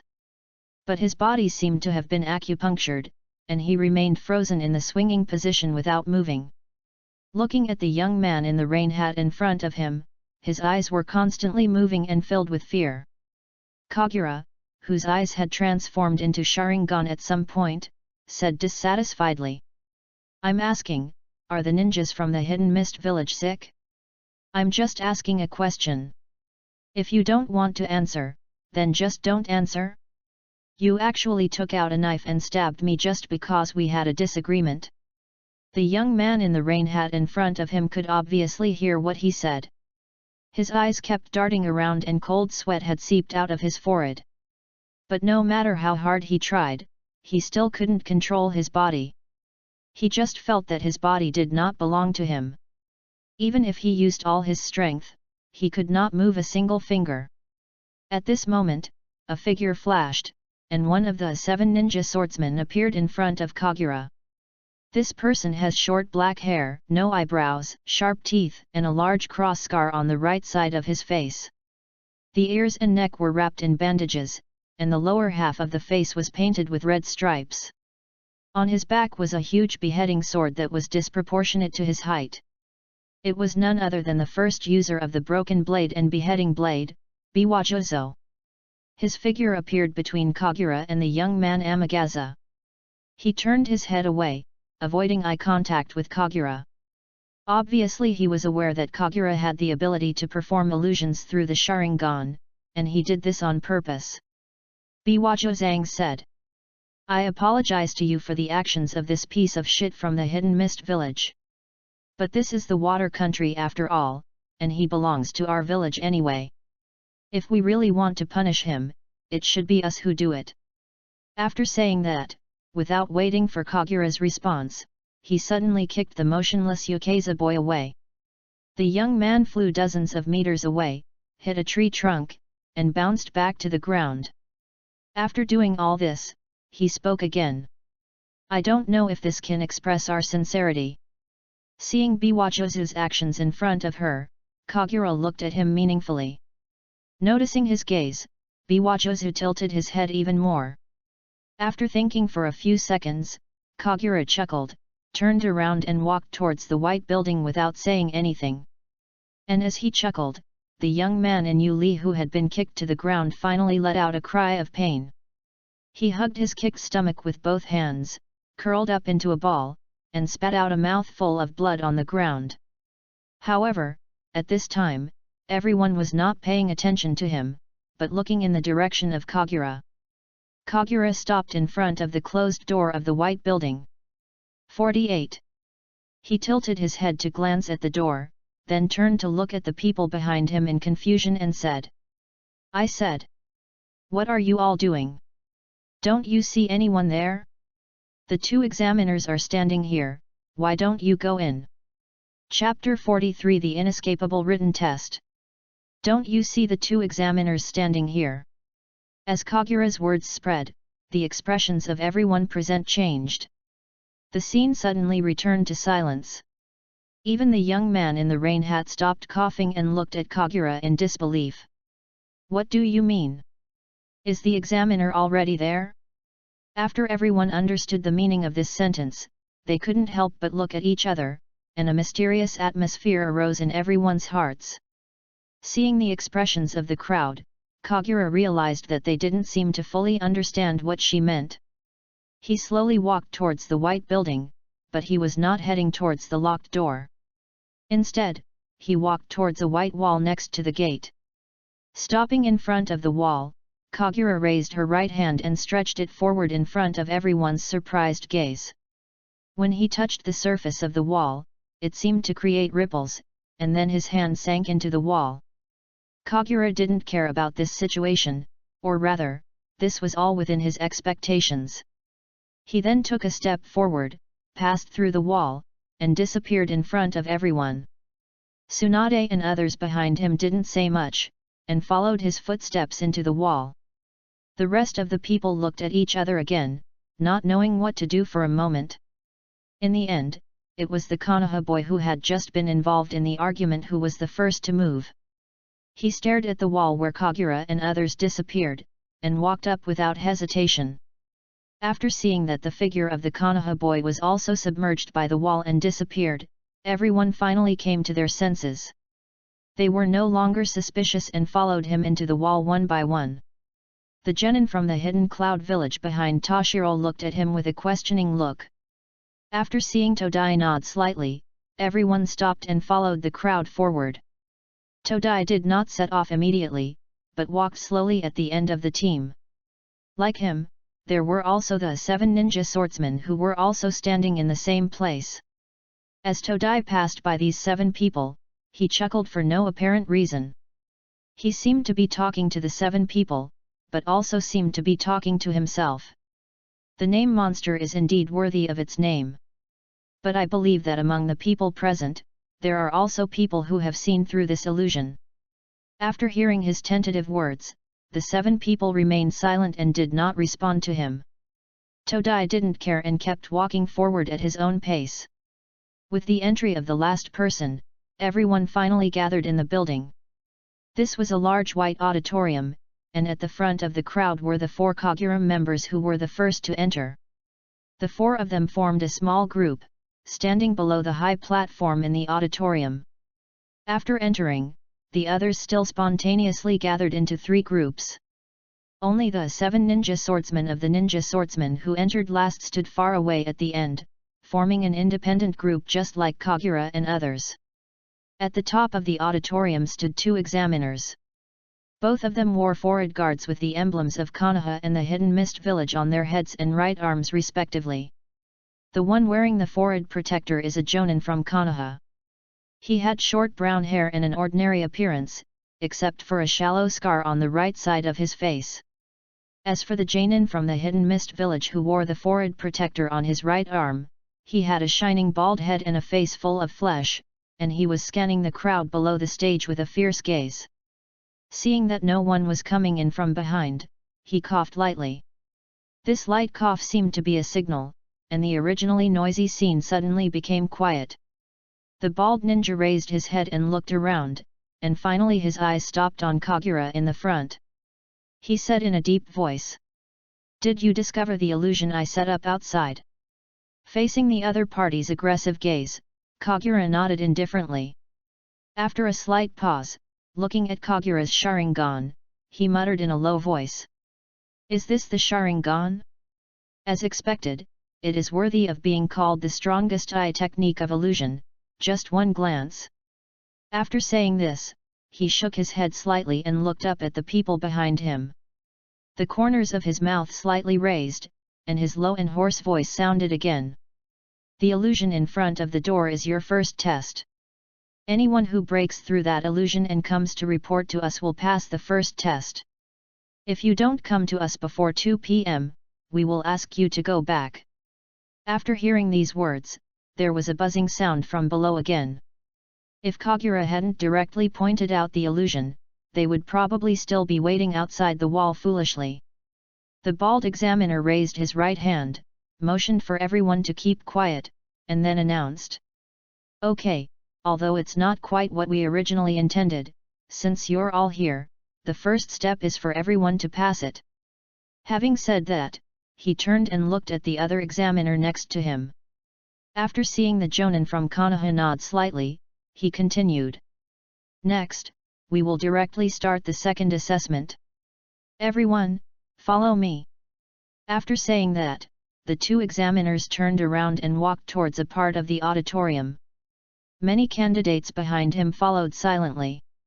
After passing through a not very long corridor, everyone came to a room that looked like a classroom. 2 examiners stood in the classroom one after the other. After a brief pause, everyone sat down in one of the seats.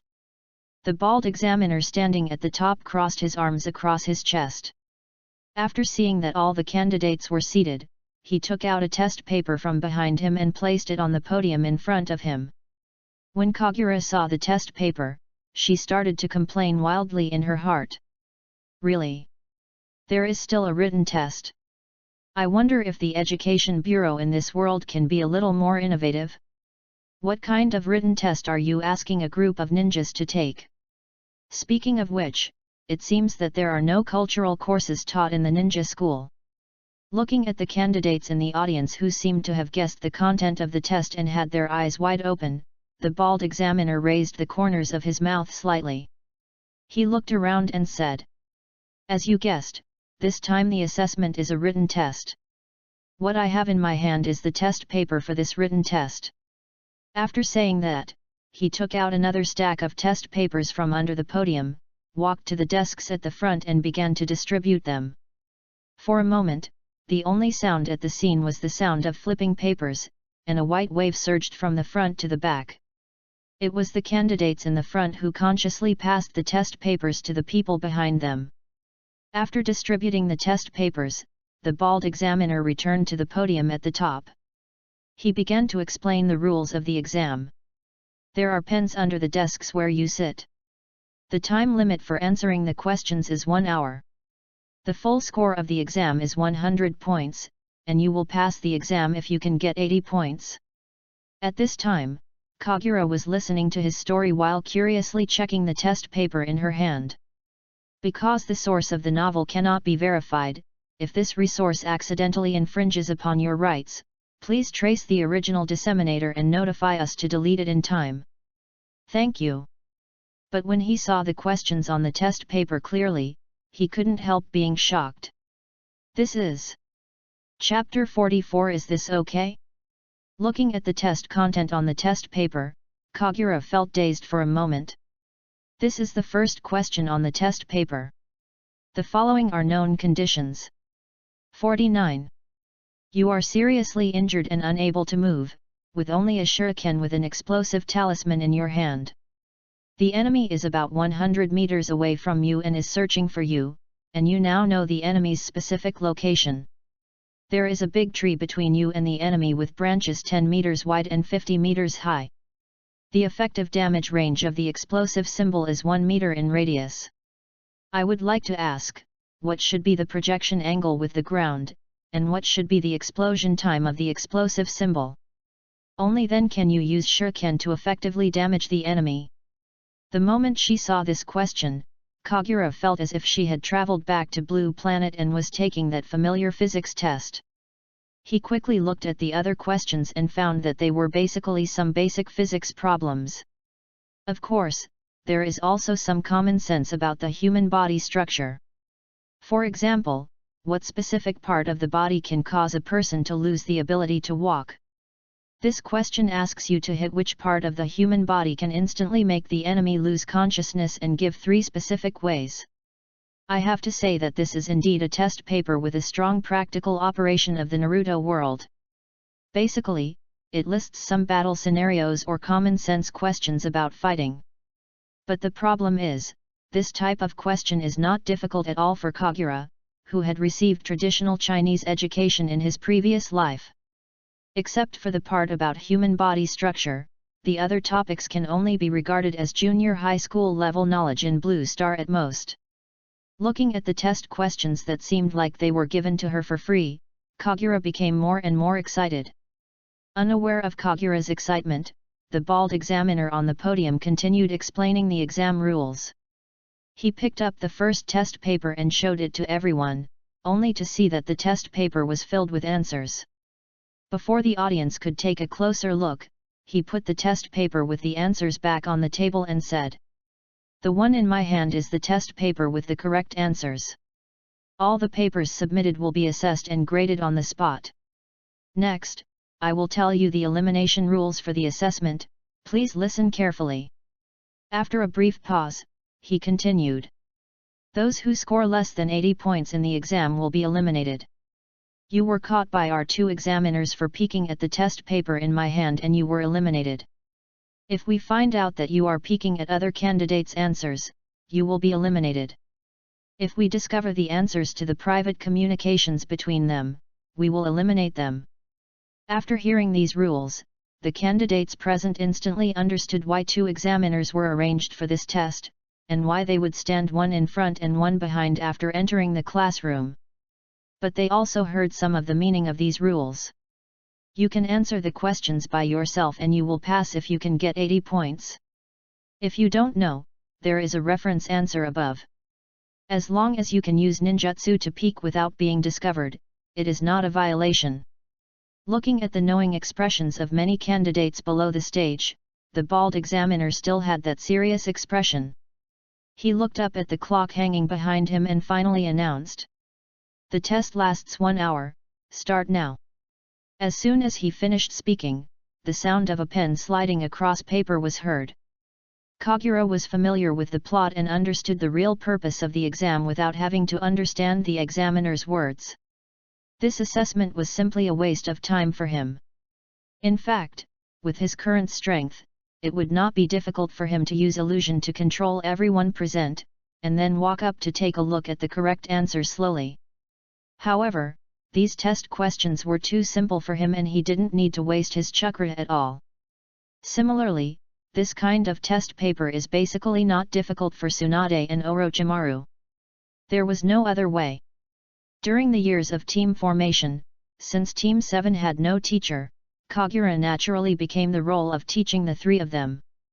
As for Kagura, who has memories of living on Blue Star, he always likes to use physics to teach some physical skills or throwing techniques during the teaching process.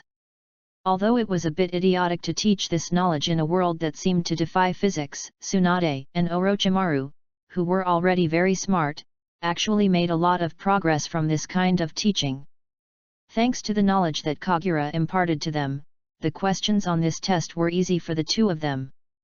Not to mention Tsunade, who was already learning healing techniques, was delighted when she saw the knowledge about the human body structure. There is definitely a but here. However, there are always exceptions to everything. The exception is Jiraiya. Maybe he really has no talent, or maybe he is not interested in these methods. Compared to the physics taught by Kagura, he prefers to trust his own feelings. Over the years, Jiraiya has read many books out of interest. But those books are basically novels or history books. Of course, it is also difficult to find books on subjects other than ninjutsu in this world. This kind of exam, to use Kagura's words from her previous life, is like being a pure liberal arts student who took the wrong science exam. Thinking of this, Kagura looked up at the people around her. As he expected, Tsunade and Orochimaru had already picked up their pens and started writing. Only Zalai still held the test paper in both hands, his eyes staring straight ahead, not knowing what he was thinking. At this moment, Jiraiya was staring at the test questions in front of him and felt his scalp tingling. Well, he vaguely remembered that some of the knowledge that Kagura had told them on a daily basis seemed to be consistent with many of the questions above. But he never listened seriously. As a ninja, how do you throw darts? Isn't it enough to just have hands? Putting down the test paper in his hand, he looked blankly at Tsunade and Orochimaru who were writing furiously beside him. At this moment, he was just like the handsome men and beautiful women who were reading the book back then. He began to regret why he didn't remember the damn knowledge well. However, this confusion only lasted for a few minutes. Jiraiya, who was originally in a daze, seemed to have thought of something and his face suddenly became confident. He suddenly stood up, without paying any attention to the candidates around him, and quickly formed hand seals. He slapped the table decisively, and a cloud of smoke rose up. As the smoke cleared, a toad wearing glasses appeared on his desk. The toad was only the size of a puppy. It used its right paw to push the glasses from the side and asked in a calm tone. "Oh? Rare. Little Jiraiya, you actually summoned me? Tell me, what's the matter?" Looking at the toad in front of him, Jiraiya raised his hand and touched the back of his head awkwardly, pushed the test paper in his hand away, and said embarrassedly, "That. Can you help me with this test?" The spectacled toad in front of him was, as far as Jiraiya knew, the most knowledgeable one in MT Miyaboku. In desperation, he could only resort to this last resort. No one knew why, it was clearly just a toad, but everyone could clearly see a look of contempt on the toad's face. It rolled its eyes at Jiraiya, but still took the test paper and started looking at it. But after a few seconds, it snatched the pen from Jiraiya's hand. He held the pen in a weird position with his paw and started writing the answer while complaining. "Can you solve such a simple problem by yourself next time? I always tell you to read more useful books. Also, if you dare to secretly leave those pornographic books with me next time, I will complain to the Great Toad Immortal." After hearing the spectacled toad reveal all his little secrets but having to rely on it for the exam, Jiraiya froze in place. He placed his hands on the table awkwardly, and finally could only lower his head silently. Tsunade, who was standing beside him, looked up and gave him a look of contempt, then lowered her head and started writing on the test paper. Jiraiya's godly operation stunned all the candidates. One of the candidates from the hidden cloud village looked at the toad speechlessly, and then looked at the bald examiner on the stage. He asked hesitantly. I said, is this okay? The bald examiner, who had his arms crossed, didn't even look at him, but still answered his question. Did the rules I just mentioned say that you can't use psychic magic? Oh, ah. Well, it seems that there is indeed no. That's it. If you have the ability, you can also summon a beast to help you take the exam. I won't stop you. After hearing the answer from the bald examiner, the candidate lowered his head helplessly and started writing silently. 50. Hateful. Who would sign a contract with a scholar-type summoning beast for no reason? Chapter 45. Everyone shows their magical powers. Although Jiraiya's actions caused some commotion, the scene quickly calmed down. Although many people present have already learned spiritualism and have their own spiritual animals. But just as the candidate thought, everyone would try to find a powerful species when choosing a summoned beast. If that doesn't work, at least look for one with special functions. Things like knowledge is power obviously don't work in this world. So if someone wants to learn from Jiraiya and summon a psychic to take the exam on his behalf, he is the only exception. Speaking of summoning techniques, it is still a pain in Kagura's heart. The reason was that no matter how hard he tried to communicate with the spirits, the white egg always appeared. It was as if a ghost possessed him, and the egg seemed to have taken a fancy to him. Every time he used psychic magic, he was unable to sense other creatures at all. Later, after the third Hokage Sarutobi Hiruzen learned about this, he also gave him his advice. Kagura listened to the advice and after careful consideration, she signed a contract with the egg using her blood. At the moment the contract came into effect, Kagura truly felt the powerful creature in the egg. However, several years have passed, and the appearance of the egg has hardly changed every time it is summoned. At one point, Kagura even imagined the possibility of throwing eggs at her enemies in the future. Back at the exam site, after the commotion caused by Jiraiya, the scene returned to being a place where only the sounds of paper and pens rubbing against each other could be heard. However, after a while, the Konoha Jonin who had been standing at the back and seemed to have no sense of existence appeared. Suddenly, he appeared next to a candidate and held that person's right hand tightly. The face of the candidate who was caught turned pale instantly, and there was a piece of paper on the palm of his right hand that was held.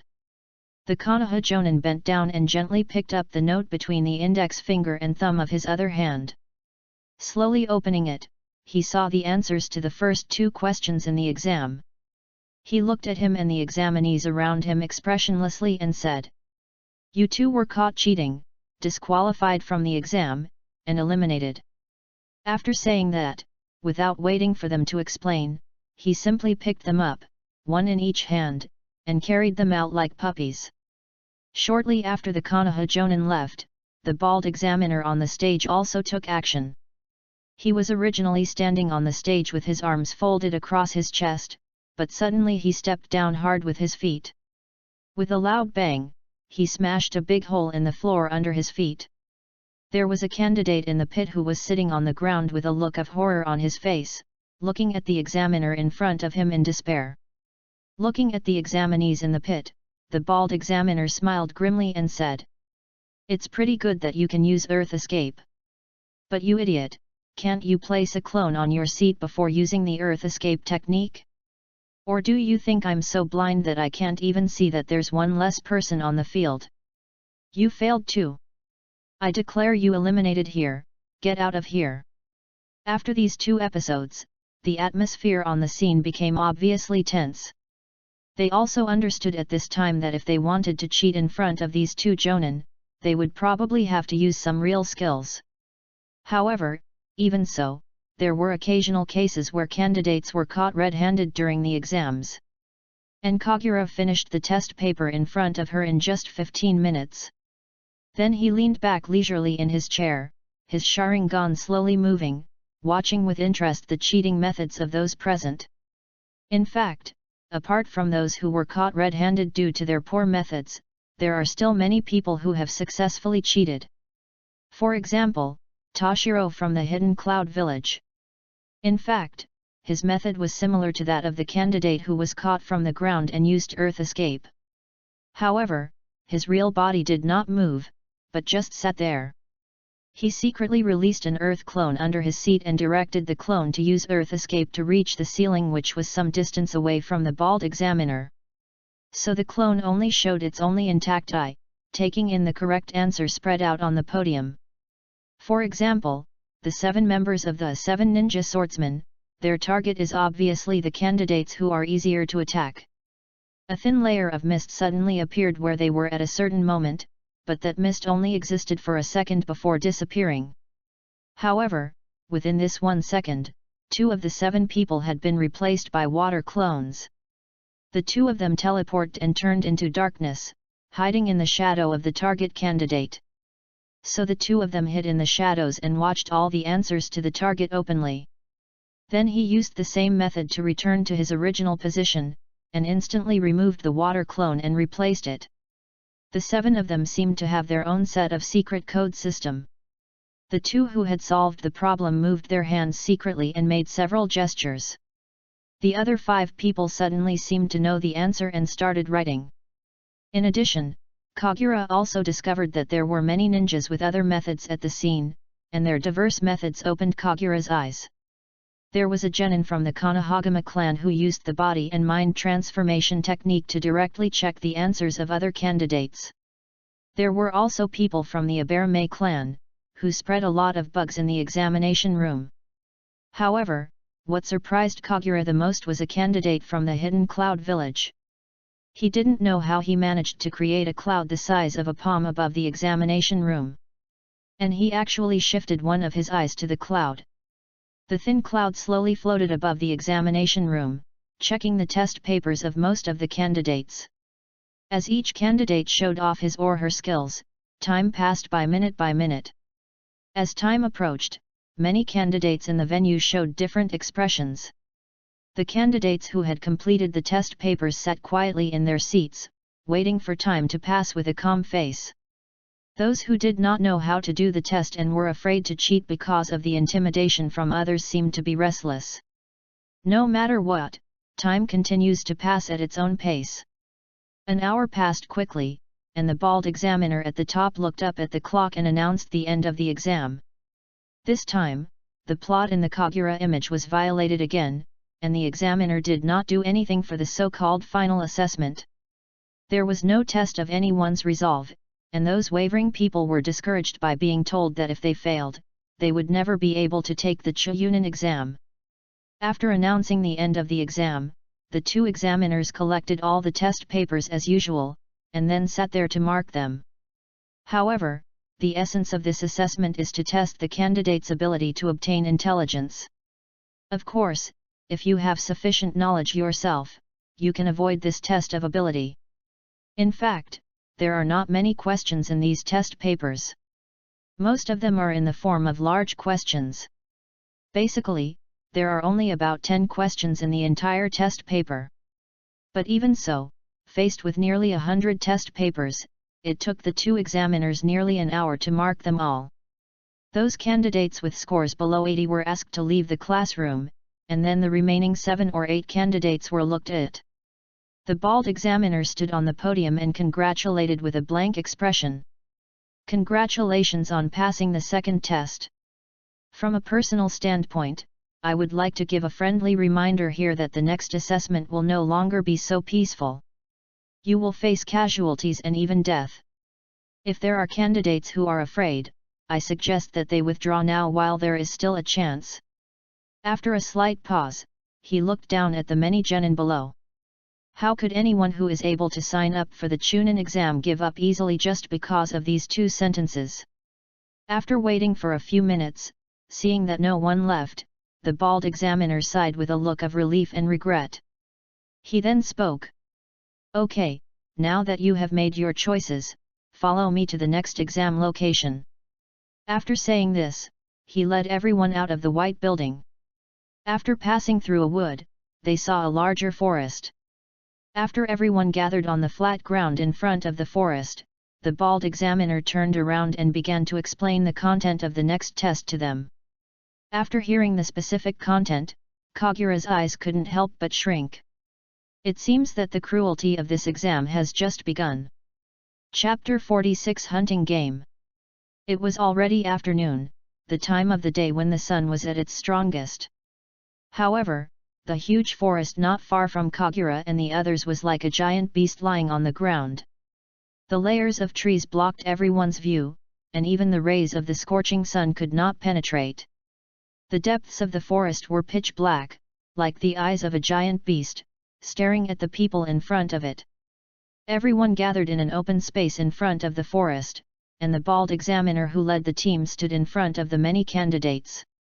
In the previous written test, they eliminated nearly a quarter of the candidates because of insufficient scores or being caught cheating.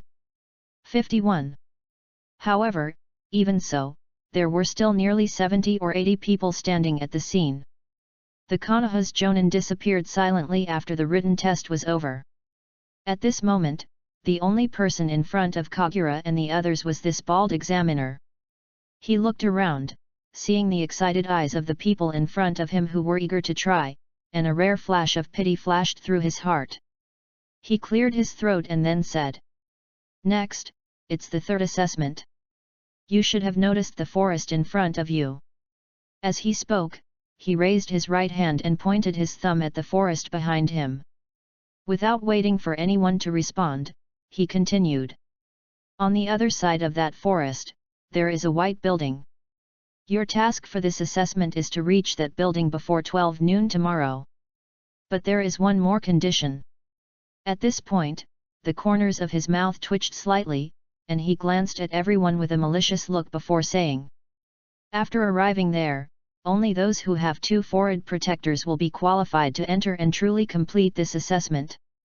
After hearing his words, a burst of discussion immediately broke out among the crowd. And Kagura in front also narrowed her eyes instantly after hearing the rules clearly. Kagura, who has traveled here for a long time, knows better than anyone what the forehead protector represents. It is no exaggeration to say that the forehead protector that a ninja receives from his mentor when he graduates from the genin is his second life. Don't you see that even those so-called extremely vicious rebels from various countries, when they betrayed the village, the most they would get was a scratch on their forehead, but almost no one would discard this accessory that symbolized their identity as a ninja. Speaking of this, I can't help but think of Suzuki, that fool. He should be one of the very few. It can be said that the importance of this forehead protector is far greater than ordinary people imagine. But to put it bluntly, this assessment actually requires them to compete with each other for the forehead protector. This is different from the original plot where Naruto and his friends robbed the Book of Heaven and the Book of Earth. Even if that kind of thing is given up, it will not affect the loser's mentality when he challenges the Chunin again in the future. But if even the forehead protector that symbolizes the ninja's identity is stolen, then the most fundamental pride of being a ninja will be basically lost. Therefore, Kagura concluded that there would not be many so-called givers in this assessment. The loser will most likely end up dead. There were quite a few people at the scene who had figured this out. Within a few minutes, the discussion gradually died down. Many candidates spontaneously kept their distance, wary of everyone around them. You should know that the assessment requirements just announced by the examiner did not say that the forehead protectors must come from different villages. So in this assessment, apart from people from different villages, even genin from the same village can be your enemies.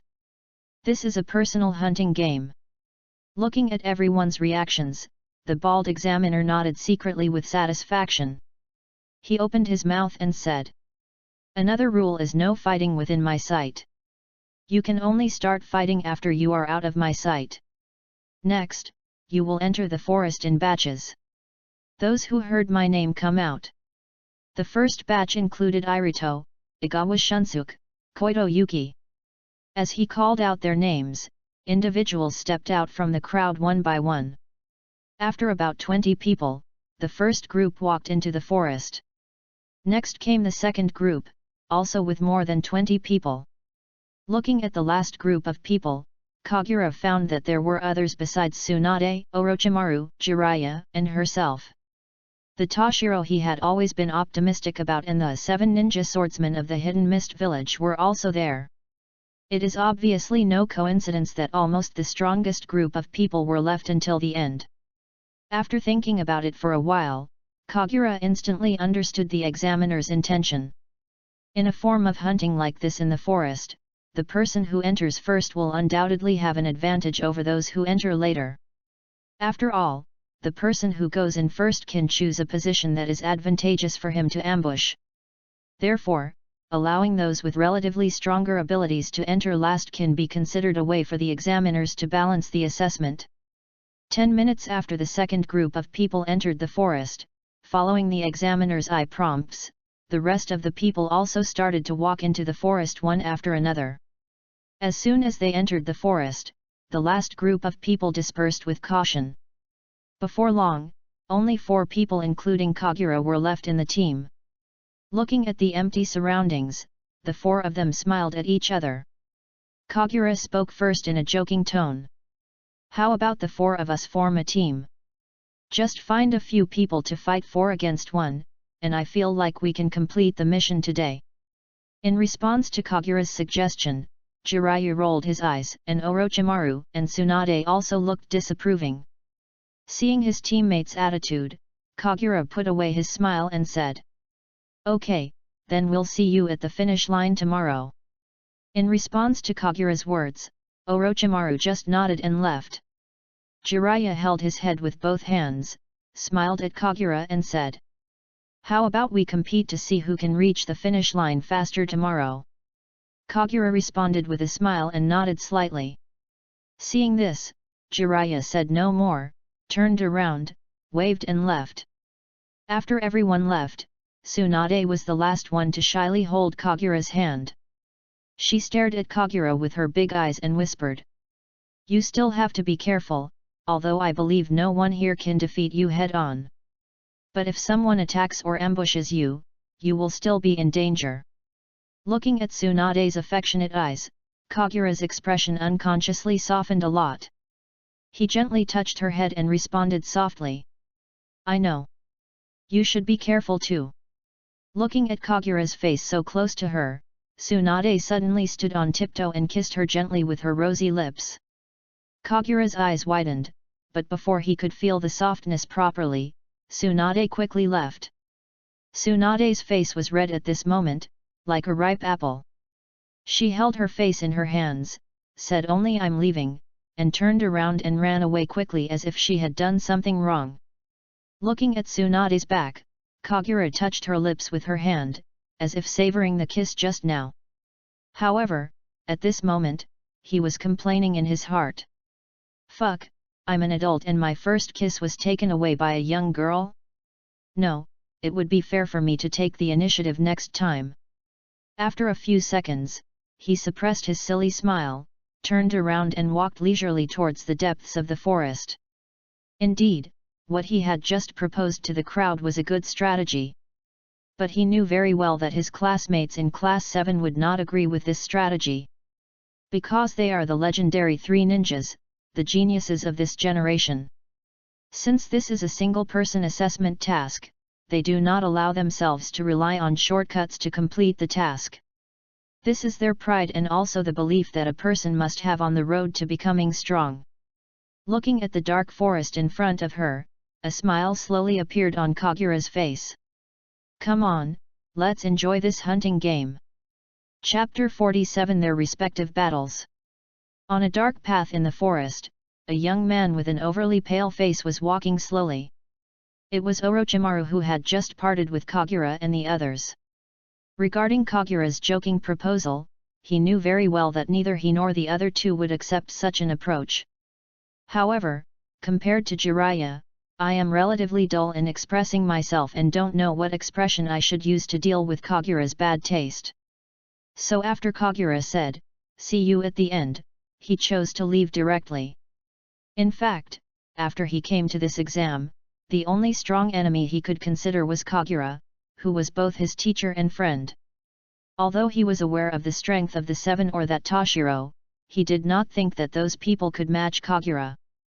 As Kagura's teammate, he has the clearest understanding of her strength.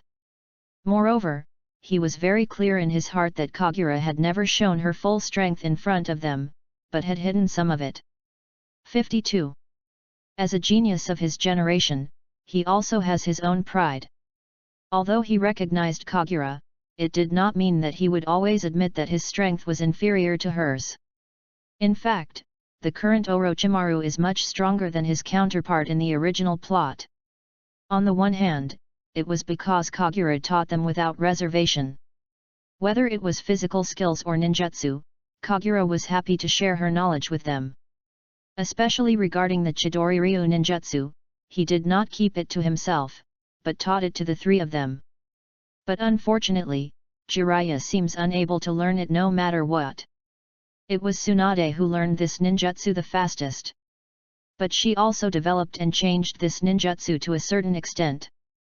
Compared to Chidori's method of concentrating destruction on one point, Tsunade prefers to use Chidori's lightning to stimulate her own body, thereby achieving the effect of strengthening one's own strength and defense. On the premise that he already has natural supernatural powers, he also gets the bonus of Chidori style. Tsunade has become a well-deserved humanoid Tyrannosaurus Rex. In the past 2 years, even Kagura didn't dare to compete with her in physical skills. As for Jiraiya, he now doesn't even dare to joke in front of Tsunade.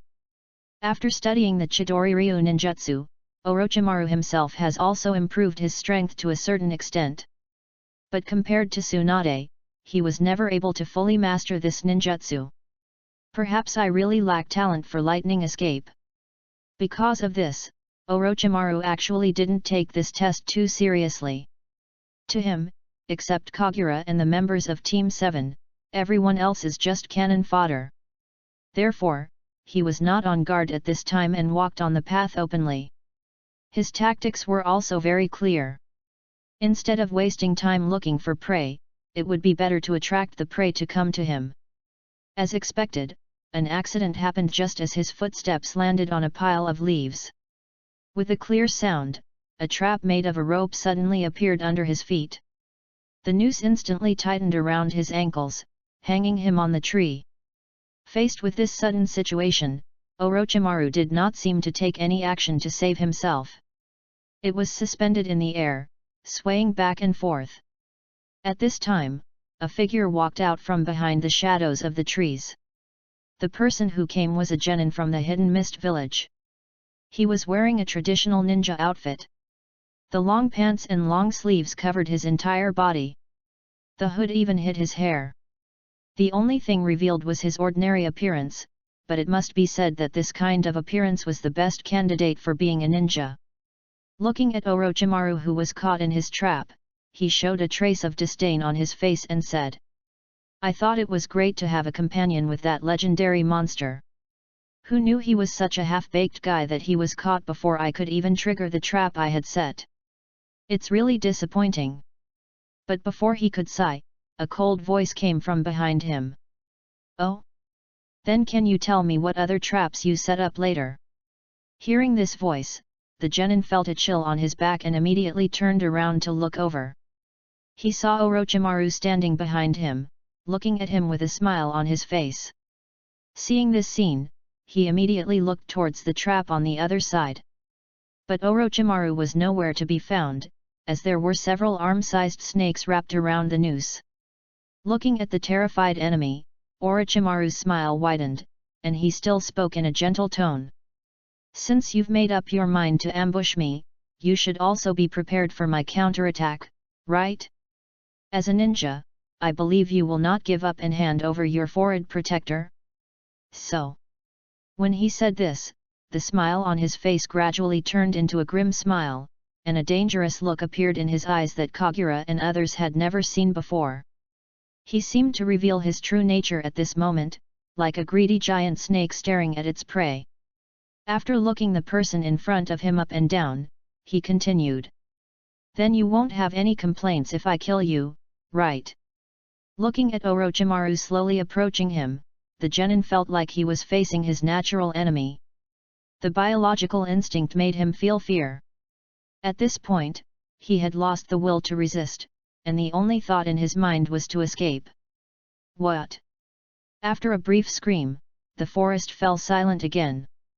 Orochimaru was stroking a forest guard with the Hidden Mist Village logo on it, with a drop of blood on it. The genin was now lying on the ground covered in blood. His face was pale and his eyes were closed. However, the rising and falling chest proved that the owner of this body was still alive. Orochimaru glanced at the enemy on the ground with disdain and narrowed his eyes in confusion. He was puzzled that he did not kill the man in the end, but instead subconsciously held back. According to his previous personality, there should be no possibility for this person to survive. Hey, maybe I've been with Kagura for too long, and he's changed my mindset without me realizing it. Thinking of the reason in his mind, he stopped struggling with it and put away the forehead protector in his hand and headed towards his destination. Not far from him, on a small flat area in the forest, a candidate from the hidden cloud village was pinned to the ground by a giant toad, unable to move. Jiraiya jumped down from the toad's head and easily took off the forehead protector in the desperate eyes of the candidate. Jiraiya looked at the forehead protector in his hand, smiled and said, "Done." Looking at the subdued candidate in front of him, he hesitated for a moment, then said comfortingly, "Well, just consider it bad luck that you met me. Try harder in the next exam." After saying this, he looked up at the toad and said, "Buntat, after I leave, remember to cancel the summons and return in half an hour. Please help me to detain this man for a while, so that he won't come to trouble me again." Toad Buntat took a leisurely puff of cigarette, exhaled a large puff of thick smoke, and then slowly replied, "I know, go now. I'm in a hurry to go back for dinner." "You guy, you never know how to tell time when you are psychic. Psychic beasts also have their own lives, okay?" Seeing that Gamabunta was showing signs of continuing to complain, Jiraiya shrank his head. He didn't say any more nonsense and just turned and left. Then, in the desperate eyes of the genin, his figure gradually disappeared into the dense forest. The scene changed and Tsunade was walking in the forest in a good mood. Occasionally recalling her impulsive kiss just now, her cheeks turned red unconsciously. "Although I have always maintained a relatively close relationship with Kagura over the years, this was definitely the first time I kissed her. Oh, am I being too proactive? I heard from my mother-in-law that if a girl is too proactive, boys won't know how to cherish her. But I have already kissed her, what can I do?" Thinking of this, she pouted unconsciously, looking distressed. After worrying for a long time, she finally made up her mind. A dangerous look flashed in her eyes, and she said resolutely, "Forget it, never mind. Now that he kissed me, I am his. If Kagura dares not to admit it, I'll beat him." Tsunade, who had thought of a solution, finally recovered her mood and a smile appeared on her face again. However, just as she pushed aside the tall grass in front of her, several familiar figures suddenly appeared in front of her. Upon closer inspection, there were 7 people standing in front, 7 people carrying strange knives. 53. Chapter 48 Tsunade's Crisis. Biwajozo knew very well that the 6 people around him could not actually be called his companions. He was a genin who graduated last year. The team mechanism of the Hidden Mist Village was the same as that of other countries, with 3 people in a team and led by a jonin. He was also a genius with outstanding grades in the Ninja Academy. From the moment he became a genin, he was expected by many people in the village. As for the 2 people who formed a team with me, well, what do you say that is? Never mind, the name doesn't matter. The important thing is that those 2 people are not as strong as me in terms of strength or luck. Yes, Biwajozang believes in the existence of luck.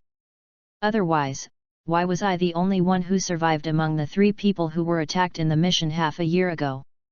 Even the seemingly strong jonin leading the team took the initiative to rush forward in order to stop the pursuing enemies. In the end, that person stayed there forever. I returned to the village alone, carrying the items specified in the mission. After this incident, his strength was recognized by a number of senior executives. Yes, in the world of ninja, missions are far more important than companions. Since those people died, but he was able to return to the village safely with the mission items, doesn't this just demonstrate his strength? It was also from that moment that he began to have his own understanding of the concept of companion. After completing that mission, he has been waiting for the village to arrange a new team.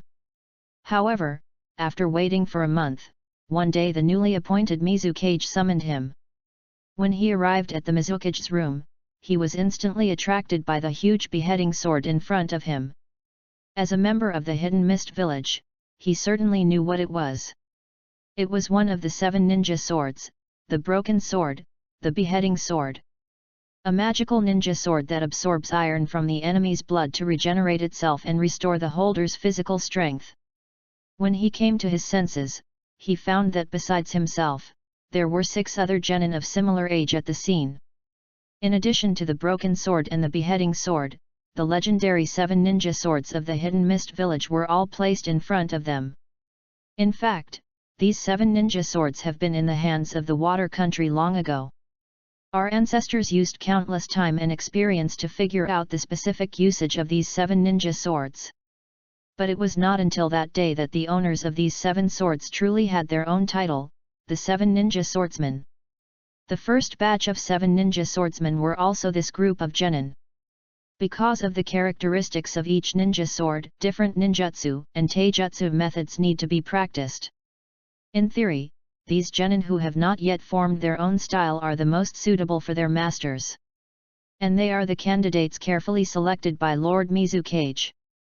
In this way, Biwajozo joined the 7-member group and started a new ninja life. Fortunately, the other 6 were very similar to him. They are all a group of guys who only believe in their own strength, but it is undeniable that such people are often more likely to make the right choices in missions. Unfortunately, the other 6 were too much like him. Compared to their companions, they trust the knives in their own hands more. The only prerequisite for them to form a team is to complete the mission. Just like this Chunin exam, some of them had actually seen through the initial illusion long ago. But they knew very well that the time for assessment was far from coming. Instead of exposing this reality, it is better to sneak in during the chaos. If it weren't for the Mizukage's order that all 7 of them must pass the exam, the person who first discovered it wouldn't even want to share this information with others.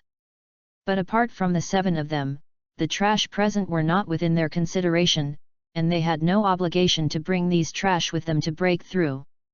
They also saw the dispute between the Yukaza boy and Konoha in the back. But they naturally had no interest in such meaningless provocation. But then that young man appeared, and defeated that idiot from the Hidden Mist village just by relying on his eyes.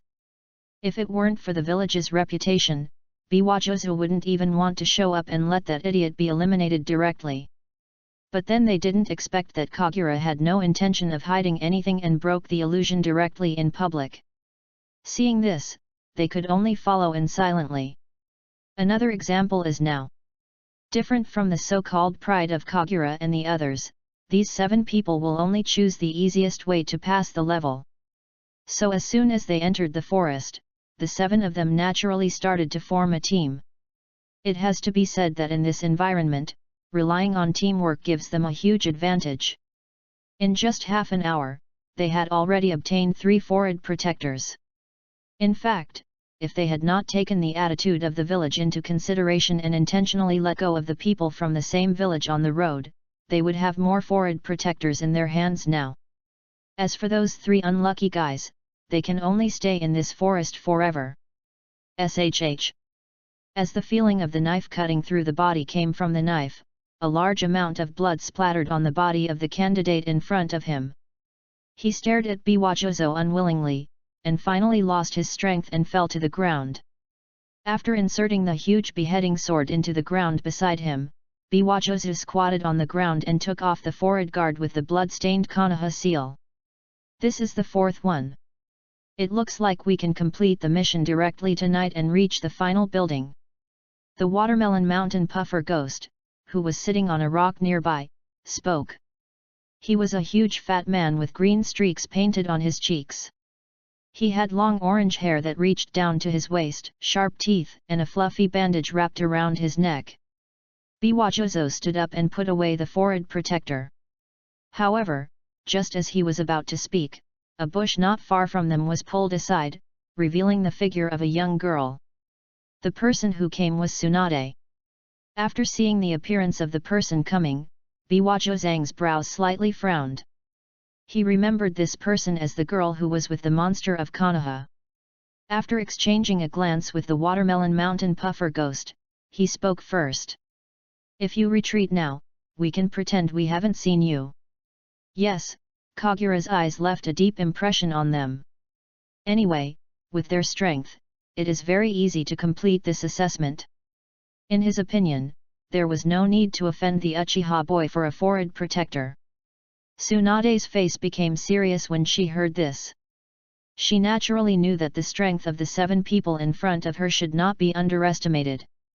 At least Kagura had specifically reminded her in advance to be careful of these people. But just as she was about to quit, she caught sight of the young man lying on the ground. The young man was the one who had previously had an argument with the candidate wearing a rain hat from the Hidden Mist village. On top of that, he's from Konoha too. At this moment, the young man who was full of energy before was now lying in a pool of blood. His eyes were closed, and it was unknown whether he was dead or alive. The steps that were about to retreat stopped again. Tsunade thought for a few seconds and then gritted her teeth and said, "Give that man to me, I want to take him away." Hearing Tsunade's request, Biwajozo was slightly stunned. He really didn't expect that after he let her go out of kindness, the girl would be so ungrateful. But before he could speak, someone beside him said, "I say, Biwajozang, what are you afraid of? Isn't he the companion of that boy from Konoha? We'll kill him if we want. Even if we meet him again later, are you afraid that the 7 of us can't beat him alone?" "That's right, and there may be competitions involving small teams in the subsequent assessments. It might be more beneficial for us to kill one of their companions here first." The 2 people who were talking, one had long fluffy yellow spiky hair, a black top and trousers, grey shoes and gloves, and a Kirigakure Anbu mask on his face. He had a fluffy bandage wrapped around his neck, and he was tall with long limbs. The other one had long black hair, vertical braids, a long beard, thick lips, and sharp teeth. His left eye was covered with a black cloth and his head and neck were wrapped in bandages. They were Kurikawa Kushimaru and Murashi Shinpeiki, who were known as the ruthless duo among the 7. Hearing the words of his 2 companions, Biwajozang sighed silently. He pulled out the beheading sword beside him, looked at Tsunade and said, "This is your own choice, don't blame me." Chapter 49 Dare to Hit My Woman? 54. Seeing the opponent's actions, Tsunade realized that this battle was inevitable. Yes, she had the opportunity to retreat directly, but she still made a seemingly stupid choice.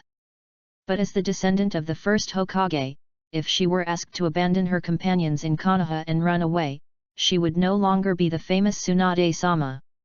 With a light sigh, Tsunade tightened the cuffs around her wrists.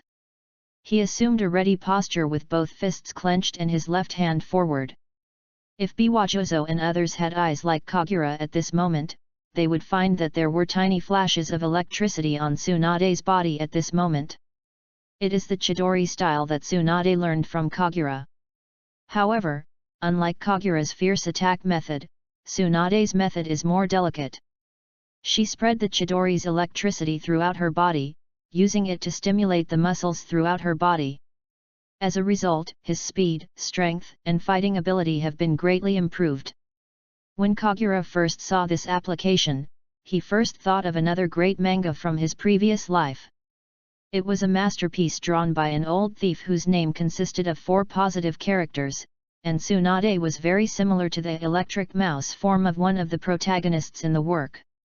The confrontation on the field became increasingly tense, but contrary to everyone's expectations, the first to launch an attack was the seemingly weak Tsunade. She pushed hard with her right foot, and a huge crack appeared on the ground. Her body rushed towards Biwajizo in the front like a cannonball. Looking at Tsunade, who was rushing towards him with full of domineering power, Biwajizang did not dare to underestimate him, and quickly raised the big knife in his hand and held it across his body. Dang! A crisp collision sound was heard. Under the horrified gaze of Biwajizo, the big sword in his hand was smashed by Tsunade and a huge crack appeared. But before he could think more, he felt a huge force coming from the hilt of the knife. After a brief pause, Biwajizo's body flew backwards quickly like an arrow. Bang! Bang! Bang! After knocking down several large trees in succession, Biwajizo's figure finally stopped. He barely supported his body with the giant's sword, but his face turned pale and he spat out a mouthful of blood onto the ground. Seeing that Tsunade's ordinary punch had such power, the others present finally looked serious. They all knew Biwajizo's strength, but he, whose advantage was in physical skills, was actually knocked away by a young girl. Kurisha Kushimaru, who was standing on the tree, took the lead in launching a counterattack. The ninja sword in his hand is called the long sword, sewing needle, which is a long and thin sword like a needle. He instantly appeared in front of Tsunade. With his slender figure, he was like a spider, waving the slender ninja sword and stabbing at Tsunade continuously. Obviously Tsunade was also very clear that she could not withstand such an attack with her physical body alone. The thought flashed through her mind and she quickly dodged. However, her opponent's agility was far beyond her expectations. Even though she had retreated in advance, she still had several bloody scratches on her body. However, these are not the most dangerous things. As Tsunade's eyes flashed, several silk threads were entwining towards her. This is the true face of the long sword and sewing needle, a blade that pierces everything and sews it up. This knife has a long attack range and great lethality. There is a steel wire tied behind the back that can hold a person up. Both the steel wire and the knife are aggressive. Seeing that the thin threads were about to wrap around her body, Tsunade clenched her fists and slammed them hard on the ground. Boom! Another loud bang was heard, and a huge pit appeared between Tsunade and Kurishan Kushimaru. The flying stones were neatly cut into pieces by those seemingly ordinary silk threads, but they also blocked the progress of those silk threads. After taking several steps, Tsunade quickly distanced herself from Kurisai Kushimaru in front of her. However, while she was still gasping for breath, a figure appeared above her head. It was none other than the other member of the heartless duo Mori Shinpeki. He raised the Bakuto Fiemo in his hand and smashed it hard on Tsunade's head. Why do we say smashing? That's because the exploding knife flying drops is different from the sharp long knife sewing needle. The shape of this knife is basically equivalent to a large scroll. Looking at the huge blade smashing towards her, Tsunade did not retreat at all, but instead swung her fist upwards with force. Boom! Boom! However, two huge explosions appeared in front of Tsunade's astonished eyes. As soon as her hand touched the explosive knife Fiemo, she was blown away by the huge force of the explosion. This is the ability of explosive blade Fiemo, a blade that combines perfectly with explosions. The knife possesses explosive power and contains countless detonating tags, making it extremely lethal. The explosive sword technique throws an explosive scroll of explosive sword droplets around the enemy, causing a large-scale explosion that is impossible to escape. But now as a teenager, Shinpeki Mori is still unable to control this ninja sword well. Now he can only control two explosions at the same time. Tsunade's body flew backwards uncontrollably, but at this time her strong body appeared again. In just a few seconds, she adjusted her posture in midair and landed steadily on the ground. But the explosion just now obviously caused her great harm, and a trace of blood seeped from the corner of her mouth. At this time, a figure wielding a huge sword rushed towards her again. It was Biwajozo who had just returned. Looking at the figure in front of her wielding a giant sword, Tsunade barely adjusted her breathing and rushed forward again. This time her strength was obviously much smaller. She could only resist the attack and was stuck in a stalemate with Biwajozang. Just at this moment, two large fish-shaped swords appeared behind her. This time, Tsunade was finally unable to resist. The two knives emitted gas from their two round holes, and then the entire knife glowed as a whole. The chakra aggregate that formed was like a blue ball of energy, and then a chakra light ball burst out towards Tsunade's back. Tsunade almost completely absorbed the power of the entire chakra ball and flew out like a kite with a broken string. It was not until this time that the main bodies of the two swords were revealed, which were the double swords, flounder. This is the weapon used by the ordinary person Kojuro in the mobile game. The person holding the weapon is a young man with standing hair, wearing a blue top and spotted pants. I checked all the information, and this guy is the only one among the first group of 7 people who doesn't have a name. Tsunade's body flew dozens of meters away and finally fell heavily to the ground. She lay on her side on the ground and spat out several mouthfuls of blood. His trembling hands supported himself on the ground, as if he was trying hard to stand up. But after trying several times, I still failed. Biwajozang slowly walked up to her and raised the beheading sword in his hand. There was no trace of pity in his eyes, only indifference. He looked coldly at Tsunade, who was still trying to stand up, and said, "I admit that you are strong.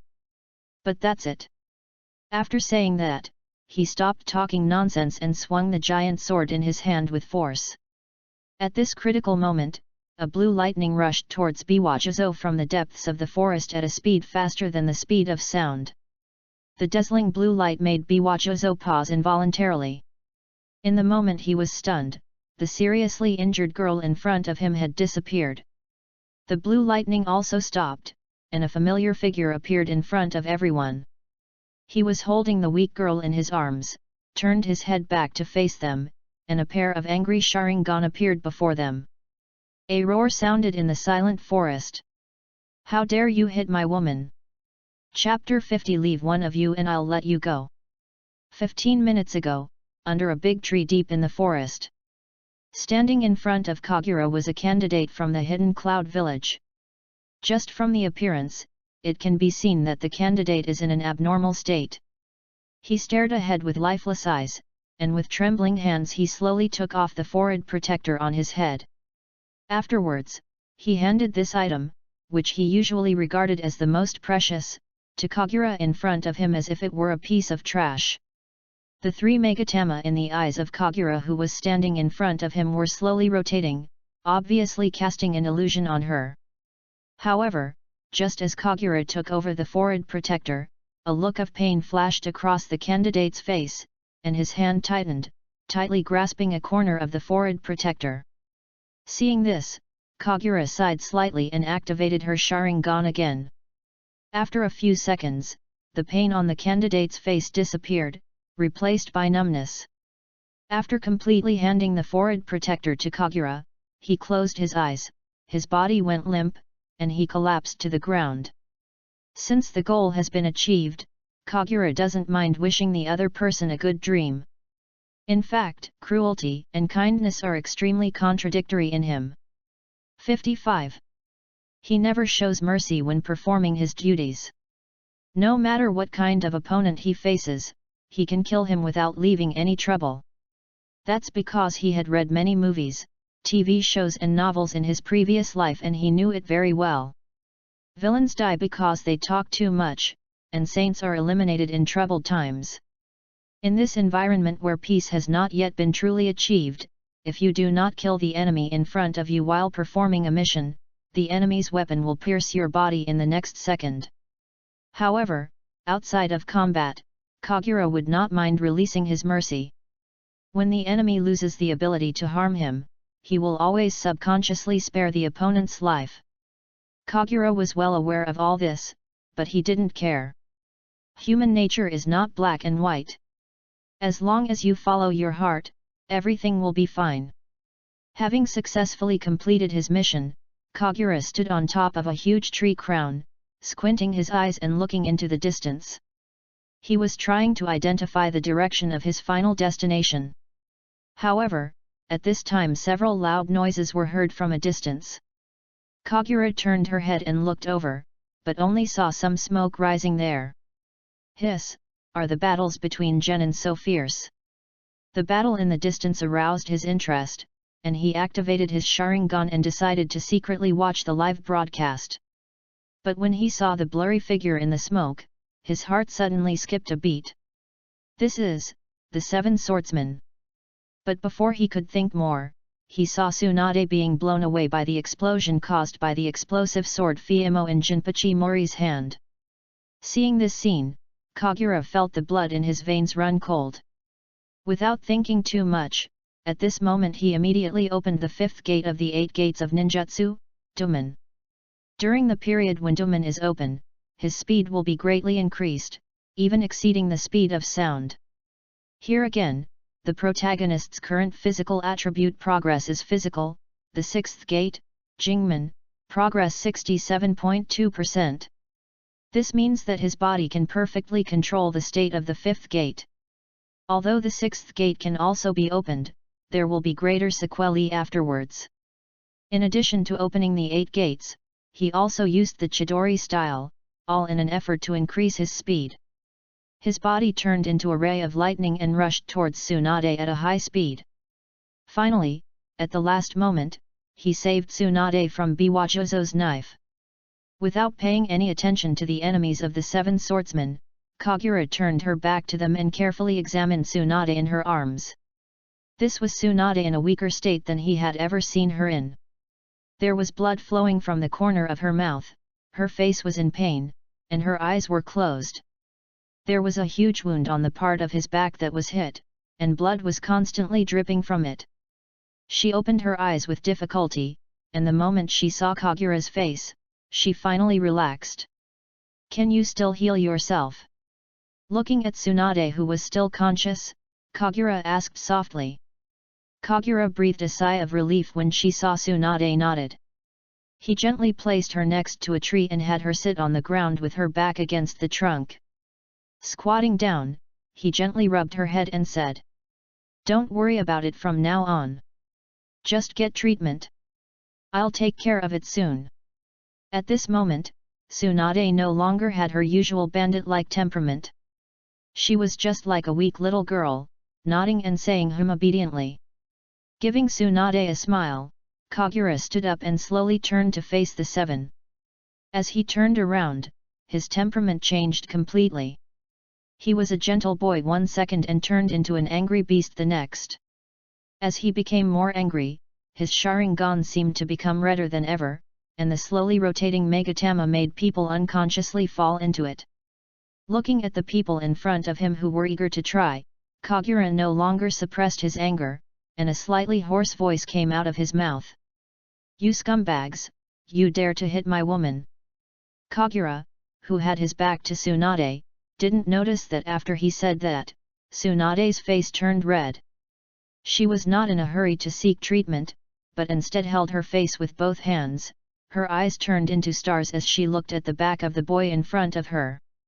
At this moment, Kagura was like a god of war from mythology. The opening of the 5th door made a faint red aura emanate from his body. The lightning formed by Chidori was like electric snakes, swimming around his body from time to time. Biwajuzo, who had been on high alert since Kagura appeared, clenched the sword in his hand. But before he could make any move, a figure suddenly rushed towards Kagura before him. It was Kurishan Kushimaru who was holding a long knife and a sewing needle. He held the sharp long knife in his hand and stabbed Kagura who was standing in front of him. Looking at Kagura who seemed to be motionless, he revealed a sinister smile under his mask, and was about to feel the wonderful touch of the long sword piercing his flesh. However, the next second, in his astonished eyes, Kagura in front of him suddenly turned into a residual shadow. There was a sound of breaking wind in his ears, and before he knew what was happening, he felt like he was kicked hard. His body was blown away at a faster speed than when he came, and fell to the ground quickly like a meteorite, stirring up a cloud of smoke. Seeing this scene, Biwajozang, who was standing at the front, swallowed nervously. Kurosai Kushimaru, who was in the middle of it, might not know what was happening, but he could see it clearly as he was watching from the sidelines. Facing Kurosai Kushimaru, who was known for his agility, Kagura only took a split second to dodge and resist. When we investigated him before, we only knew that his dojutsu and ninjutsu were very strong, but no one ever said that his taijutsu was also so abnormal. At this time, the rest of the people finally put away their previous leisurely appearance, and everyone took out their weapons and surrounded Kagura. On the other side, Kagura slowly retracted her right foot. Looking at the figure that was knocked flying, a trace of disdain flashed through Kagura's heart. Are you kidding? Are you competing in speed with me who opened the fifth door? If this is not fast enough for you, I will quit the ninja industry as soon as possible and find a secluded place to live out my life. Looking up at the 7 swordmen surrounding him, a smile appeared on his face. Gently brushing off the dust on his body, he looked at everyone seriously and said arrogantly, "My demands are not high, Tsunade probably hasn't completed her mission yet. Of the 7 of you, leave one behind and I will let you go." Chapter 51, The 7 Swordsmen, It's time to change people. Of the 7 of you, leave one behind and I'll let you go. Hearing these extremely arrogant words, everyone felt a little angry. It was obvious that his side had the advantage in numbers, but why did it seem as if they were surrounded by him alone? As if not noticing the anger on everyone's faces, Kagura continued calmly. "So, have you decided which one to keep?" Hearing Kagura's provocation, which seemed like she was really determined to defeat them, everyone finally couldn't help it. The first to take action were the members of the ruthless duo. "I'll keep you M." Mori Jinpachi rushed out from the crowd and jumped high into the air. While roaring angrily, he raised the huge explosive sword Fiemo in his hand and smashed it hard at Kagura. Kagura, who was so arrogant just a second ago, seemed to be unable to see his attack. Wuli Jinpachi was furious, but his face became even more ferocious. He increased the strength in his hands again and smashed hard towards the defenseless Kagura. Boom! A huge explosion was heard, and Kagura's body flew sideways as if it was slapped away. However, his attacks did not stop. Wuli Jinpachi, who had just landed, adjusted his body slightly and rushed towards the direction where Kagura flew again. He rushed to Kagura in midair and swung the explosive sword Fiemo in his hand again. A loud bang sounded again, and Kagura's flying direction was changed by the violent explosion. So, in the midst of Jinpachi Mori's hideous grin, Kagura was like a ping-pong ball, being hit away continuously by him. The continuous explosions left obvious wounds on Kagura's body, and the flying flesh and blood made Mori Shinpei fall into a state of excitement. However, in reality, after Mori Shinpei shouted that angry roar, in front of the surprised gazes of Biwajozu and others, they saw his body, which was rushing forward, suddenly stop halfway. Mori Jinpachi seemed to be possessed by a ghost, with his hands hanging down and his body standing upright. Just looking from the side, you can still clearly see the expression on his face. The expression kept changing, from a hideous grin at the beginning to a crazy and insane laugh from the heart at the end. Everyone who saw this strange scene felt cold sweat on their backs. At this moment, they knew without anyone reminding them that their companions had fallen into Kagura's illusion. Biwajozang took a half step back in fear, but still reminded. "Don't look him in the eyes." However, his reminder was still a step too slow. Although he shifted his gaze away from Kagura's face in time, that pair of strangely beautiful Sharingan seemed to be imprinted in his mind and could not be erased for a long time. 56. Kagura's slightly teasing voice reached his ears. The voice was so close to him, as if Kagura was whispering something in his ear. "Oh? That's a good reaction. But when did you get the illusion that I didn't use any illusion on you?" Facing Kagura's seemingly gentle voice, cold sweat began to flow on Biwajozo's forehead. He closed his eyes tightly, all the muscles in his body were tense, and the huge beheading knife in his hand could not give him a sense of security at this moment. Everything around him seemed to disappear when he closed his eyes. The breathing of my companions, the rustling of the wind through the trees, and the beating of my own heart. All these sounds disappeared, and not just the sounds, it was as if the touch and perception of his skin were deprived. He was like being in an extremely quiet darkness, unable to feel anything except himself. The suppressed emotions gradually occupied his brain, and he felt as if he had only spent a few seconds, but also as if he had spent a whole day. Just when he was about to be unable to bear this oppression and silence and was about to open his eyes and fight back against Kagura, all the senses of his body returned instantly, and he felt like a person who was about to drown in the sea and finally returned to the shore. But before he could breathe a sigh of relief, a familiar scream sounded beside him. He could no longer care about anything else and quickly opened his eyes and looked in the direction of the sound. But the next second, the scene in front of him made his heart stop for a second. I saw that Kagura had come among them without knowing when, and stood in front of the companion holding the double swords, Tai.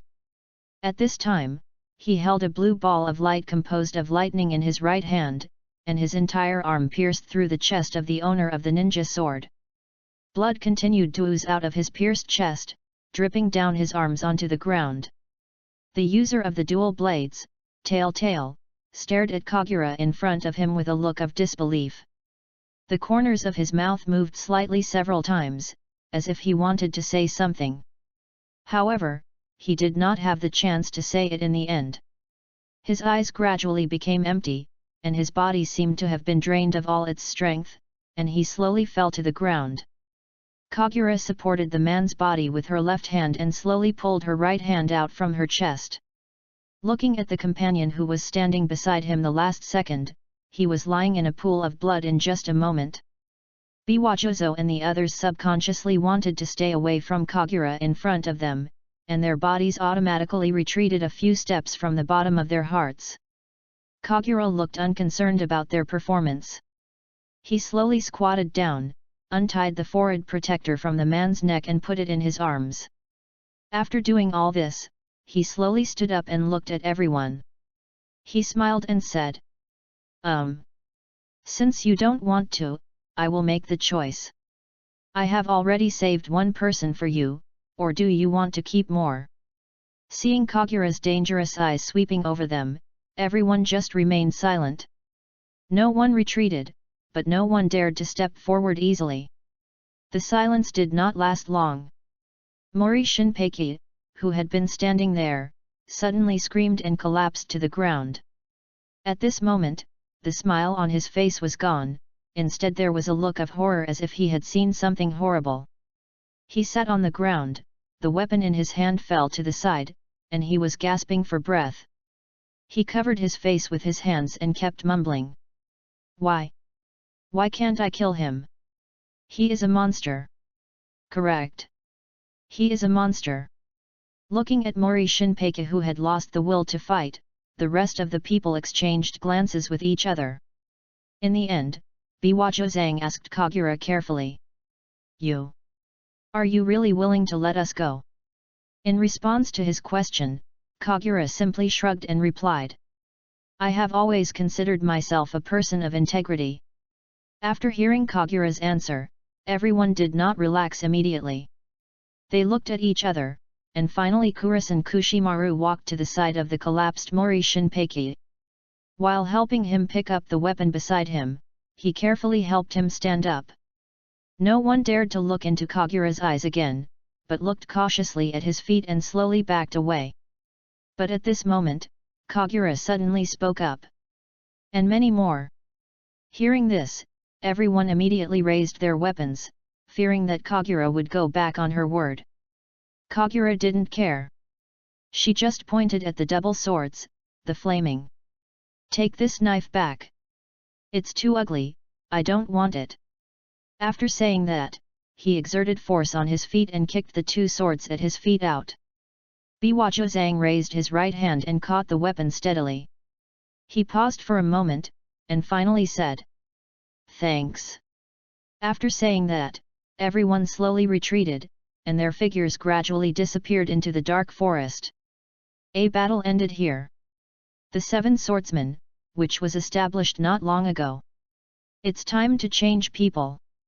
Chapter 52, An Irresistible Proposal. Kagura watched with a smile as the remaining 6 figures slowly disappeared into the forest. After confirming that the 6 people had really gone far away, he finally breathed a sigh of relief, released the 8 gates and sat on the ground. Although his physical skills have now developed to the point where he can fully master the opening of the 5th gate, the Daemon, he cannot avoid the normal sequelae. At the same time, he quickly stopped the operation of the Sharingan and pressed his eyes with one hand. At this moment, he was not as invincible and powerful as he seemed before. Kagura now felt that every muscle in his body was groaning, and the feeling of soreness all over his body made him not want to move even a finger. But it's not just the body that's sending out warnings. After overusing the Sharingan, the most terrible thing is the throbbing pain in the head. The veins on my forehead bulged, and it felt like the blood vessels there would burst at any time. Seeing Kagura's condition, Tsunade, who was not far away, didn't care about her own injuries and hurried over. She anxiously helped Kagura rub her temples and looked at Kagura with a worried look on her face. After a long while, the throbbing pain finally subsided, and Kagura put down her hand and breathed a sigh of relief. Looking up and seeing Tsunade's concerned look, he smiled and said, "I'm fine, I just overused my Sharingan. Let's leave quickly. Although the chance is small, those people might come back. If they did that, we would really be facing a crisis." Tsunade nodded in agreement, and the 2 of them stood up, supporting each other. Tsunade hesitated for a moment, but still said to Kagura, "Wait for me a moment." After saying that, she limped to the back. There was a man lying in a pool of blood. He was the Konoha boy who was knocked down by the 7 at the beginning. Tsunade walked to his side, squatted down and examined him carefully. When she heard the other's heartbeat, which was weak but still beating strongly, Tsunade couldn't help but raise the corners of her mouth. A green light slowly came out of her hands and she began to heal the boy's wounds. After just a few minutes, the boy's body stopped bleeding and was bandaged with gauze by Tsunade. After rubbing the bag around her waist for a while, Tsunade took out a pill and asked the boy to swallow it. Shortly after swallowing the pill, the boy's breathing became noticeably calmer. At this time, Kagura had finally adapted to the soreness in her body and walked towards them. As he passed by the body of one of the 7 people he had killed, he couldn't help but sigh in his heart. I have to say that these people from the 7 Swords group are really realistic. In fact, they could have taken their companions' bodies away with them just now. But for that 1 in 10,000 chance, they finally chose to give up the body. After a brief sigh, Kagura helped Tsunade move the boy to a relatively safe tree hole. Finally, they cleaned up the scene a little and left. 57. In fact, although in the battle just now, Kagura seemed to have crushed his opponent. But only Kagura knew that if she had not handled the situation properly, she would probably have to escape with the injured Tsunade. On the one hand, in terms of strength, there is actually not that big a gap between the 2 sides. In order to rescue Tsunade in time, Kagura used the 8 gates ninjutsu from the beginning, and was able to rush to the scene from several kilometers away at a speed that broke the speed of sound. At that time, he knew very well that he could not maintain the 5th gate for as long as he imagined, and a quick victory was the only way. After a brief thought, he realized that everything that happened next was intentional. He highlighted his arrogance by saying that he would leave 1 person behind, and then he activated his Sharingan with all his strength and used illusion to control 7 people at the same time. Then he used Chidori to quickly kill 1 person, thereby shocking everyone present. Fortunately, the other party was indeed frightened by his moves, and finally chose to retreat just as he had planned. Otherwise, Kagura will face a tough battle next. You know, although his strength is indeed very strong, those on the opposite side are not ordinary genin. Those are the elites specially picked by the Mizukage who are most suitable for using ninja swords. These people hold powerful ninja swords in their hands, and their true strength is probably beyond the reach of even ordinary chunins. Coupled with the fact that she had to take care of Tsunade who was seriously injured, one can imagine the difficulties that Kagura faced. Of course, if they really have to fight, if they decide to use the tailed beasts in their bodies, although they cannot be killed, Kagura is still confident that she can defeat them. But this involves another factor that Kagura has to consider, which is that if she really kills all these people, she will probably have to face the wrath of the Mizukage later. These were the elites specially selected by the Mizukage and were given the title of the first generation of 7 ninja swordsmen. As a result, the others had just been established and had not yet made a name for themselves when they were completely destroyed by you alone. You can imagine how the Mizukage feels just by thinking about it. Although after the exam, he doesn't have to pay too much attention to such things. But for him who just wanted to grow up quietly, facing the hatred of a shadow level was not a good thing after all. This is also the reason why he finally returned the double swords, flounder, to them. It's true that I dislike it because it's not pretty. Thinking of this, Kagura felt tired. It would be great if I were really just a teenager. I wouldn't have to think about these things and could do whatever I wanted like Naruto. The 2 injured people finally found a hidden hiding place before nightfall. At this time, Kagura had basically completely gotten rid of the after effects of the 8 gates. Hiding in a relatively narrow cave, he lit a fire. Looking at Tsunade who still looked a little depressed, he said comfortingly, "Now that we both have the forehead protection required for the assessment, we don't have to worry about going out to hunt others. Let's have a good rest here tonight, and tomorrow morning we will head directly to our final destination." Tsunade nodded when she heard this, and then she suddenly blushed as if she thought of something. After twisting her body for a while, she said in a voice not much louder than a mosquito, "That I need your help to treat my injuries." As she spoke, she took out a bottle of ointment from her bag, then turned away embarrassedly. As her body turned, her white back appeared in front of Kagura. The final blow from the double blades, the flounder energy wave, hit her back solidly. The clothes here are naturally not like the Hulk's shorts. After suffering such a severe attack, the clothes on Tsunade's back would have been torn long ago. At this moment, her jade white back was completely naked in front of Kagura. But there was only heartache in Kagura's eyes, because there was a hideous wound in the middle of the back. Although the bleeding had stopped, the protruding wound and the coagulated blood scab still caused him pain. Due to the location of the wound on her back, Tsunade was unable to use healing techniques herself, so she had to ask Kagura to help her apply the ointment. Taking the bottle of ointment, Kagura carefully applied it on the wound. Ah! Woo! But as soon as his hand touched it, Tsunade let out a groan. As if she realized something was wrong, Tsunade quickly lowered her voice. She closed her lips tightly, looked at Kagura with tears in her eyes and looked aggrieved, whimpering in her mouth. Kagura, who was a little distracted by Tsunade's moan, swallowed subconsciously. He forced himself to keep his hands steady and continued to apply the ointment as if nothing had happened. Hamawavu. Just like that, with Tsunade's murmurs, Kagura finally helped her apply the medicine with great difficulty.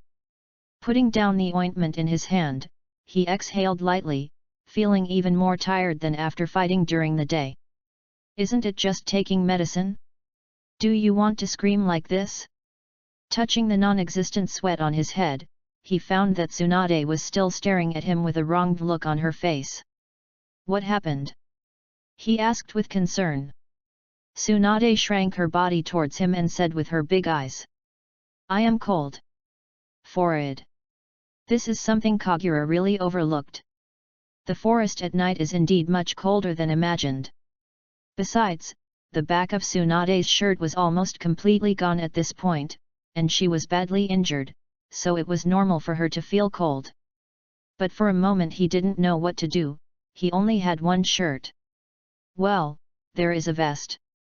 But in order to provide both defensive functions, the vest is not filled with cotton, but a thin layer of metal. I won't feel warm even if I wear this. Just as Kagura was struggling over whether to take off her only shirt and give it to Tsunade and spend the night naked, Tsunade seemed to see his embarrassment and spoke again. Or, will you hold me to sleep tonight? Saying this seemed to have exhausted all her courage. She lowered her head shyly, and Kagura couldn't see her expression. Nani? Upon hearing this, Kagura's face became stiff, and she felt as if her brain was unable to process for a moment. Before he could respond, Tsunade's buzzing voice came again. You always have to try. After the trial, we will be adults. Kagura. Hiss. Tsunade, are you so bold? But I have to say. Hey, this is a great idea. Chapter 53 The Fourth Assessment. The sun reluctantly climbed up from the distant east, and the morning light penetrated through the lush trees. As a ray of morning light shone into the cave, Tsunade and Kagura finally woke up from their sleep.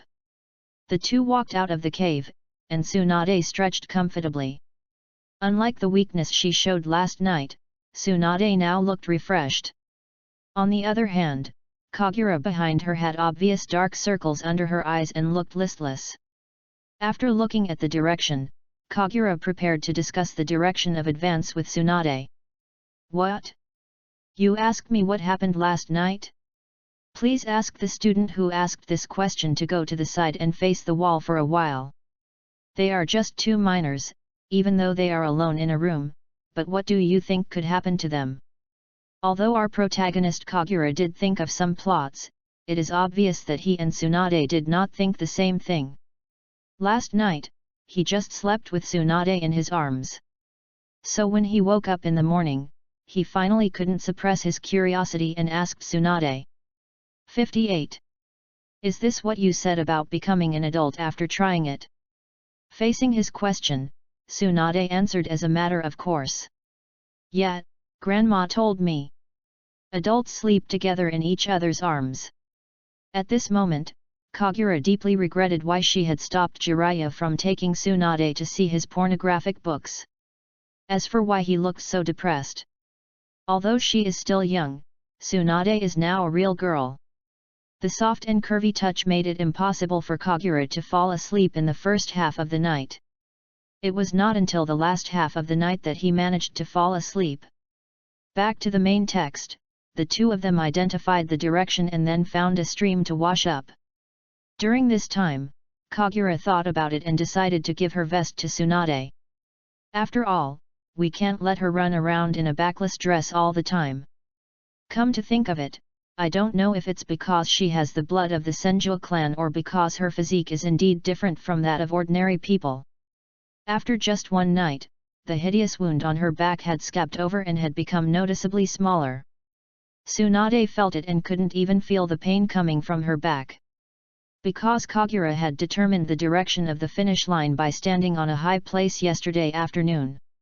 So now after determining their location, the two of them headed directly towards the destination. Along the way, they certainly met other people.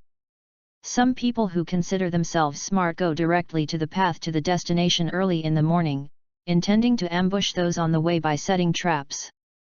Of course, this kind of crude trap could be easily seen through by not only Kagura but even Tsunade. However, even though the two of them avoided all the traps, the person who ambushed them did not dare to show up from beginning to end. Logically speaking, it has come to this point, and even if the opponent knows he is no match for the opponent, he should make a final attempt. After thinking about it for a while, Kagura also figured out the reason. It seems that the news that I killed a member of the 7 ninja swordsmen yesterday has reached the ears of certain people through some means. That's why after seeing me and Tsunade, those people were so scared that they didn't even have the courage to take action. They even encountered a battle on the way, and the two people in the battle retreated and stopped fighting tacitly the moment they saw them. Seeing this situation, Kagura, who had wanted to watch the fun, could not help but shook her head helplessly. Only after they were far away did the two men resume their fight. So the two of them ran through the forest with no traffic jams. Under such circumstances, it took only 2 hours for them to arrive at the white building that the examiner mentioned. When they arrived, they were not surprised to see many people already sitting in the open space outside the building. As soon as they walked out of the woods, they saw Jiraiya waving at them excitedly, and Orochimaru was sitting next to Jiraiya. Kagura smiled at the two of them and led Tsunade slowly towards them. Just as they were reunited, before Jiraiya could speak, the usually silent Orochimaru spoke first. He frowned and looked at Tsunade, then asked when he saw the obviously damaged clothes. "Tsunade, are you hurt?" After hearing Orochimaru's question, Jiraiya noticed Tsunade's abnormality. He walked around Tsunade with his eyes wide open, and suddenly said angrily, "With your strength, no one here can hurt you like this. Were you ambushed? Or was he beaten up by someone?" Hearing the concern from her companions, Tsunade felt as if a warm current flowed through her heart. But she didn't say anything in the end. She just shook her head at the two of them to indicate that she was fine. Seeing this, Jiraiya and Orochimaru looked at Kagura in confusion. Seeing that Kagura also shook her head, the two of them stopped asking questions, closed their mouths and sat back on the ground. Kagura knew Tsunade's psychology very well. She was always so proud, but now she was beaten so badly. She would definitely not tell Orochimaru and Jiraiya about this. But with her vengeful character, she will definitely find a chance to take revenge. As the 7 parties involved. Oh no! Now they should be called the 6. At this time, they had already reached the finish line and were not far away from them. However, when they saw Kagura and the other person coming, there was a hint of obvious fear on Jinpachi Mori's face. The rest of the people seemed not to have seen them and remained calm. Kagura and the others were naturally not the last group to arrive, and the closed door of the white building in front of them seemed to tell everyone that this door will not open until the last minute. Later, several more candidates came one after another. Kagura raised her head and looked around. There were only 30 people including herself. He still remembers that when he first entered the forest, there were nearly 80 candidates in total. According to the rules, with a 50% chance, there should be close to 40 people. However, considering that some of them were seriously injured after getting the forehead protectors, or some people hunted for more forehead protectors in order to eliminate more competitors in advance, that number is still reasonable. The sun gradually rose and reached the highest point in the sky without anyone noticing. Just as Kagura was still counting the number of people, the tightly closed door in front of her made a teeth-grinding creaking sound. Everyone was attracted by the sound of the door opening and looked over there. As the door opened, 2 instructors walked out. One was the same bald examiner from the Hidden Mist village, and the other was a new face. This is a Jonin from the Hidden Cloud village. He has a forehead protector tied around his neck and is wearing a Jonin-style combat uniform. In stark contrast to the bald examiner next to him, this man had thick, long, beautiful hair. And underneath the long straight black hair is a face that is both beautiful and handsome. If she had only looked at the face and hairstyle, Kagura would have almost thought that this was a female examiner. The two walked out of the building side by side and looked up at the crowd. Looking up at Liang, the bald examiner spoke again. "Time up. This test time ends here. Bring me yourselves and the extra protection you have obtained." Hearing this, everyone present consciously formed a long line in front of him. After collecting the forehead protectors handed in by everyone, the examiner looked at the registration booklet in his hand and announced, "Very good, I hereby announce that the number of qualified people in this 3rd round of Chunin exam is 30. You guys follow me in." After saying that, the 2 examiners turned around and walked directly into the building. Everyone followed them without hesitation. After passing through a not-so-long corridor, the view in front of everyone suddenly opened up. Looking at the scene in front of him, Kagura, who had already anticipated what was going to happen, sighed inwardly. As expected. Chapter 54 Team Competition. Everyone followed the two examiners through the narrow and dark corridor. The crowded space and dim light made people walking around gradually feel a depressing atmosphere. Fortunately, this kind of oppression did not last long.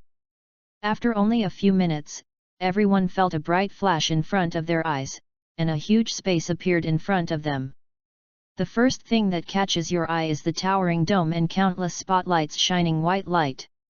The spotlights illuminate a huge arena. The only difference from the arena that everyone imagines is that this is a white round arena. The radius of the arena is up to 20 meters, and its huge space can accommodate various types of ninjas to challenge. And around the circular arena, there are also circles of circular seats. Looking at the large number of seats, it was not difficult for Kagura to guess that this arena must have hosted many duels. Looking at the arrangement in front of her that resembled the ancient Roman Colosseum, Kagura showed an expression that said, as expected. From the illusion in the first level, to the written test and the hunting game in the forest. Although there were some deviations in many details from the plot he remembered, the general content of the assessment did not deviate too much. But if you think about it carefully, for a ninja, the test is nothing more than illusion, intelligence acquisition, application of ninjutsu, practical skills and team coordination. Then naturally the examination methods for the chunin of successive generations will not change much. The two examiners ignored the surprise of the many candidates and walked directly to the stage in front of them. 59. The long-haired examiner from the hidden cloud village stood half a body length back with a smile on his face. The bald examiner from the hidden mist village, which was the main venue for this exam, spoke up. This is the main venue for your fourth assessment. The rules of this battle are to form teams to compete against each other. As soon as the words team competition came out, there was an uproar below. Upon hearing this, Kagura was also stunned. He had never thought that this type of assessment would appear in the fourth round. Hearing the noise from the crowd, the bald examiner did not stop it immediately. Instead, he let the candidates discuss for a while before waving his hand for silence. Seeing everyone gradually quiet down, he spoke again and continued. First you have to form a team. There are 30 people here. There are 3 people in each team, and there are 10 teams in total. Afterwards, the teams will fight each other in pairs, for a total of 5 times. There are no requirements for forming a team and there is no restriction on nationality. This means that candidates from the Hidden Mist Village, the Hidden Cloud Village, and the Hidden Leaf Village can be freely paired. Once you have successfully formed a group of 3, come to me to register. Having said this, he paused for a moment, letting everyone digest the information before speaking again. Let me remind you first that team battles are still conducted in a 1v1 format. Anyone who automatically surrenders on the field, loses combat consciousness or combat ability will be judged as the loser. The loser leaves the game, while the winner can stay on and continue to play in the next game. Once all 3 members of a team lose, the entire team of 3 will be eliminated. Therefore, selecting people and forming a team is also a very important strategy. If you can choose exceptionally strong teammates, you can advance smoothly even if you fight 3 people at once. As he said this, he glanced at Kagura in the front intentionally or unintentionally. Following his gaze, everyone present couldn't help but look towards Kagura. Facing everyone's gaze, Kagura shrugged without changing her expression, her face still calm. However, in reality he was constantly complaining about the bald examiner in his heart. Just say it, why are you looking at me? You really have to remind everyone to be careful of me or to curry favor with me, right? Am I such a limelight seeker? Don't you understand that those who become famous early will die quickly? The best way is to stay alive and develop slowly. Just as he was complaining in his heart, the bald examiner looked at the clock above the entrance of the arena and said, "It takes 15 minutes to form a team. Once the team is formed, give me a team name." If you haven't found a team after 15 minutes, I will randomly group you together. Start now. As soon as he finished speaking, the scene immediately became like boiling water, with a loud bang. Hey, are you interested in joining us? Team up with me and I guarantee you will pass the test. Hey, little sister, do you want to come over to our group? Brother guarantees that we can fight 3 against 2, so you just need to lie down. But after this, are you interested in going shopping together? Fuck. Go away. Just now in the forest outside, you sneak attacked me. Do you think I didn't see your face? Haha, I have never seen such a shameless person. Facing a group of people looking for a team, Kagura looked calm and at ease. He smiled and looked at Tsunade and the other 2 behind him and said, Haha, isn't this God helping me? They didn't expect that our entire team would make it to this exam. Compared to others, we don't even need to form a team. Just the 4 of us, hey. At the end of his words, he thought of something and hummed in confusion. After thinking for a moment, he suddenly said damn it and turned to the examiner on the stage and asked, Did you just say threesome? Faced with this nonsense, the examiner looked at him as if he were an idiot and replied, Aren't there 3 people in each team in Konoha? Isn't it common sense to work in groups of 3? Oh my god, how could I forget about this? Because she has always teamed up with Tsunade and others, Kagura has forgotten that a normal team consists of 3 people. Class 7 became the only special one just because I was a transfer class. Looking back at Tsunade who looked helpless, and Jiraiya who was trying to hold back his smile, Kagura couldn't help but roll her eyes. Fortunately, there was still a more reliable Orochimaru at this time, who asked the most crucial question. So, which one should we give up? Hearing this question, the 4 of them looked at each other, not knowing how to answer for a moment. But the problem always needs to be solved. After a period of thinking and discussion, they came up with the best solution. That means giving up Kagura. In fact, this proposal was first made by Kagura herself. The reason is very simple. This is the best way for them to get everyone through the exam. With the strength of Tsunade and the other 2, they have a great chance of winning even against the ninja sword holders of the 7-6 people. As for Kagura, I have to say that the bald examiner was right. Even if he was alone, it would not be difficult to defeat 3 people at once. Of course, there is also a worst-case possibility, which is that Tsunade and the other 2 face off against Kagura's group. However, the probability of this happening is very small, and even if this situation really happens, Kagura won't care. Whether they were defeated by themselves or they voluntarily withdrew, the 4 of them would not have any objection. Because they didn't care much about the title of Chunin, otherwise they would not have missed the Chunin exam for 2 consecutive years. However, Kagura has made up her mind that if she really encounters this situation, although I may feel a little sorry for my teammates, I will choose to give up directly. After all, for me, it is not necessary to become a Chunin this year. Moreover, if Tsunade and the other 2 are upgraded, I will be even more carefree next year when I am alone. Then, for him, becoming a Chunin would be a piece of cake. I watched Tsunade and the other 2 go up to the stage and register with the examiner, even though it was my own initiative to suggest it. But Kagura, who was standing in the audience, couldn't help feeling a little sour and lost. At this moment, a voice came from behind him. Hey, are you interested in teaming up with me? Hearing this, Kagura immediately turned around and looked back.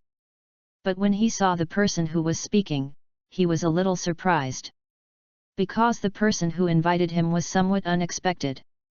Chapter 55 Successful Team Building. Are you interested in forming a team together? Hearing the invitation, Kagura turned around and looked back. But the person who invited him made him a little surprised. Because he knew this person, and he was also one of the few candidates among the many candidates in the early stage who could attract his attention. This person is none other than Toyo from the Hidden Cloud Village. When he first arrived at the examination room, apart from the 7 people, this person was the only one who could give him a sense of threat. Not to mention that he acted like the boss of many genin in the hidden cloud village at that time. Anyone who was not stupid could know that this man was very powerful. This is exactly what surprised Kagura. Logically speaking, this guy should not be short of people to team up with him. Seeing Kagura's puzzled look, Toshiro instantly understood the other party's doubts. 60. There was a trace of sincerity in his only exposed eye, and he spoke sincerely. Well, I don't lack people to form a team with. But I want to choose a team member who has a higher chance of advancing. At first I saw you talking with those 3 people, so I didn't want to come over and disturb you. But since the 3 of them have already registered, I won't hesitate to invite you again. Hearing this, Kagura was slightly stunned. He could feel that what this man said was sincere, and logically speaking, there was nothing wrong with what he said. But he didn't expect this person to speak so bluntly. Seeing that Kagura remained silent, Toshiro's expression did not change at all, but he continued to speak actively. Maybe I speak bluntly, but this is my habit and I can't change it. So, what is your answer? As he said this, he stretched out his right hand towards Kagura.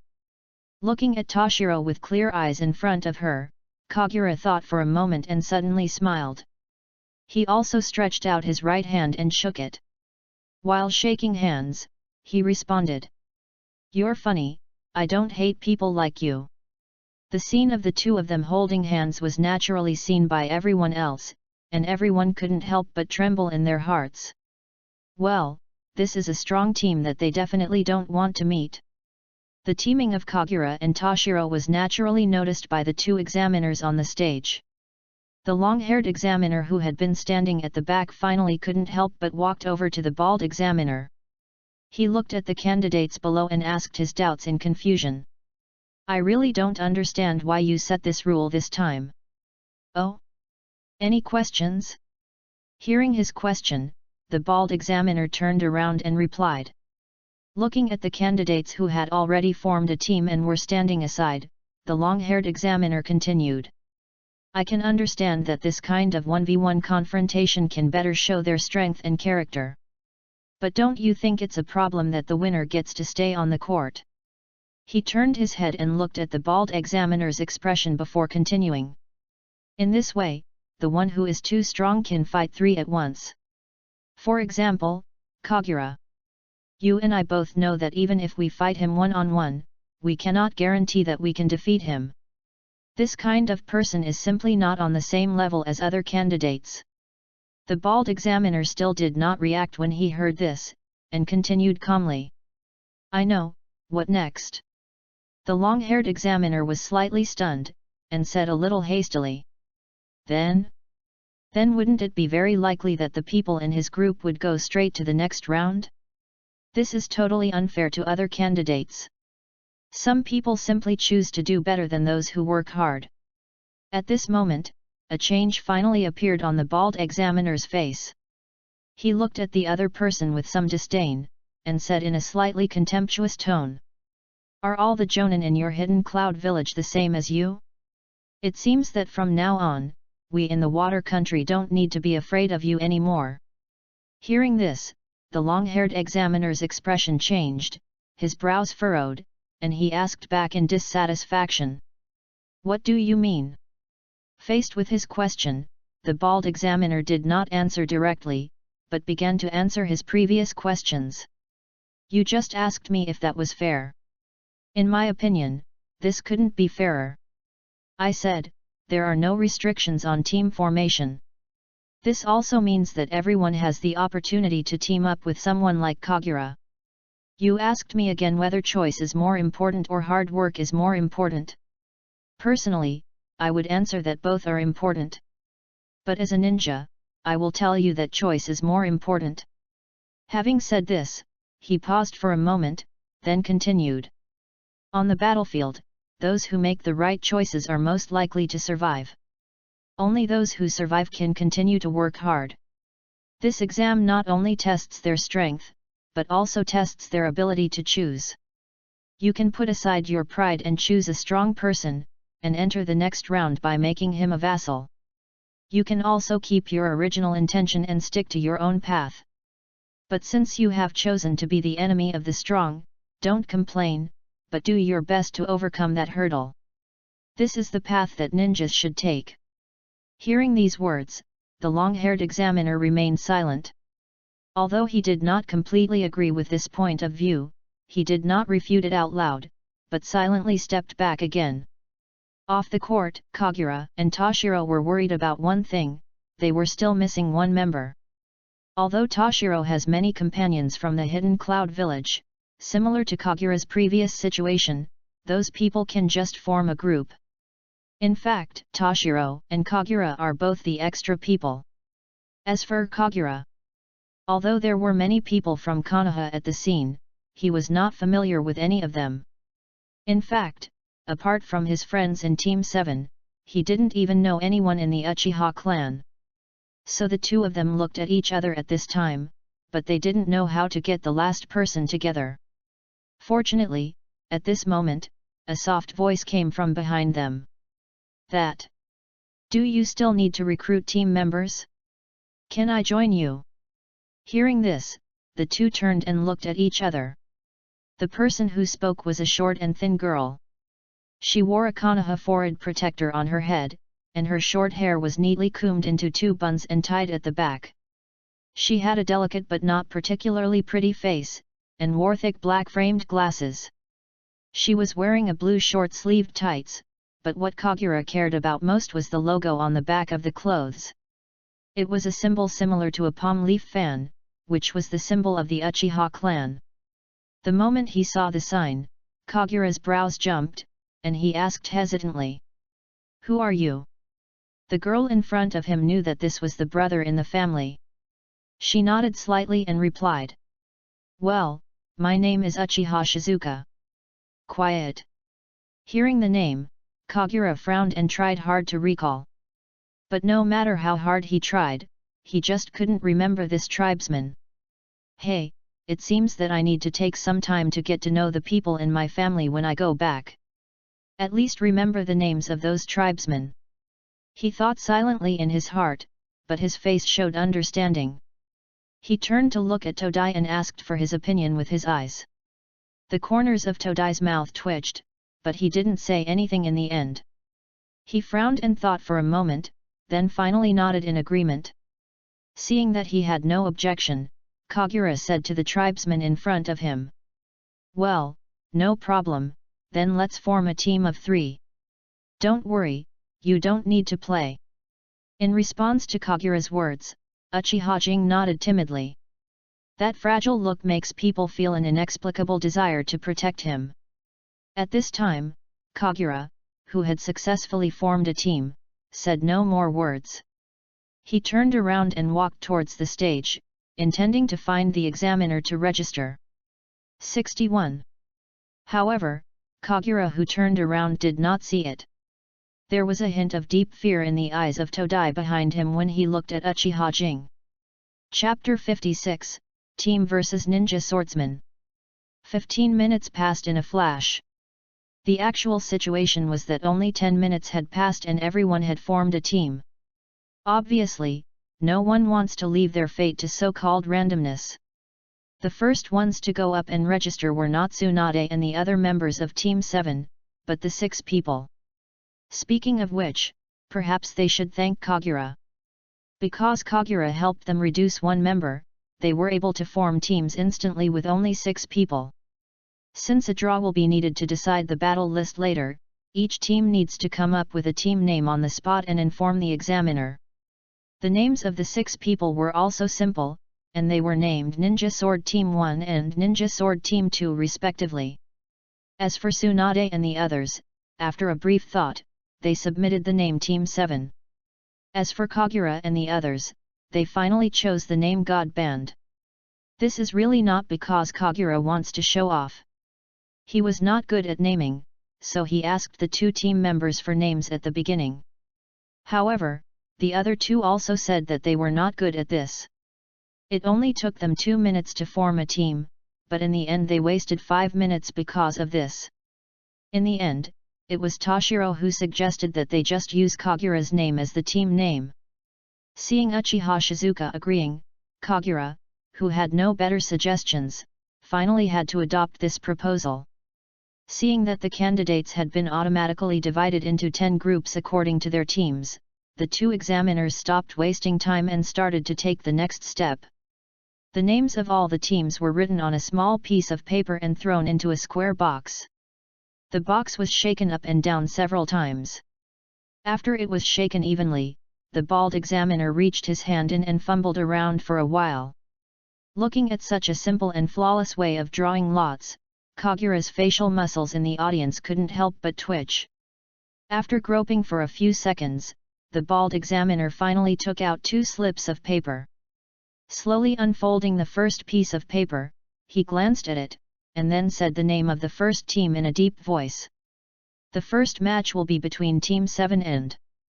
Having said this, he slowly unfolded the second note. His eyes narrowed slightly, but he continued in a calm tone. Fight against Ninja Sword Team 1. Hearing this result, Tsunade was slightly stunned, and then showed a happy expression.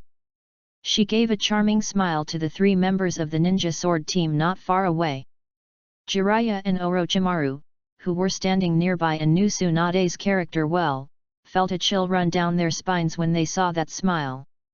You know, Tsunade always smiles like this before she gets ready to beat someone up. Looking at the 3 people who were still calm not far away, they could only mourn for each other for a minute in their hearts. In order not to disturb the subsequent battle, except for the first member sent by each team to fight, all others left their original positions and went to the high platform seats at the highest point of the circular auditorium. There is no doubt that the first person sent by Team 7 is Tsunade.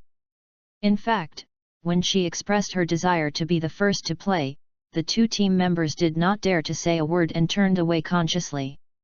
The opposing ninja swordsman team is composed of the familiar ruthless duo Mori Shinpeki, Kurikaze Kushimaru, and Zigwashin Pufferfish. After a brief discussion among the 3, they finally decided that the Zigwashin Puffer Ghost would fight the first battle. As the other candidates left, only Tsunade, Watermelon Mountain Pufferfish Demon and the Bald Examiner were left on the competition stage. The long-haired examiner did not go away, but stood on the stage with his arms folded across his chest, looking ready to take action at any time to prevent any accidents.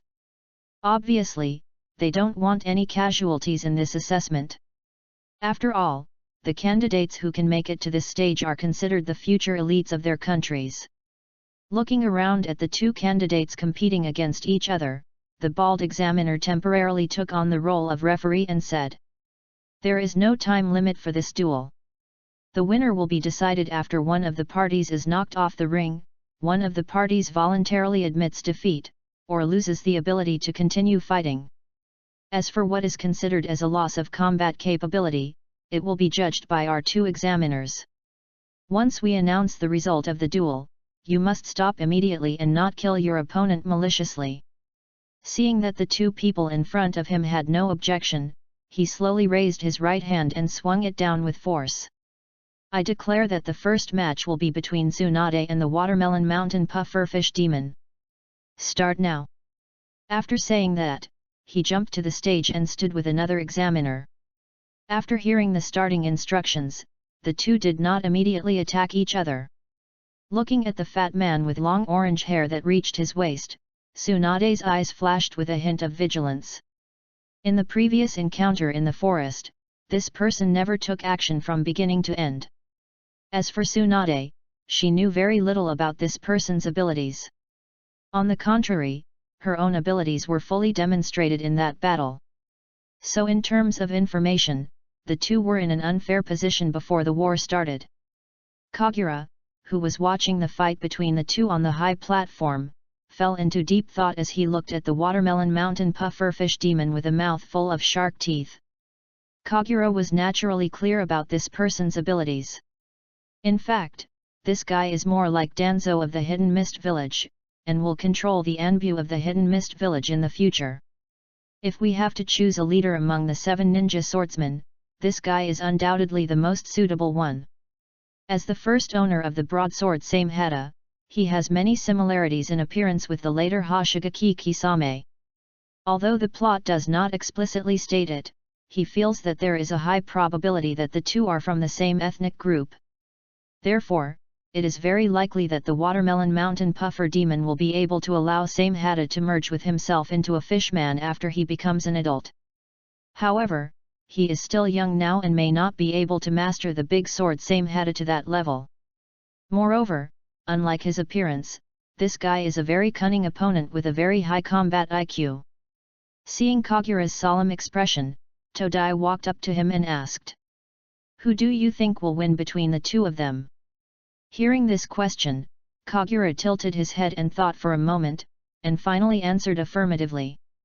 "My companion will definitely win." "Oh." Hearing Kagura's decisive answer, Toshiro was a little surprised, but he didn't continue asking. But only Kagura knew that he was not blindly trusting his teammates when he said this. Although the Watermelon Mountain Puffer Demon is also a tough enemy, Tsunade is no longer the same person she used to be. Because of Kagura's existence, she is now much stronger than her previous self. In a one-on-one situation, Kagura didn't think there was any chance that she would lose. Turning his gaze back to the arena, looking at Tsunade who was on guard, Zigwashin Puffer Demon directly took out the big sword Samehada from behind and held it tightly in his hand. His face was calm as he said to Tsunade, "Aren't you going to attack? Your strength should be in physical skills. Or are you also proficient in ninjutsu?" However, in the face of his provocation, Tsunade still did not attack easily. In fact, her combat IQ is not low. She naturally understands that when there is information asymmetry between the enemy and us, she should take the backup plan. Looking at Tsunade who was still motionless in front of him, the Watermelon Mountain Puffer Ghost didn't care. He waved the weapon in his hand and spoke again. "In that case, I won't be polite." After he finished speaking, he swung his right hand vigorously, and the sword Samehada, which was originally wrapped in cloth, revealed its true appearance. The strange weapon covered with barbs was like a living snake. After a brief wriggling, it suddenly grew longer and rushed towards Tsunade. Although Tsunade remained vigilant, she never expected that the knife would have the ability to change its length at will. Faced with this unexpected attack, she could only dodge to the side in panic. But even though her reaction speed was not slow, her arm was still scratched by the big knife. The barbed knife left a noticeable scar on her arm. The Watermelon Mountain Puffer Ghost still stood in the same place, and he retracted his right hand towards himself. The snake-like sword, Samehada, returned to his front like a well-behaved puppy. A blue light flashed from the Samehada sword and flowed into his body along the handle. Feeling the surging chakra, the Watermelon Mountain Puffer Ghost licked his lips with satisfaction. He looked at Tsunade who was covering her arm and grinned. "You taste very good." Chapter 57 Who's next? "You taste very good." As soon as these words were spoken, the whole audience fell silent. 62. After hearing these words, Jiraiya, who was sitting in the audience seats on the high platform, pressed his hand to his forehead helplessly, as if he was recalling some unpleasant past events. Even Orochimaru, who usually does not show his emotions, couldn't help but twitch the corner of his mouth. "I've seen people seeking death, but I've never seen anyone so eager to die." As expected, when Tsunade heard this, she was stunned for a moment, and then an uncontrollable anger rose on her face. Although through her own experience, she has understood that the big sword Samehada has the ability to steal other people's chakra. And what the Watermelon Mountain Puffer Demon said was actually referring to her chakra. But as a girl, when she heard such words, she felt like she was being harassed by a smelly and obscene pervert, and Tsunade felt the hairs on her body stand up. After a brief moment of unconsciousness, there was an uncontrollable anger. Driven by this anger, she clenched her fists tightly, and traces of electricity snakes were running through her body. The Zigwashin Puffer Ghost, who didn't yet understand what was happening, put the big knife in his hand on his shoulder, moved his lips slightly and was about to say something. At this moment, Tsunade in front of him suddenly turned into a shadow, and a spider web-like crack appeared on the ground where she was originally standing. Tsunade's figure appeared in front of him faster than the whistling sound in the air. At this time, she had jumped into the air, clenched her right hand into a fist and pulled it behind her, and swung a fist that looked small but was actually full of power towards him. Seeing the fist that suddenly appeared in front of him, the Watermelon Mountain Puffer Ghost, who already knew Tsunade's strength, did not dare to underestimate her at all. He quickly raised the same hata in his hand to block in front of him. Dang!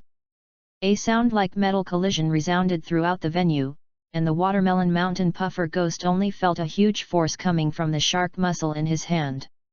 Only then did he understand how Biwajozang felt yesterday. His fat body was uncontrollably thrown backwards by the huge force. Feeling uneasy, the Watermelon Mountain Puffer Ghost thrust the sword in his hand into the ground in midair in order to avoid flying out of the ring. The same hata was inserted into the ground fiercely. Fortunately, the barbed design on its body provided good friction. However, even so, he was pushed more than 10 meters before he stopped, and a straight deep pit of more than 10 meters appeared on the ground in front of him.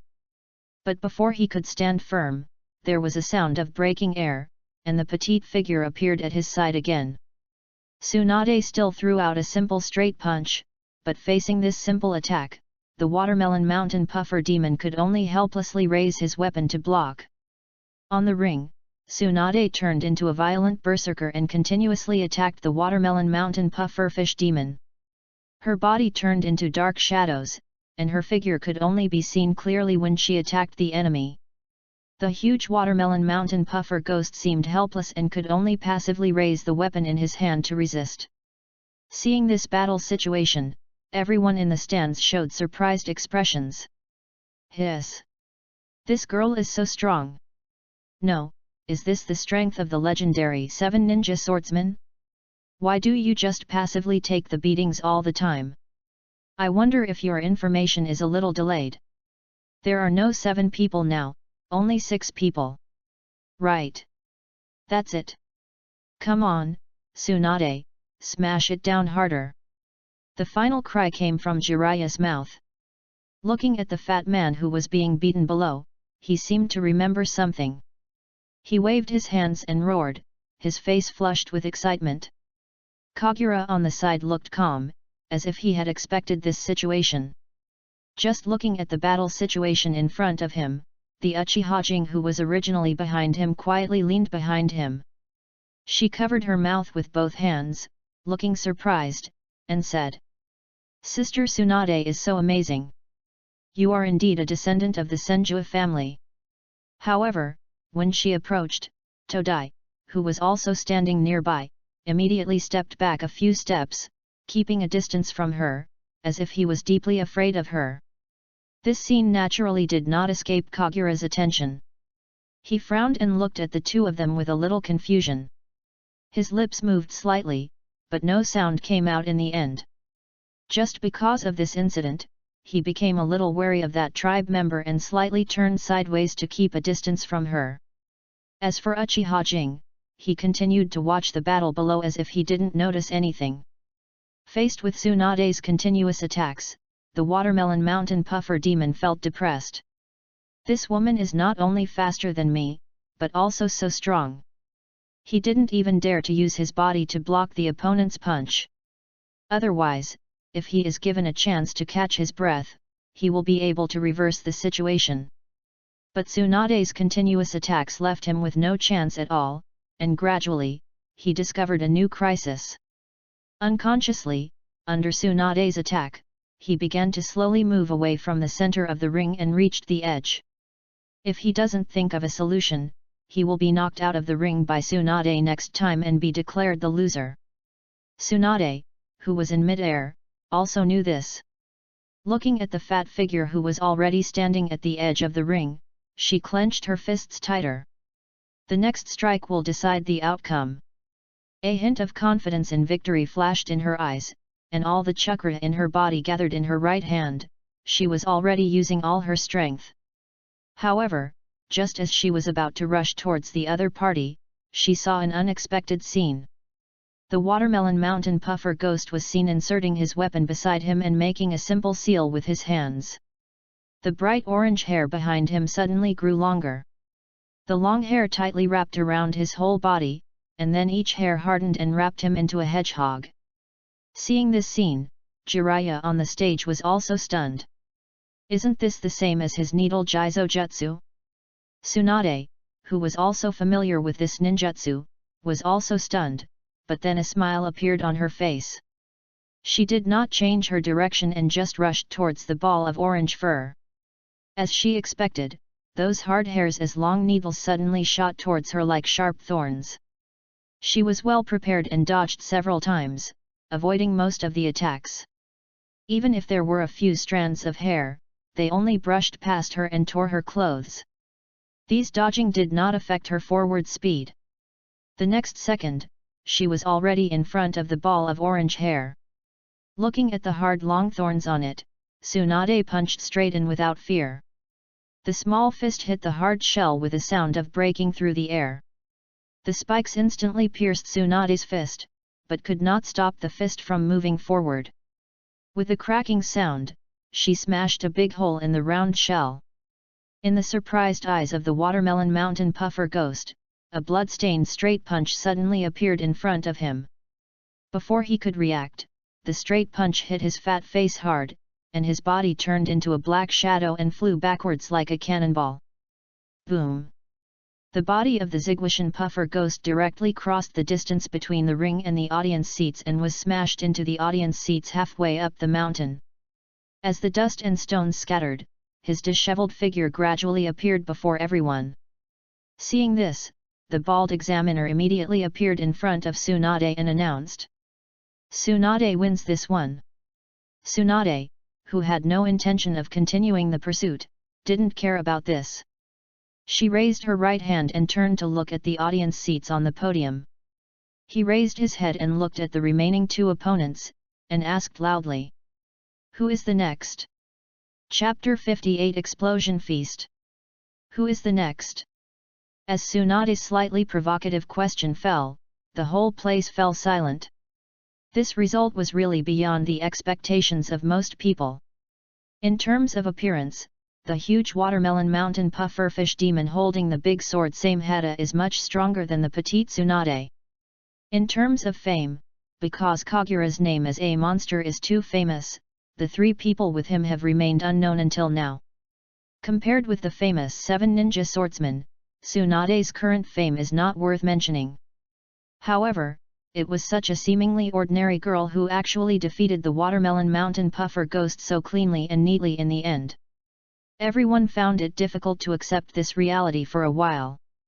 The watermelon mountain puffer ghost that was smashed into the seats in the audience pushed away the rubble in front of it with its hands and slowly walked out of the small pit. His face remained calm, and he did not show any resentment or loneliness because of being defeated. He dusted himself off, then walked back to the stage calmly and pulled out the big sword, Samehada, that was stuck in the ground. Looking at Tsunade, who raised her head, he said, "I admit that you are very strong. I hope I can have the opportunity to compete with you again in the future." After saying that, he turned around and walked off the stage without waiting for Tsunade's response. Looking at the calm-faced watermelon mountain puffer demon, Kagura couldn't help but respect this man a little more.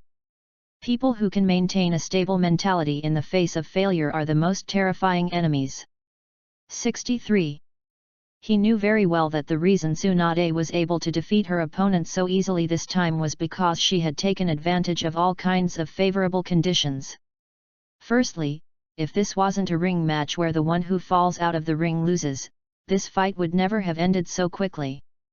Tsunade suppressed her opponent right from the start with her advantage in speed and strength. But she was actually unable to completely break through the defense of the watermelon mountain puffer ghost. If it were to be fought in another venue, the battle would probably become a protracted war. In the end, even if Tsunade wants to win, she will have to pay a certain price. But it's no use saying anything, what this world values is the results. The bald examiner looked at Tsunade, then raised his head to look at the audience seats on the podium before speaking. Please invite the next contestant to the stage. The remaining heartless duo looked at each other, and finally it was Jinpachi Murasaka who took a step forward.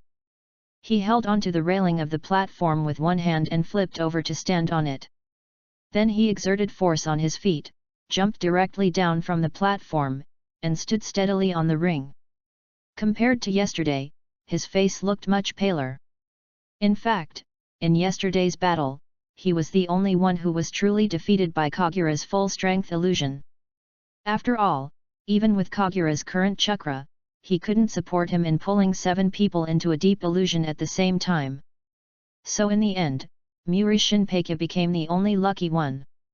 In that illusion, at first he was still enjoying the pleasure of continuously hitting Kagura.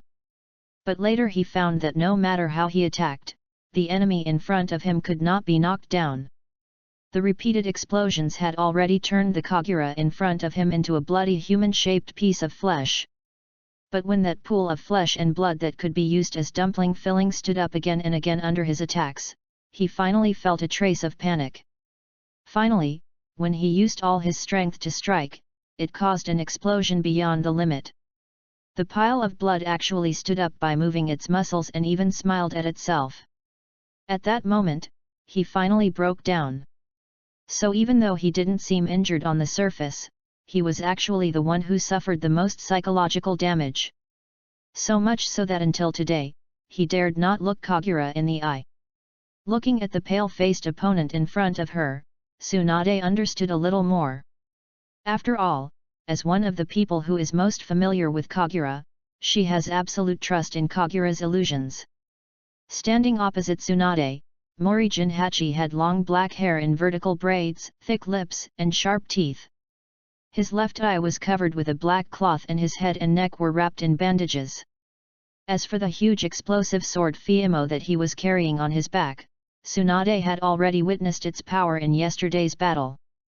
Looking at the enemy in front of her who had once injured her, Tsunade's eyes were already filled with fighting spirit without any provocation from the other party. As the bald examiner announced the start of the battle, the 2 figures instantly disappeared from the spot.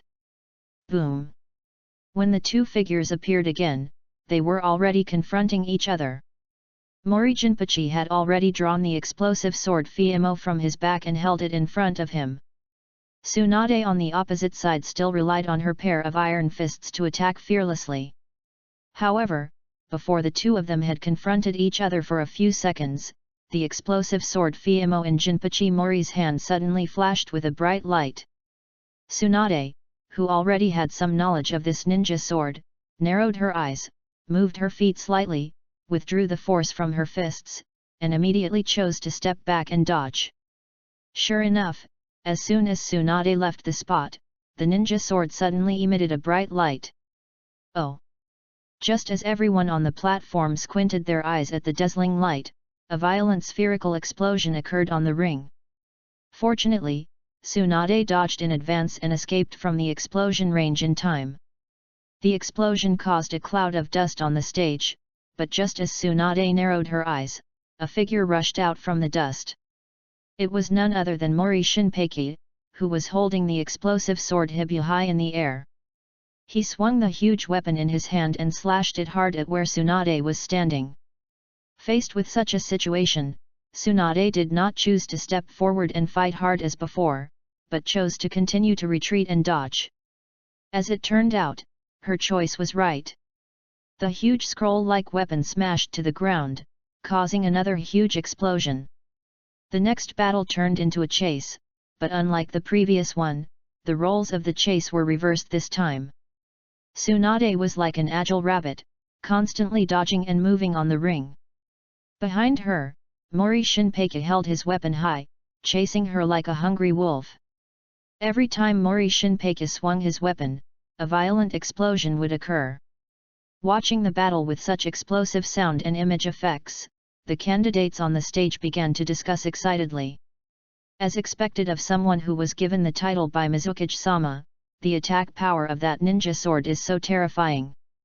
Well, you are right. It seems that the girl from Konoha is in danger this time and is likely to lose. Haha, you were so arrogant before, but you must have met a tough guy this time. Haha, that's not what you said before. When she knocked her opponent away just now, who said it was a good thing that it wasn't you who was fighting against her?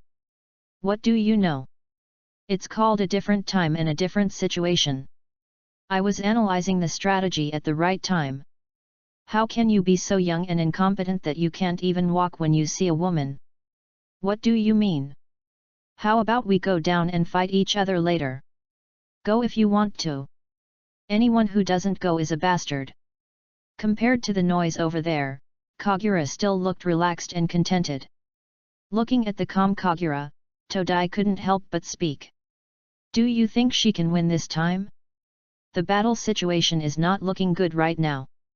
If it continues like this, it would be great if she can be defeated with only minor injuries in the end. Facing Toshiro's question, Kagura still answered with confidence. Don't worry, she's stronger than you think. Bang, bang, bang. The sound of explosions continued to ring out, and in the battle between the two men, countless holes appeared on the ring. Tsunade seemed to be being chased all the time, but there was no trace of panic in her eyes. While she seemed to be dodging every attack, she was actually observing her opponent's attack method and power. After cleverly dodging another attack, she suddenly changed the direction of her body and stopped running away. Instead, she turned around and faced her opponent head-on.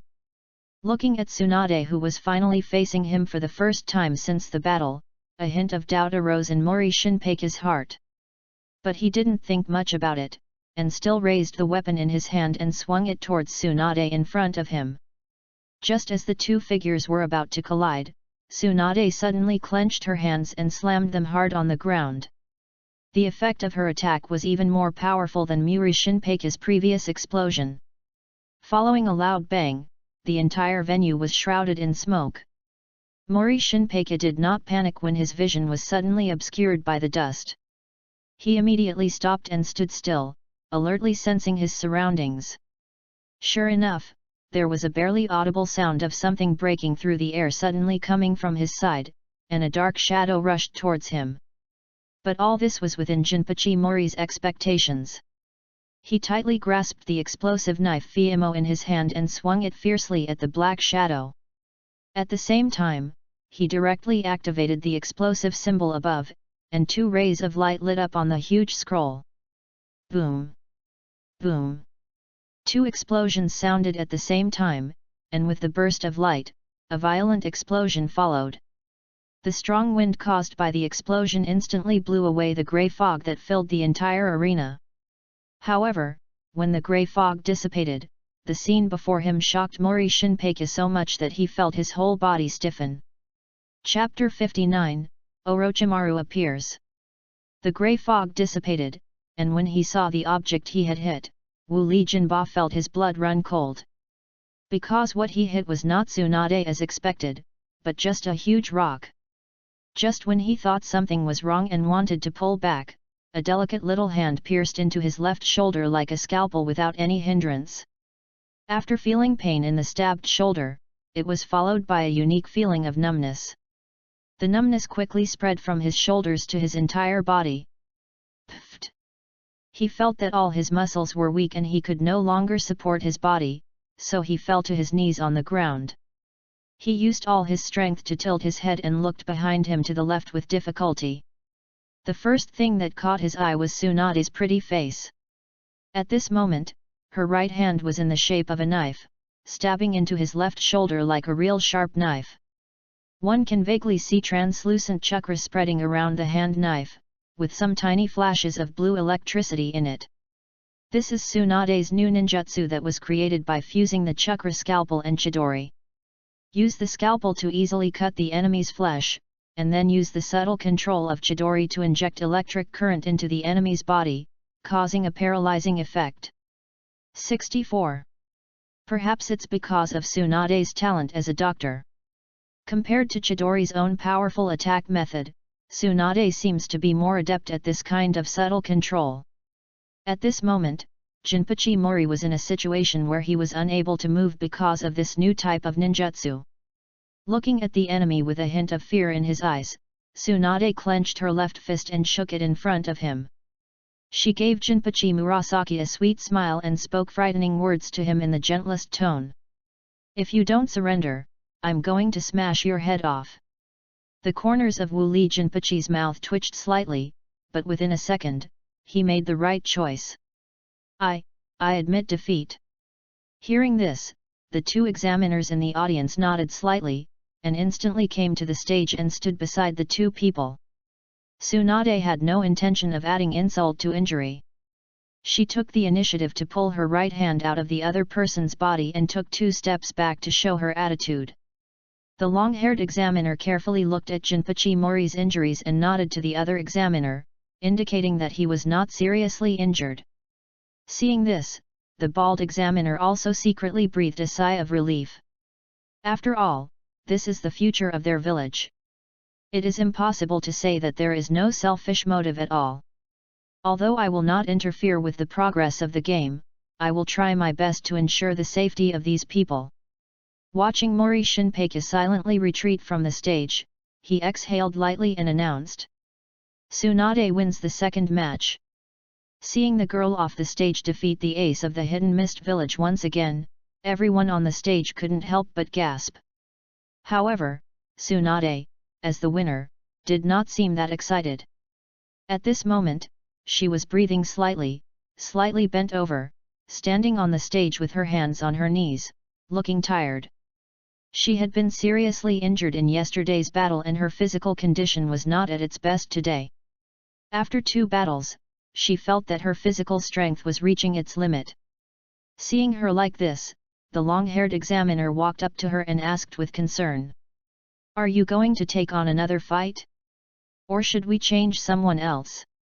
Tsunade pursed her lips when she heard this, and just when she was about to continue insisting, a voice suddenly came from the stage.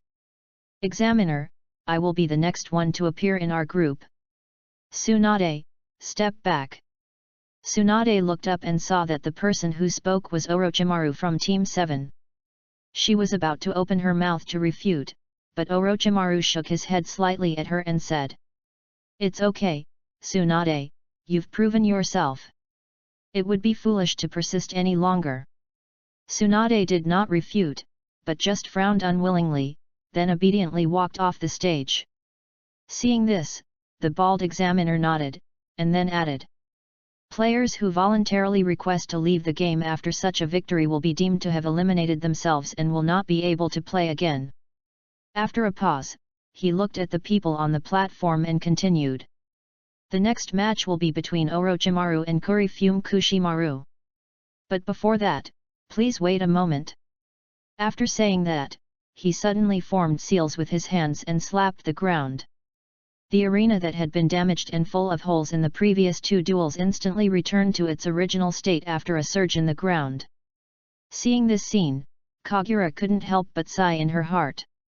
I have to say, apart from the wood release that only Hashirama Senju and Yamato can use, the earth release is the most useful. If such talents were brought to Blue Star, I wonder how much salary they could get in a real estate company. Not knowing what Kagura was thinking while standing on the platform, the bald examiner on the field said after tidying up the field, "Please invite the next 2 contestants to come on stage." As soon as the words fell, 2 figures easily landed on the brand new arena from the stands nearby. Looking at the 2 candidates who were in place, the bald examiner waved his right hand, indicating that the duel officially began. Kurishan Kushimaru had already taken out his long knife and needle. He leaned down, lightly touched the ground with his left hand, and held the long knife behind him with his right hand. With his long limbs, from a distance he looks like a praying mantis waiting to attack. On the other hand, Orochimaru still had his hands hanging at his sides, standing there seemingly casually. As for the long sword, the sewing needle, Tsunade had just roughly explained its characteristics to him, but Orochimaru didn't seem to care too much about it. Seeing his opponent's relaxed look, Kurasan Kushimaru showed a hint of anger under his mask. Chirp! With a slight sound of breaking wind, his body turned into a phantom and rushed towards Orochimaru at a rapid speed. However, facing the opponent's sudden attack, Orochimaru seemed to have no defense at all and still stood there. Seeing Orochimaru's reaction, Kurasan Kushimaru felt a little confused, but then he made a decision. His figure flashed slightly, and he who was originally rushing towards Orochimaru suddenly changed direction. Countless phantoms flashed around Orochimaru, which were the afterimages of Kurishai Kushimaru moving around him at high speed. Suddenly, as his figure appeared behind Orochimaru, the countless phantoms disappeared. I saw Kurishan Kushimaru holding up the long sword with his right hand and holding a thin silk thread on the handle with his left hand. He grasped the silk thread tightly with his left hand and pulled it hard. The countless silk threads originally surrounding Orochimaru suddenly contracted and bound him tightly. Orochimaru, who was tied up by countless silk threads, did not show any fear on his face. He stretched his head to look at the silk thread on his body and said thoughtfully, "Is this the characteristic of your ninja sword? Well, it combines your agile physical skills with the special shape of the knife. I think I understand your attack method." Looking at his opponent who was controlled by him but still didn't care, Kurasan Kushimaru couldn't help but feel a little angry. "Humph, you pretentious guy." As he spoke, he exerted force and began to tighten the silk threads. Although the silk threads carried by the long knife and sewing needle seem thin, he has actually done experiments and found that even hard stones can be easily cut. As the threads gradually tightened, he revealed a bloodthirsty smile under the mask. Watching the enemy being cut into pieces by those threads and blood splattering everywhere was one of his favorite scenes. But as he slowly exerted force in his hands, he suddenly felt his hands loosen. He saw Orochimaru in front of him suddenly split into countless small snakes, and those small snakes surged and easily broke free from their restraints. Seeing this scene, everyone on the platform frowned unconsciously. The girls in particular looked horrified and turned their gazes away. There's no way. Even Kagura is still not used to this move, let alone others. Seeing this situation, Kurishan Kushimaru on the field felt something was wrong. But before his body could react, a long figure suddenly appeared from the shadow behind him. Orochimaru's body was wrapped around him in an extremely twisted posture. His neck stretched to half a meter in length, allowing his head to go from behind the enemy to the front and stare directly at the masked face of Kurasan Kushimaru. A gloomy smile appeared on Orochimaru's face. Looking at the slightly frightened look under the mask of his opponent, he said in a slightly hoarse voice, "So, you like bondage? Chapter 60. How about the three of you come together?" When Orochimaru entangles his opponent, the outcome has already been decided. As if being entangled by a giant python, Orochimaru only exerted a little force and Kurasan Kushimaru lost his ability to fight. As the referee announced that Orochimaru had won, Team 7 qualified as the first group to advance. But unlike the admiration and whispers when Tsunade won before, the stands were now dead silent. Everyone had an expression as if they had seen a ghost. There was no way. The little snake still crawling around on the ring and Orochimaru's twisted posture really made everyone feel like they were watching a horror movie. Especially the hunched back of Kurishan Kushimaru after his failure. Even through a mask, everyone seemed to be able to see the desperate expression on his face. After all, no matter who is entangled by the enemy like this, and still looks at the enemy with his neck stretched out and asks face to face, "Do you like bondage?" I guess no one will be in a good mood.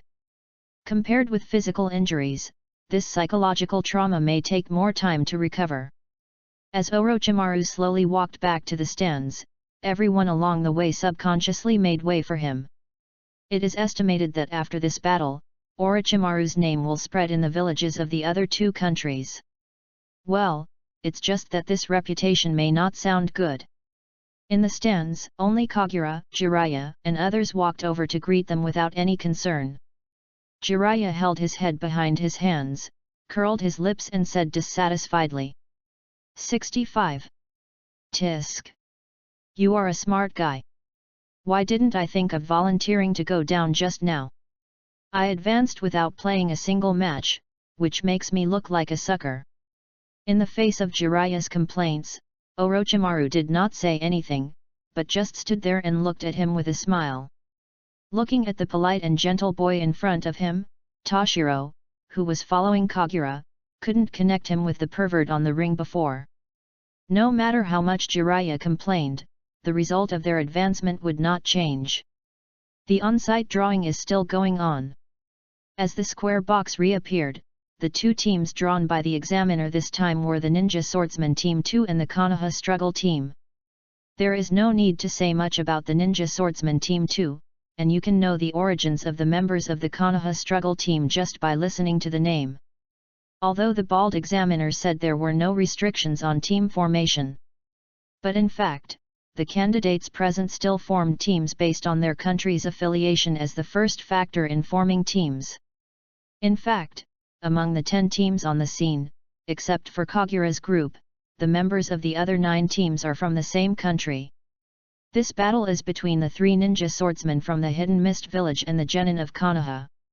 As for the course of this confrontation, it can only be described as one-sided.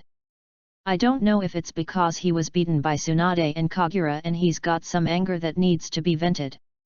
Or was it that the continuous failures made these people who were hailed as geniuses in the village feel a little anxious? The first to appear, Biwajozang, showed everyone a 1-on-3 trick. Although in Kagura's eyes, this person's strength seems to be ordinary. But if compared with other genin, Biwajozo is among the top ones in both physical skills and ninjutsu. Compared to the other 6 ninja swords, the ability of the broken sword and beheading sword can be said to be the most ordinary one. Apart from being sharp and able to repair itself, the knife does not bring much enhancement to its owner's strength. But because of this, Biwajozo, who holds the broken sword and beheading sword, is actually the one with the best strength among the 7. It was this duel that made the rest of the people feel the difference between the 7 genin who possessed ninja swords and ordinary genin. At the same time, they also realized the strength of Tsunade and Orochimaru, who were able to defeat these ninja swordsmen before. These people are simply not on the same level as us genin. After Biwajozang gave everyone a wonderful duel, the next 2 group duels seemed a bit ordinary. Perhaps it was a coincidence that the next 2 group duels were between the group from the Hidden Mist Village and the group from the Hidden Cloud Village. In the first group match, due to their similar strength, they played for 5 games before the winner was decided. All 3 members from both teams participated in the battle, and all members left without regrets after exhausting all they had. Although these 5 battles were not very impressive in terms of strength, Kagura and others still watched them with great interest. After all, compared to a pure battle of strength, this spirit of trying one's best to win can resonate more with people. In the end, the team from the Hidden Cloud Village was more skilled and won the final victory. After hearing the victory announcement, the 3 people who were obviously a team put together temporarily hugged each other and cried bitterly on the stage. The people in the stands couldn't help but applaud them for watching the scene. The next group match is still between the Hidden Mist Village and the Hidden Cloud Village. But this time, the accident finally happened. In the second individual battle, the candidate from the Hidden Cloud Village failed to dodge the enemy's attack in time and had both arms chopped off by a short knife. Fortunately, the examiner in the audience came on stage in time and the man's life was not in danger. However, the broken arms lying on the ground also meant that the candidate's ninja career would probably come to an end. Regarding this result, Toshiro, who was also from the Hidden Cloud Village and standing next to Kagura, looked angry, but in the end he did not do anything unnecessary. After all, he knew very well that the existence of those examiners was only to ensure that the candidates would not lose their lives on the stage. In battles between genin, since both sides are not very capable, it is more likely that they will be unable to control their strength. Even if the examiners had anticipated that kind of attack, they would not have been able to go on stage to stop it. After all, if you rashly go on stage to interfere with the competition just to avoid injury, then the meaning of this exam will no longer exist. But even though he knew it clearly in his heart, seeing his companions being injured like that still made his emotions fluctuate a little. At least Kagura, who was standing aside, could clearly see that the veins on his hands were bulging as he gripped the railing of the stands. Kagura was even a little worried that the thin railing would be broken by him. This accident also ignited the emotions of both sides. In the next few battles, it can be clearly seen that the movements of both sides became larger and the number of injuries also increased significantly. But fortunately, situations like broken arms did not happen. This time, the two sides also fought for 5 rounds before the winner was determined. In the end, the Hidden Mist village was stronger and won the final victory. Seeing this result, the bald examiner who was also from the Hidden Mist village couldn't help but smile. Although he strictly abides by the duties of a referee here, he certainly hopes in his heart that people from his village can have more chances to qualify. Especially after the 7 people who were highly regarded by the village failed one after another, this unexpected group should also bring some comfort to Lord Mizukage. The first 8 groups of battles were over, so there was naturally no need to draw lots for the remaining 2 groups of duels. Perhaps it was fate that the opponent that Kagura and his group faced was a group entirely from Konoha. Without discussing with the 2 temporary team members beside him, Kagura flipped over and jumped onto the ring. He looked up at the 3 people who were also from Konoha and said, "I'll be the first one to come out here. To be fair, would you consider going all 3 together?"